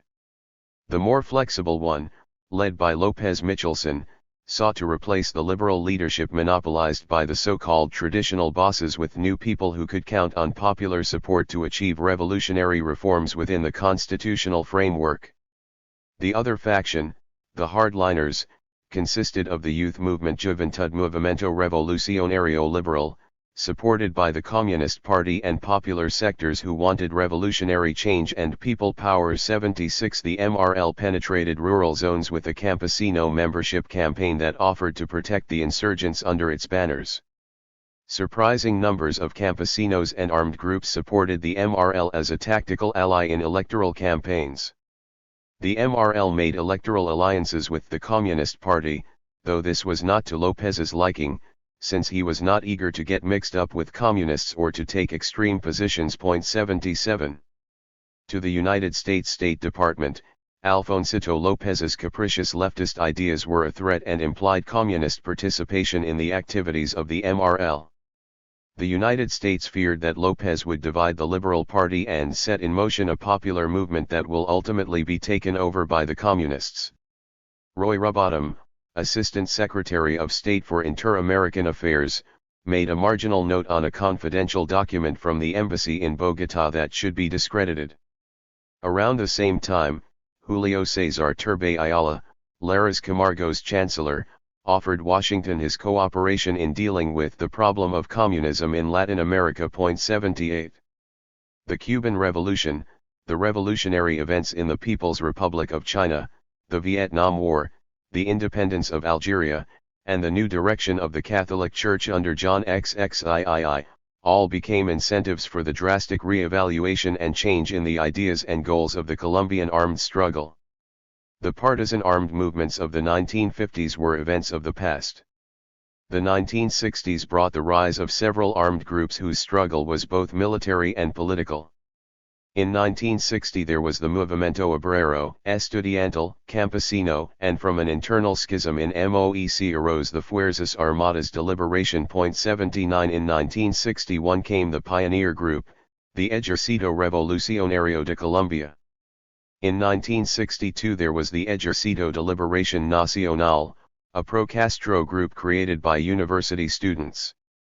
In 1965 came the Fuerzas Armadas Revolucionarias de Colombia, the oldest campesino communist guerrilla movement in Colombia, originally organized in the 1950s against the political violence. In 1964 the Ejército Popular de Liberación was born out of a division within the Communist Party. Some of these groups tried to involve remnants of the guerrilla movements of the 1950s, with negative results. Their goals were different. The enrollment of the priest Camilo Torres into the ELN in October 1965 surprised and alarmed both Colombian society and the church. A man of culture, educated in the Catholic University of Lovaina, and a member of a prominent family, he was the first priest to take up arms against the establishment. His drastic step grew out of his frustration with his inability to convince the backward-looking and reactionary hierarchy of the Colombian Catholic Church that the people were suffering great injustices, misery, and poverty, that there had to be change and that the Church had a responsibility to bring it about. The Church sanctioned him, and he submitted to the restrictions it imposed. But he was convinced that his duty as a Christian was not to turn his back on social problems and conflicts, as the high officials of the Church did. He recognized that solutions to social conflicts were impossible to attain in Colombia through the limitations of legal avenues. He joined the ELN because its members shared in his goals. He was killed by the army. News of his death had a tremendous impact nationally and throughout Latin America. Camilo became a major figure in the calendar of Latin American revolutionary saints. In Colombia many priests, nuns, and laypeople were sympathizers and involved in the work, a proselytism directed to the ELN, although they were not organically part of it, attested two ELN activists, Rafael and Felipe. Camilo is our comandante because of what he did, not only as a priest, but also as a revolutionary. His investigations, his studies, his leadership of the United Front, his life and struggle go far beyond the priesthood. 80.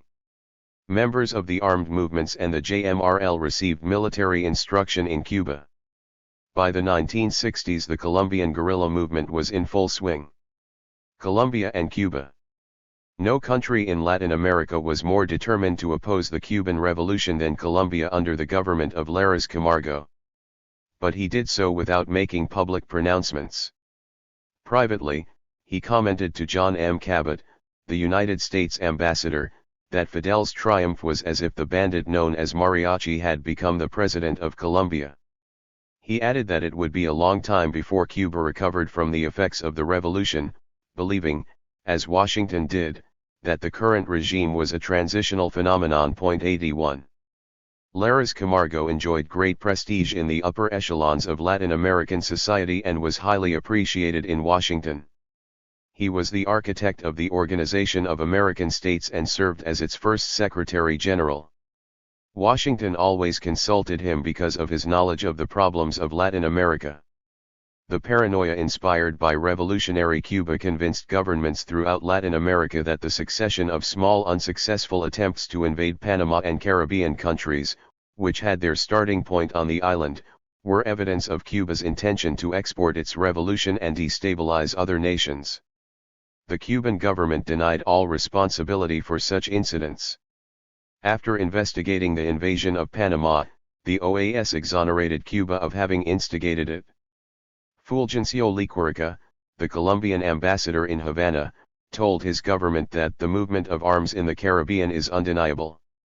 A Cuban warship had confiscated a large number of weapons from the schooner Nautilus, which was sailing toward an unknown destination.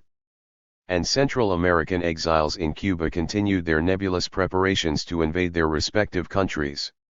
Liquorica asked the Chancellor to send him a couple of detectives to serve as his eyes and ears and to mingle with the people in places his position did not allow him to frequent and where the Colombian community in Cuba had no access. This community is no good to me, he claimed, since it consisted of a bunch of nuns and delinquents. 82 The Colombian press reported that Samuel Moreno Diaz, Rojas Pinola's son-in-law, was planning an invasion of Colombia in cooperation with Che, and that he intended to bring 400 Cubans to reinforce the Colombian guerrillas. Washington consulted with Lares Camargo about convening the consultative organ of the OAS to study the situation in the Caribbean and Cuba's alleged exportation of its revolution and about Colombia's hosting the meeting. Lares agreed to the conference but suggested that it meet in Washington. Ultimately it was convened in Santiago, Chile, in 1959. Turbay Ayala, the Chancellor of Colombia, was chosen to chair this fifth consultative meeting. Washington failed to win a condemnation of Cuba. Lares's government collaborated with Washington in setting the agenda for the seventh meeting of the consultative organ, in San Jose, Costa Rica, in 1960. Again Cuba was the focus for having accepted the Soviet military aid offered by Khrushchev. Oddly, the word Cuba never appeared on any document from this meeting. Once again Cuba was not accused.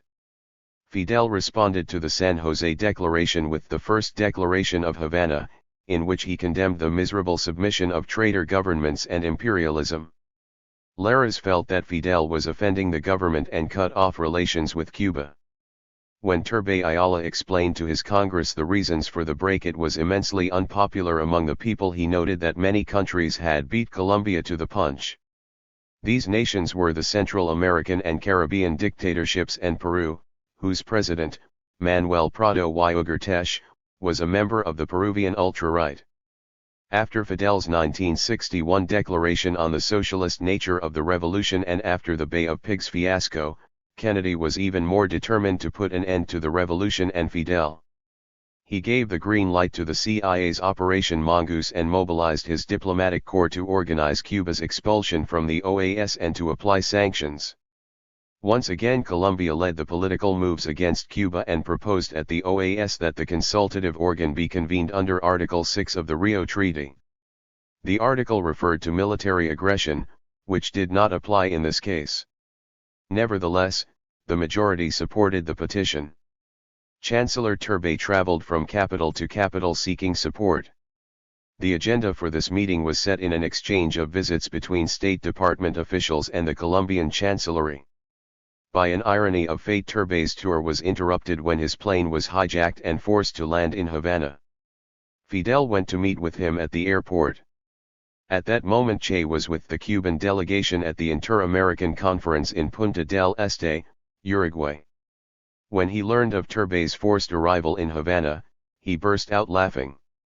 At the 8th Consultative Meeting in Punta del Este, Uruguay, in February 1962, Cuba was expelled from the OAS.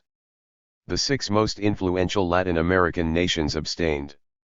In Colombia, as in the rest of Latin America, the measures taken against Cuba were met with violent protests, demonstrations, and the stoning of the United States Embassy and the burning of its flag. Valencia's pacification policy. When Guillermo Leon Valencia, the Second National Front president, was elected, the guerrilla movement in Colombia was on fire, and the United States policy of counterinsurgency was in full swing throughout Latin America. Valencia and the military were determined to get rid of the bandoleros, armed groups left over from the violence of the 1950s and the guerrilla movement that had been ignited by the heat of the Cuban Revolution. No Colombian government fought the insurgency harder than Valencia's. He opened the door to intervention by the Green Berets. In 1962 a mission arrived in the country to train and advise the Army. 83 The Army undertook a pacification campaign with search and destroy missions, and from that point on civilian military actions were put into practice. Both methods were new to Colombia. The Pentagon also initiated the Lasso Plan, a brainchild of the Pentagon that combined the concepts of national security and development and involved the Army in internal security and national development plans. General Alberto Ruiz Novoa, the Minister of War and veteran of the Korean War, was an asset to the Pentagon. He put into effect his own Lasso Plan, a faithful copy of the Pentagon's plan, and indoctrinated the armed forces with anti-communist ideology. Many had already been indoctrinated at American military bases in the United States and Panama. 84 In 1962 his army mounted the so-called campesino defenses in the conflict zones. They became a new factor in the violence.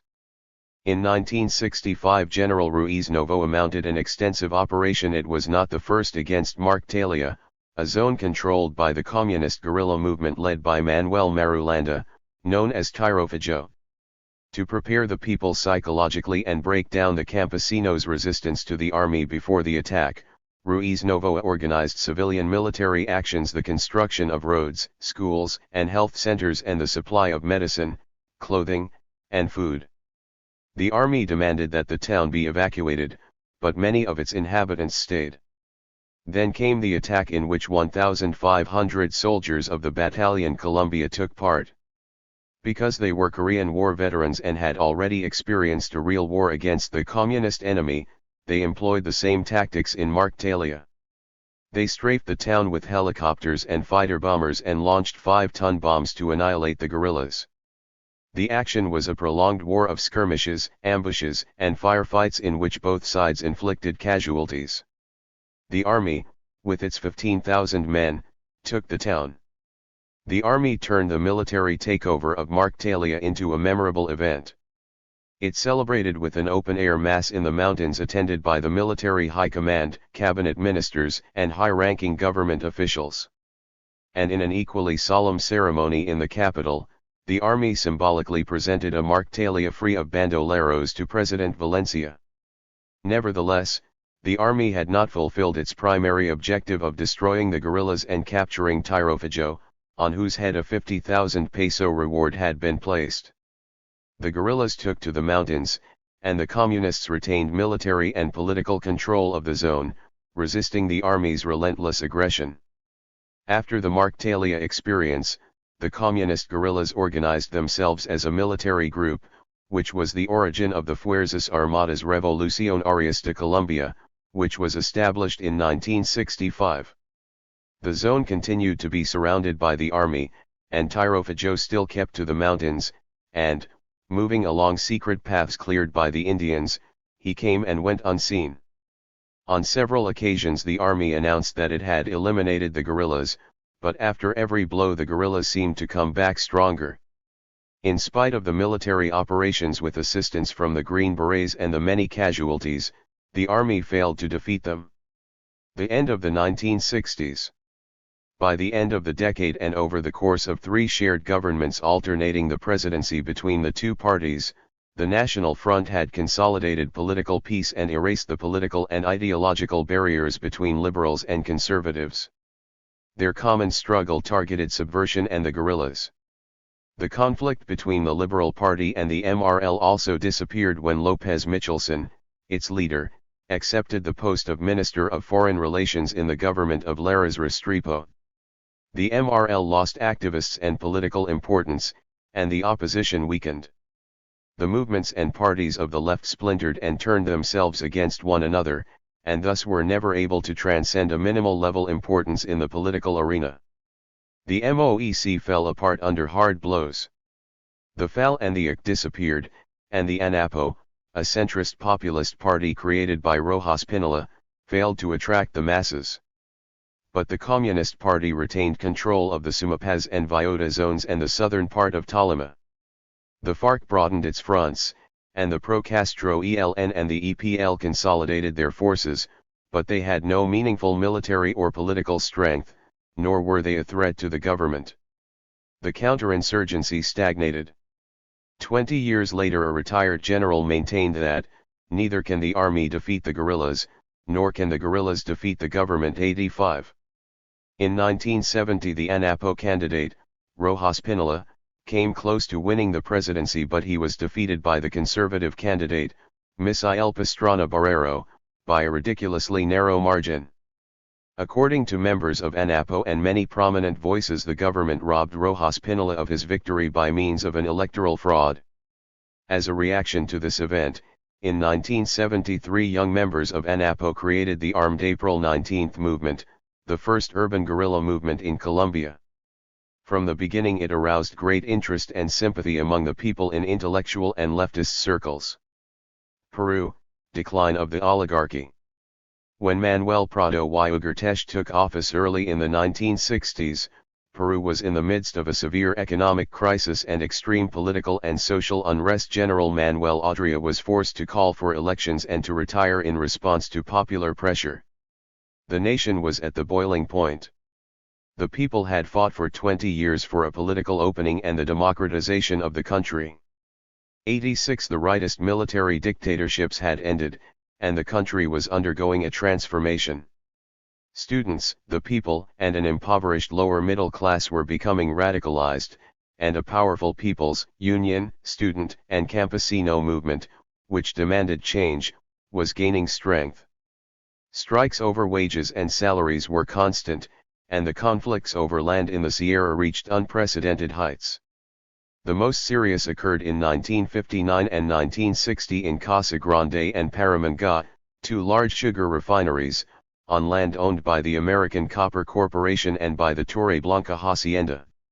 These conflicts ended in combat with the police. 87 With the government supporting the owners and the foreign company. Prado came to power through an alliance with Haya de la Torre, head of the Alianza Popular Revolucionaria Americana, the most important political party and the one most deeply rooted in the masses. This alliance, which was called Convivencia, was mutually beneficial. Haya de la Torre wanted to become legitimate and forge paths to power. The opera wanted stability after shifting back and forth between a legal and an illegal status decreed by various military and oligarchic governments that persecuted it, fearing opera's popular strength. It was a constant, often bloody struggle. 88 Prado and his supporters in the oligarchy believed that they needed opera at their side. Haya de la Torre agreed to abandon his radical positions in exchange for government programs and measures that assured a just income distribution and wider social benefits for the general masses. 89. Haya de la Torre was a nationalist rather than a communist. His political life was a prolonged series of ups and downs. He was always either on the verge of being elected president or in prison or exile. The military prevented his election victory by engaging in electoral fraud. Opera members rejected the alliance with Prado and the oligarchy. Student and middle-class sectors resigned from the party and created Opera Rebelde, and later the Movimento de Izquierda Revolucionaria, an armed group. Other sectors joined the Acción Popular, the party of Fernando Belaúnde, the Christian Democrats, the Social Progressive Movement, and the resurgent Communist Party. Although APRA lost strength and Haya de la Torre lost prestige, it continued to be the major political force in the country. 90. For the first time the campesino, popular, and marginalized masses entered the political arena under the banners of nationalism, anti-oligarchy, and social reform.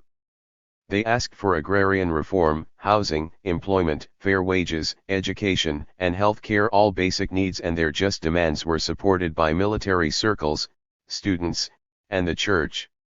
Sectors of the oligarchy were also in the process of change.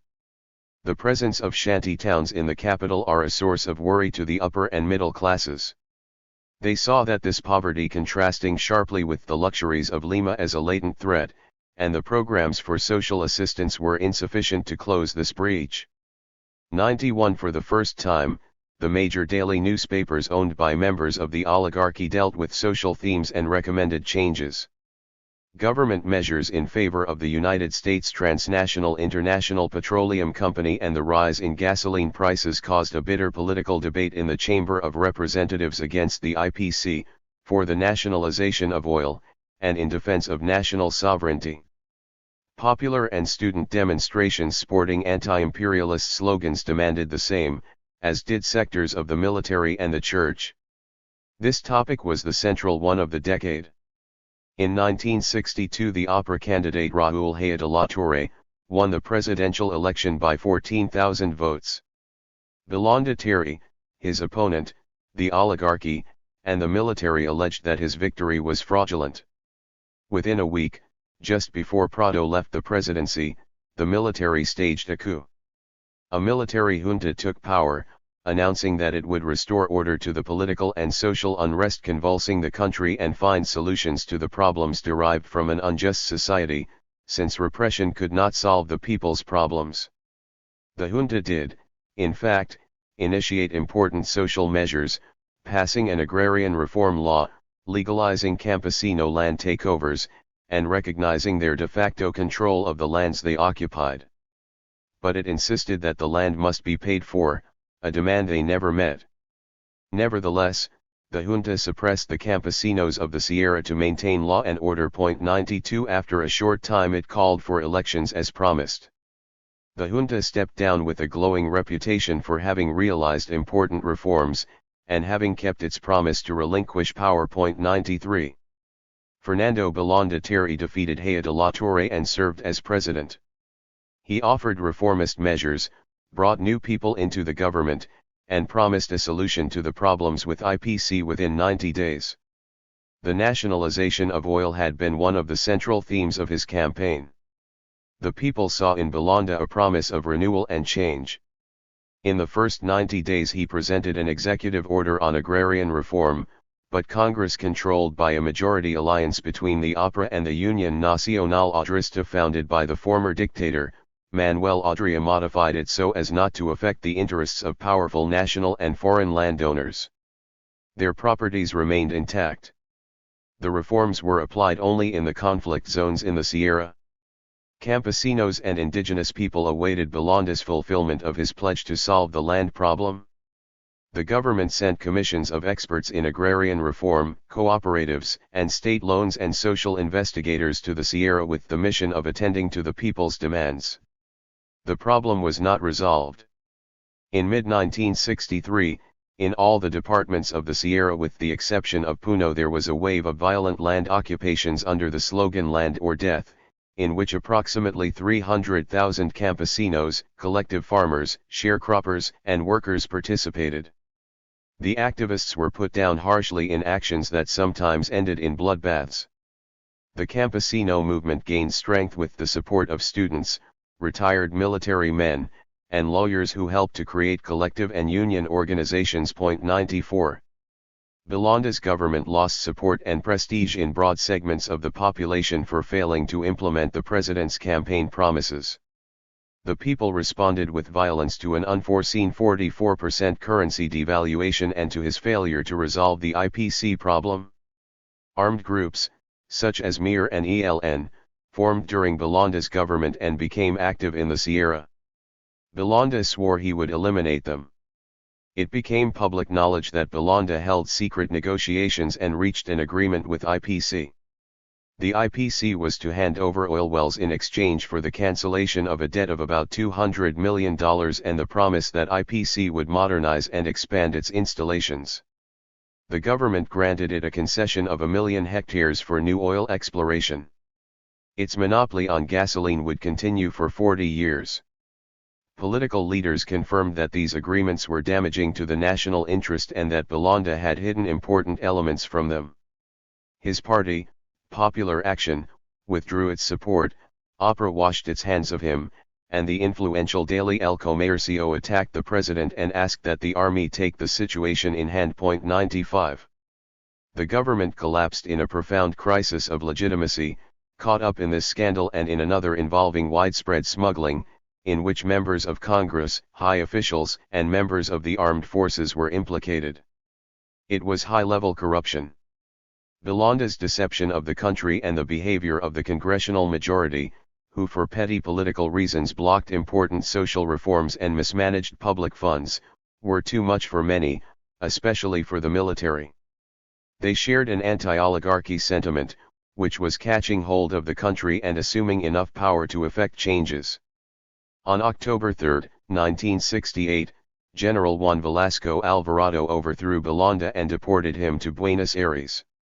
The insurgency of the 1960s. Peru's economic and social situation was the culture medium for the insurgency and the revolutionary armed struggle. The society was semi-feudal and the majority illiterate campesinos and indigenous people descended from the Inca were stuck in miserable poverty, completely abandoned, and exploited like beasts of burden by bosses and landowners.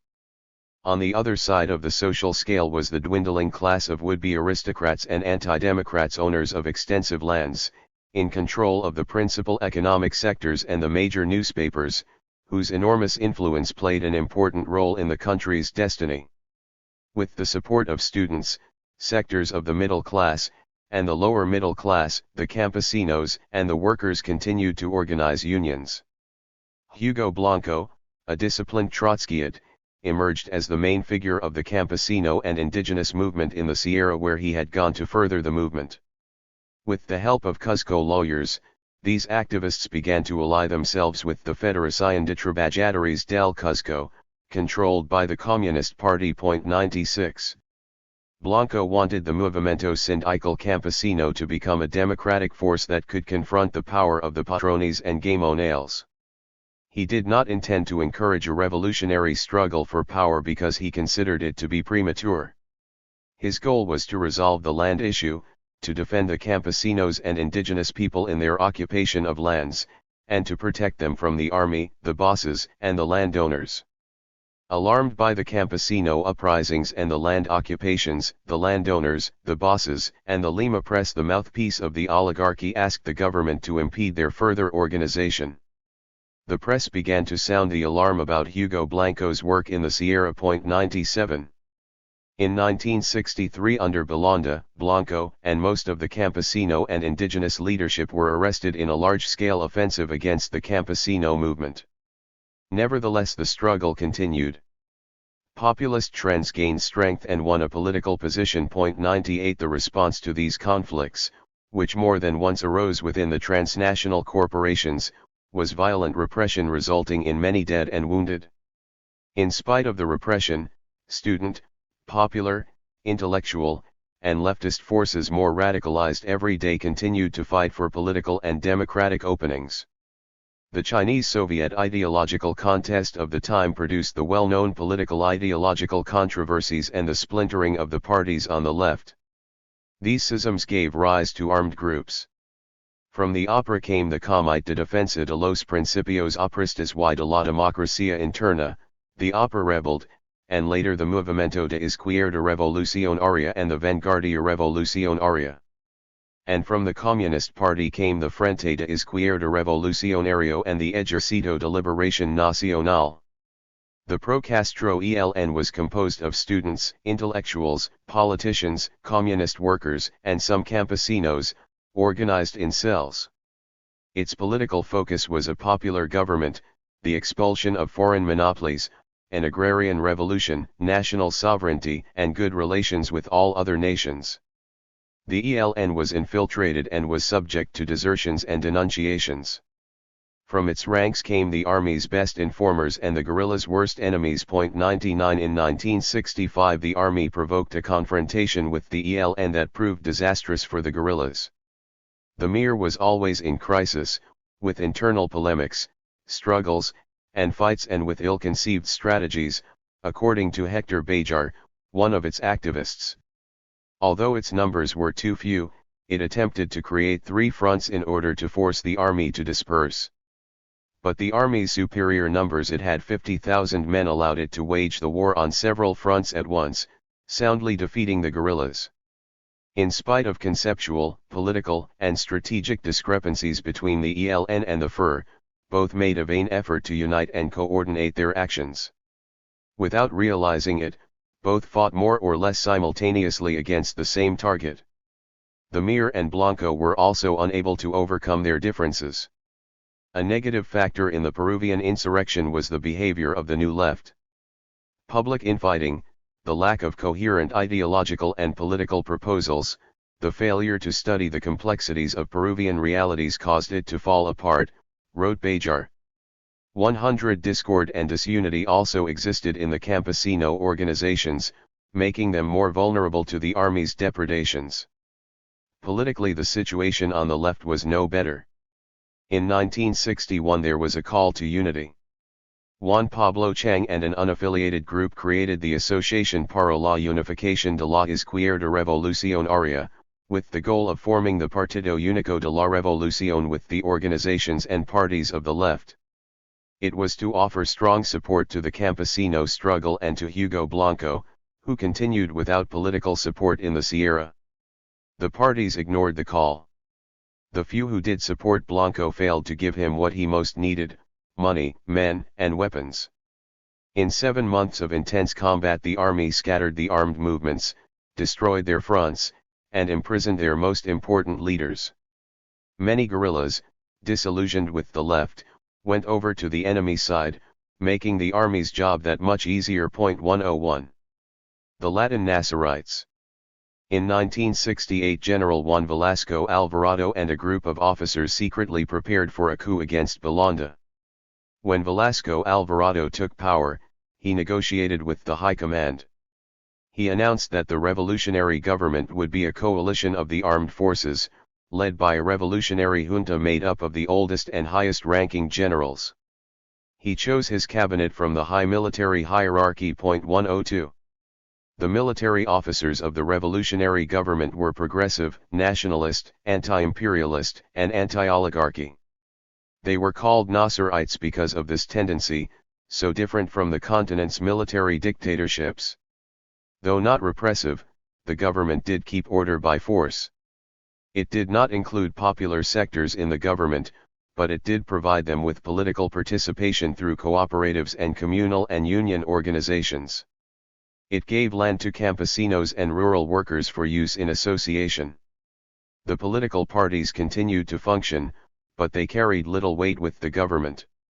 The government did not touch the press, though it nationalized it in 1974. 103 The government ended the long period of alliance between the military and the oligarchy, which lacked political strength for the first time. The lower and middle classes were the new forces entering the political scene. It was a revolutionary event, since it generated a class change, wrote the historian Pz Garcia. 104.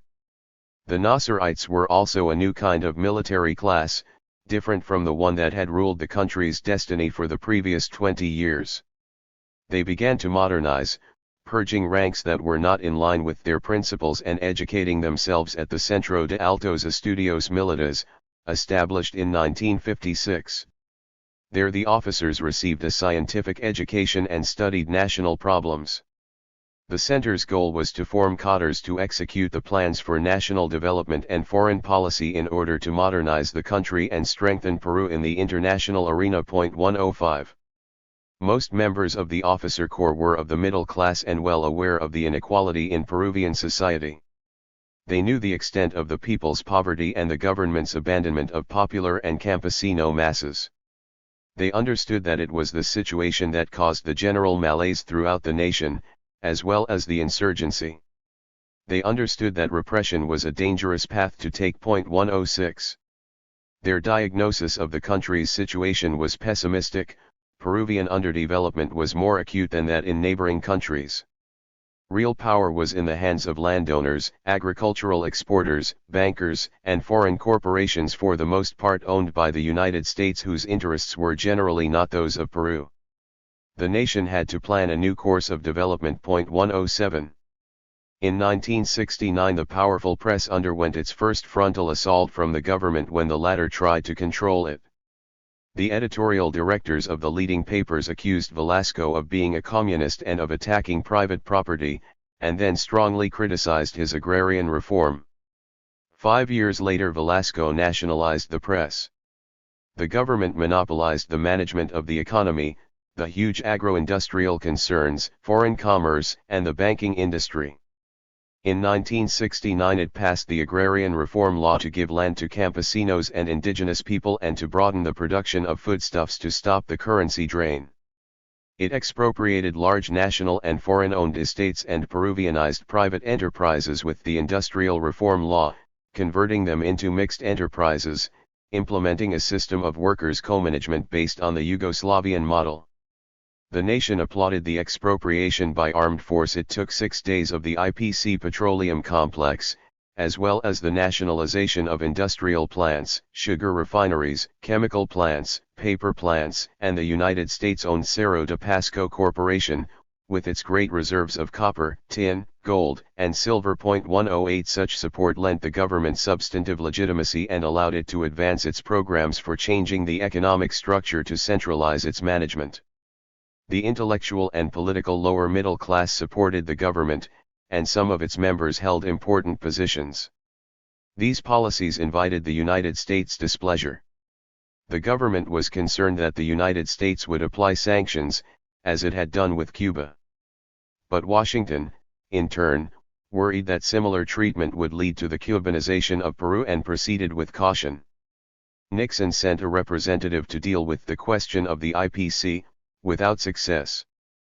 But when the Peruvian Navy captured American fishing boats in its territorial waters, Nixon cut off military aid and suspended the sale of arms to Peru. In reprisal, the Peruvian government expelled the United States military mission and denied entry to the Rockefeller Commission, which was on a Latin American tour on Nixon's behalf. 109. Velasco Alvarado's foreign policy was pro-Third World, independent, and open. He tightened relations with communist countries. In 1971 he restored relations with Cuba and led a regional movement to persuade the OAS to lift the sanctions imposed on Cuba in 1964. In 1974 Peru joined the non-aligned movement. In 1975 a worldwide recession caused the price of Peru's export products to fall, reducing its exports and throwing the nation into a grave economic crisis. Its foreign debt, the fiscal deficit, and inflation skyrocketed. Contradicting his Third World rhetoric, Velasco submitted to the requirements of the International Monetary Fund. This crisis triggered popular mobilizations, union protests, and strikes, which the government declared illegal. A police strike left Lima without police control, resulting in the looting of many stores and commercial centers. The strike was harshly put down. Border conflicts with Ecuador and Chile in July and August 1975 added to the tension. Unhappy with the situation, the military forced Velasco to resign. On August 29 he left the presidential palace alone, with no announcement to the people of Lima. 110 He left behind a new Peru. Having turned the country upside down, he had favored the masses and reduced the power of the oligarchy. but the grave economic, social, and political difficulties that affected the entire country opened the floodgates to the opposition from the left as much as from the right. No one was happy. His successor, General Francisco Morales Bermudez, buried the Nasserite revolution, and the country returned to its old ways.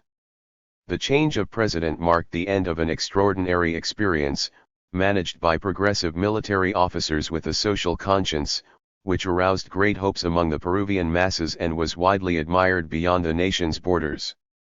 Venezuela, the birth of democracy. Romulo Betancourt, the leader of the Acción Democrática, a party of the masses, was elected president of Venezuela, with the massive support of the people. He was a liberal figure of continent-wide stature and was considered one of the wisest and most brilliant politicians of his time. He was the first civilian president after a long period of bloody, brutal, and corrupt military dictatorships. His arrival marked the birth of democracy. Betancourt had to contend not only with the surge of a powerful guerrilla movement in the cities and the mountains, but also intense social unrest, a serious economic crisis, military uprisings, and attempted coups by rightist military officers nostalgic for dictatorship. There had been bitterness among the leftist movements, marginalized in spite of the fact that the patriotic junta, promoted by the Communist Party, led to the fall of Pérez Jiménez's dictatorship. This junta was made up of Betancourt's party, Alianza Democrática, the Comité Organización Político-Electoral Independiente, and the Unión Republicana Democrática. Amid the euphoria at the tyrant's fall, the Communists ordered the popular forces to postpone their social struggles until constitutionality was restored and a president was elected by popular vote. They were so dazzled by the triumph of democracy that they did not negotiate for their representation in the government, according to one former activist. "We did not see that the usual political birds of prey were looking for the seats of power," he said. With a certain bitterness, Pompeo Marquez, one of the 5 leaders of the insurrection, recalled, "While we were running through the stadiums shouting hurrahs for liberty, the dominant sectors were running to Miraflores to take over the government." 111 The courageous days of popular struggle during January 1958, when the people, led by the Communists, took to the streets to confront the police and the army, were a thing of the past. In the end they were left empty-handed. Betancourt, an anti-communist to the core, also excluded them. Even from exile before the fall of Pérez Jiménez, he warned that he would have nothing to do with the communists. They were not part of his government coalition called Fixed Point, in which only the AD, URD, and COPI were represented. 112. Social violence and repression began in the early months of his government. The country was suffering a recession, fiscal crisis, depleted reserves, a fall in oil prices, a budget deficit, and high unemployment. Betancourt responded to the economic crisis with drastic and profoundly unpopular emergency measures. He reduced salaries, laid off thousands of public employees, raised taxes, and eliminated the emergency plan that had been developed by the civilian military junta to help the unemployed. A demonstration by unemployed workers in the Plaza de la Concordia in Caracas in August 1959 to protest Betancourt's laws was dispersed with police gunfire, leaving 4 dead and several wounded. The violent repression against the lower classes and the unemployed, Betancourt's alliance with the oligarchy, his invitation to foreign capital, his anti-communist and anti-Cuban policies, and his hostility toward the left radicalized the lower classes and unemployed, generating a strong movement in opposition to the government. In April 1960, an important sector of the AD youth withdrew to found the Marxist-Leninist Movimiento de Izquierda Revolucionaria. In July, Jovito Villalba, the head of the URD, resigned from the Fixed Point coalition because he disagreed with Betancourt's internal and foreign policies and supported the Cuban Revolution. 113. A military uprising was staged in April 1960 amid this highly charged atmosphere. It was led by General J. M. Castro Leon, the Minister of Defense under the previous government. Though it was put down, 4 days later there was an assassination attempt on Betancourt. An OAS commission determined that the attempt was the work of the Dominican dictator Generalissimo Rafael Leonidas Trujillo. In November there was a gigantic pro-government demonstration by campesinos and workers. But the clashes between the government and the people continued. The student demonstrations at universities and secondary schools were met with violent police confrontations, leaving many wounded and dead. The Mir newspaper demanded a change of government. Betancourt in turn ordered the arrest of journalists and deputies allied with Mir because he believed that they were instigating a coup. In January 1961 the economic situation began to improve with the rise in oil prices, Venezuela's principal export in foreign markets. But the political situation grew more complex with more military uprisings. In February right-wing officers tried to take over the military college and the barracks of the Presidential Guard, and in June a takeover was tried at the Pedro Maria Freitas barracks. Both actions failed. In January 1962 there were massive popular protests, among them one by transportation workers, which reached unprecedented proportions.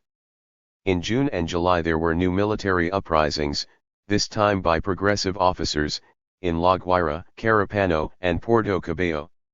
Though they failed, they did succeed in causing a great stir among the people and deep concerns for the government.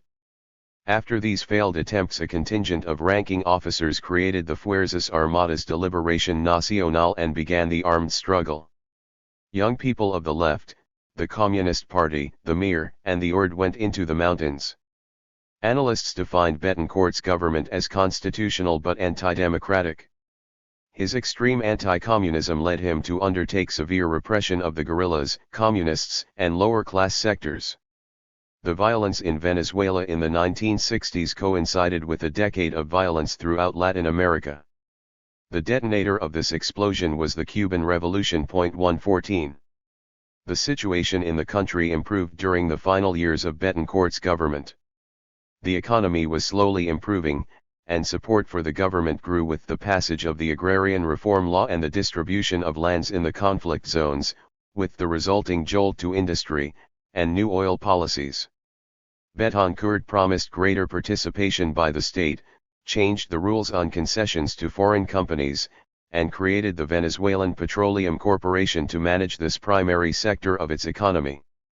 115 But Betancourt's repression of the left and his anti-Cuban politics elicited explosive protests from the people and discomfort among the military. The demonstrations in defense of the Cuban Revolution, which brought together the masses, students, and intellectuals, were violently suppressed. Only Betancourt and the police are against the feelings of the people, commented Lubin Petkov, one of the most distinguished former guerrilla leaders. 116. Betancourt's foreign policy was firm, consistent, and upright. He is remembered as one of the most fervent defenders of democracy, tenacious in his opposition to the dictators Trujillo and Somoza and de facto governments. He insisted that the OAS take measures to defend democratic principles and expel the dictatorships for going against the inter-American system.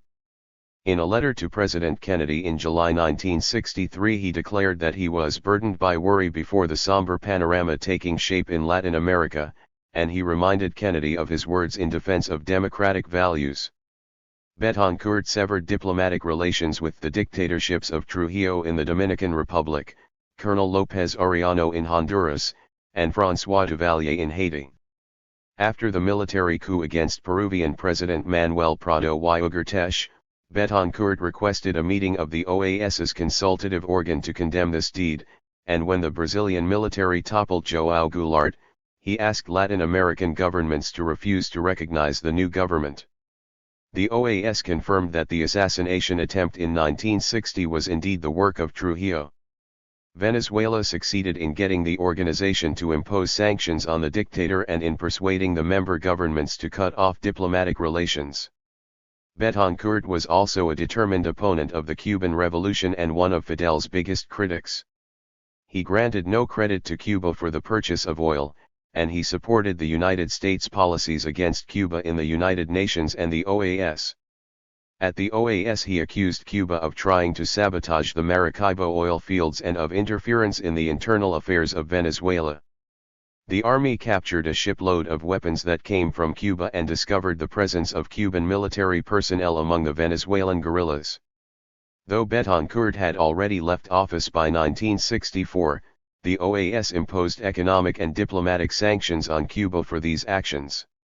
Mexico, Chile, Uruguay, and Bolivia voted against them. Secretary of State Dean Rusk accused Cuba of trying to destroy Venezuela's democracy. 117. It turned out that Fidel did lend economic support, weapons, advisors, and training to the Venezuelan guerrillas to help them overthrow Betancourt. At some point there was talk that Che would get involved in the Venezuelan armed struggle, but the Venezuelan Communist Party opposed this plan. It would have enormously aggravated the Venezuelan revolutionary process and confirmed Betancourt's accusation that Castro communism was driving our insurgent movement. Luben Petkov, the former guerrilla leader, commented later. Pompeo Marquez agreed. It would have completely distorted the national content of our struggle. 118.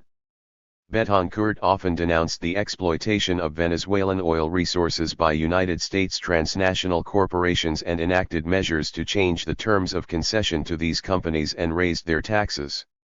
The corporations took steps in reprisal. By means of market manipulations, which Betancourt had condemned, they lowered the price of crude oil. In 1960, at Venezuela's initiative, the Organization of Petroleum Exporting Countries was created to unite the oil-producing countries and to control the price of oil on the world market. From this position of strength they could negotiate with the capitalist oil-consuming powers.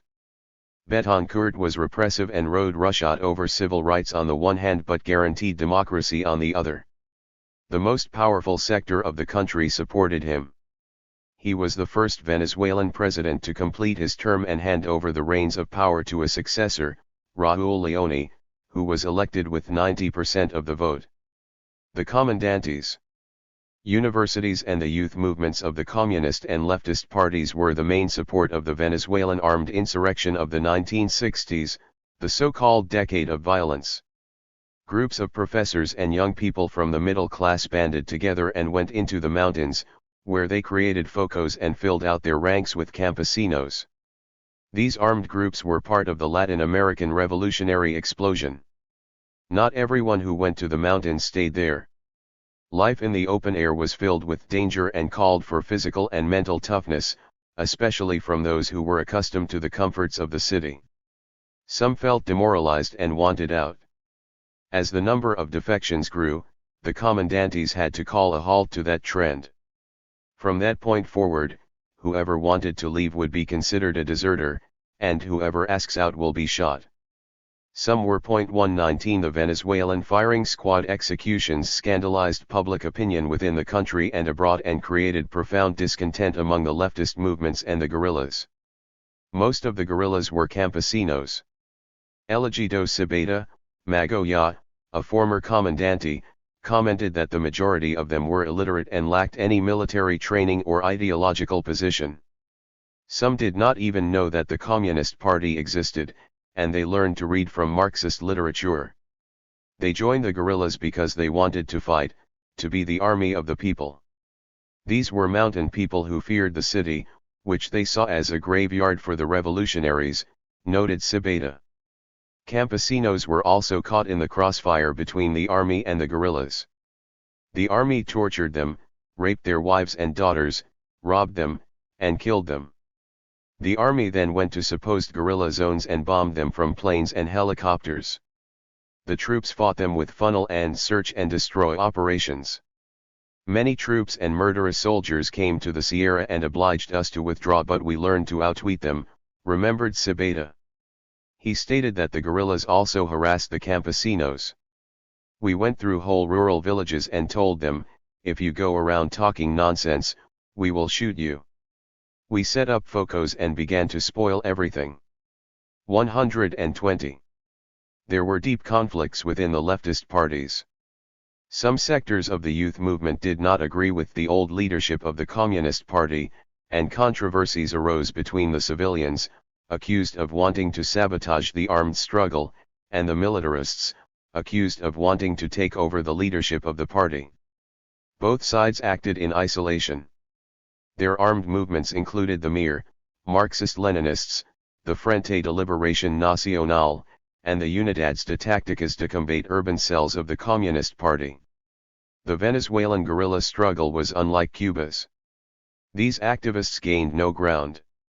Instead they lost in the political and military arenas. We were on the bleak high plateau, Fabricio Ojeda, Lubin Petkov, Lunar Marquez, and others. We were celebrating the anniversary of the Cuban Revolution, and we said to ourselves, Fidel arrived at Colombia camp in a tank after 2 years, and we, after 3, are sitting up here on this rock with our dicks in our hands, commented a former commandante, Pablo 121. It was frustrating to compare the Cuban triumph with their own struggle because all that national unity policy in the name of constitutionality, of which the Communist Party had been the leader, seemed to make no sense. The mountains had given birth to a mouse, said Alfredo Maniero. 122. Why did the guerrillas fail? The former commandantes recalled an insurrection plagued by mistakes and internal conflicts. They blamed the Focos strategy, naivete, adventurism, lack of planning, and haste. They also pointed to the political ambiguities of the Communist Party, the political and ideological conflicts at the heart of the leftist parties, the lack of unity among the leadership, directives given too late or outside the political context, the desire to copy foreign paradigms, and the attempt to imitate the Cuban example. 123. They recognized that they had also made a grave error in judgment when they assumed that people would support a fight against the regular army, the bulwark of a popularly elected president with the support of the establishment. The people did not give that support, primarily because they did not understand the movement. The parties and the guerrilla movements had not done political work among the masses. The Communist Party did not explain to them why they were fighting a constitutional government after having fought for 30 years against dictatorships that violated that constitutionality. The commandantes had imposed directives without listening to the people, dedicated themselves to the armed struggle, and grown increasingly isolated. Several former commandantes declared that in 1962 Betancourt was on the point of falling because of the extreme weakness of his government. That he did not, however, was due to the guerrillas' mistakes. Had the military uprisings that occurred that year in La Guaira, Carapano, and Puerto Cabello been conceived within a plan for general insurrection, with other simultaneous actions and consistent leftist ideologies, he would have fallen. Politically, the insurgency's mistakes and failures were serious. After a vigorous campaign to persuade people not to vote in the elections, there was a 90% turnout. When the guerrillas attacked a train carrying families and children at El Encanto, leaving several people wounded and dead, the country turned against them. The government ordered that the perpetrators be tried in a military court and arbitrarily punished the elected representatives from the Communist Party and the MIR, accusing them of having instigated the attack. They were imprisoned and their parties were outlawed. The Court of Justice approved these measures. Another serious misjudgment was the so-called Caracas Plan, conceived to strike an overwhelming blow to the government through confrontations with the police forces. A shipment of arms for the guerrillas was to arrive from Cuba. When the arms reached the coast near Falcon, so did the army. Years later, viewing these events in retrospect, several former commandantes expressed relief that these weapons had been seized. The seizure prevented an incalculable massacre of people of the left. From one mistake to another, from one failure to the next, the insurgent movement faltered. The Caracas Plan was the final blow. The Communist Party lost strength in the union movements, in the guild organizations, among the campesino forces, and in the student, professional, and technical sectors. And it lost the majorities in the Congress it had succeeded in wresting from the government. Was this armed struggle justified? In testimony by the participants in the Decade of Violence, contained in a collection of books published by the Central University of Venezuela, many former commandantes expressed frustration at having lost the revolutionary moment because of the failures and the errors that had been committed. The movement did not achieve political importance, nor did it compensate for the enormous sacrifices and efforts made, they insisted. For Petkov, the revolution was necessary, however. In all revolutionary processes, he remarked, the road to victory is strewn with defeats and failures without which it would be impossible to advance.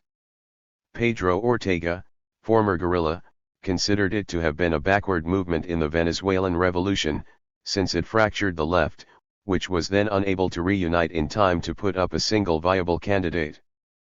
Pompeo Marquez believed that his own greatest mistake was in contributing to the insurrection line. He felt that he had been correct in promoting a process of reflection not limited to a simple change of tactics or a mere operational change but as a path of intellectual, theoretical, and political inquiry in an effort to form a fundamental ideology for a revolutionary future. For Maniero, the time of the violence was cancelled out, the task at hand being not to blow on the coals but to gather the wood for the fire that is coming. 124. The Venezuelan guerrillas received underground aid from Cuba, the Soviet Union, China, Algeria, Albania, and Italy. These allies provided funds, weapons, training, and some advisors. It was a war funded by many outside as well as homegrown resources, according to former Commandante Luis Correa. But there was corruption and embezzlement in this clandestine traffic of arms and funds for the armed struggle. Some of those sent abroad on purchasing missions remained in Europe, living like pashas. The Communist Party used these funds to sustain its bureaucracy and not for the armed struggle for which they were earmarked. 125. In 1966 Petkov received direct assistance from Fidel, who sent 15 men rather than the 100 Petkov had requested. If they kill you, Fidel noted, 100 Cubans will be stranded in unknown territory, empty-handed and alone. They will be seen as intruders. 126 The Cubans arrived on July 24, on the birthday of the liberator, Simon Bolivar, after whom the operation was named. The men brought with them tremendous experience and arms. Little by little Petkov's group was joined by other guerrilla detachments.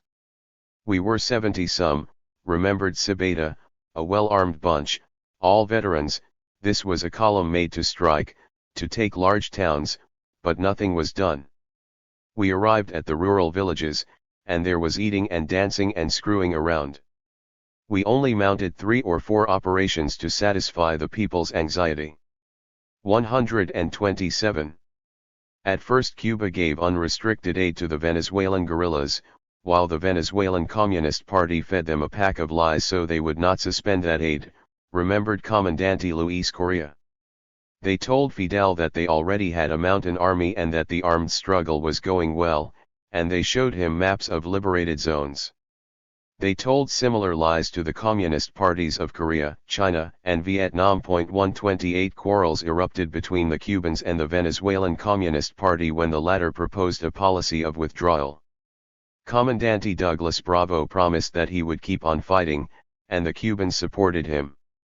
At one point his column had the best arms, the best men, and the best Cuban advisors. Later on the Cubans became disillusioned with Bravo. Fidel lined up against the Venezuelan Communist Party. Given his moral stature, his attacks were shattering, since his criticisms made them look like cowards, according to one former commandante. Cuba severely criticized the withdrawal, for it represented a serious setback in its revolutionary plans for Latin America. Che was already in Bolivia, ready to put a match to the fuse of a continent-wide revolution. 129. Had the Cuban leadership betrayed them, as some commandantes maintained? The lies by the Venezuelans hurt the Cubans, although some held that Cuba provided aid because the most important thing at the moment was to encourage revolutionary fervor, however incipient it may have been. Cuba's change of policy with respect to the Venezuelan guerrillas, they said, must be seen in the international context, bearing in mind Cuba's growing dependence on Moscow, Khrushchev's policy of peaceful coexistence with the West, and the Soviet Communist Party's opposition to armed struggle. Moscow did not agree with Cuba's assistance to Latin American insurgent movements. The help Fidel provided Douglas Bravo and Petkov was the last small effort he made to see if the lies were true. He stopped only when he see no longer do it. 130. Leone's pacification. When Raúl Leone assumed the presidency, the insurrection movement was all but wiped out and there was a sense of peace. The Venezuelan Communist Party decreed a unilateral truce so that the president could develop the plans for peace offered in his campaign. Later, it proposed a democratic peace, a policy approved by the party plenum in spite of its internal discrepancies. Finally, it decreed the withdrawal. Leone's pacification policy was one of extreme repression and offered amnesty to former activists. The police raided universities and detained hundreds of students and leftist party activists. Some were assassinated or disappeared, their corpses found horrifically tortured. 131 Under this policy of extermination, the insurgent movements started to wither away. After Leone, the head of COPI Rafael Caldera, was elected to office. The road was paved for a succession of constitutional presidents elected by popular vote. Coups and militarism became things of the past. From this point forward, the candidates from the social and political elite of the two biggest parties, COPI and Acción Democrática, succeeded one another without incident. Betancourt, Leone, and Caldera, Democrats of principle and ideas, did not seem to have moral or ethical scruples about violating human rights and negating constitutional guarantees. They justified their actions by claiming that their priority was to defend democratic institutions against the communist threat. All sectors of power supported them. The former guerrillas entered the national political arena without obstacles or threats on their lives, thus enjoying the privileges of a country with a democratic vocation, open to the play of politics and to change. The parties over. In Latin America, the 1960s went from revolutionary turbulence to the virtual elimination of armed insurgencies. Only the Montoneros and the ERP in Argentina and the Tupamaros in Uruguay continued their activities at full throttle. The motivations, objectives, processes, and boom times of the armed struggles and the reasons for their dissolution were similar, though their effectiveness and impact were not. Some produced widespread internal shocks and tremors but constituted no real threat to their governments. Contrary to Cuba's situation, where the armed struggle went up against a corrupt and bloody dictatorship, and the Southern Cone, where the insurgents fought the neo-fascist dictatorships, revolutionaries in Colombia, Peru, and Venezuela were fighting against constitutional governments of the so-called democratic renaissance. The end of the decade was a celebration for the counterinsurgency, which served the United States defense strategy and the national security doctrine. Washington continued to support the dictatorships, and Nixon arrived in the White House with his eye fixed on Chile, where the socialist Salvador Allende governed. Later came his decisive and extensive clandestine intervention. Chapter 6. What about Cuba? The 1960s and 1970s, Cuba in the international arena. Fidel wanted to unite the revolutionaries of the Third World in opposition to imperialism, and to encourage and, ultimately, lead revolution throughout Latin America. In January 1966 he convened the First Tricontinental Conference, with more than 500 representatives from the national liberation movements of Africa and Asia and the guerrilla movements of Latin America. The Organización de Solidaridad con los Pueblos de África, Asia y America Latina and the Organización de Solidaridad con América Latina were both born out of the conference and set up their headquarters in Havana. The Tricontinental Conference reaffirmed the unconditional assistance to revolutionary and liberation movements and encouragement of their struggle in the Third World.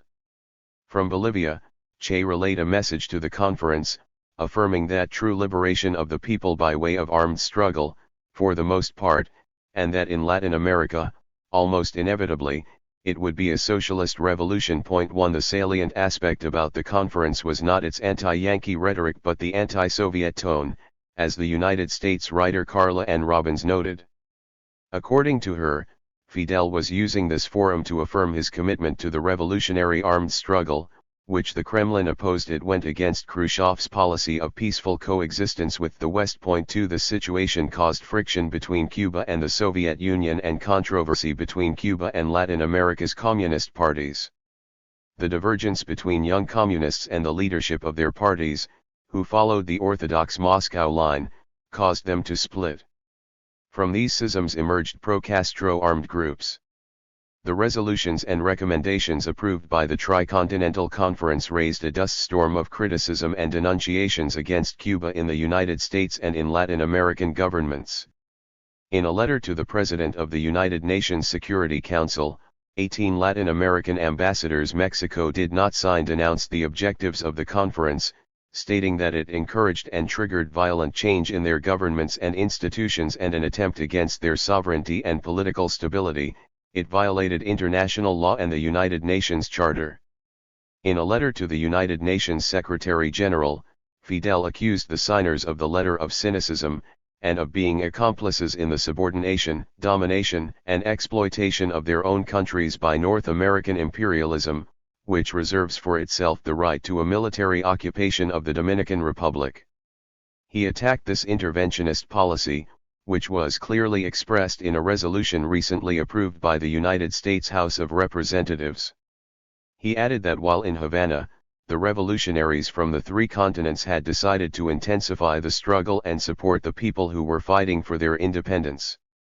A resolution adopted by the OAS again without Mexico's support emphatically condemned the Tricontinental Conference's policies of intervention and aggression and asked that a special commission investigate the conference and inform the OAS's Council. 3 Such a vigorous condemnation sharply contrasted with its silence regarding United States aggression against Cuba. The following year Fidel called the first conference of OLAS. In the opening speech he declared war to the death by the people against the monopolistic interests of the United States and the oligarchies of Latin America that dedicated themselves to furthering those interests. He declared that the conditions were ripe to begin and escalate a revolutionary war in which the People's Army would be victorious. The distant ally, severing its dependence on the United States, left a void in Cuba that was quickly filled by the Soviet Union and the socialist nations. Their relations politically, economically, scientifically, culturally, and militarily grew closer every day. Some analysts maintain that the United States' policies of aggression against Cuba threw Fidel and the revolution into the arms of the Soviet Union and communism. Others claimed that Fidel had already established himself as a communist and identified with the Soviet model and policies of anti-imperialism and confrontation with the United States. But at the triumph of the revolution, Fidel was not a communist. His adherence to Marxism-Leninism came later. Relations with the Soviet Union, vital to the further growth of the revolution, did not change the independent line of Fidel's foreign policies. Cuba was not an unconditional ally, nor did it serve as a satellite. During the open and sharp controversy between the Soviet Union and the People's Republic of China, Fidel remained neutral, establishing diplomatic relations with China. Although Khrushchev called Cuba's policies of support of guerrilla and national liberation movements in the Third World adventurist and putschist, he nevertheless appreciated Fidel's independence, political clarity, and extraordinary negotiating abilities, which showed him to be a useful ally, according to Tad Sulk in his book on Fidel. Still, such independence had its consequences. The Soviet Union took measures in reprisal. It delayed sending oil and signing the commercial exchange agreements, both of which were vitally important to the Cuban government. 4. The first public break between Havana and Moscow occurred during the crisis over the Soviet missiles in Cuba in October 1962. Fidel expressed his anger to Khrushchev for having made the agreement with Kennedy to withdraw the missiles behind his back. The Cuban leadership learned of the deal from international cables. He told Khrushchev that Kennedy's promise not to invade Cuba was not enough. Khrushchev should first have demanded an end to both the embargo and the aggressions, and the return of the Guantanamo base, which the United States held against the wishes of the Cuban people. In Che's last public speech, on February 1965 at a seminar of the Afro-Asian Solidarity Organization in Algiers, he accused the Soviet Union of being to some degree an accomplice of imperialist exploitation, and denounced the immoral character of its treatment of the recently independent African nations. In particular, he pointed out the excessive requisites the Soviet Union set before the African nations in their mutually beneficial commercial agreements. Next to Fidel, Che was the most vigorous voice of the revolutionary government. 5 In March, Fidel also criticized the Soviets for not aiding North Vietnam, a victim of United States aggression, more effectively, and for not reacting with greater force to the United States bombings that had begun a month earlier. In a communiqué that appeared in the May 1967 issue of Granma Semanal, the Cuban Communist Party criticized the Soviet Union's policy of peaceful coexistence, since it failed to guarantee national integrity, sovereignty, and independence. The article asked what sort of coexistence the United States was practicing in Vietnam. In his letter to the Tricontinental Conference, Che noted that Vietnam stood alone. It is not a question of wishing good luck to a country under attack, he noted, but of making its fate your own, standing by it in death or victory. Che alleged that the Soviet Union was as responsible as the United States for Vietnam's fate by refusing to defend it. 6 The Soviet Union, however, did not become involved in the conflict to avoid a confrontation with the United States. On the Cuban calendar, 1967 was marked as the year of heroic Vietnam. To Fidel, Cuba and Vietnam had much in common. Both were small countries fighting against United States imperialism, and both were dangerously isolated thousands of miles from their allies in the socialist bloc. After the way the Soviets had handled the missile crisis, Fidel feared that the Soviet Union would not protect Cuba. In several speeches he tried to pressure the Soviet Union into giving crucial support to Vietnam. It would mean survival for both countries. Moscow was not indifferent to Cuba's criticism, and relations between the countries became more complex. The Soviet Union's costly fraternal solidarity brought with it political commitments for Cuba. It was to support the Soviet Union at crucial moments. Cuba was trying to figure out how to do so without giving up its own principles of defense and respect for national sovereignty, independence, and non-intervention. Its trial by fire came in August 1968, when Soviet tanks and 600,000 Warsaw Pact soldiers invaded Prague. This fraternal aid to Czechoslovakia in defense of socialism, as Leonid Brezhnev termed it, violently thwarted the Czech national uprising, the so-called Prague Spring. It marked the beginning of the Brezhnev doctrine of limited sovereignty, which he imposed on the nations of the Soviet bloc. It was as controversial and interventionist as the United States Monroe Doctrine is to Latin America. The Soviet intervention was condemned not only by the European countries but also by the rest of the Western world. 3 days later, in a televised address, Fidel laid out his government's position. It was a superb intellectual challenge for Fidel, wrote Tad Sulk, and he handled it superbly. He termed it a flagrant and illegal violation of Czech borders, but, presented with the fait accompli, he said, "We accept the bitter necessity that required the dispatch of these forces to Czechoslovakia. We do not condemn the socialist countries that took this decision. But," he added, "as revolutionaries we have the right to demand that a consistent position be adopted toward all the questions affecting the revolutionary movements in the world." And he asked, "Will Warsaw Pact divisions be sent to Cuba if Yankee imperialists attack our country?"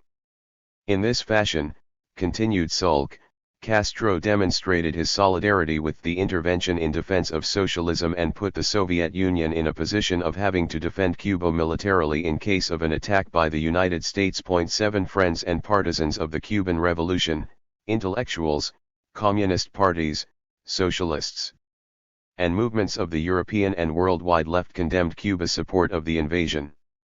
They did not forgive Cuba for espousing independence and respect for national sovereignty while turning its back on a small country knocked down by a superpower. In 1968 and 1969 Cuba's foreign policy changed. Its independent line was swallowed by unavoidable commitments with its principal ally. Though the Cuban leadership managed the situation with undeniable skill, it appeared to the world that Cuba was sinking into the Soviet orbit as the most peculiar and erratic of its allies. Always direct and stubborn, Fidel was an enigma to the Kremlin, or so claimed Anatoly Dobrinin, the Soviet ambassador in Washington from the Kennedy to the Reagan administrations. It was a long period of intense Cold War. 8. On repeated occasions Fidel pointed out with gratitude the fundamental contribution of the Soviet Union and the socialist countries to the development of the economic, industrial, technical, and scientific sectors of his country. The revolution, he declared, would not have survived without it. In January 1969, at the 10th anniversary celebration of the triumph of the revolution, while acknowledging the importance of foreign aid, Fidel also referred to the differences between Cuba and the Soviet Union. At times and on certain questions we have had different criteria, and we have expressed them with all honesty, but at the same time this very honesty obliges us to proclaim that their assistance was decisive for this country during difficult times. He noted the provision of foodstuffs when production was low, free military aid when threats were great, and specialized personnel when Cuba lacked technicians. 9. For the Soviet Union, the alliance with Cuba was convenient. It provided an enclave 90 miles from the United States coast. Cuba also brought the Soviet Union closer to Latin America. Its generous support of Cuba drew sympathy from progressive sectors in Latin America. It suggested to them that they could receive this support as well in case of need. The Revolution and the Priests. Controversy with the Cuban church hierarchy came immediately after the triumph of the revolution. Cardinal Manuel Artiega and some of the bishops had had excellent relations with Batista. In turn, Batista and his second wife, Marta Fernandez, were generous contributors to the church. The hierarchy never said a word against the regime's brutality, in spite of the fact that priests and members of religious orders were arrested and tortured. This changed when Batista began to lose his footing. Although the majority of laymen and priests were opposed to the dictatorship, they also opposed the rebels' armed struggle. A small number did support it, and some of them went to the Sierra Maestra. After the triumph, Fidel gratefully acknowledged the aid of Catholics toward the cause of liberty. Many priests jubilantly saluted the victory of the revolution. The auxiliary bishop of Havana and the director of the most important Catholic magazine defended revolutionary justice when Cuba was attacked in the world press for the executions of Batista's men after having been judged by the people. In an interview with the Brazilian priest Frei Beto in the 1980s, Fidel explained that the agrarian reform law and the urban reform law were at the heart of the tension with the church. They went against the interests of the privileged classes with which the church identified.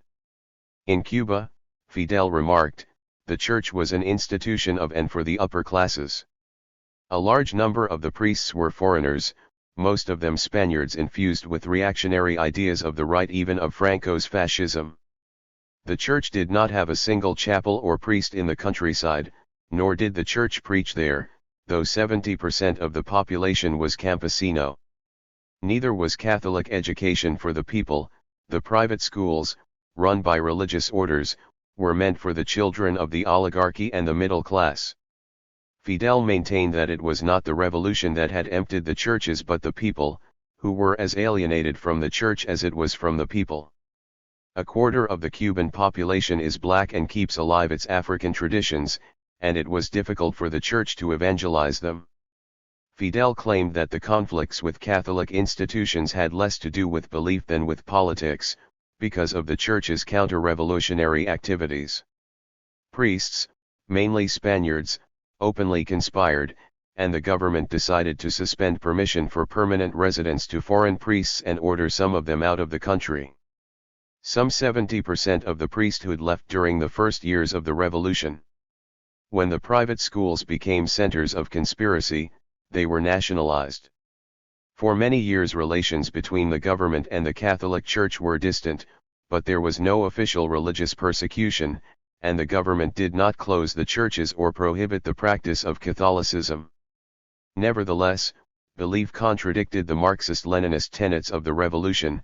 Whoever wanted to climb the bureaucratic ladder did well to abstain from practicing his belief in public or making it known. Cuba in the 1970s. The 1970s marked the stage of socialist institutionalization of the Cuban state, the democratization of its political system within a framework of democratic centralism, and the restructuring of the mechanisms of the state and the Communist Party, the backbone of the revolution.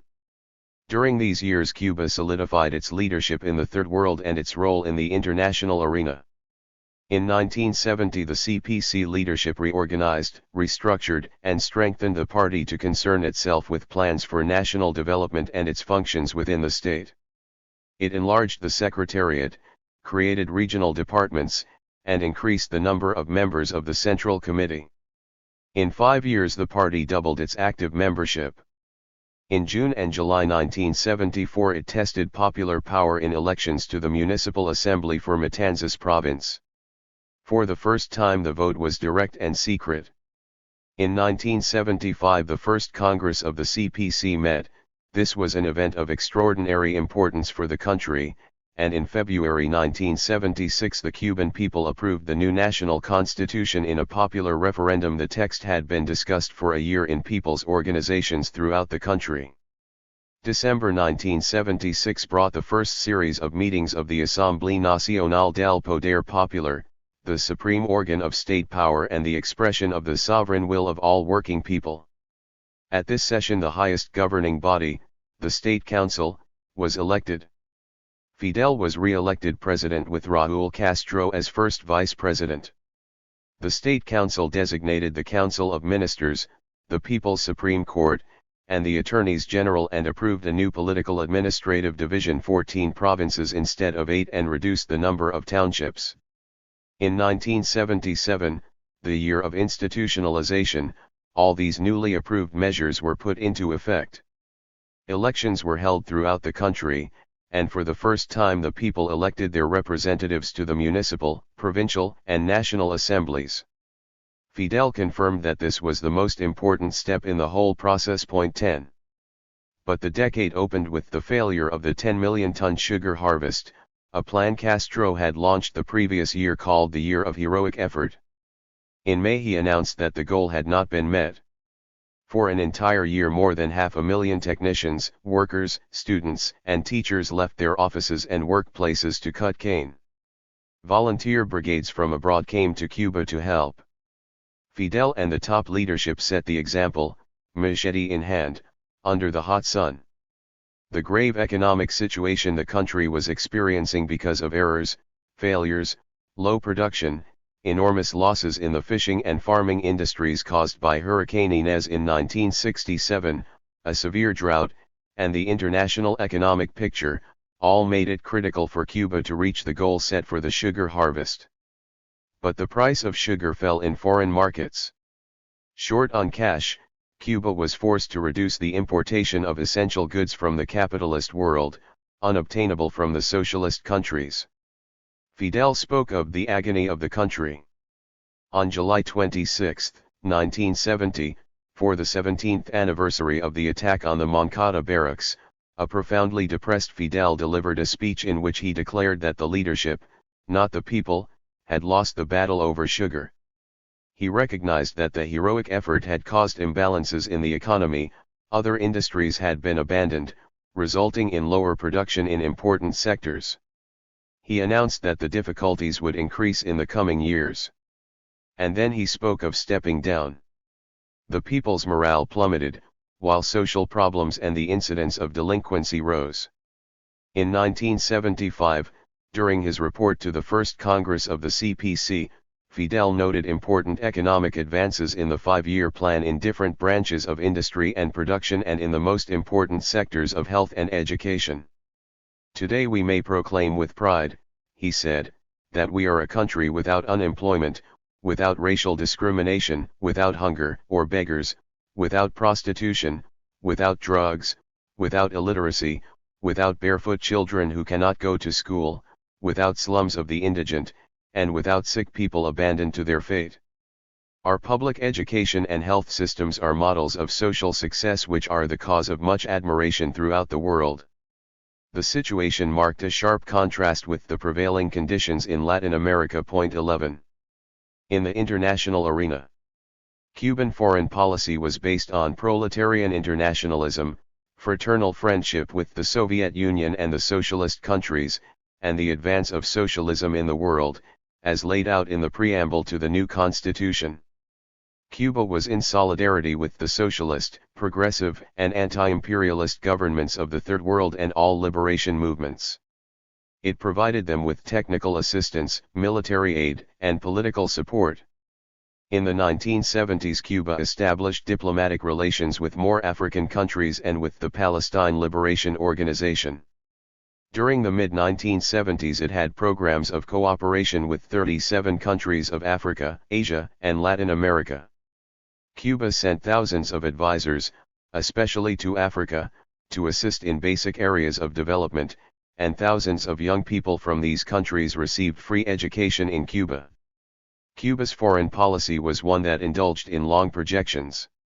Jorge Dominguez, a Cuban professor at Harvard University, considered it to be the policy of a great power in spite of Cuba's small size. 12 Its influence extended to several continents, transcended its reduced continental orbit, and was not confined to relations with the Soviet bloc, although it was vital to Cuba's development and defense. In 1972, Cuba joined the Council of Mutual Economic Assistance, the economic organ of the Soviet bloc, and developed its economy as an integral part of this market. It exported tropical products to these countries. Trade with them rose to 85% of total exports.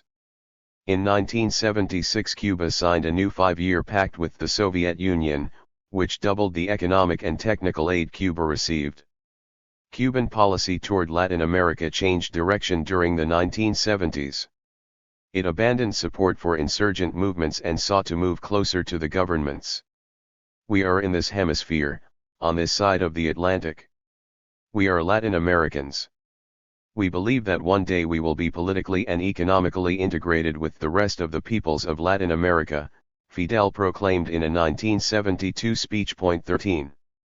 With the election of the former president of Ecuador Galo Plaza as Secretary General of the OAS in 1970, a movement favorable to Cuba began with the adoption of so-called ideological pluralism in Latin America.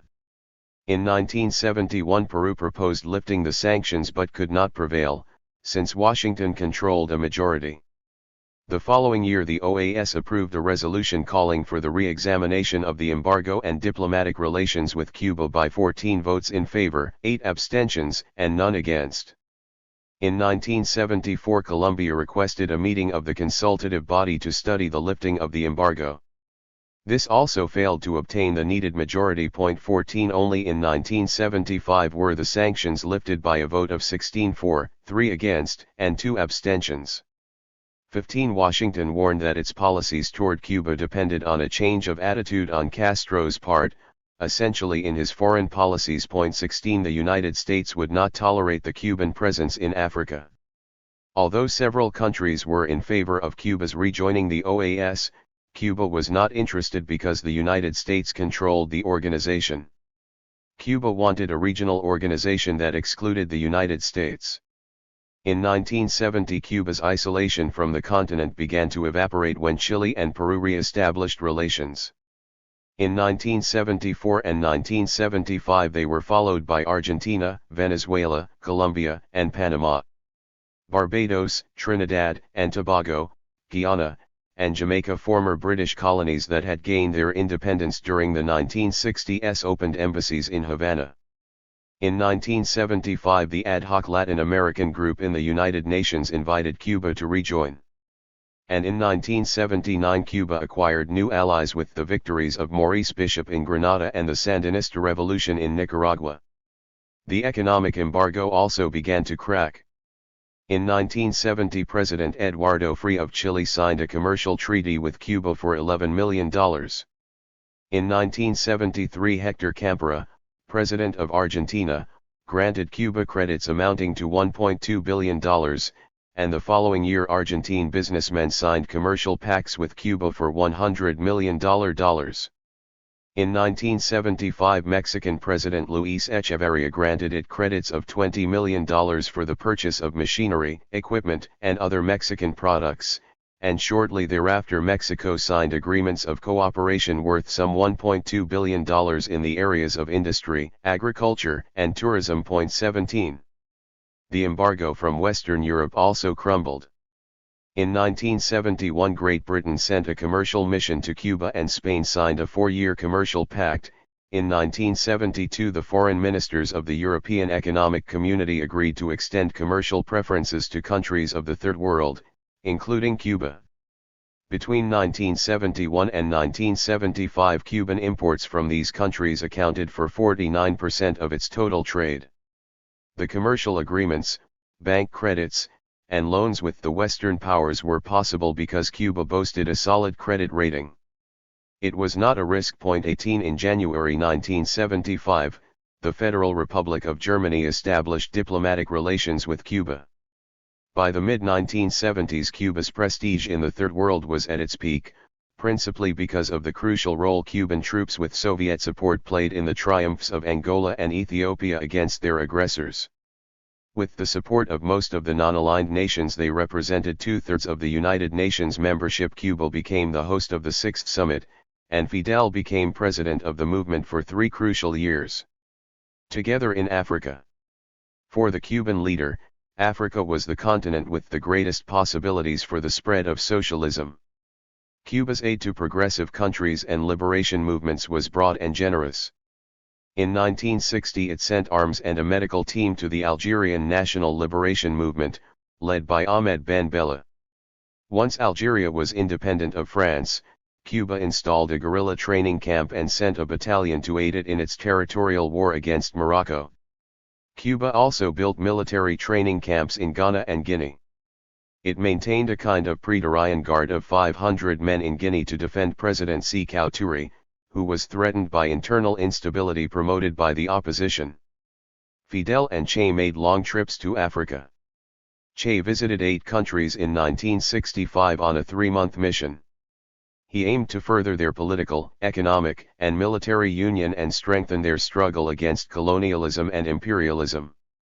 After this trip, when he made contact with Agostinho Neto, the leader of the Movimento Popular de Libertação de Angola in exile in Brazzaville in the Congo, Cuba began sending him arms and advisors. It did the same for Frelimo, a liberation movement in Mozambique. Che became involved with the Congolese guerrillas in their fight against President Moise Tshombe. Cuba sent 200 soldiers and weapons. They pulled out when the guerrillas asked them to, so that the guerrillas could sign an armistice with the new government. In 1972 Fidel made a long official tour to 6 African countries, South Yemen, countries of Eastern Europe, and Moscow. In Africa he was received with massive popular demonstrations and expressions of personal admiration and solidarity with the revolution on the part of the leaders. In some countries there were ribbon-cutting ceremonies for projects realized with Cuban assistance and named for Fidel. The joint communiques were emotional revolutionary and anti-imperialist declarations condemning United States policies concerning Cuba and Vietnam and the racist regimes of Rhodesia and South Africa, with its policy of apartheid. They also supported the reunification of Korea and the struggle of the Palestinian people and condemned Israel's occupation of Arab lands. They also expressed support for President Salvador Allende of Chile, the nationalist policies of the Peruvian military government, and the struggle of the Panamanian people to regain the Panama Canal. 19. Although Havana and Moscow's positions in the international arena were not identical, both found areas of mutual interest and benefit in Africa. Their plans were compatible, if not complementary. Cuba was not a Soviet pawn as Washington claimed. On the contrary, it was Cuba that was able to bring the Soviet Union into the Angolan War and later into Ethiopia's war against Somalia. Without Soviet help, it would have been impossible to realize such ambitious military operations. Cuba opened the way for the Soviet Union, whose indirect aid of arms and advisors was well received and served to improve the Soviet image in Africa. Cuba's military aid to the MPLA, the first Angolan independence movement, began in 1965 after Che's visit to Africa. Cuba sent 12 military advisors to the Congo, where MPLA leader Agostinho Neto sought asylum. When South African troops invaded Angola in October 1975, Neto asked for urgent assistance from Cuba and the Soviet Union. The next day Cuba launched Operation Carlotta, and the Soviet Union began sending arms and advisors. A battalion of 18,000 Cuban soldiers arrived secretly by air and sea. At this point the South African troops were 15 miles from Luanda 20 and the United States was already giving arms and instructors to the Frente Nacional de Libertação de Angola led by Holden Roberto, and to the União Nacional para a Independencia Total de Angola, headed by Jonas Savimbi. Aid from the superpowers and Cuba internationalized the Angolan conflict, making it an occasion for confrontation in the context of the Cold War. On November 11, 1975, Portugal pulled out, and Nieto declared the independence of the Angolan People's Republic. More than 30 countries recognized the new nation. The United States Congress prohibited further aid to the FNLA and UNITA, which were on the verge of disintegrating. The following month 36,000 Cuban soldiers and the Angolan army carried the fight on 4 fronts and forced the South African troops to leave the country. In March 1976 the last of the troops left. Angola's triumph, with Cuba's crucial help, and the rout of racist South Africa were applauded in Africa. It was an African Giron, remarked Fidel, referring to Cuba's victory over the United States at the Bay of Pigs. 21. Fidel went to Conakry at the invitation of Sékou Touré to celebrate this victory in the company of Agostinho Neto and Luis Cabral, president of Guinea-Bissau. At a massive demonstration these leaders expressed their gratitude to Fidel for Cuba's international aid to the African countries. 22 In June 1976 the United States vetoed Angola's admission to the United Nations. Angola's war against South Africa and UNITA continued, lasting a total of 12 years. Cuba maintained an average of 40,000 combat soldiers there, and the Soviet Union continued to send arms and military advisors. This was a coordinated Cuban and Soviet operation in Angola, but it was the Cubans who served as the leaders.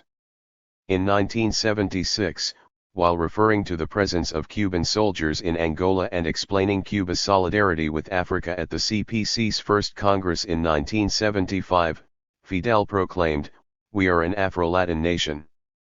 South Africa's aggression against Angola was repeatedly condemned by the United Nations Security Council, which often called for South Africa to pull out its forces. The government in Pretoria ignored these requests. South Africa's brutal bombing caused enormous destruction and numerous deaths among the civilian population. Cubans also died. The war ended in March 1988. After 3 months of fierce combat in Quitaque-Naval, the Cuban and Angolan troops defeated the South Africans and forced their withdrawal. It was a triumph for the Cuban troops, since they were the ones who had led the fighting from the beginning of the war. Afterward came the difficult process of peace negotiations between Angola and South Africa and for the independence of Namibia, with the intervention of the United States and Cuba. These negotiations began in May. By August 2 tripartite accords, one on the withdrawal of South African and Cuban troops from Angola, and the other on the independence of Namibia were concluded. They were signed at the United Nations in December. In January 1989 Cuba began to withdraw its troops amid warm demonstrations of affection and gratitude from the Angolan people. Cuba risked the prestige of the revolution on this war, Fidel remarked, since defeat would have carried an enormous political cost within and outside the country. For an entire year the Cuban leader dedicated himself to leading the fight from afar until the defeat of South Africa was assured, the only way of achieving peace. 23 But peace did not come. UNITA kept fighting. In 1990 Angola's President Eduardo dos Santos accused the United States of continuing its support for UNITA. The last Cuban soldiers left in May 1991, a week before dos Santos and Savimbi signed a peace agreement. 24. In 1977 Cuba involved its troops in another African conflict. Lieutenant Colonel Mengistu Haile Mariam, the Ethiopian head of state, asked its help when Somalia invaded the Ogaden province. This was another joint operation between Cuba and the Soviet Union. President Carter warned Cuba that this intervention was an obstacle to the normalization of their relations. The same month, the United States and Cuba agreed to open interest section offices in Washington and Havana. Fidel asked by what right Carter issued such a warning when United States troops were stationed at Guantanamo. It would be ridiculous, he declared, for Cuba to demand the withdrawal of United States troops from the Philippines, Turkey, Greece, South Korea, or any other country as a precondition for improving relations. 25. In February 1978, 20,000 Cuban soldiers arrived in Ethiopia along with Soviet weapons and military advisors. A month later, Cuban and Ethiopian troops led by a Soviet general forced the Somali troops out of Ogaden. Carter accused Cuba of being a Soviet pawn in Africa. Cuba's intervention in Ethiopia's conflict with Somalia, both were members of the non-aligned bloc, caused further problems. Somalia severed relations with Cuba, and Marshal Tito of Yugoslavia, a pillar of the non-aligned movement, accused Cuba of aiding Soviet expansionism in Africa. Tito had been a severe critic of Cuba's alliance with the Soviet Union and Fidel's efforts to persuade the non-aligned nations to accept the Soviet bloc as their natural ally, since such a change would nullify the movement's neutrality in regard to the two blocs. This was one of the reasons Yugoslavia sided in opposing the Sixth Non-Aligned Summit meeting held in Havana. Such critiques weakened Cuba on the eve of the summit, so vital to its aspirations to leadership of the Third World. The United States Congress and government rained criticisms on Cuba, and Carter again warned that Cuba's military presence in Africa was an obstacle to the normalization of relations. Zbigniew Brzezinski, the national security advisor and an opponent of easing tensions with Cuba, counseled Carter to harden his stance. Brzezinski saw the situation in the context of the East-West conflict and détente with the Soviet Union. He held that Cuba threatens vital United States interests in Africa, and he did not exclude the possibility of United States military intervention on the island. He did not hesitate to distort and manipulate CIA reports to show that Cuba was increasing the number of its troops in Angola and Ethiopia. Secretary of State Cyrus Vance did not agree with Brzezinski. He thought it was dangerous to convert the question of Ethiopia into a confrontation between the superpowers. He declared that the United States could not force the withdrawal from Africa of Soviets and Cubans, who, furthermore, did not constitute a danger to United States interests on that continent or anywhere else in the Third World. 26 Other than issuing strong declarations condemning Cuba, Carter did not modify his policies. The United States and Cuba. Richard Nixon continued the policy of aggression toward Cuba, seeking to isolate it politically and diplomatically.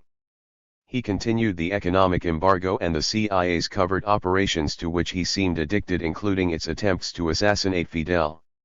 Despite these tactics and Nixon's aggressive anti-Cuban rhetoric, there was a relative easing of tensions during his administration.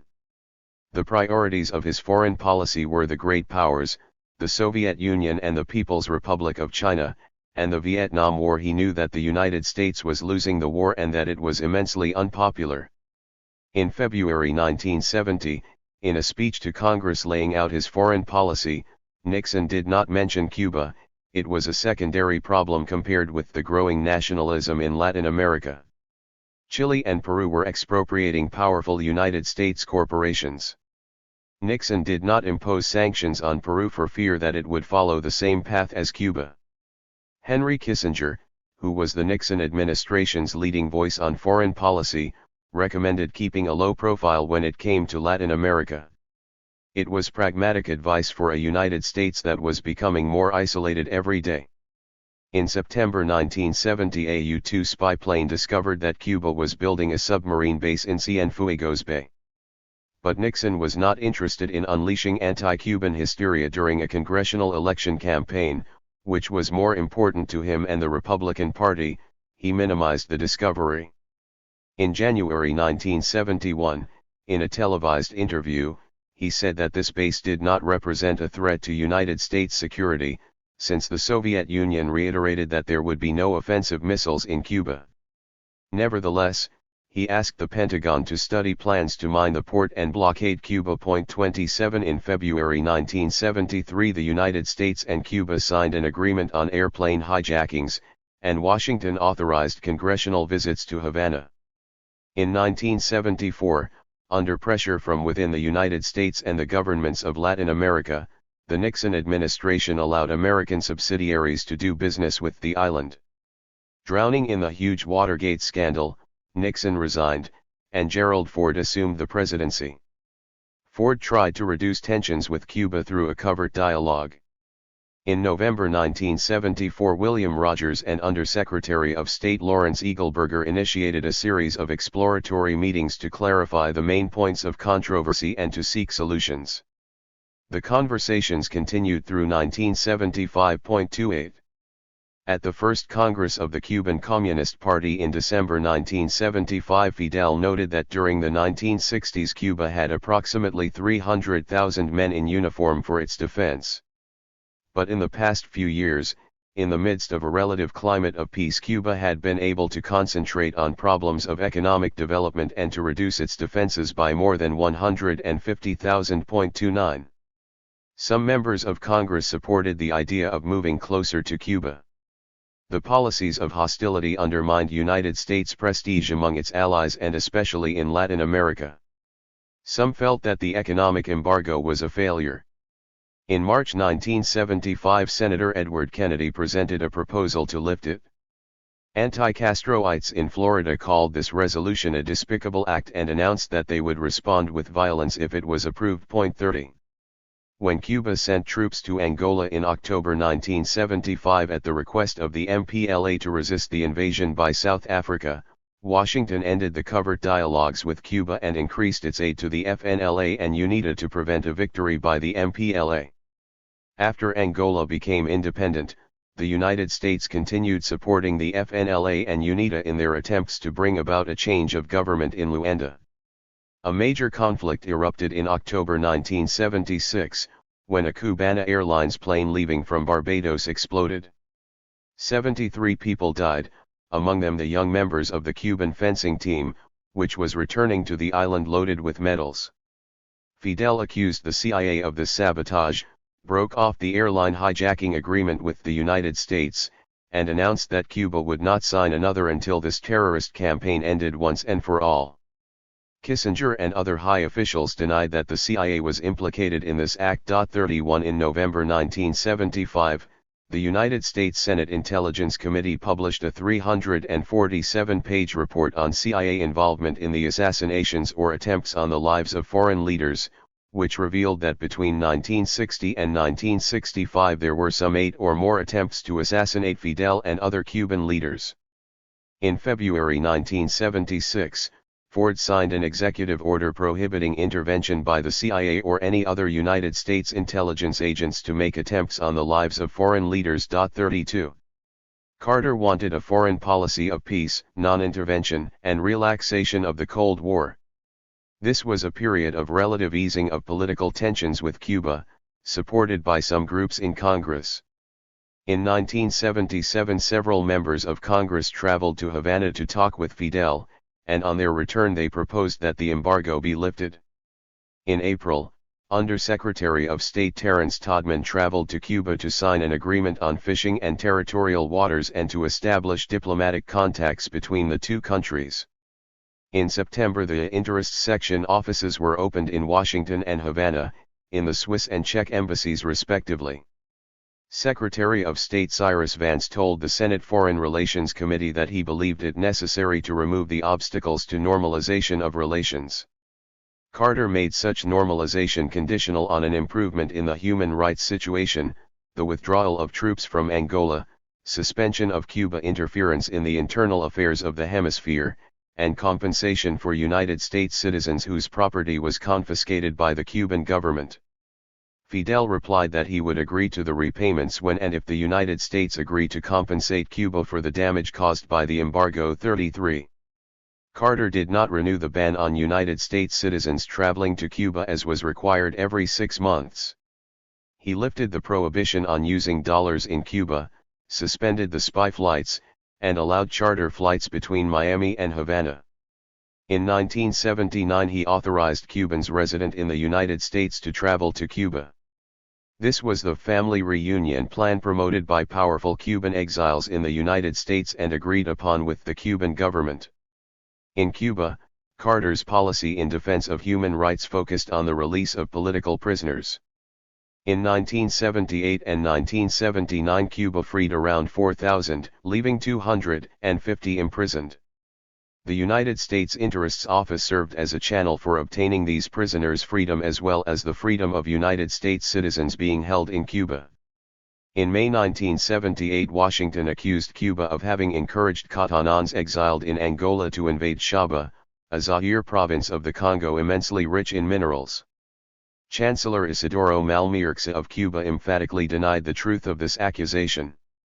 Although Brzezinski and CIA Director Admiral Stansfield Turner claimed that the evidence against Cuba was overwhelming, a Senate committee investigation concluded that the CIA evidence was not convincing.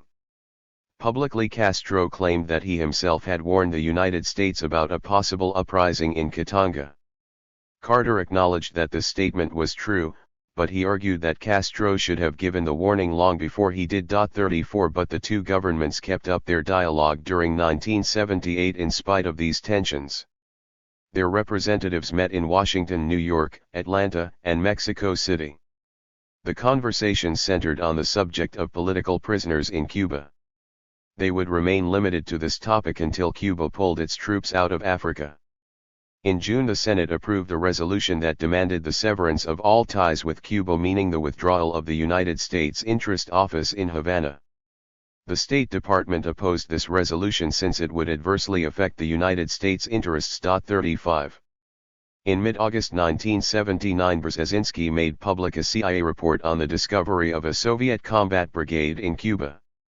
Carter made a public accusation in September, coinciding with the 6th summit of the Non-Aligned Nations in Havana, and ordered the U-2 flights over Cuba to resume.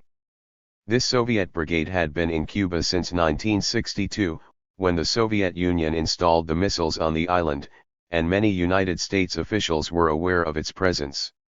They also knew that these were not combat soldiers and did not threaten United States security.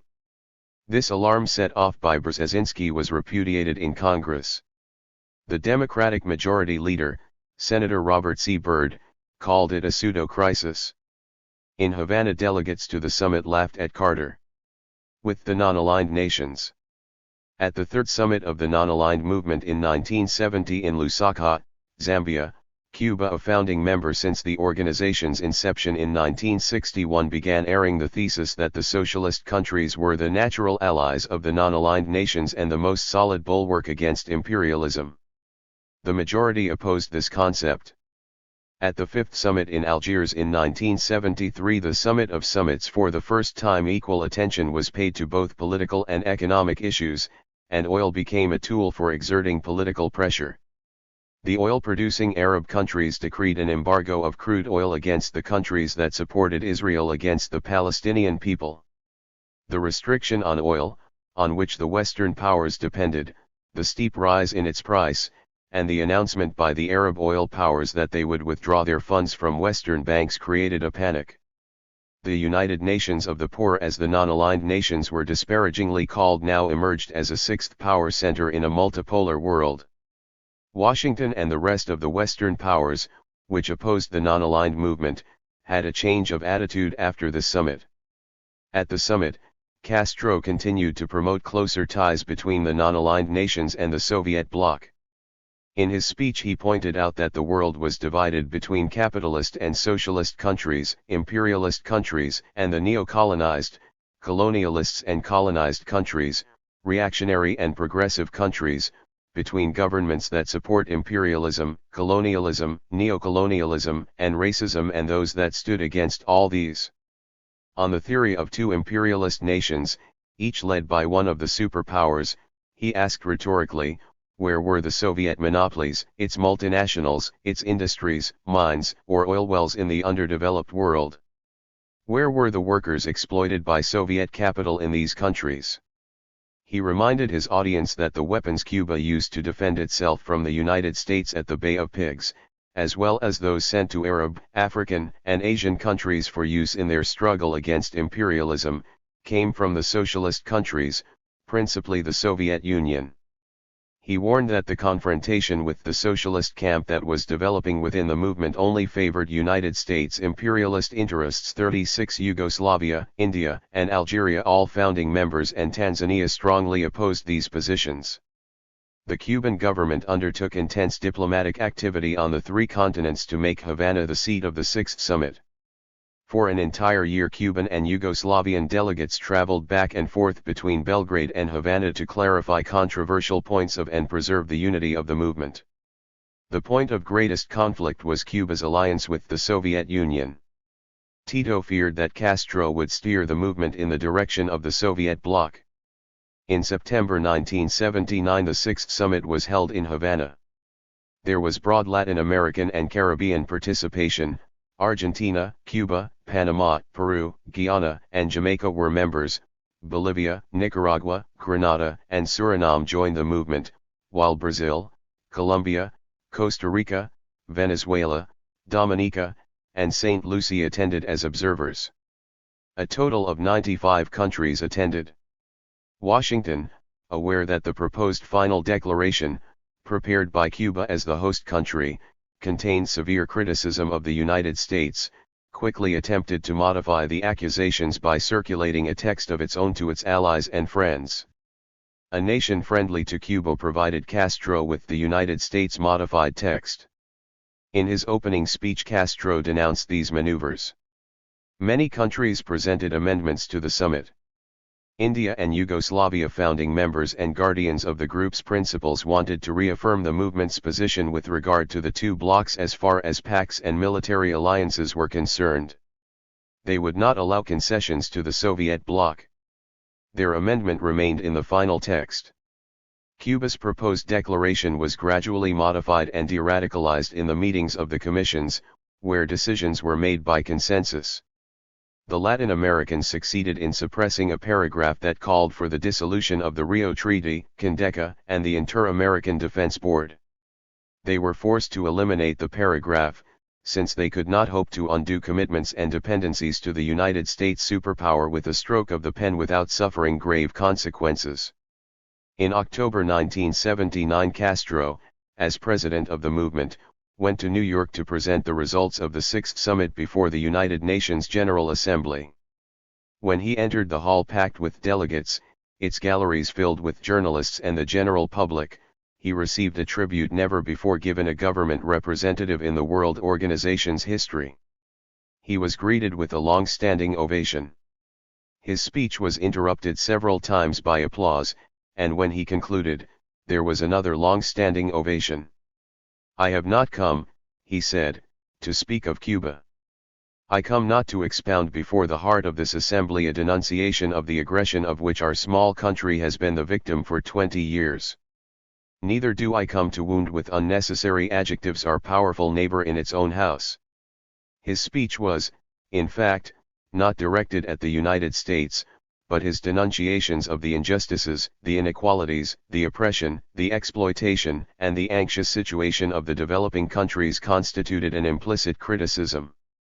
Armed with statistics, Castro noted the levels of the insupportable foreign debt and the multimillion-dollar military outlays, which ought to have been used for development. He reiterated his call for an easing of tensions, demanded an end to the exploitation of poor countries by rich ones, and related peace to development. In conclusion, he said, "Let us say farewell to arms, and let us devote ourselves like civilized nations to the most demanding problems of our times. This is our most sacred responsibility and duty. This is, moreover, the indispensable premise of human survival." 37.